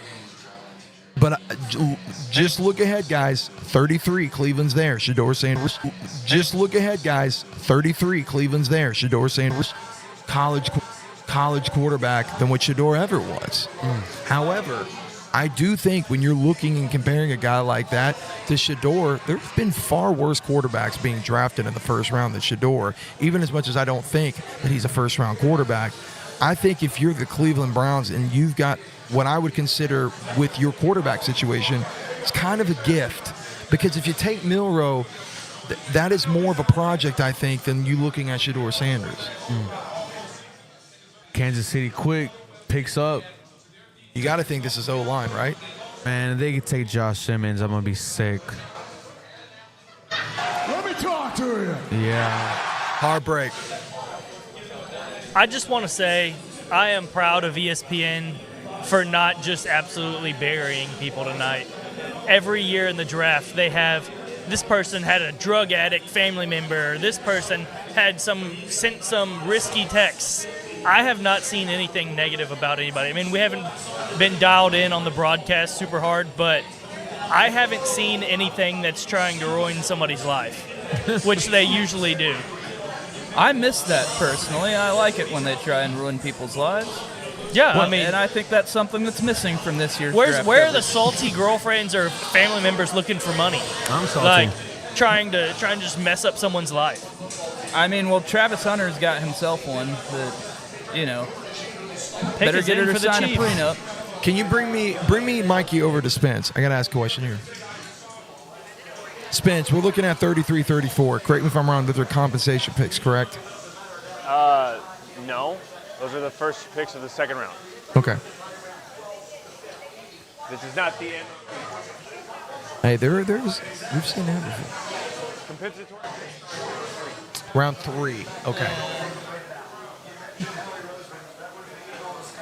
Okay, let me give you a little hope, Houston. You still have Josh Simmons which I'm just going to be honest. I think the Chiefs are going to take Josh Simmons. If I'm the Chiefs, I'm taking Josh Simmons. Right Yeah. here. But I think Ursary out of Minnesota is not a bad silver medal, if you will. That's not a bad guy. I like Ursary a lot. 330, 6'6", 5'0" guy. You got Wyatt Millum. Pick is in. As Tyler predicted, the Chiefs are staying at 32. It is not going to be a trade for Shadur Sanders. They will take offensive lineman Josh Simmons with the final pick of the first round. Caserio, look at me. There were reports that you told CJ Stroud to stand back and let me cook. What did you cook tonight, buddy? Nothing. You decided to wait. You decided to let Matthew Golden fall to you. You got sniped. You decided it's okay. My safe pick, Donovan Jackson's there. You got freaking sniped. Nick Caserio, tonight, you were a joke. You went into this round one knowing that the offensive line needed to get fixed. Everyone knew it, and you didn't do that. Hell, you didn't even try to go offensive line. You tried to go wide receiver, and you didn't even get that. I'm sick to my stomach, boys. I'm sick. I'm not gonna lie to you. It feels really good not being the one having to make that rant. It's ridiculous because now Cam Robinson is your starting left tackle. Jacksonville didn't want him last year. They traded him away. You know what? Minnesota didn't want him either because they didn't re-sign him in free agency. You brought in two guards who, according to PFF, were the worst guards in football, in Laken Tomlinson and Ed Ingram, and you're gonna tell me that the spirit of competition and culture is going to do it for this Houston Texan offensive line? I am sick because I seen it with Derek Carr, with CJ Stroud. Houston, learn from your mistakes. Protect your franchise quarterback. I'm just gonna say it, even though this is not a situation where I want to be, but Houston, we have a problem. Well, it's just odd because the three teams that I think were in similar positions with Houston as far as young quarterbacks, a lot of pieces, they just had to make some. And I would have agreed with you. Let me talk to you. We got heartbreak in abundance. I'm gonna kill myself. This is the worst feeling as a fan I've had of the Texans since CJ's been around, since Nick Caserio has taken the helm. This is the worst I've felt, and I hate it. I feel like, is this what you feel like every year? Yes.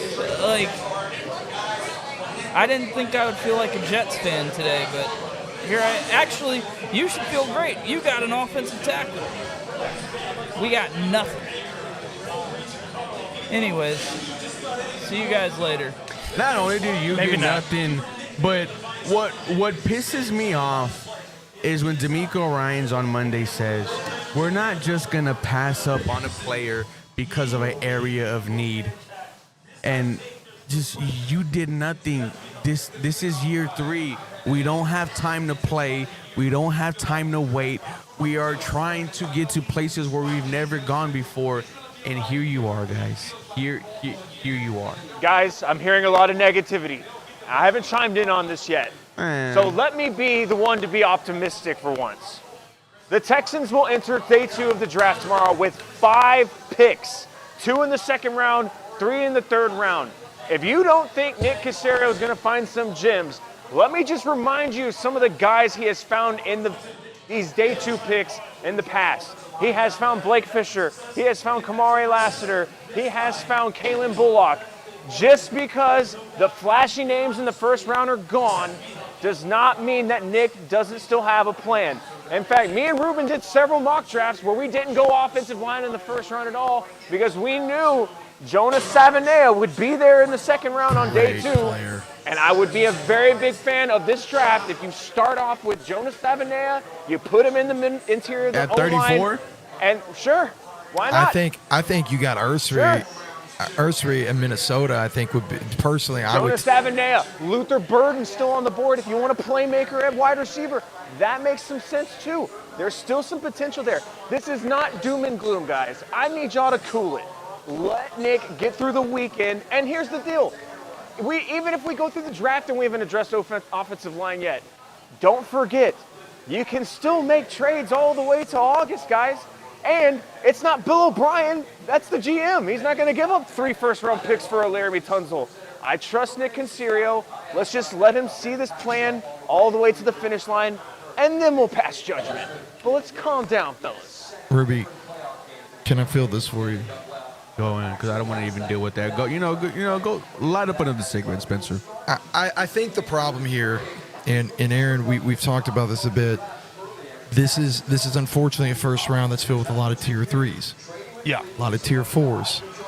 And I think that's probably why we're seeing a lot more disappointment from Ruby, a lot of other Texans fans, is because we forget we're so used to coming into drafts, and this is such a unique one to where there is not a Joe Alt, as John has rightfully said. There is not a guy that you're going to hang your hat on and be like, this is going to be an absolute stud. Like, we're getting excited about guys that at their ceiling, we're hoping they become a 10-year starter. Yeah, there's no Lane Johnson. No. There's no Jason Kelsey's. And, when we talked about it at the beginning, were there teams that were going to talk themselves into picks and talk themselves out of picks? Right. Well, I mean, you had guys taken outside of the top 50. That's insane. Like, let's remember the famous, the one of the most famous, like, left field pulls in a first round that I can remember in most recent was the Bill Belichick strange offensive lineman. Now, granted, that turned into be not as bad as what we thought, but I can't remember the last time we had. And we thought this may go similar a little bit, but not to this level. Mike Green out of Marshall is still on this board, who some guys have as a top 5 pass rusher in this draft. And one side of it, I love it because we just love the chaos. And also I like the fact that you are really showing that every single war room has these guys ranked differently because of their own way that they're running, whether it's analytics, their scouting process. But on the other side, it makes you wonder, is it because there's no for sure thing that they're trying to take more risk and get cuter than maybe in years past we wouldn't see? And there's a lot of quarterbacks coming out next year. Next year is a quarterback year. This was not a quarterback year. We love Jackson Dart. I'm not, but you've got guys coming out of college next year that are guys that can step in and probably play. Let me ask you a question. If you were set in this draft class, let's say Jackson Dart came out last year, would you have taken Bo Nix over Jackson Dart?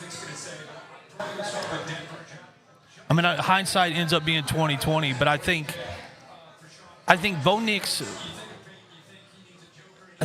had a lot of things that were hard to not like. I agree. I would have taken Bo Nix over Jackson Dart. And again, it goes back to when you're drafting in this league now, I believe you're looking more at, okay, guys, are we trying to go off of upside and the percentages? What guy gives me a little bit more of a percentage, whether it's whether you're 50-52, or maybe a guy's at 48%. Now, there's still a chance, but you're betting on a lesser, whether it be 0.5%. And I think that when you get to drafts like this, that's really, Cam Ward to Jackson Dart, that's about, to me, a 5%, right? Yeah. When I look at a Bo Nix to a Jackson Dart, I'm looking like a 10.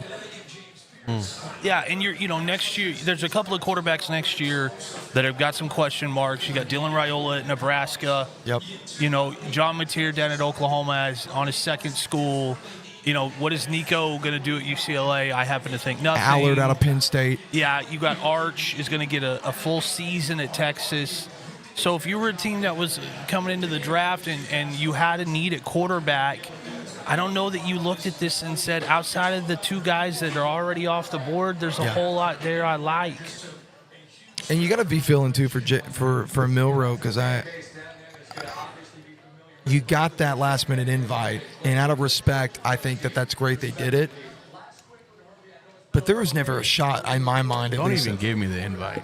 You know what I'm saying, though? There was never a shot in my mind when this draft kicked off the way that it started in the first 10 picks that Milroe was going to get picked. No. There's going to be a lot of guys that in what would be considered a normal year, right? That if they had put up the kind of numbers they had put up in college, would be like making a lot of money today, and they are going to end up going second, third round. There are guys that played that broke records at their college, that played in college football playoffs, quarterbacks who are going to go in the third round. I mean, I think we could potentially see. Now, I don't think he's going to go fall, because I'm looking at the wide receivers on the board, dude. I'm looking at the tight ends on the board. I'm looking at the cornerbacks on the board. I'm looking at just in general defensive backs. I'm looking at all the linebackers on the board. There's a lot of good linebackers in this class. You could see Milroe and Shadur potentially fall outside of 2. Yep. Like, that's a real possibility with the way this board looks. Well, and if you're the Raiders and you like him, but you didn't like him enough for the first round, that's a good call. You're going to come out of this and get a chance to get Ashton Genty and Shadur Sanders, and you're going to see if you can make it work. And the good thing about that is you're going to spend a lot less money to see if you can make it work. Yeah, that's a real good call. And that's going to be really, really interesting. And you got Cleveland is going to have the first pick of the second round. The Texans are going to have the second pick of the second round from New York. The Titans are going to have the third pick. And then what's really interesting to me is the 5th pick of the second round, the 6th pick of the second round, Raiders, Patriots. No chance that either of those teams, when they looked at the board on Monday, thought we're going to have this type of pick to choose from. And I will say, Houston has a chance tomorrow to, and don't if I'm their GM, first of all, I stay off Twitter tonight. Yeah. Bad idea for 2 reasons. Number one, nothing good is going to happen of you on there. And number 2, you don't actually need to know how mad the fan base is at you. You could probably figure it out when you roll out of the parking lot today and you're sitting in the car by yourself going, I don't know that I did the right thing. Okay, cool. There's a lot of talent that's going to be in the second round, and you pick early. Yeah. So right the ship tomorrow. Maybe it's okay that you get the wide receiver that was your 4th option. Maybe it's okay. Maybe you go back in with the guys and go, okay, who are some of the offensive linemen that we were talking about? They're all gone. We got to find something. If we can't get that, what can we package? See, I'd still think they need to be looking at what's available at trade. They need to be looking at that Bottom tomorrow. line is tonight they screwed up. There's no other way to put it. Nick Caserio sat on his hands. He waited, and he got sniped not once but twice in back-to-back picks. Then he traded out of the first round. Fine, you had to do that, but then you see 2 offensive tackles who you met with, by the way, who you had conversations with, by the way, drafted. So you didn't get snipes. You got sniped 4 times. So well, and as these guys were saying, if Atlanta was willing to give up a first rounder, man, if you want your guy, go get your guy, man. Heartbreak. That is my biggest gripe with it. You're going to get sniped in drafts. It happens to every team. Like that's just going to happen. They gave up more than us for what we got was a 5th rounder. If I'm reading it correctly, I'll verify that in a bit. But are we really valuing a 5th rounder to not get a first next year, like, I don't understand it. I don't. This was an L. So this is what I want to do real quick. Kind of round out the draft part because I want to get in and let John and Spence come sit down here with Ruby and go through the Texans draft and let them air out their grievances. Aaron, who was your winner of this draft? I like what Tampa Bay did. Yeah. I think they did a really good job in adding a piece that they really, really needed. Yep. It's a little bit of a homer pick, but I'm okay with what Chicago did. You know, it gives you a need. You took maybe not the best tight end at that spot, but you took the tight end that complements Kmet best. Right. I can be happy with that. And I'm okay that Dallas did the thing that they had to do and thought, let's go try to see if we can't replace Zach Martin. Yeah. At least create some competition in OTAs to see if we can find our guy to replace at guard. I think that's really, really interesting. And I think the Giants getting Jackson Dart is probably, if you'd have told me that Jackson Dart was going to be a Giant before the draft started, I would have said, cool, so that's who they're taking at 3 then? 100%. No, they got him at 25. And got the one that we think is the most for sure generational, the one generational guy. Make an argument with Travis, but really the more sure thing in Abdul Carter, an absolute freak edge guy. You got both of those guys. And Atlanta did okay. Yeah, I love what Atlanta did. Atlanta walked out of there, I think, 2 guys, a guy on each side, man. I mean, you're gonna be able to run east to. I mean, that's going to be rough. That you're going to have that kind of production. Ruby, so, What's going on? Who's your winner? You know, I would say the winner tonight. Let me go back and check the board. It's been a rough couple of 10 minutes for me, boys. It's hard not to look at the Indianapolis Colts at 14. Tyler Warren, the guy that they wanted in the first place, falls to them at 14. Colson Loveland, first tight end off the board. Tyler Warren, people were talking about that he's the number 1 tight end off the board in every other draft except for the one where Brock Bowers, unfortunately, is the second.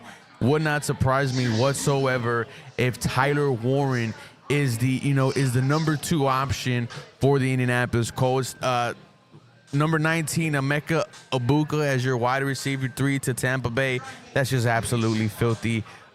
Great route running, great separation. He's gonna have Baker Mayfield looking well. Those were some of my winners of tonight. And then, of course, I'll just go ahead and throw in Tennessee. You needed a franchise quarterback. You got someone who you thought was your franchise quarterback. Build around them, build the offensive line. Good job, Tennessee. So my winners are obviously the Giants. I think the Giants come out of here the clear winner. You get Abdul Carter, you get your quarterback. You don't have to spend a lot to get him. You get him in the back end. You get that 5th-year option. Can't say enough good things. And the spot he went was exactly where I thought from the very beginning. Gives him the best chance to succeed. I agree with you guys on the Falcons. Aaron, I think from a defensive standpoint, the Falcons came out of here in that division very scary. They came in here as like question mark of what was going to happen with that team. I don't have any. When they came in, if you'd have told me they won 10 games or they lost 10 games, I'd have been like, okay, I don't know. Yeah, I don't know. Like I am not as much concerned now with the quarterback when you got 2 guys like that on this team now. I mean, and then I think one that none of y'all mentioned, I think the Bengals, they came in here and not only got exactly what they needed, but they played the waiting game and let the board come to them. And you walked out of here at 17, Shamar Stewart, a guy who some had him being taken as high as the Saints at 9.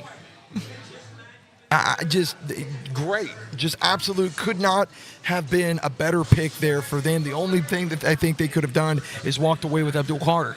And we just knew that wasn't going to happen. I got 3 teams to watch tomorrow that I think have an interesting. First of all, it's Cleveland because they're going to have 1-4. I think that's interesting. I also think, obviously we talked about the Raiders. I like, shout out to the GM and the team up in Chicago. We're getting 7-9 because that pick from Carolina comes over. And then I I want to see what Tennessee does at 3. You got your quarterback now. What else are you going to go get? And so mine is going to be a little bit of a homer here, but the Jets at 10. I think look at Arroyo out of Miami. I think you got the two best tight ends off the board. Do not be surprised if the Jets at 10 go and grab Arroyo out of Miami. Another thing to look at too is you have Will Johnson, the cornerback out of Michigan, still on the board. DJ Reed is no longer on the Jets team. They do have a need for a number 2 cornerback. I would love to see Will Johnson and Sauce Gardner. That would make me feel really good about that defense. Another one look at is C.J. Mosley, getting up there in years, could be a cap casualty. I wouldn't be surprised if the Jets also took advantage of the linebackers being available there.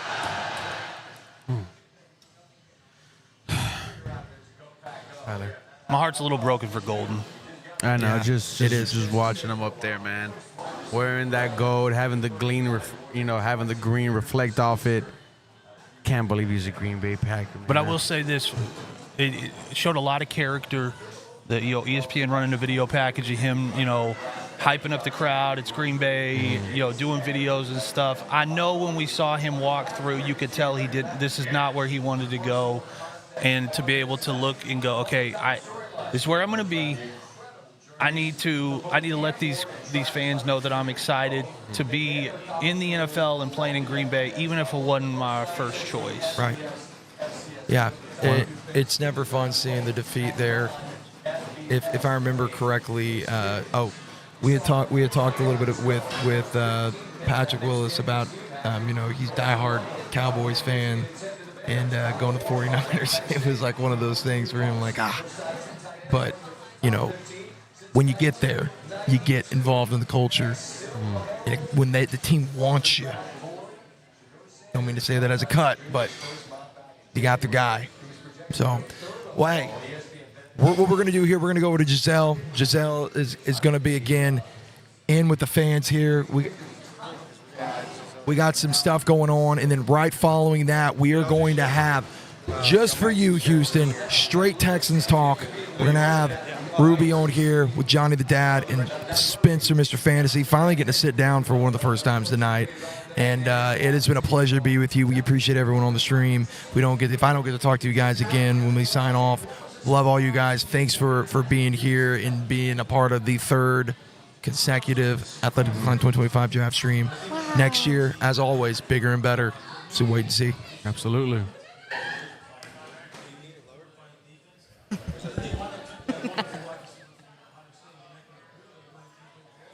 What's going on, Giselle?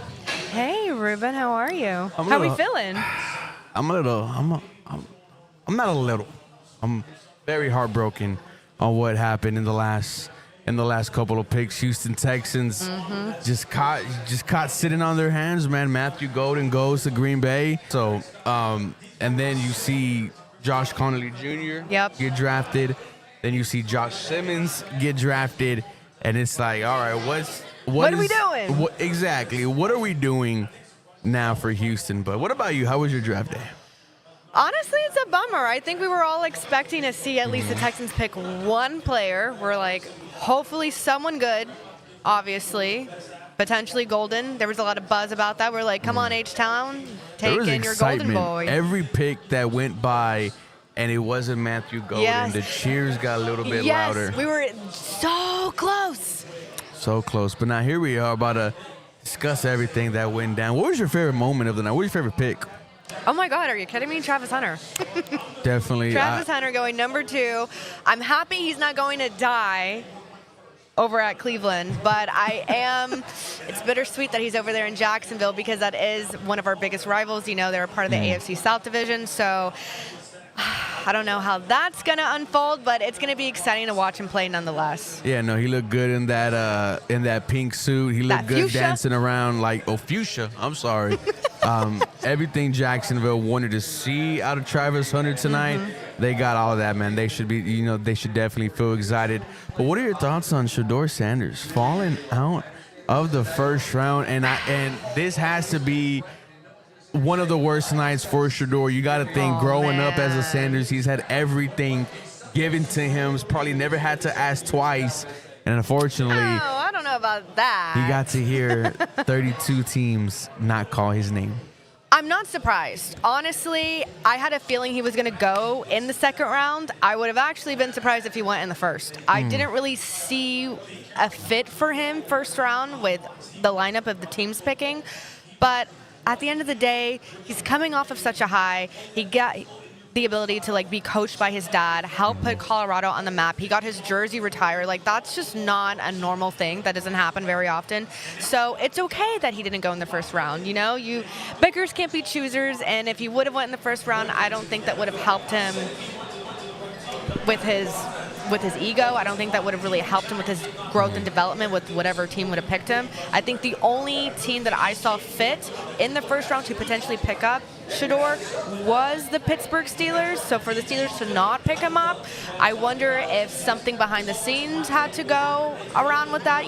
There were, Spencer, you may know about this, there was a lot of rumors and buzz stating that his interview didn't really go so well.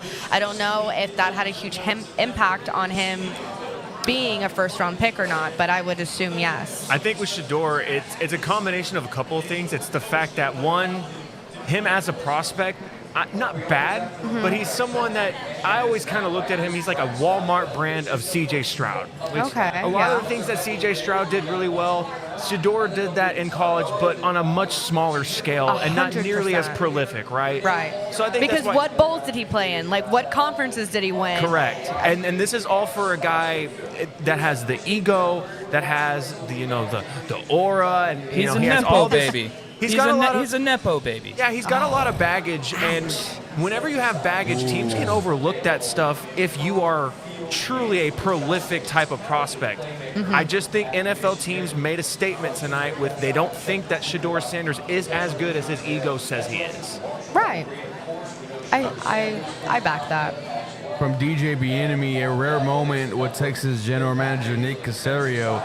He's usually more secretive, but he's admitted one of the players that the Texans were willing to draft at 25 is still available in the second round. So I'm looking at who's available, Giselle, and I see Will Johnson, Mike Green, Donovan Ezeraku, Trey Amos, Luther Burden. It's got to be Trey Harris or Higgins, right? I think Luther Burden could be an interesting guy here. Yeah. I would be surprised if it was someone like Will Johnson or Mike Green. That would be very surprising. Those are the best guys on the board still, though. I think they're going to get an offensive lineman. I really think there's an offensive lineman. Who's left? Yeah. Who's left? Yeah. Who's left at 34? I mean, that you weren't willing to take at 25. That's fair. Marcus and Bo. But we see this all the time. Teams have different evaluations than the general public. Correct. Sometimes they're higher, they're lower on guys. And that's what I always say. If it's something kind of out of left field, I always just will choose to back that's their guy. Yeah. They saw something on film. They heard something when they interviewed him. And it's just it'll make sense. Now, that doesn't always work out. I'll never forget A.J. Jenkins to the San Francisco 49ers years and years and years ago when the whole world was scratching their head about who the hell is this guy. And sure enough, he only played one down in the NFL his entire career, but he was a first-round pick. Ouch. Was an insane pick. But other than that, most of the time, I really feel like you see these guys usually work out. Yeah. It's the guys that get crapped on for, who is this guy? That was a reach. He's not this good. He's going to be there in the mid-rounds. And they reach on him. Bruce Irvin, Bobby Wagner, right? Like that infamous Seattle Seahawks draft class where they reached on everyone and they got an F. And then all three of those guys were massive, massive pieces to them winning a Super Bowl. So we got to hope for that being with Nick Caserio. I'm going to choose to trust Nick Caserio. I want to see out the rest of the weekend, and I want to see what the Texans come away with. One last thing, and I'll let you go, John. The one last thing I want to mention, too, is because they have 5 day 2 picks, we forget that they can use those picks in trades for players that are on rosters right now. Oh my God, that is a great point. It is not necessarily that they are stuck in this vacuum of having to pick between prospects. Right. Maybe there's an offensive lineman out there somewhere that Nick Caserio feels he could grab in a trade with a day 3 pick. That just feels like a panic move, man. It just this whole last end of the first round felt like a panic move. everything from here on out is just going to feel like a panic move from Nick Caserio. And I see he's not trying, but he's defending himself on the press conference. And, you know, of course, he's going to give his own spin on it, but we saw what happened. The 2 players that he wanted, gone 2 picks before him. And here's a tweet for John Crumpler that just really gets me, you know, just really gets me upset. After months of talking about Kelvin Banks Jr., Josh Simmons, Josh Connerly, Donovan Jackson, Gray Zabel, Tyler Booker, the Houston Texans end up with none of them on day 1. I said, if you walk out of round 1 without Matthew Golden or an offensive lineman, you're going to get laughed at, and everyone's going to clown you, and we're going to see what happens tonight. But right now, I don't care how you split. The trade was fantastic. I like the trade. Yeah. Agree to disagree. Talk to me. All right. And I want to hear what all of you have to say about this. Okay, so here's what we got in the trade back. All right, so they got our number 25 pick. In return, we get pick number 34, pick number 99, and a 2026 third rounder. For 1 pick later, for the 26th pick, the Rams got a second-round pick this year, number 46. They got a 2026 first-round pick and a 7th-round pick this year. And the only additional thing they had to give up was a third-round pick this year. Are we really valuing a third-round pick this year, of which we have multiple, to not get a first-round pick for next year? That doesn't make sense to me. Well, you're leaving out a massive fact there. The second-round pick the Falcons gave up is 12 spots after 34. And that's a very, very big difference when you're talking about a pick this high in the second round. That's a big difference, and you can't just throw that aside. No, I see what you're saying. Like, I understand that completely. So it's 12 spots in the second round and the third round pick, and you don't have to give up whatever the 5th round or 6th round you said that they also had to give up to get that first? They gave up a 2025. They gave up pick number 26 and a 2025 third round pick that I don't think we know the number on yet. Schefter didn't know the number when this was tweeted. I'll wait to see. Someone will put out like the draft pick valuator. They'll put out what the actual pick values for all those are, and we'll see if they actually got screwed. It was pretty mind-boggling what Atlanta moved up to do. You got it does John end up Gruden. a little bit more value, but I'm okay. I like pick 34. That gives you even more trade down spots tomorrow, because I think a lot of people are going to already assume that 33 is going to be a quarterback. It's going to be Shadur Sanders. That's going to be the assumption. So really the round 2 is starting with the Texans. They might get some calls for that spot as well. Yeah, I feel like for a fan base, we've been looking forward to tonight with potentially leaving with our star wide receiver number 2 or the guy that we know is going to protect our franchise guy in C.J. Stroud. And we had an opportunity where, hey, we didn't get any of those, but, hey, next year is going to be awesome. And I feel like for the fans-wise, to sit here for hours waiting for your pick and then to leave with nothing, it feels like an L. It feels like we took an L. I said it was an L. And a lot of fans are saying, well, how can you call it an L when you still have 5 picks in the top 100? But, you know, you're missing out. The first part of that was that he missed on 2 of his draft picks. The guys that he wanted, the guys who had met and had top 30 visions. The guys who wanted to come here. The guy was and they made it known. Dude, he had liked a Titus Howard contract restructuring post. Yep. Who the hell, you told a little kid, I love the Texans, and I'm glad that Aaron brought up his first moment getting drafted. He did not look like he wanted to be in Green Bay. When he was doing that walk, he looked upset as ever. And great job by him for hyping up the crowd after. Of course, it is in Green Bay. You got to do that. But everyone, I mean, John, you saw the crowd. The crowd died the second that Matthew Golden was selected. Everybody headed for the exits. The pressure changed as soon as that happened. Yeah, everyone started calling the waiters, close my tab. saying their goodbyes, taking pictures. Like we were robbed. We were just of so what was going close. to be. This place was going to be absolutely electric. It was going to look like if the Texans got up there and said Matthew Golden's name, it was going to look like the Rockets just won the NBA Finals in here. So, like, it was going to be nuts. And we, as fans, were robbed of that because we were unwilling to make a move. I don't really understand it. I think it's a bummer. I thought we were so close. I'm like, well, no one's called for Matthew Golden, and we're just there. You know, Green Bay was number 24. I was like, just one more pick away, and it's us, and we're going to call our Golden Boy down to the H. And obviously, Green Bay swooped him up, and he's going to become a cheesehead. I do have to apologize. Ruben, I think I jinxed us.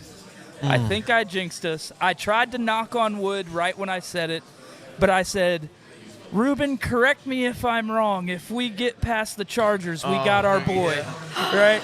And you said, I think so. And I immediately went to knock on wood and was immediately proven wrong. That was a heartbreak. Yeah, I'm not surprised. I'm not surprised, by the way, the Packers went wide receiver. I thought last year, even though Tyler mentioned that how much depth they have, and it's true, they do have a lot of guys with names in that Green Bay wide receiver room, but they don't have a true number one wide receiver in that bunch. Right. And I think they're projecting that Matthew Golden, after how he was when he started his career at U of H, and last year when he was the go-to option for Quinn Ewers at Texas, Yep. I think he has the making of someone who is a number one receiver. I'm not surprised at all that he went there. Okay, so all this negativity. Let's look forward now with tomorrow's. I've been looking forward. Okay. I'm not happy. I want to be clear on this. I'm not happy about away. tonight, but I think tomorrow there's some potential. There's some spunk in the air for tomorrow. Who are some for guys? Sure. I've got my guys that I'm still high on. I still want two of those are receivers. If we come away tomorrow with either Higgins or Trey. There's so many Treys in this year's draft. Trey from Ole Miss. Trey Harris. Trey Harris. If we come away with either of those two guys, it will soften the blow a little bit, in my opinion. Are there any of those guys for y'all? I mean, we're big fans of Jonas Savaiinaea. I would love Jonas Savaiinaea. I think he could be a potential starter day one on the interior offensive line. I am a big fan of Luther Burden. He was lower than I had him lower than all the other wide receivers that have gone already off the board. But he's there. I would say him or Jaden Higgins would be great. I was going to for the say, Texans. didn't you have Higgins ahead of Burden, or was I mistaken on that? I didn't have him ahead of Burden, but I'm very high on Jaden Higgins. Okay. I was very high on Jaden Higgins as someone that on a day two, like you could get a real steal of a wide receiver who could become like a. I mean, obviously we have Nico Collins, but he has the potential to be a legit wide receiver one in the NFL, in my opinion, in Jaden Higgins. So I would be ecstatic with either of them. And honestly, the other Iowa State wide receiver, Noel, is pretty good as well. I lean Higgins over him, but there's definitely some wide receiver talent there. And really, the offensive line, Ursary, fine, but Jonas Savaiinaea would excite me. Jonas Savaiinaea would excite me. Trey Harris would excite me. A running back would excite me. Oh, I would get real hyped for a running back. Yeah, I love a good running back. With these 5 picks in the top 100, you need to make something shake. Huge. I would suggest Who's the running backs you are looking at?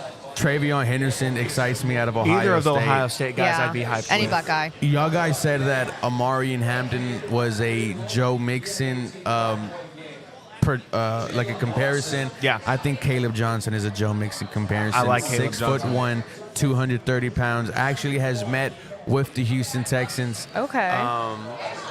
Who Quinshaw Junkins, the other running back from Ohio State, also met with the Houston Texans. So you could definitely get some pieces, but Texans are going to have to work tomorrow.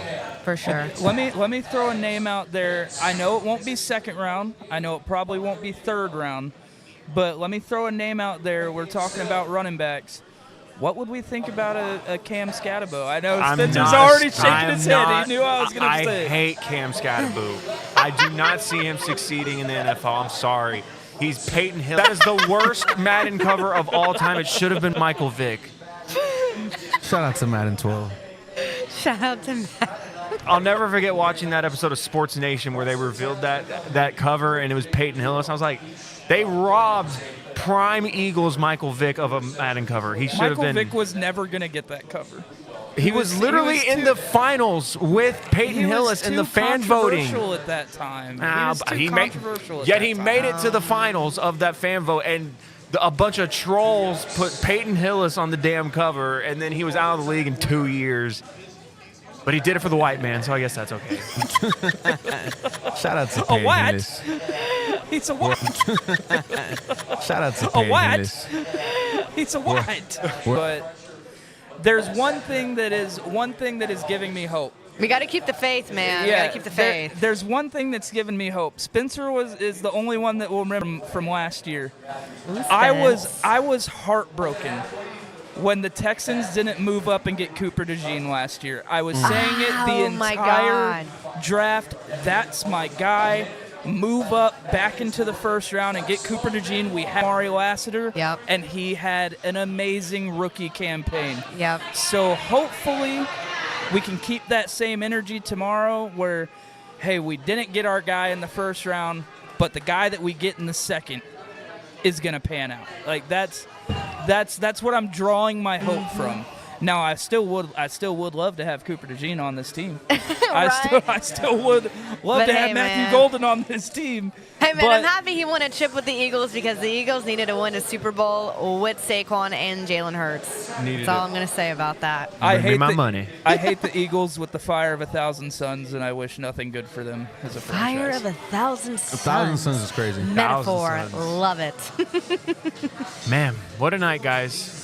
It was a bummer. It was a bummer. We didn't get to see our Texans pick anything, but we just got to be optimistic. 2 keep years the in a faith. row. 2 years in a row. 2 years. One day we will do draft coverage, and the Texans will actually pick in the first round. One day. But if you think about it, last 2 years they haven't had a pick in the first round, but the 2 years prior they had two first round picks in each of those. So it's like they're just evening it out now, you know. If you say so. One of those was Kendrick Green, though, so we shouldn't really talk about that one. Now I'm just wondering what the game plan is for tomorrow. Right. Yeah, I think that's what we're all scratching our heads I'm going to be about. glued in on the TV tomorrow at 6 p.m. We're not working the draft tomorrow, so we can just stress about what the Texans are doing. Yeah. So, I really think they're going to surprise someone, and I think Nick Caserio at 34 is going to, quote-unquote, reach for an offensive lineman, or at least it'll be perceived as a reach. Correct. But that's his guy. I've got to believe that he's going to get his guy. Yeah. Because what else can you believe? Can you believe that he's just an incompetent GM? I think he has earned enough of our trust over the years. Yes, he has. That he should get the benefit of the doubt, even though it does not look good right now. Yes, he goofed. He got sniped twice. That's fair. 4 times. Some might say 4 times. But, again, he's earned the benefit of the doubt. He has hit on some day 2, day 3 picks that former GM Rick Smith never could hit on. No. Never could hit on. Now, he Yep. was nails in the first round, and that was something a lot of Texans fans took for granted, myself included. But I really think Nick's going to cook tomorrow.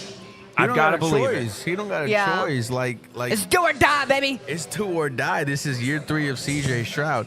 And like I've been trying to harp on this whole draft process is Like, we got a target on our backs, bro. We got Travis Hunter in our division with the Tyler Jags. Warren was a good pick. We gotta, come on, bro. The rest of the AFC South definitely closed the gap on the Texans today. I'll admit that. I want to shout out Houston Stressens, who was here in the and did the pregame show. Tweeted out, went from blessing to stressing to depressing, and now just more guessing. Dude's got bars. That's a bar. Dude's got absolute bars. Creativity A1. Yeah. The stress meter is definitely at a 10, and there's only one person who can calm that down, and that's General Manager Nick Caserio. Look, his back's against the wall, but with 5 picks still left in the top 100. There's a lot you can do with that. You got to just be strategic. Tonight, tonight did not look good. It was a bust. And I'll say this for Nick Caserio.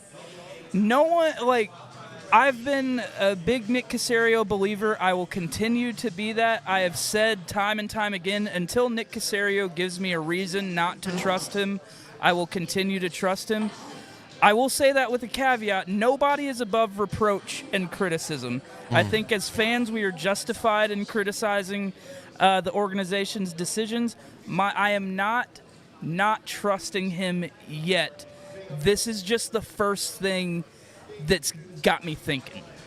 So I'm not there yet. I think everybody can agree with that. It's just my stress meter is a little bit higher than it was yesterday. So that's all. That's what I'll say about Nick Caserio. I still love you, Nick. Absolutely. We still love you, Nick. We just got to see what the hell's going to happen tomorrow. There's a lot of we got to do, possibilities. Spencer? There's a lot of possibilities. Again, whatever they do at 34, I'm going to trust that that's what they really wanted to do at 25, and they decided to stockpile picks. Yep. I don't think it's a bad thing to have as many picks as I do. And don't forget that tiny trade they made before the draft even started with the Browns, where they stacked up even more picks in this year's class. They might just be trying to attack it by death by 1,000 paper cuts. Just have a lot of depth. That could be the move. Well, hey, man, 5 top picks, man, 2 of them have to hit.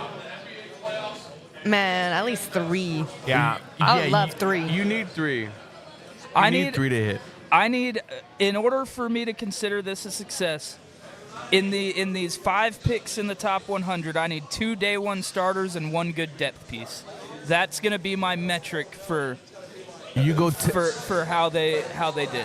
You go Luther Burden and Tate Rallage in the second, and I'm happy. That would excite me. I'm okay with Burden. I'm much happier with Trey Harris or with Higgins. But just give me a wide receiver 2 at the end of the day. Just give me a wide receiver 2. I'm not even going to be picky at this point. You have one. His name is Justin Watson. Braxton Berrios. He's a white. The white boy super squad is going to get it this year for the Texans wide receiver. The exciting core. whites. That's right. The exciting whites. Oh my God, that's one of our favorite segments to talk about on Batty on the Boards. Especially in the NBA, the exciting whites, man. It's all the hype. That's right. Well, guys, any closing thoughts? Tonight was fantastic. Shout out to all the Houston Texans content creators who actually came out and supported us. The group chat, shout out to Barrett, H-Town Rundown, shout out to AD, Texans on 3 podcast, Pat and the boys. Of course, Houston Stress is on, and John Hickman from Locked On Texas. This was fantastic, boys. We killed it. Can't wait to do some more parties here. Giselle? It's always fun to be able to have all of us together in one place at one time, so that's always a blessing in itself. I mean, what a vibe. We were here at D&B. We had so much fan engagement. I appreciate all the people that were participating in my fan interviews. Love you guys for that. You guys really knocked it out of the park. You guys were so phenomenal with that. But in the meantime, this is just the start of NFL season. This is like our sneak peek preview to see how our teams will perform, what other teams are going to do to get stronger. Maybe some may be questionable, and we'll be wondering, is this player going to do well when it comes to the big leagues, or are they going to crack to the pressure and they just can't adapt? And I think that's the big case that we see time after time again, year after year, when it comes to the NFL draft. These players have a hard time adjusting to the pros coming out of college ball. So I'm excited to see everything, but in the meantime, you can catch us all collabing together at Athletically Declined. My personal is at Sports with Strong. If you guys are interested in NBA and all things hoops, please check out our collab basketball podcast on Athletically Declined at Batty on the Boards. It's a lot of fun. It's me, Spencer, and James. So shout out James. I know you're in Georgia watching us. Oh, no, that man's asleep.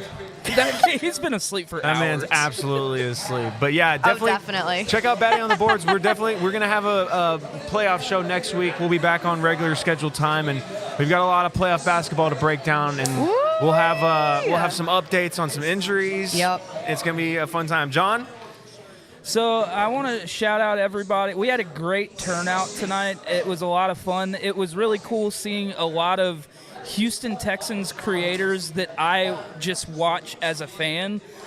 Houston Stressens, I have watched that guy's content for so long now. Wow. And I was like, I got to meet him, and I was like, dude, I watch your content. It's awesome. Shout out H-Town Rundown, Texans on 3. Like, I watch all of these guys just as a fan, so getting to interact with them was awesome.